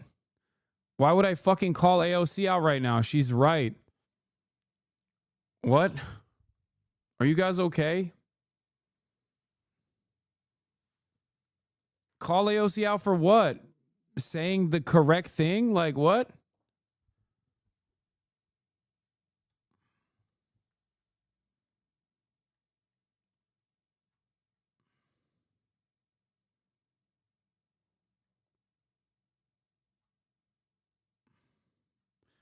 Yeah, I mean, this is not cowardly. This is a collaboration.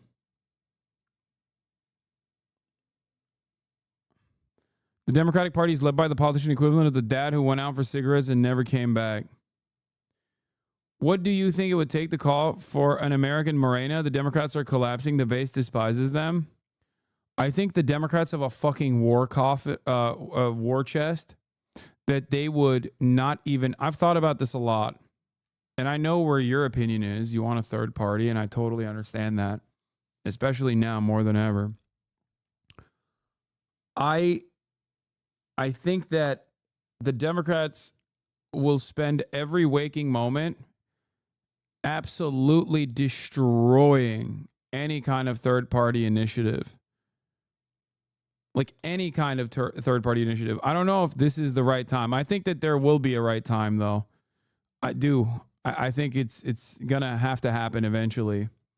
People hate them. Fuck the money. It doesn't work that way, Mike. Come on. Fuck the money. Fuck the money and the power. I mean, every fucking media outlet will. You'll have MSNBC calling whichever third-party candidate is out there a fucking pedophile. Like. Just like every media outlet, the New York Times, anyone who goes on a third-party run will be branded like a child fucker by New York Times. They'll just be like, yeah, these people are radical, dangerous terrorists and pedophiles. I don't have a belief that it's like the collapse of the Democratic Party is here. I do think that there is a time for potentially third-party pushes. You have more viewers than anyone on MSNBC. Bad take. I think you guys are. I don't have confidence yet.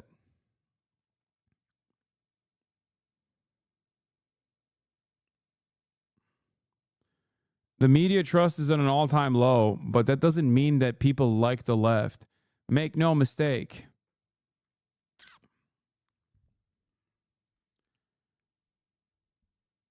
Yeah, Morena had a clear, popular, tested leader in AMLO. I don't see anyone that can make that in the States right now. Yeah, it would have to be like a Bernard Sanders a coalition, a Bernard Sanders-backed coalition somewhere.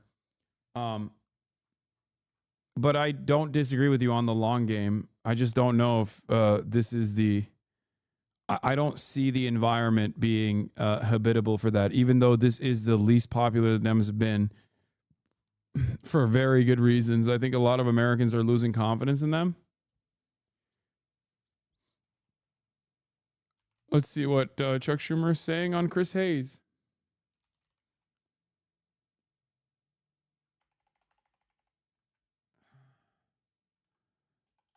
Wait, hold on. Hold on. Executive branch. And so it would be devastating. Why is it that Elon Musk and Donald Trump want a government shutdown? So they can take control of the government and do their vicious, horrible things. They could cut half the government. They could tell employees you're not essential and never bring them back, permanently firing them. It's a disaster. I'm calling for Bernie to lead the new party. Now is the time. I mean, Bernie's also too old without a successor as well. That's the other problem. Why did they eliminate SNAP? I don't disagree with you. Why did they cut so much of Medicaid? But they could do all that on their own. That's the problem. There is no check on them with a shutdown. That's not to say this CR bill is a good bill. It isn't. It didn't have any safeguards in it. But it would be much, much worse to have a shutdown. And my job, Chris, as leader, is to see things a little bit ahead down the road and see how horrible this would be and alert people to it. So I want to sort of present two arguments on the other side. One of them is that it was quite, and I hear you on this. This is not an easy call. I want to be clear. I mean, I don't think it is, but you know, the AFG union, which is the largest union representing federal workers, they won a big victory today in federal court about those probationary employees who were fired.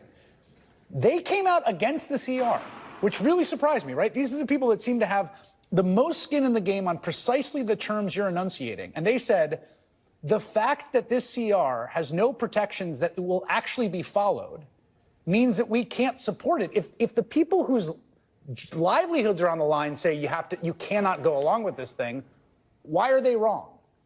I understand why they're so upset with the CR, but I disagree with them because the shutdown would be worse for their employees. They could just eliminate huge portions of government workers automatically. They could eliminate programs automatically, which they can't do on the CR. The CR has certain spending, and they can screw around with it, and they will. These guys are sons of guns. They're going to do everything they can to hurt the government. You know what they've talked about.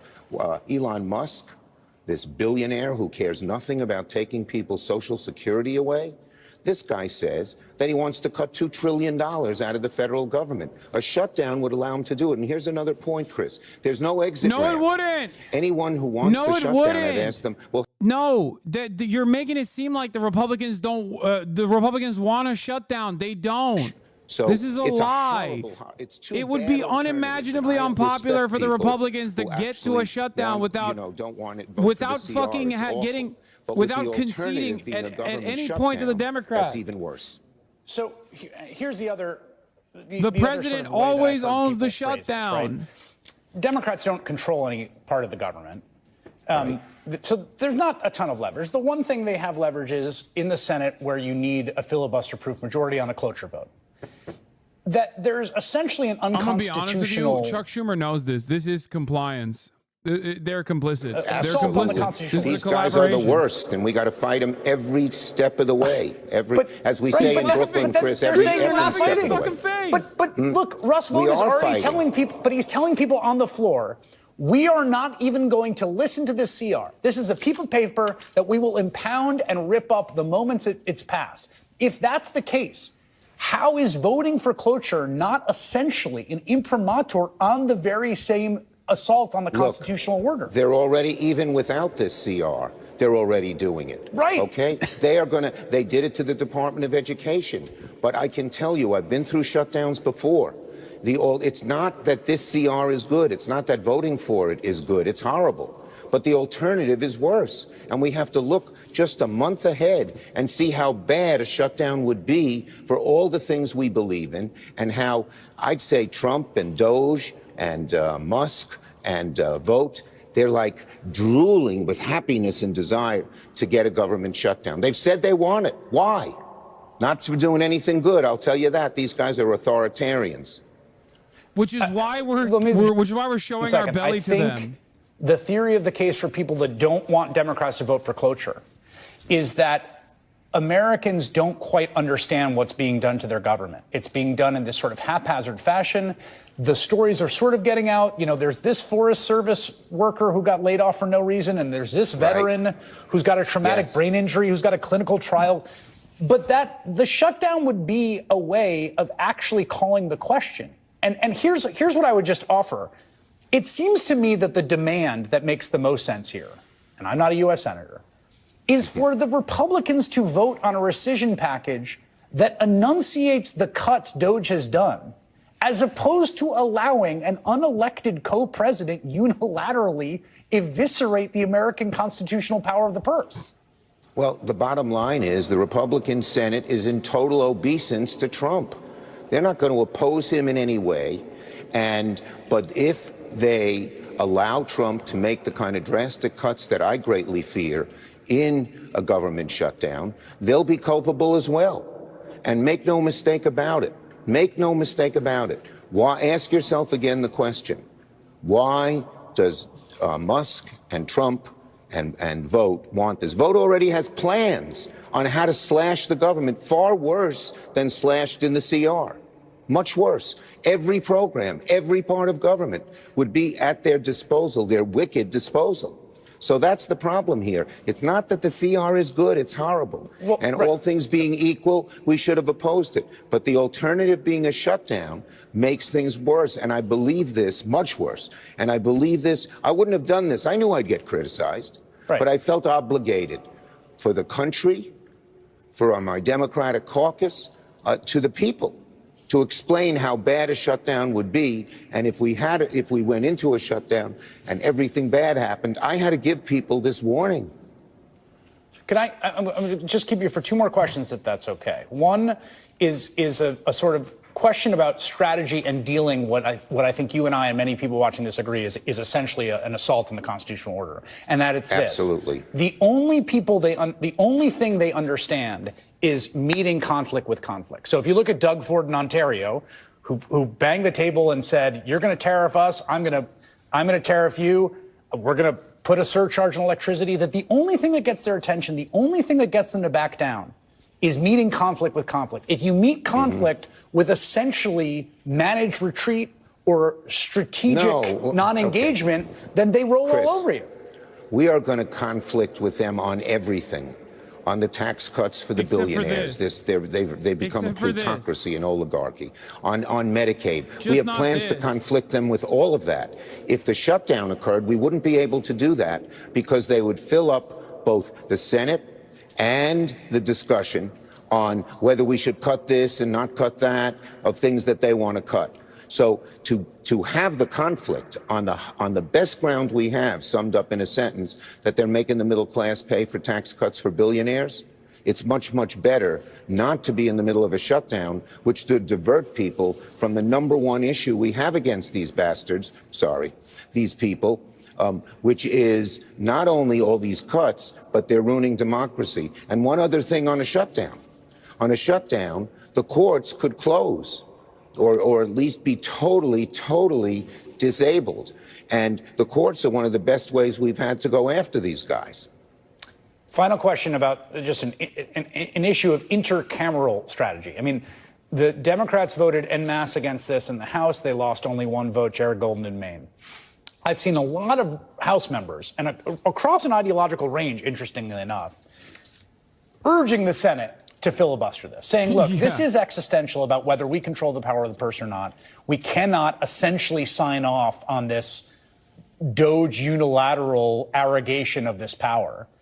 Yeah, look, I Do they have it wrong? I supported what the House did to vote against this bill universally, but that didn't cause a shutdown. It's different in the Senate. And I knew people were going to disagree with me, but I felt so strongly that the shutdown would be the greatest disaster we face with these arrogant autocrats that we had to avoid the shutdown and fight on many of the other things, every other issue that we have. All right, Senator Chuck Schumer, who's the leader of the Democrats in the Senate, announcing he will be a yes for cloture tomorrow. I imagine you will have the 6 or so other votes you need to get that over the hump. Thank you, sir. Come on anytime with late breaking news, and we can do this whenever you want. Thank you, Chris. Nice to Appreciate talk it. with you. Okay. Bye-bye. I can't actively hide from their own concerns. I can't. It's unbelievable, dude. It is unfucking believable. Schumer tells me Republicans might try to jam Democrats again in September, but thinks Trump will be less popular then, and Republican appropriators might be more willing to stand up to him. He said he refused to do so now. Oh my God, he is so fucking stupid. Oh my God. Okay, for those of you who don't understand, can you explain why he's complicit? Just wanting to understand more, not debate. I will. Okay? In order for this continuing resolution to pass, to fund the government, to avert a government shutdown, the Republicans need a filibuster-proof majority. There's one way that the Democrats can stop that from happening, which is to say that they're going to filibuster it. Okay? They need 60 votes in the Senate. They already have the House majority, but they need 60 votes in the Senate. But they don't have 60 votes in the Senate. The only Democrat that has said they would vote for this ahead of time was John Fetterman. But John Fetterman gets canceled out by Rand Paul because Rand Paul said he would not vote for it. So in this process, the Democrats and whoever the minority party is, like it's sometimes Democrats, sometimes Republicans, doesn't matter. The minority party has the minority Paul, not Rand Paul, Thomas Massie. No, Rand Paul as well. I thought it was Rand Paul. Am I wrong? I'm pretty sure Rand Paul.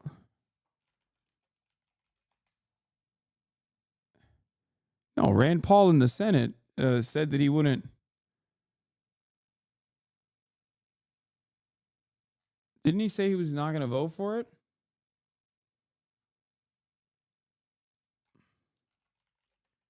Yeah, and also Massie is not in the Thomas Massie in the House of Representatives already voted no. He was the singular no vote from the Republican Party. But Rand Paul in the Senate said, yeah, I was right. I don't know why Chad is trying to correct me on this. Okay. Rand Paul in the Senate said he was not going to vote for it.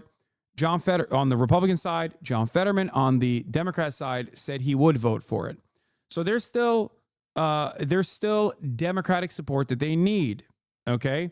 They need more Democratic support to get to the filibuster-proof majority. Now, this is historically the only way for historically the only way for the minority party, the party not in power, to be able to force concessions from the majority party, the party in power. And the Democrats and Republicans both historically have used this, especially Republicans have used this opportunity to, edge towards a government shutdown with the hopes of getting Democrats to back down from certain things they want to pass through a CR. Okay? And they've been fairly successful in the past because no matter what happens, it's always the responsibility of whoever is in charge. It's the White House's fault in the eyes of the American population. So the American population would look to all the furloughs and all the media coverage on, the hundreds of thousands of federal government workers no longer going into work and the economic crisis that is on the verge of happening, and they would blame the party in charge, the Republicans in this regard. This is precisely the reason why the Republicans would inevitably concede on certain issues and make it seem as though, at the very least, like the Democrats are fighting back. Like give him a victory, give him a W, right? If they were to play ball. Except the Democrats right now, backed by Chuck Schumer, are waving the white flag. They initially had said for months that they would use the budget shutdown, the continued resolution as a battle and maybe even force the government to go into a shutdown if necessary to make sure that they had certain assurances. And Chuck Schumer today, up until yesterday, he was saying he was going to not vote for it, that the Republicans didn't have the votes for it. But as of today, Chuck Schumer has waved the white flag. They're going to vote for closure so that this can pass without a filibuster-proof majority, and the Republicans have the votes to pass it without a filibuster-proof majority once that happens. So that's it. That is what's going on here. They're not using the only fucking weapon they have to wield against the majority party, and they're giving it up without a single fucking fight, while wearing these goddamn socks. Why the flop from Schumer? I think in the past I would have told you it's because they're cowards, but I think they're that they're stupid. But I think it's because they're complicit. Like, they don't care. They like the austerity. They enjoy it. They love it. They love that it's like the Republicans doing it. They think that this will ruin the American economy. They think that this will create a lot of anger and resentment towards the Republicans. And then they can comfortably ride that anger into a narrow, marginal victory. They can farm donations for the next 3 years and then inevitably fucking win the election again. I don't even know if that's the case. I don't even know if that will happen, for the record. I don't even know if the Democrats will ever win again because, goddamn, they're so fucking pathetic. Having said that, however, this is the case in front of us now. This is what's happening currently. It is insane. It is unacceptable.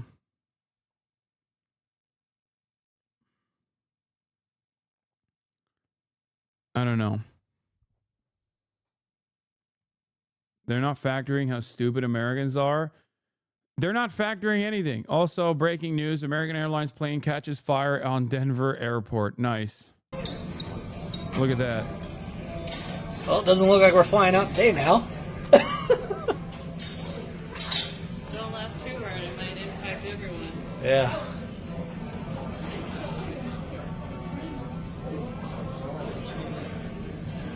Maybe not. Good. That was quick.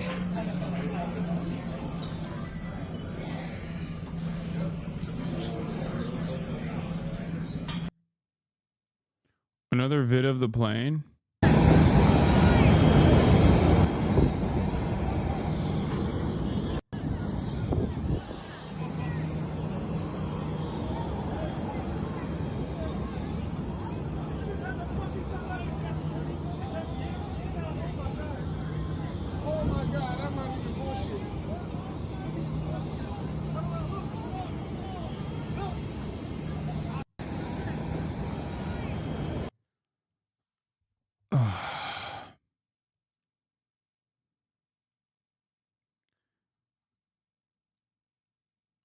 That's fucking... I don't know what to say anymore, man. This, I feel like, is an apt analogy for where America is right now. Yeah, so that's kind of... This is where we're at, man. That's America, baby. That's wild.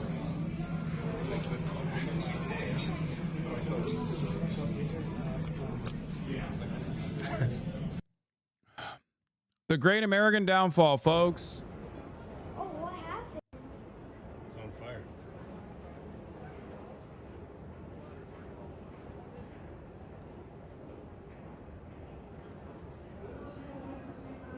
Like that. Oh, what happened? It's on fire.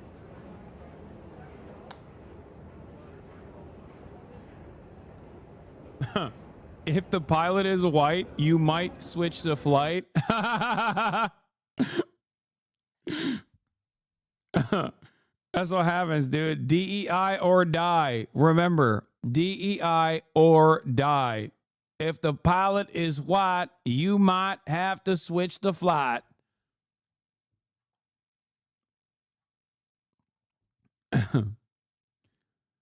Oh, Jesus.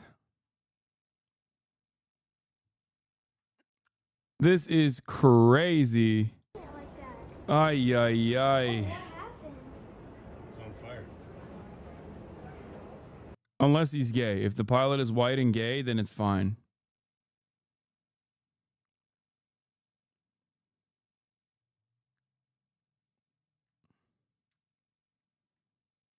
Or in a poly relationship or something. If the pilot is straight, walk away at the gate. Yes. If the pilot is gay, then you might be okay.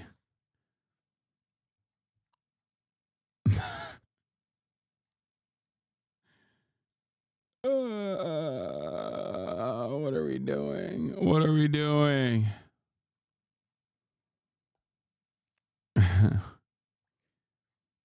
This is so bad. If the pilot is queer, you have nothing to fear. If the pilot is trans, then your plane lands. Oh my God. If the pilot is straight, then you must evacuate. Oh, Jesus. Okay. Yeah, all right. If the pilot is cis, that's a flight you want to miss. Okay. We're done. We can't. I was just so stupid. I like that we have jokingly turned this into like reality where people are going to start unironically believing that DEI is what kept the planes up in the sky. I can't stop rhyming, which is the gayest thing you can do. Rhyming is so gay.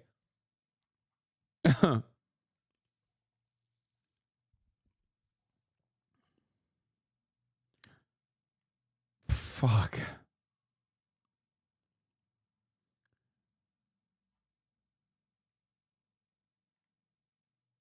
It's not gay, it's thug. It's gay and thug at the same time.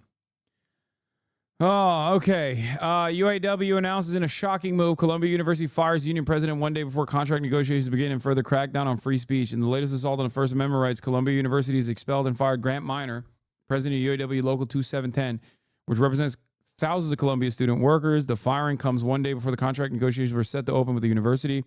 The shocking move is part of the wave of crackdowns on free speech against students and workers who have spoken out and protested for peace and against the war on Gaza. As the UAW has emphasized, the assault on First Amendment rights being jointly committed by the federal government and Columbia University are an attack on all workers who dare protest, speak out, or exercise their freedom of association under the U.S. Constitution. It is no accident that this comes days after the federal government froze Columbia's funding and threatened to pull funding from 60 other universities across the country. It is no accident that this firing has occurred the day before the contract negotiations begin. It is no accident that the university is targeting a union leader whose local went on strike in the last round of bargaining. It is no accident that this is happening at Columbia University. I'm telling you right now,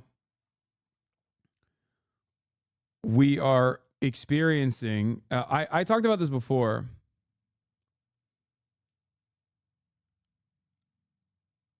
I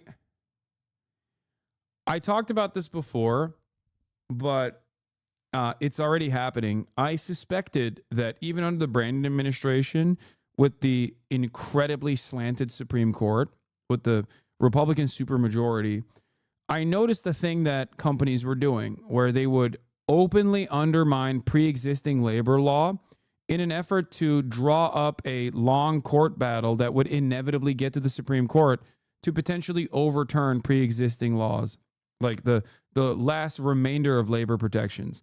You know, basic stuff like firing a worker because they unionized and doing it very openly, you know? Stuff that's like blatantly illegal. And I think Amazon and Starbucks kind of were doing that. And I suspect that this is what Columbia is doing as well. Like they're doing that. They're doing it deliberately. And I think the reason why they're doing it is because they want to test this all the way up and bring it all the way up to the Supreme Court, where who's Brandon? Come on, chatter, you're joking, right? Brandon, Joe Brandon, the previous president. Let's go, Brandon. And now that the NLRB's gone, there's even less protection than before. And I think that's where we're at. We are crumbling the ticker tape that held together labor law in this country.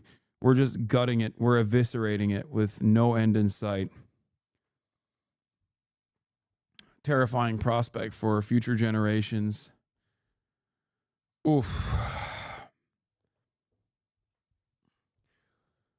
Perhaps this will be a radicalizing moment for a lot of people, a lot of workers, I hope, and cause them to engage in illegal wildcat strikes and the like, and work to unionize even without NLRB protections.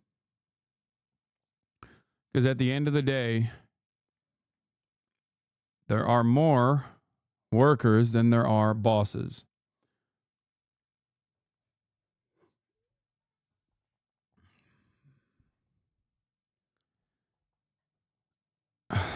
This is flagrant, awful, hard not to feel bad. My job to make the best choice for the country, to minimize the harms to the American people. Therefore, I will vote to keep the government open and not shut it down. There is nobody in the world, nobody, who wants to shut the government down more than Donald Trump and more than Elon Musk. We should not give it to them. And make no mistake, Democrats will continue to fight what Donald Trump is doing. Donald Democrats. Yeah, the McDonald Democrats. Everything that Trump, Musk, and Republicans have done so far has a clear goal. Again, cutting taxes for billionaires, eviscerate Social Security, Medicare, and Medicaid. This is the fight that matters most, and the fight we must focus on. All the chaos we have seen, all the lawlessness, all the grift and corrupt behavior. It's all about rigging the system in favor of the ultra-wealthy at the expense of working Americans. This is the fight the American people need to see. There are signs of hope from the U.S. Senate tonight on a potential way to avoid a federal government shutdown tomorrow night. 60 votes are needed to move anything forward, and it's still unclear if enough Democrats will join Republicans to pass a stopgap deal and what they may get in return. Our Lisa Desjardins. Sorry if I'm being annoying. This is freaking me out. New letter to Columbia from Trump admin lists demands for continued financial relationship with the U.S. government. Suspend or expel students for Hamilton Hall protest. Time, place, and manner rules. Mask ban. Address anti-Zionist discrimination. Reform admissions.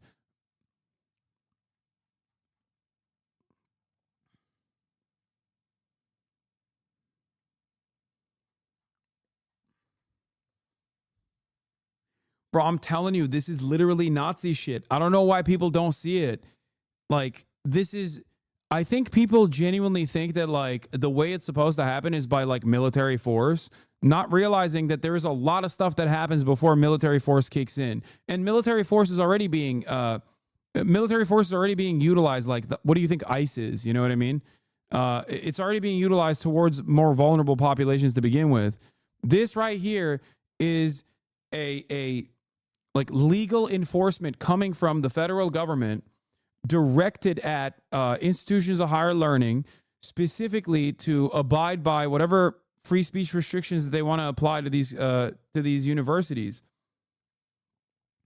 Can you imagine if the Democrats did something similar like this? Like, that's crazy. If they were to be like, hey, you have to fire your fucking professors that I think are bad. You have to shut down you have to shut down certain departments. You have to shut down any professor that I think is like right wing, you know? You said they did? What? The Democrats came out and fucking said, if you have Ben Shapiro on your college campus, I'm going to shut your funding. I'm no longer going to give you grants. Not even Ben Shapiro on your college campus. If the Democrats said that you have Republican students on your college campus, you need to fucking expel them or we are going to stop giving you money. Are you insane?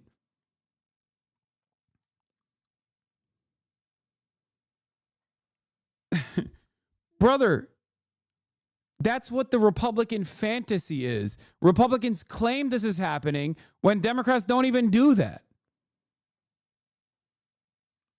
What will it take for people to recognize that this is Nazi shit? Like when they wear skulls on their fucking uniforms? Is that what we're doing? They got the Punisher logo still. That's pretty close. You know?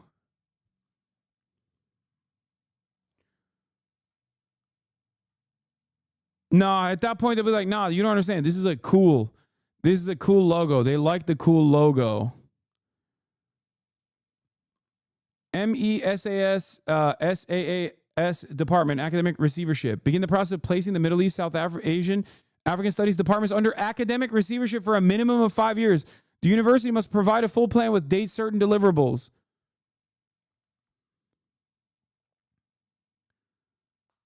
What the fuck?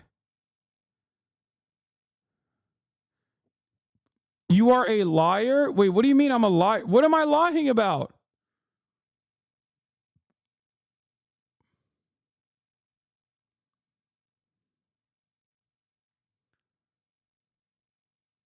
They're going to be like, you don't understand. You don't understand. They don't, they're just simply trying to figure out the demographics of the country. That's why they're making me wear a logo that dictates that I'm Muslim. That's the reason. Okay? You don't get it. Like, no. It's not because of any other reason. No, they're just making you wear the pink triangle logo to be like, oh, you're gay. So like we don't say homophobic things around you. Yeah, they're just sending us on trains to these camps. But it's like a fun camp, you know? It's like a weekend away. Is that what you think is going to happen?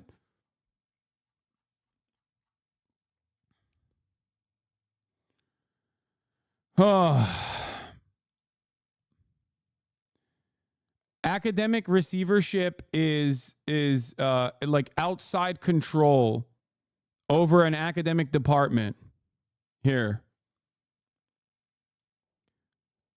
This is from Departments in Academic Receivership, Possible Causes and Solutions.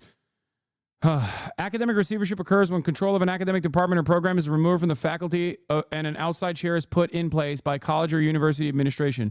A literature review is supplemented by a small survey to assess how common receivership is and how it's administered. They are saying we want to put independent outsiders that they probably select in control over these departments to take a look at what they're really teaching.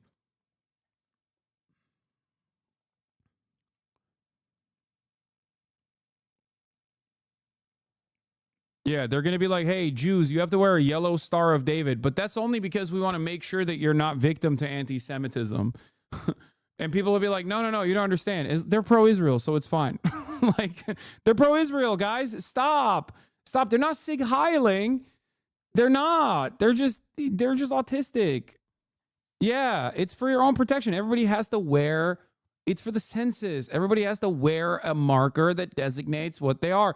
Why are white people not wearing it? Because there's a lot of them. You couldn't print out enough for white Anglo-Saxon Protestants, obviously. And see, there's a couple of Republican, black, and Indian dudes that aren't wearing them either. Obviously, they're not racist.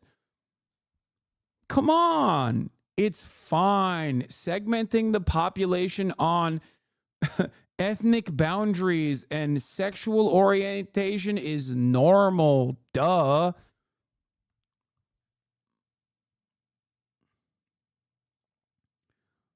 Another streamer beating around the bush. What? Beating around the bush? Bitch, I'm beating you in the head. What are you talking about? I'm telling you exactly what the fuck is going on. Some history regarding Nazi Germany.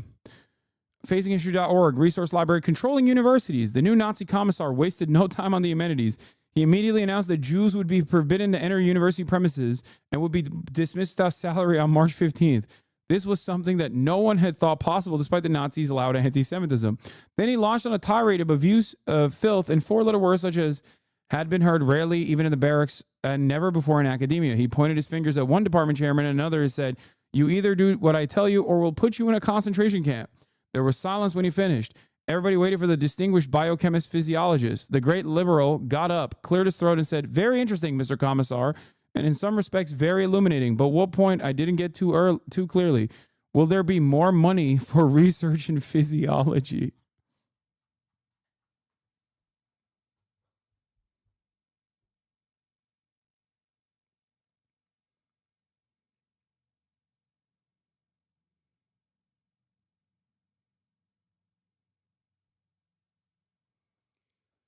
Oh my God.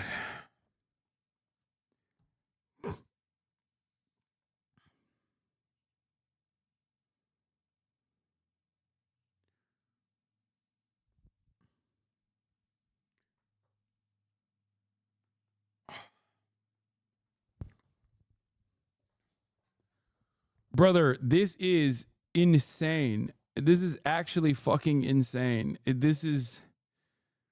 Oof, this is so bad. I don't know how people don't see it. Do people not see it? Are they not covering this stuff? Is that what's going on? Are people simply not covering the issue?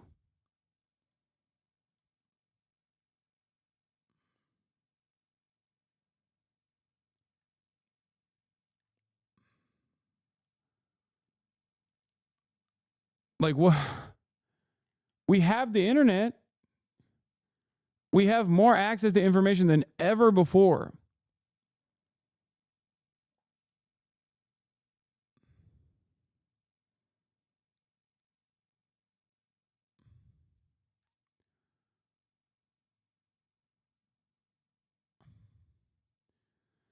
Oh.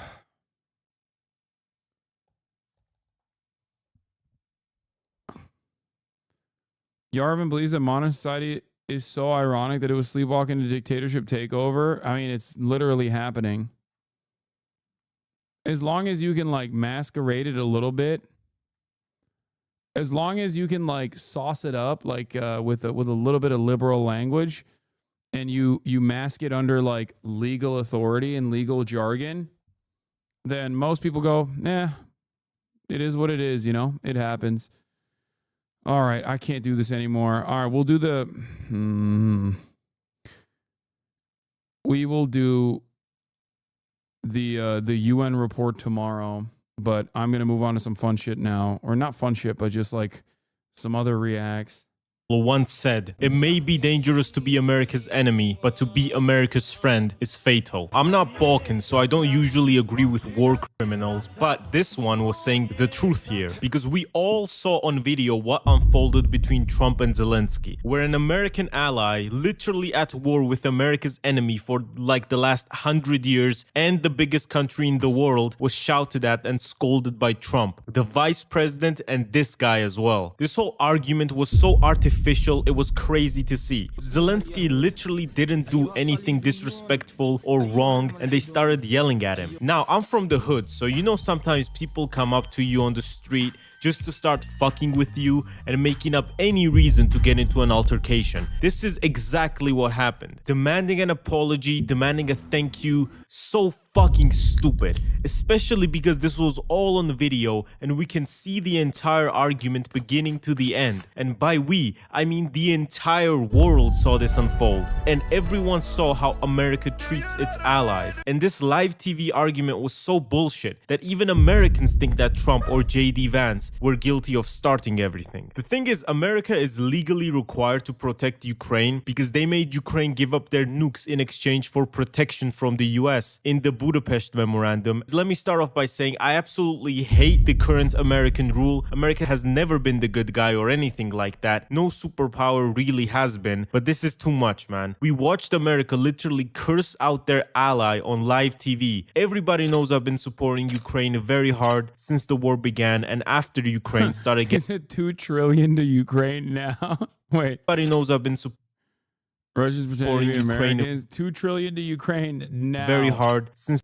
It's been 3 years since Russia started their genocidal war against Ukraine. Ukraine had to endure direct war from Russia, North Korea, and Iran, and they're still standing. Fuck Russia, Slava, Ukraine. The war forever. began, and after He said $2 trillion to Ukraine. Ukraine started getting foreign aid, it became a populist move to shit on Ukraine. And all people who know nothing about the dynamics of post-Soviet countries have wanted to say their objectively incorrect opinions about this. Like I'm sure Theo Vaughn really understands the dynamics here. He then deleted his post because he's a comedian and can't even fucking point to Europe on a map. And other people who are constantly on Trump's like Lex Friedman, you piece of who would interview Hitler just to hear his side of the story. Yeah, he'd be like Adolf Hitler. Is there anything nice you can say about the Jews? He'd be like, Adolf Hitler, if you had something to say about the Jews that's nice, what would it be? He is I used to say he's an extreme centrist, but like after the now deleted tweet of him just like glazing Trump and being like, I want peace, but Zelensky was really disrespectful. That's when I was like, come on. Okay, dude, you've fallen off on the right side. Like, he is not a centrist, okay? I used to maintain that he was the only true centrist. He was the last true center. And that tweet was when I was like, all right, never mind. Yeah. He'd be like, Adolf Hitler, what is the meaning of love? And call him a friend whom he bonded with over their shared love of Russian literature or some shit. Dostoevsky's Crime and Punishment fucking sucks. If I wanted to hear a Russian guy whining about being poor, they're right here, I would just go and fucking visit. And while Zelensky says that he doesn't think that his public humiliation was planned, I think he's low-key saying it to not fully ruin relations between him and the US, because there's this one Marjorie Taylor Greene who is extremely anti-Ukraine, and her boyfriend somehow got one of those rare Oval Office interviewer spots and decided to ask Zelensky this. Why don't you wear a suit? Why don't you wear a suit? You're the highest level. This was so disrespectful, dude. Imagine having this monkey over here fucking be the guy that shits on you. It's like JD Vance is one thing, okay? But this dude is like, are you serious? Like, you brought in the court jester. You brought in like a monkey in a suit to come in and just like throw his feces at you. You know what I mean? Like, that's crazy. It's just insane. This guy gets pegged by Marjorie Titan Green. in this country's office and you refuse to wear a suit, just want to see if do you own a suit? Yeah, problems. First of all, country leaders who are at war with a much larger empire don't usually wear suits. They don't really have time for that shit, you know? It's only the motherfuckers who don't care about this wearing suits because it's not a life or death situation for them. Okay, bro, come on. It's not like... Like, I think it's a disrespectful question, albeit a funny one. But also, no, he's visiting America. It's not like he has to be in fucking... He has to be combat ready at the White House. No, it's a deliberate choice that he's doing. It's fine. It's not like the end of the world. I think bringing it up is stupid, but... yeah, the entire point of him being like, why aren't you wearing a suit, was to belittle him, undermine him.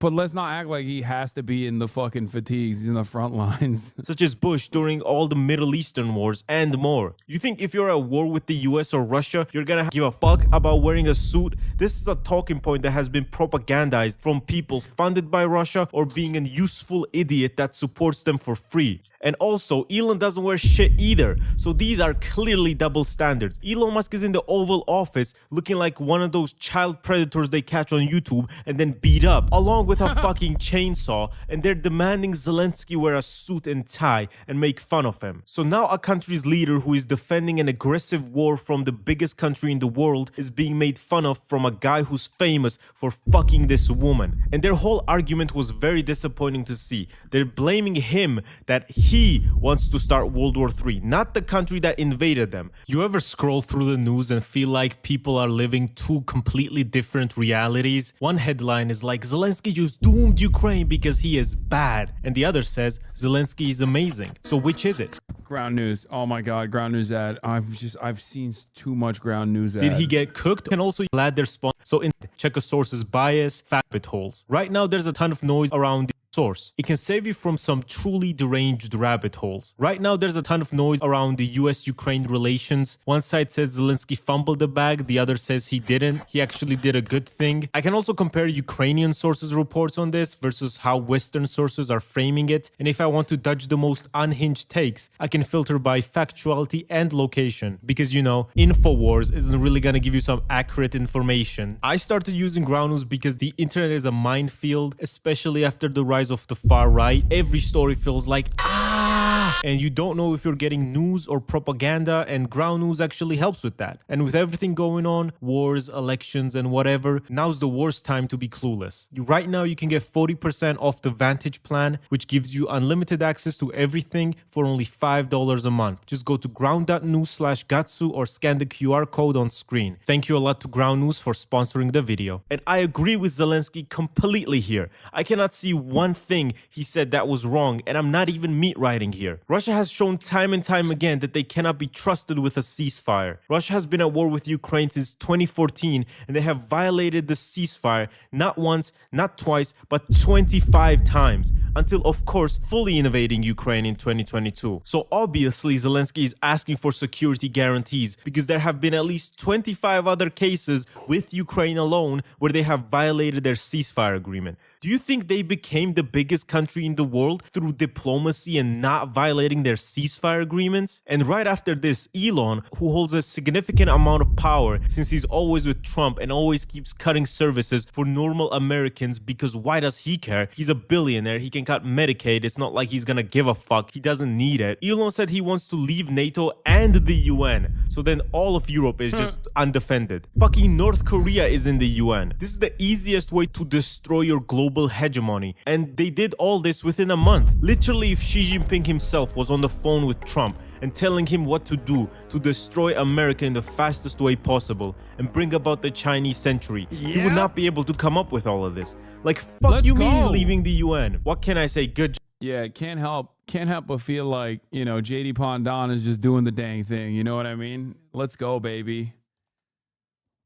Chinese century of prosperity, American century of humiliation. Job, man. USA replaced Gulf of Mexico's name with Gulf of America, and China built 96,000 miles of rail. And after this clownery, Europeans went like, okay, we knew America was cooked and could not be trusted, but let's actually start doing shit about this. But you guys have to realize that Europeans are pussies who cannot do anything except waste paper through useless voting resolutions. As always, it's up to the European people to do stuff since their politicians are fucking useless. So Tesla sales have nearly halved in Europe. Europe is actively looking for new allies such as India, China, and Canada. One of Norway's largest companies have announced that they will stop supplying fuel to the US Navy, and every American ally ever is actively looking for new allies now, including Canada, which is insane. Who knew that threatening to annex your neighbors, tariffing them, and threatening to leave their defense alliance would make them act this way? And motherfuckers were like, oh, you're meat riding China. Motherfucker, I have yet to see the CCP policy. What? Did you see this? The stat that a single Chinese shipbuilding company in 2024 alone built more ships by tonnage than the entire U.S. shipbuilding industry since World War II? I did not see that stat, but god damn, that's good. It's a good stat. Yeah, big ups to China. I'm ready. President Xi, fire at will. As a white Chinese, I already have a familial lineage with Xinjiang as my on my mother's side. Our last name is literally Uyghur. Okay, please let me at him. Okay. What about Taiwan? Oh, you mean Chinese Taipei, dude? I'm telling you, I'm the regime enjoyer. I will do the propaganda. Let me in. Let me fucking in. Okay. I just want to enjoy high-speed rail. I want to live in a tier 1 city. I'm down bad. I'm down fucking bad, dude. Oh my God. By the way, what's funny about this is like, the way America's been moving, Taiwan itself is going to be like, actually, we are Chinese. We are Chinese Taipei by the end of this decade. Bro. This chatter is so funny. Taiwan belongs to China. Fuck the KMT. Dog, the KMT is the fucking unification party now. Wake up, okay? No, you mean fuck the, what is it, DPP? Those are the anti-Chinese party. The KMT is now the unification party.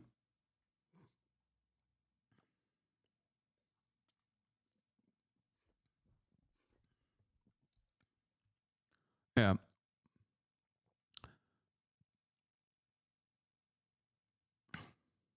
Politicians are hiling on the fucking stage. I don't like Nazis, therefore I'm getting paid by the CCP. Aight, bro. My grandpas were CCP shills as well for fighting against the Nazis in the Soviet Union, you fucking idiot. Just like me. And the Top G, you are neither white nor Chinese. You are a traitorous Turk. We will not fire at you. We want you to live long enough to witness your capitalist empire grounded in the dust. I know this motherfucker is a white leftist dude living in like Iowa, because this is a typical white leftist attitude to have, which is like, my closest ally is my greatest enemy. Okay. This is the classic, like, oh, you agree with me on 99.9% of shit? Guess what, dude? You're not gonna be spared. The revolution will not spare you. I do love his LARPing though. It's very funny.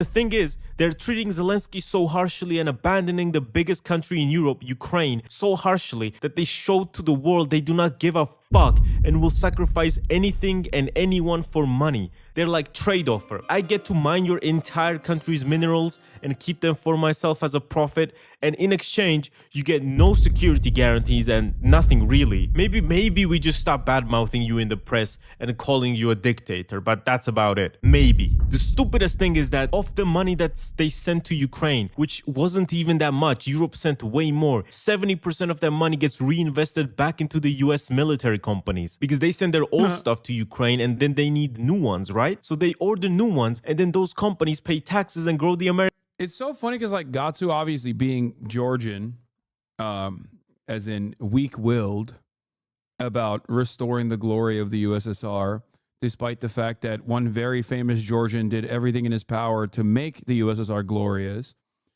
is like outwardly much more pro-Ukraine than someone like myself, who has been called an Adolf Hitler lover over and over again. And yet, regardless of the aesthetics from the outside, especially because I'm not like Mr. NATO, I don't like NATO at all. I think NATO is awful. He also sees this. He's recognizing the truth. This is what I've been saying, which is like America offloaded its old ass weapons. America offloaded its old ass fucking weapons and then, you know, had to re-up, get more taxpayer funded, more money from the American government to be like, oh, look, we've lost so much of our inventory. And in the process, didn't lose anything else. American economy, but they resorted to making Zelensky seem like... I'm not sure about why, but Georgians are some of the most lived up motherfuckers you ever see online. Russia. That's why.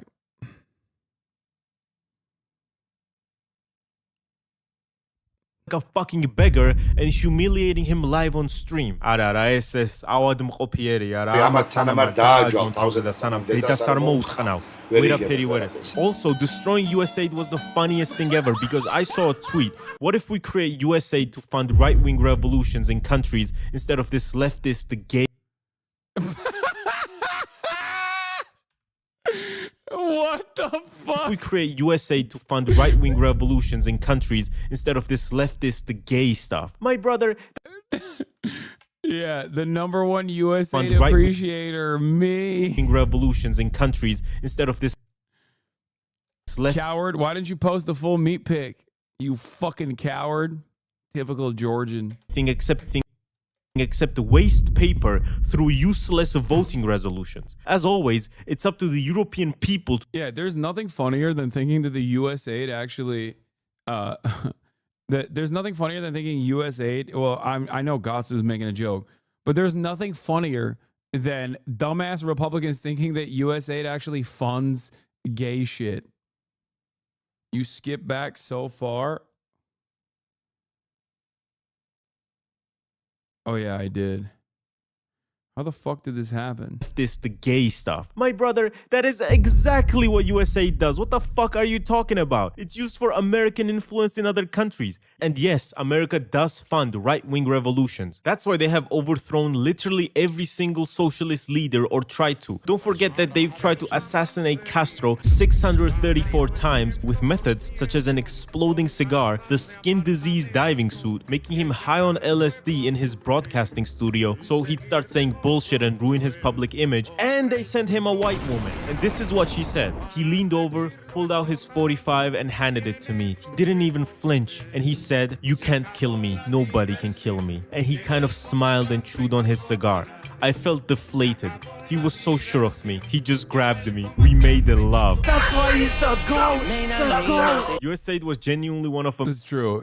That is one of the best. That's one of the coolest stories of all time.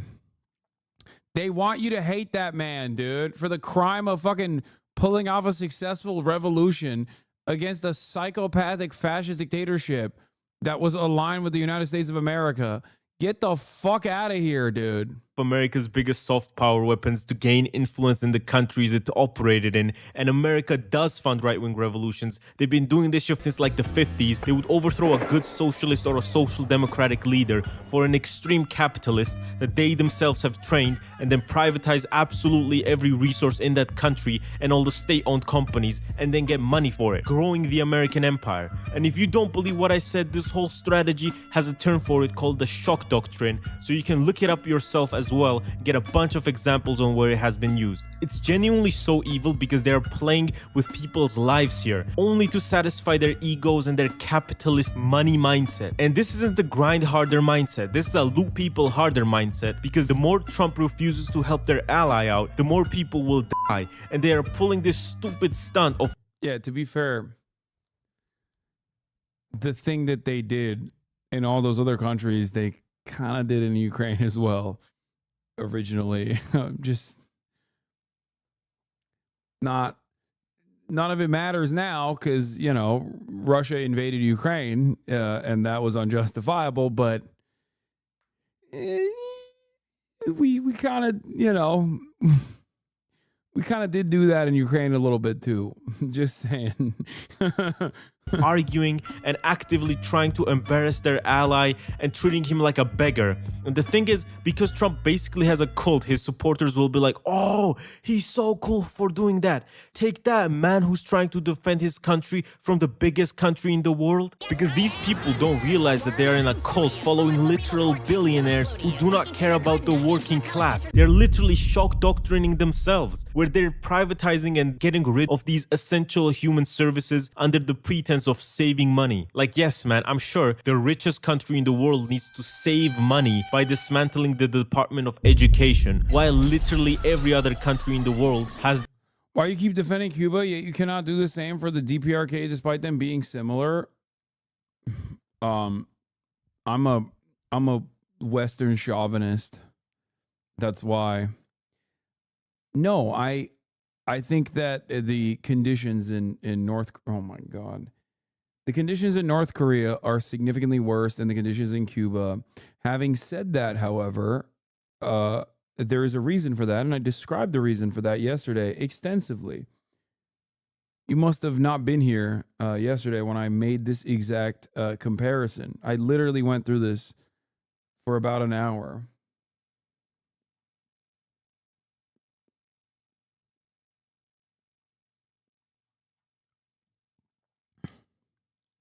As far as I understand, I know where this chatter is coming from, but the local governance structure, I'm more confident in the one-party structure where elections happen and local democracy, not dissimilar to the Chinese process, like the Chinese political process and the Cuban political process, than I am with the North Korean one. I just don't know enough about how the North Korean government works. What I do know, however, is that it is a rulership that exchanges hands from one person to the next of kin. It's not like, it has almost like a monarchy structure.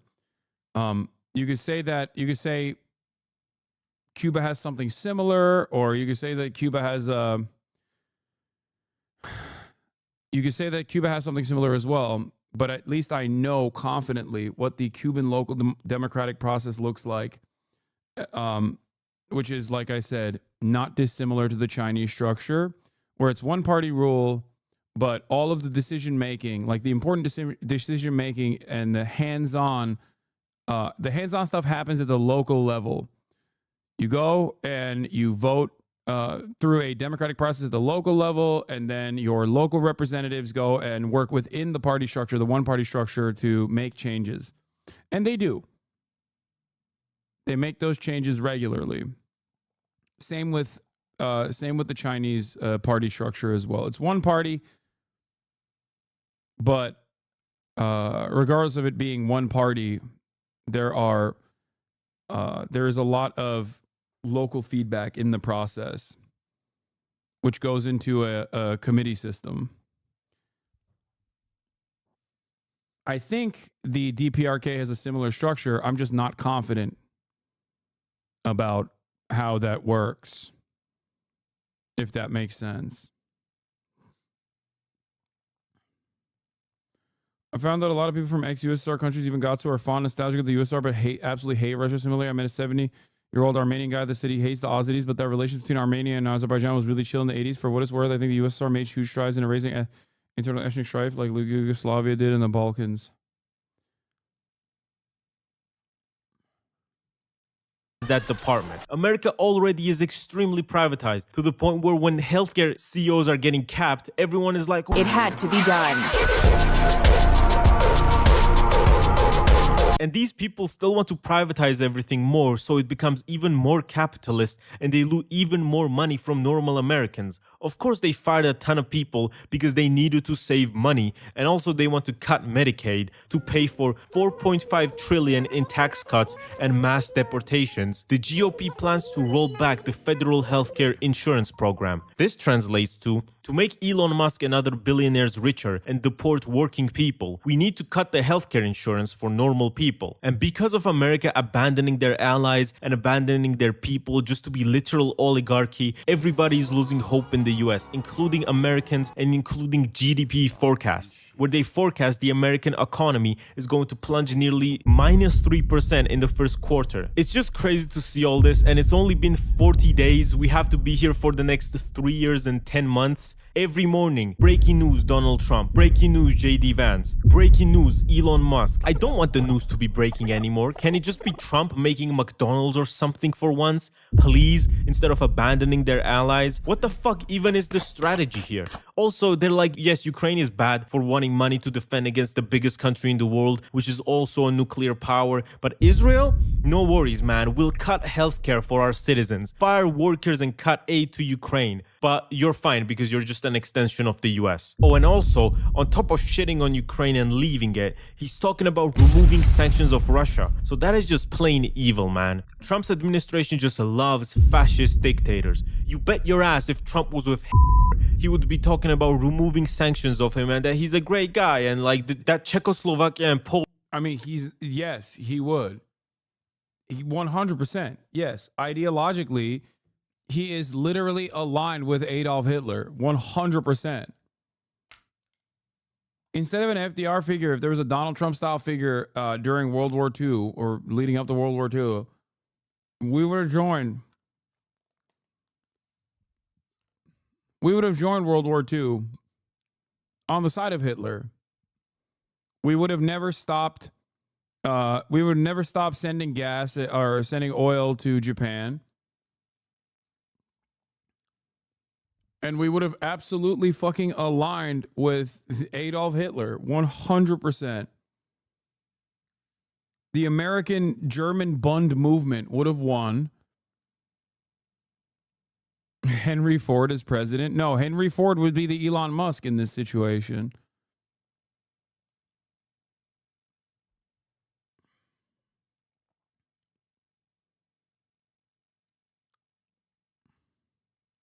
Poland want World War II, and America abandoning Ukraine like this reminds me of the words of Georgia's first president. Between the West and the Soviet Empire, there have always been deals.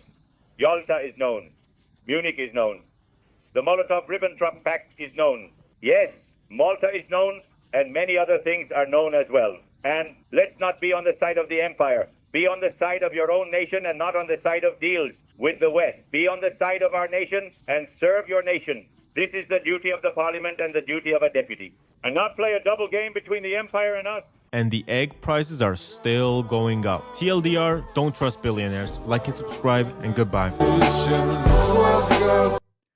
Am I going to be allowed back in the country after my trip to China? Bro, why do you want to come back in the country after you go to the main country? Dems have lost Neera Tanden. Oh my God, Neera Tanden is reposting fucking Bernie Sanders. Bernie Sanders, I'm going to vote no. I think the American people are sick and tired of Elon Musk, the richest guy in the world, running around slashing Social Security, veterans programs. Republicans are moving for massive tax breaks and cutting Medicaid. You got to draw a line in the sand, I suspect, is what he's saying. What's the Geopolled video? The Democrats have lost Neera Tanden. Center for American Progress is back.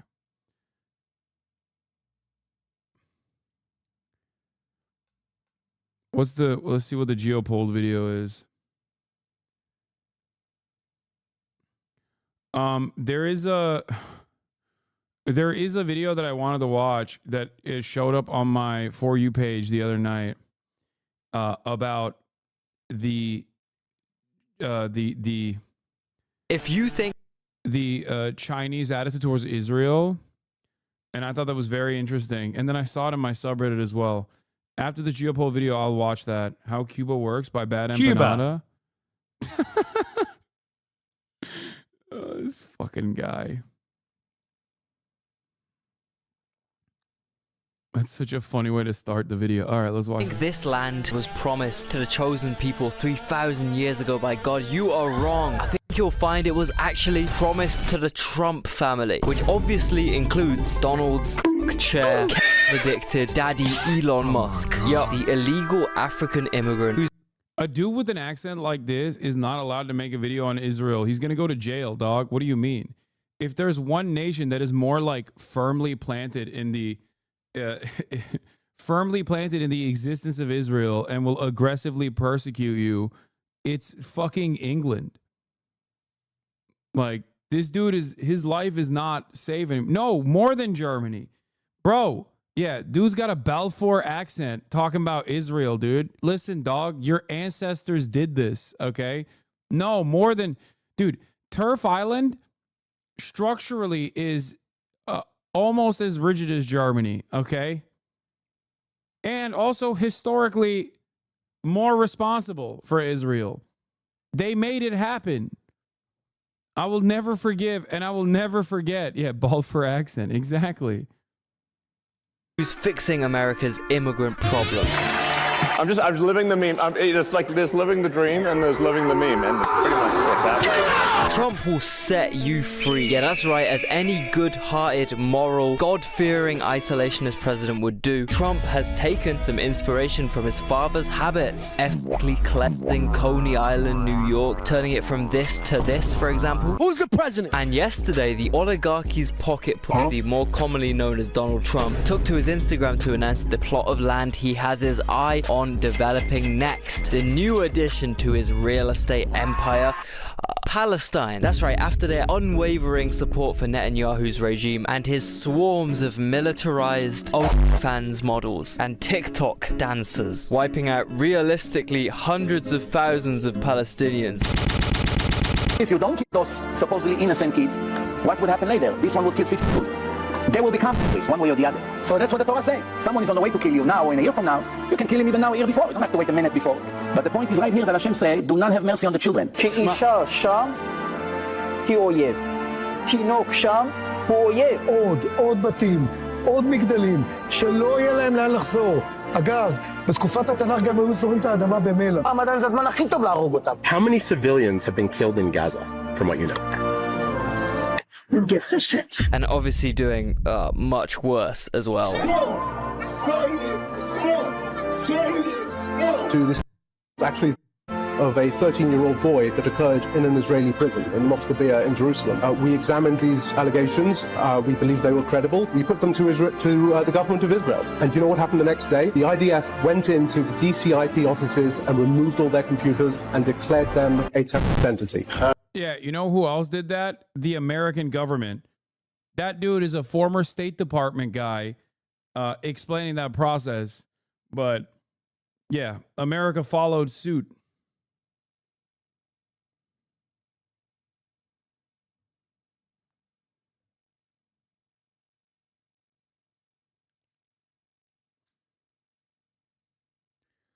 Bro, oh my God. The Democrats still shamelessly send me text messages that ask me for money. I fucking hate this goddamn party so much. Oh my Lord. This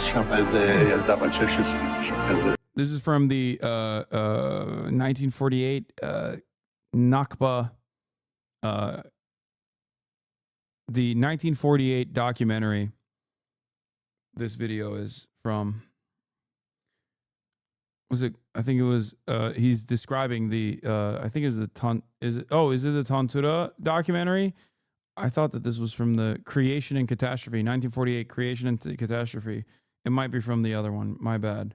But he's this, like, they describe Deir Yassin, and I think they describe Tantura as well, but it could be one or the other.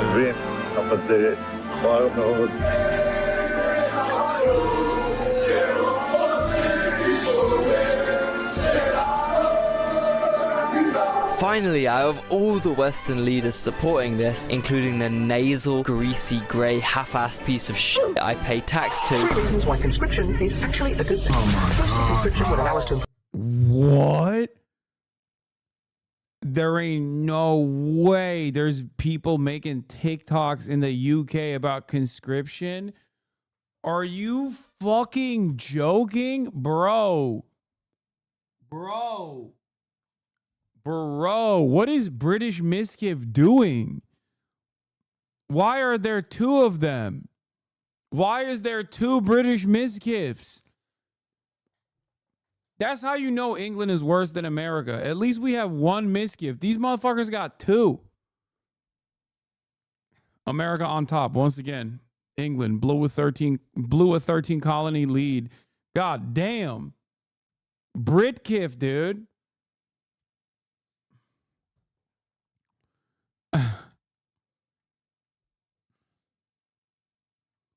Improve diversity, equity, and inclusion throughout the military, allowing us to increase representation from different gender, racial, and socioeconomic statuses, thereby challenging. Bro, he's rad-libbing conscription? Are you fucking insane? Oh, he's a comedian. Oh, thank God. Oh my God. Oh my God, I took it seriously. This guy's joking, right? Like, this is a joke. This is not real. Oh, thank God. Oh my God, I was so scared. Oh my God. Oh my God. I thought he was like a NATO guy. Like, he's like a crazy NATO guy. Holy shit.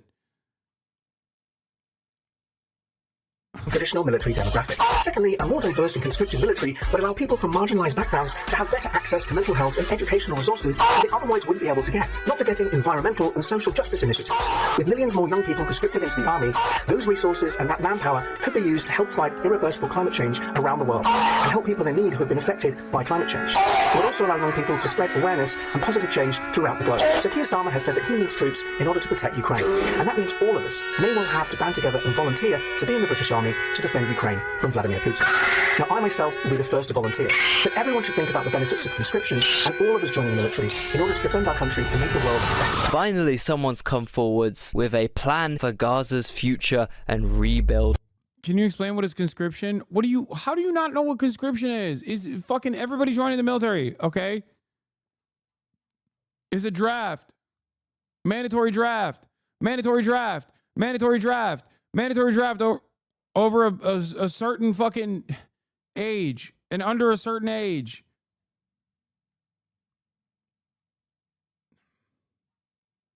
That's right, Trump a couple days ago unveiled his... I'm sorry for getting upset. Maybe it was an XQC watcher. I apologize. I'm so sorry. You know what? I should be nicer. You're just asking nicely. I'm not American. Dog, America doesn't have conscription. Ukraine has conscription, for example. Turkey has conscription. America is one of the few countries where we have a concept called the poverty draft. Okay, I'm still being upset at this person, and I shouldn't be. This is an educational moment. I am going to be nicer. I apologize. It's perfectly understandable that you don't know what it is. It just means a mandatory military draft. South Korea has one. Israel has one. Turkey has one. I'm actually sorry. I shouldn't have fucking popped off.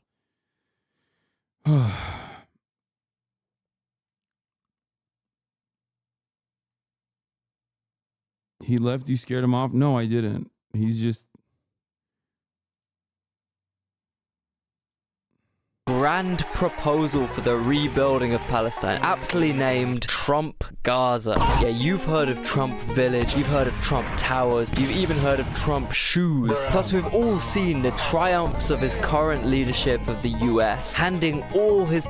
To be fair, I just realized I've been doing fucking 9 hours right now. It's almost 7 p.m. That's probably why I fucking... power over to an unelected, heavily autistic guy who likes to LARP as his own admirer on Twitter. He's fired most the federal workers responsible for America's most important assets, including their nukes. He started rolling out all his tariffs, which makes being a normal American business owner or consumer 8,000 million% harder. He's caused insulin prices in some states to go up from around $6 to around $80 fucking dollars. This is whilst being on Medicare, which you pay upwards of 200 quid every month for on top of that, in a country where everyone's fat and diabetic. So boy, am I excited to see what Trump Gaza has to offer. Let's take a look. So yeah, here I have the entirely AI generated Instagram reel, which was posted yesterday on the USA's president's official account. Yeah, it's through this medium that Trump has decided to show us all his grand plans for Gaza. Let's get into it.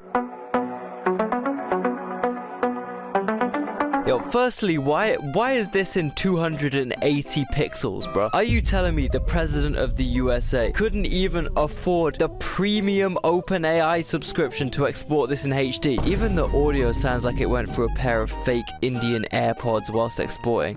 These stingy motherfuckers will cut costs any way possible, bro. Man, he should have just used the open source Chinese AI for free, man. I don't know though, the CCP might actually be too ethical to allow this insane fucking video to be generated on their app. Okay, first off, I guess he's portraying how terrible it is in Gaza right now. Honestly, a pretty good start here. At least he's got the integrity to admit the horrors unfolding in Gaza, unlike the previous president. Were I a Jew, I would be a Zionist. And my father pointed out to me, I did not need to be a Jew to be a Zionist. For I am.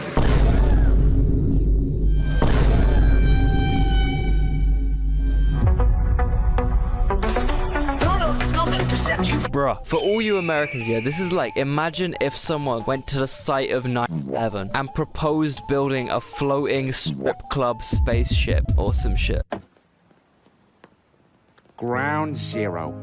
So this is where the first guy got AIDS. Peter, this is the site of the 9/11 terrorist attacks. Oh, so Saddam Hussein did this? No. The Iraqi army? No. Some guys from Iraq? No. That one lady who visited Iraq that one time? No, Peter, Iraq had nothing to do with this. It was a bunch of Saudi Arabians, Lebanese, and Egyptians financed by a Saudi Arabian guy living in Afghanistan and sheltered by Pakistanis. So you're saying we need to invade Iran? You probably are Shia, innit? You probably are Shia, innit? They're all kuffar. They're all kuffar. What? Who could do anything about it? What? What? Shia kuffar. What? You probably a Shia, innit? Oh, that's hilarious. The old kuffar.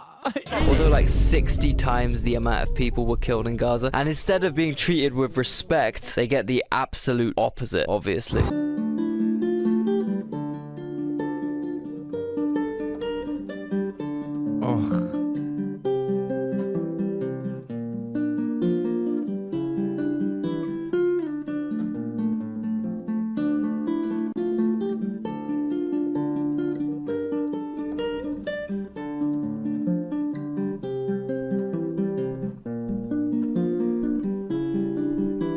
Anyway, as far Israel did this shit for so fucking long, and then they're like, why are we a global pariah? It must be anti-Semitism. It's just like,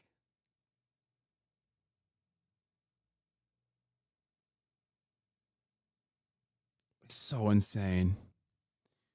As far as the AI slop goes, this is very, very reminiscent of Netanyahu's Gaza 2035 proposal, which was another AI-generated utopic delusion presented to the Israeli people about a year ago. You know, some Dubai-esque city, which the Israeli government said would be connected to fucking Neom. Neom!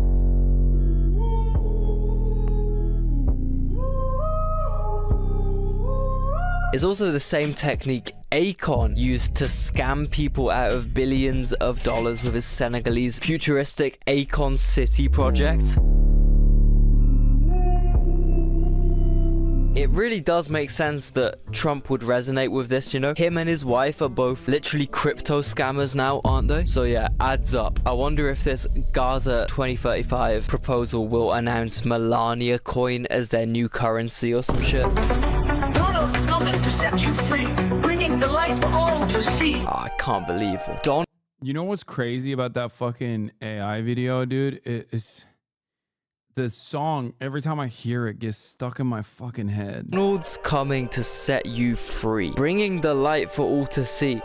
I assume this is like a religious reference, since Trump has presented himself as this godly Christian dude. Sure, bro, sure. Which is kind of interesting, considering there's a lot of Christians in Gaza. Also, these guys are genuinely the descendants of the OG himself, Jesus Christ, JC. Like, dude, you're never gonna believe whose great uncle you just bombed. I just want to say this to our Christian friends, you know, just to call it as it is and say it straight out, you know, you guys are worshiping one Jew.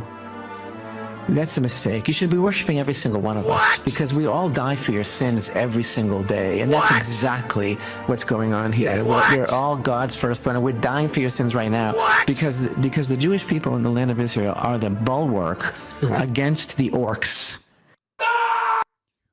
Yo, it's so fucking, it is so, oh my God, bro. Using Judaism and Jews this way is so insanely fucking nefarious.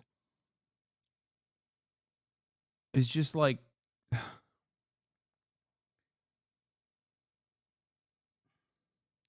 every day we move further and further away from the grace of God, okay? Holy fuck. McDonald's coming to set you free, bringing the light for all to see. Alright, well, let's see what holy light you're bringing to the table then, Mr. Trump. No more tunnels, no more fear. No, it's fucking Elon, bruh. All roads lead to Elon with this fucking guy, I swear to God. They're in love. They're actually using that Oval Office for one thing and one thing only, man. Also, what the fuck is he eating here, man? Is that a bread bowl? Is that a Hungarian goulash bread bowl? Honestly, I wouldn't even be surprised if Israel claimed this as their own food. Oh, yeah, the traditional Israeli dish, hummus. Oh, yeah. The traditional Israeli spice, za'atar. Oh, yeah, the traditional Israeli dish, full English breakfast. Yeah. Goulash? Hey, invented in Tel Aviv. Okay. I don't think even Israel is claiming the traditional English breakfast. Hold up. Hey, yo, let me tell you, okay? I don't think even Israel's like, nah, this is the English breakfast actually is the Israeli breakfast. Ain't nobody claiming that. Bro. We're reclaiming the watermelon. It was always ours. Israel invented the seedless watermelon. It's Israeli. So eat your watermelon because it's Israeli. Where does it end, man? Where does it fucking end? The late great Israel. No more tunnels, no more fear. No more tunnels, you say? No more tunnels. Hey, I don't know about that one, man. I don't know. I'm joking. Obviously, I'm talking about the tunnels America is going to dig to get to the oil that was coincidentally found under and offshore Lebanon and Gaza. Coincidentally, right before the war. The war. Gaza is finally here. Yo, hold up. Run it back. Roll that back. Gaza is finally. Are you kidding me, man? What the fuck is going on, man? That's right, guys. Don't worry. Trump is going to save Gaza by placing bearded women in bikinis on their beaches. You know, if this issue actually meant something to him, he probably wouldn't be making a mockery of it in like an AI video. Not only is this a mockery of the mass grave site that Gaza is right now, this is also just an open mockery of his own country's people, his own voters, and his own policies, because this is the same guy who made it his entire priority as president to sign executive actions against trans people.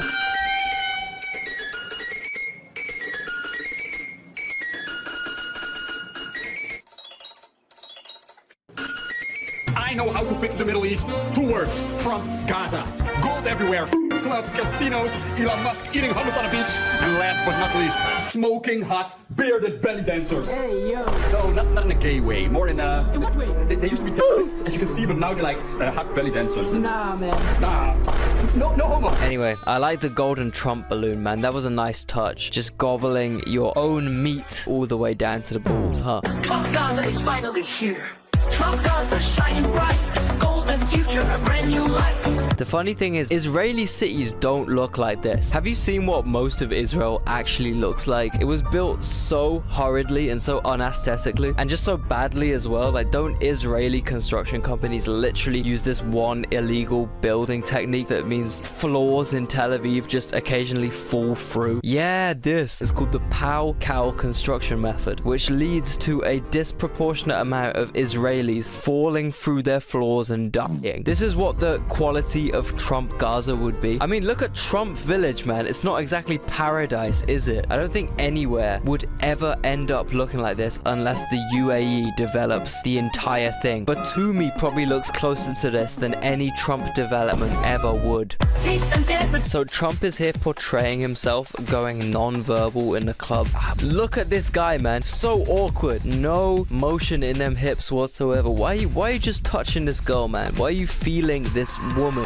Oh yeah, forgot about that one. Now, if we're being real though, we all know Trump has way too dark of a skin tone from all that fake tan to ever get let into an Israeli nightclub. To be fair, I think Trump has the perfect complexion of an Israeli dude who's been out in the sun for too long. Yes. Sorry. It's okay. This is the working. No, it's cool. Okay, thank you. Wow, it's cool. Here we have an accurate description of the US government's spending right now. They can't pay basic federal workers, but just overjoyed to continue throwing the American citizens' hard-earned tax money into Israel's open arms. Trump Gaza #1. Ah yes, the Trump Tower in Gaza, second only to the Trump Tower in Greenland. I'm ready to see gas prices under $1.50. I'm ready to see Trump buy 1 million Bitcoins for a strategic reserve. I'm ready to see inflation go down to 0. And I'm ready to... Was that a Stone Taz meme?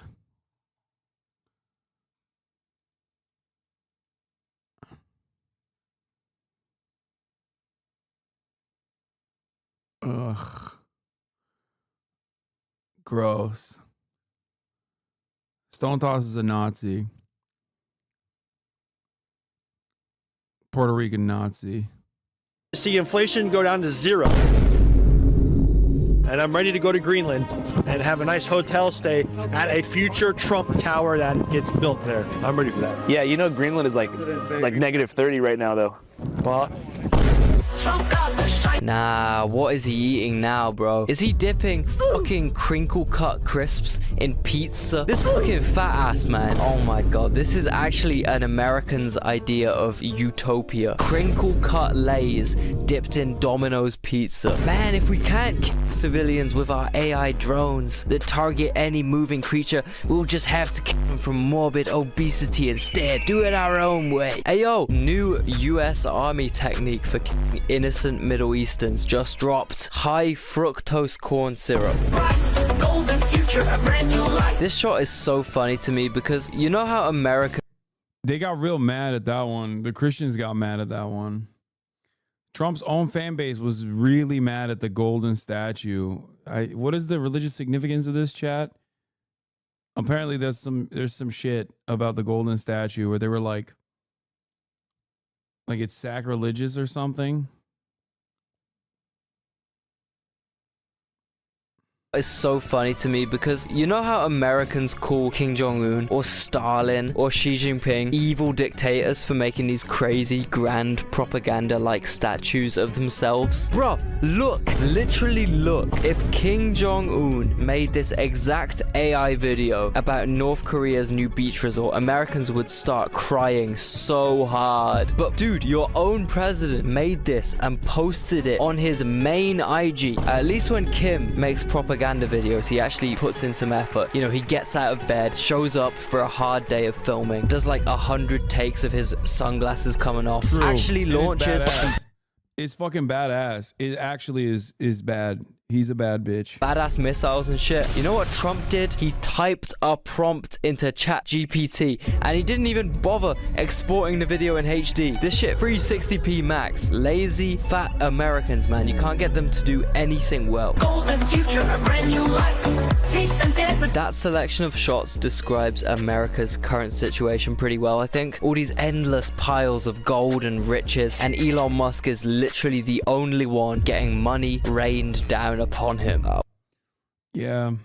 American conservatives want to be a Gulf chic so bad. Like, they want to be a Gulf state. Especially Donald Trump. No wonder he loves Saudi Arabia so much. He just has like the same exact fucking aesthetics, I swear to God. Well, yeah, no, this is what you guys voted for, man. Congrats. The deal is done. Trump Gaza, #1. Fucking yes, mate. Just a couple Benidorm geezers right there. Matter of fact, I think I met these guys in Marbella. All I can hope for is that skin gets to these guys like it gets to the Brits in Malaga. Even better, they get the Marbella balcony treatment. I wonder if these guys will enjoy their new beach resort the same way Trump used to in his heyday at Jeffrey Epstein's island, huh?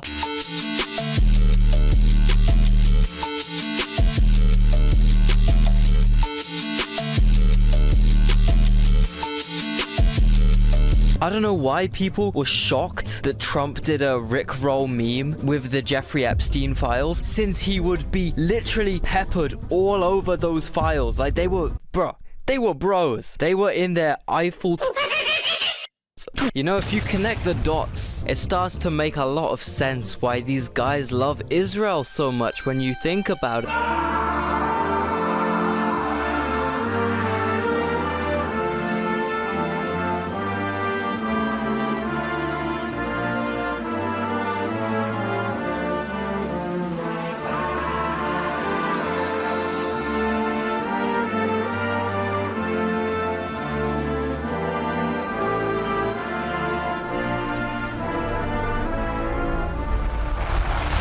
Can I get a selfie? They don't have an extradition treaty. Have we fact checked this? I mean, yeah, I know this is the UK, the Labor Friends to Israel guy. He got recently outed as a pedophile. This is marginal far right lawmaker, not that consequential. Israel doesn't have an extradition treaty with the United States of America, so a lot of pedophiles do go there for sure.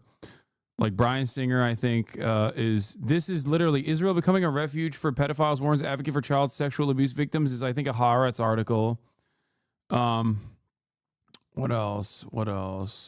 75% of sex offenders in Israel are released before the end of sentence. Yeah. There's a couple of like very famous high profile incidents, including famous directors and stuff. You know, ones that don't go to France. Roman Polanski.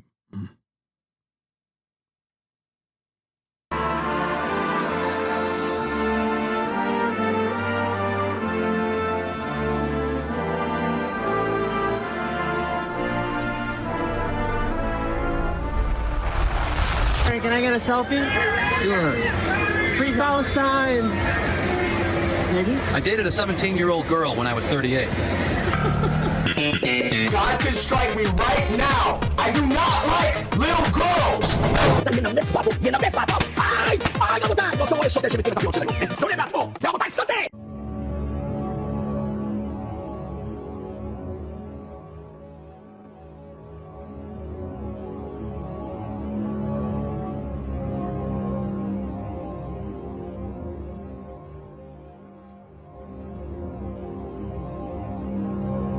I just think we need to kill them, every one of them, and that's it. And if not that, because the country will not let that happen, the government.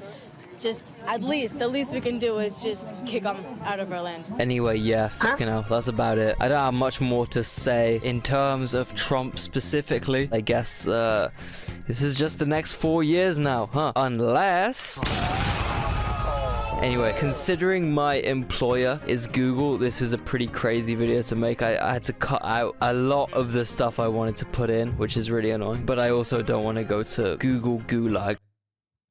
Israel is a incredibly far-right fascist country. A lot of this stuff is normal.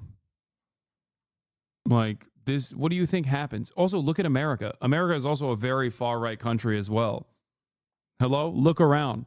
Israel and America are analogous.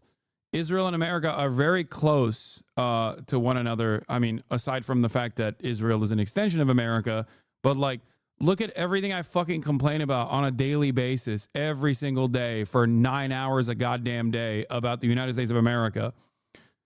Shit is quite similar in Israel in that same vein.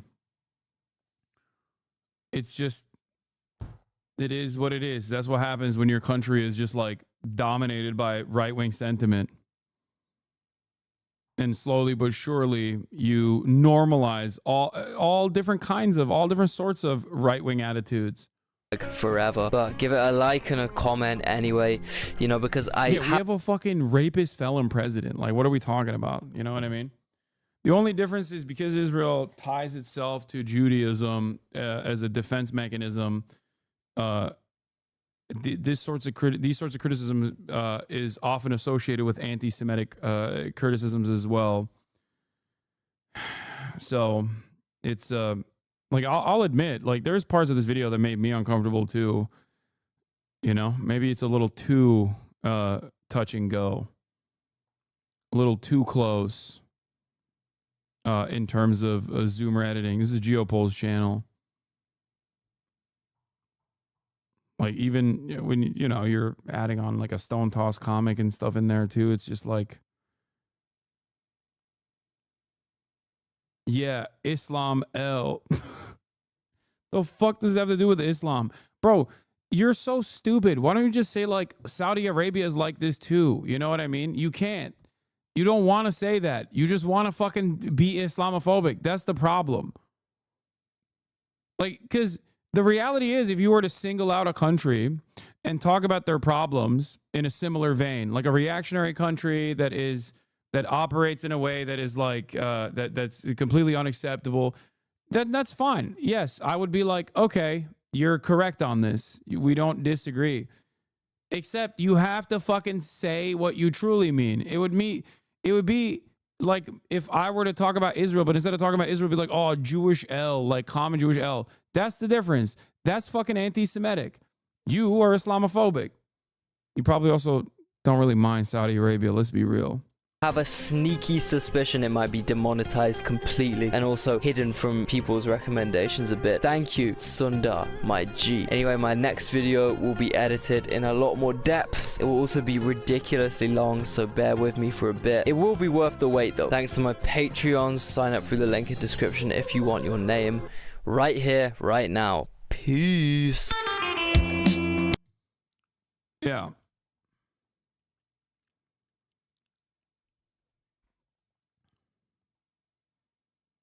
Islamists love women, I heard. That's so funny. Yeah. There's no fundamentalist that loves women, you dumb fuck. There's not a single one. Which fundamentalist? Dudes who want women to stay in the kitchen, not get an education, be barefoot and pregnant, hate it when it's like when they imagine a Muslim guy advocating for the exact same thing. You know? It's so funny. All right, I'm done. I'm so tired. 9 hours and 30 minutes. I'm fucking dead.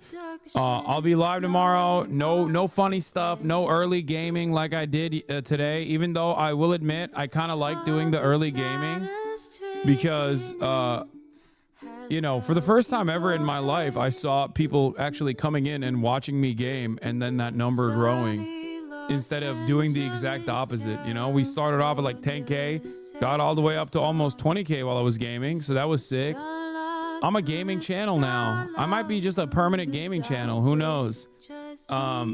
Just kidding. All right. Love you guys.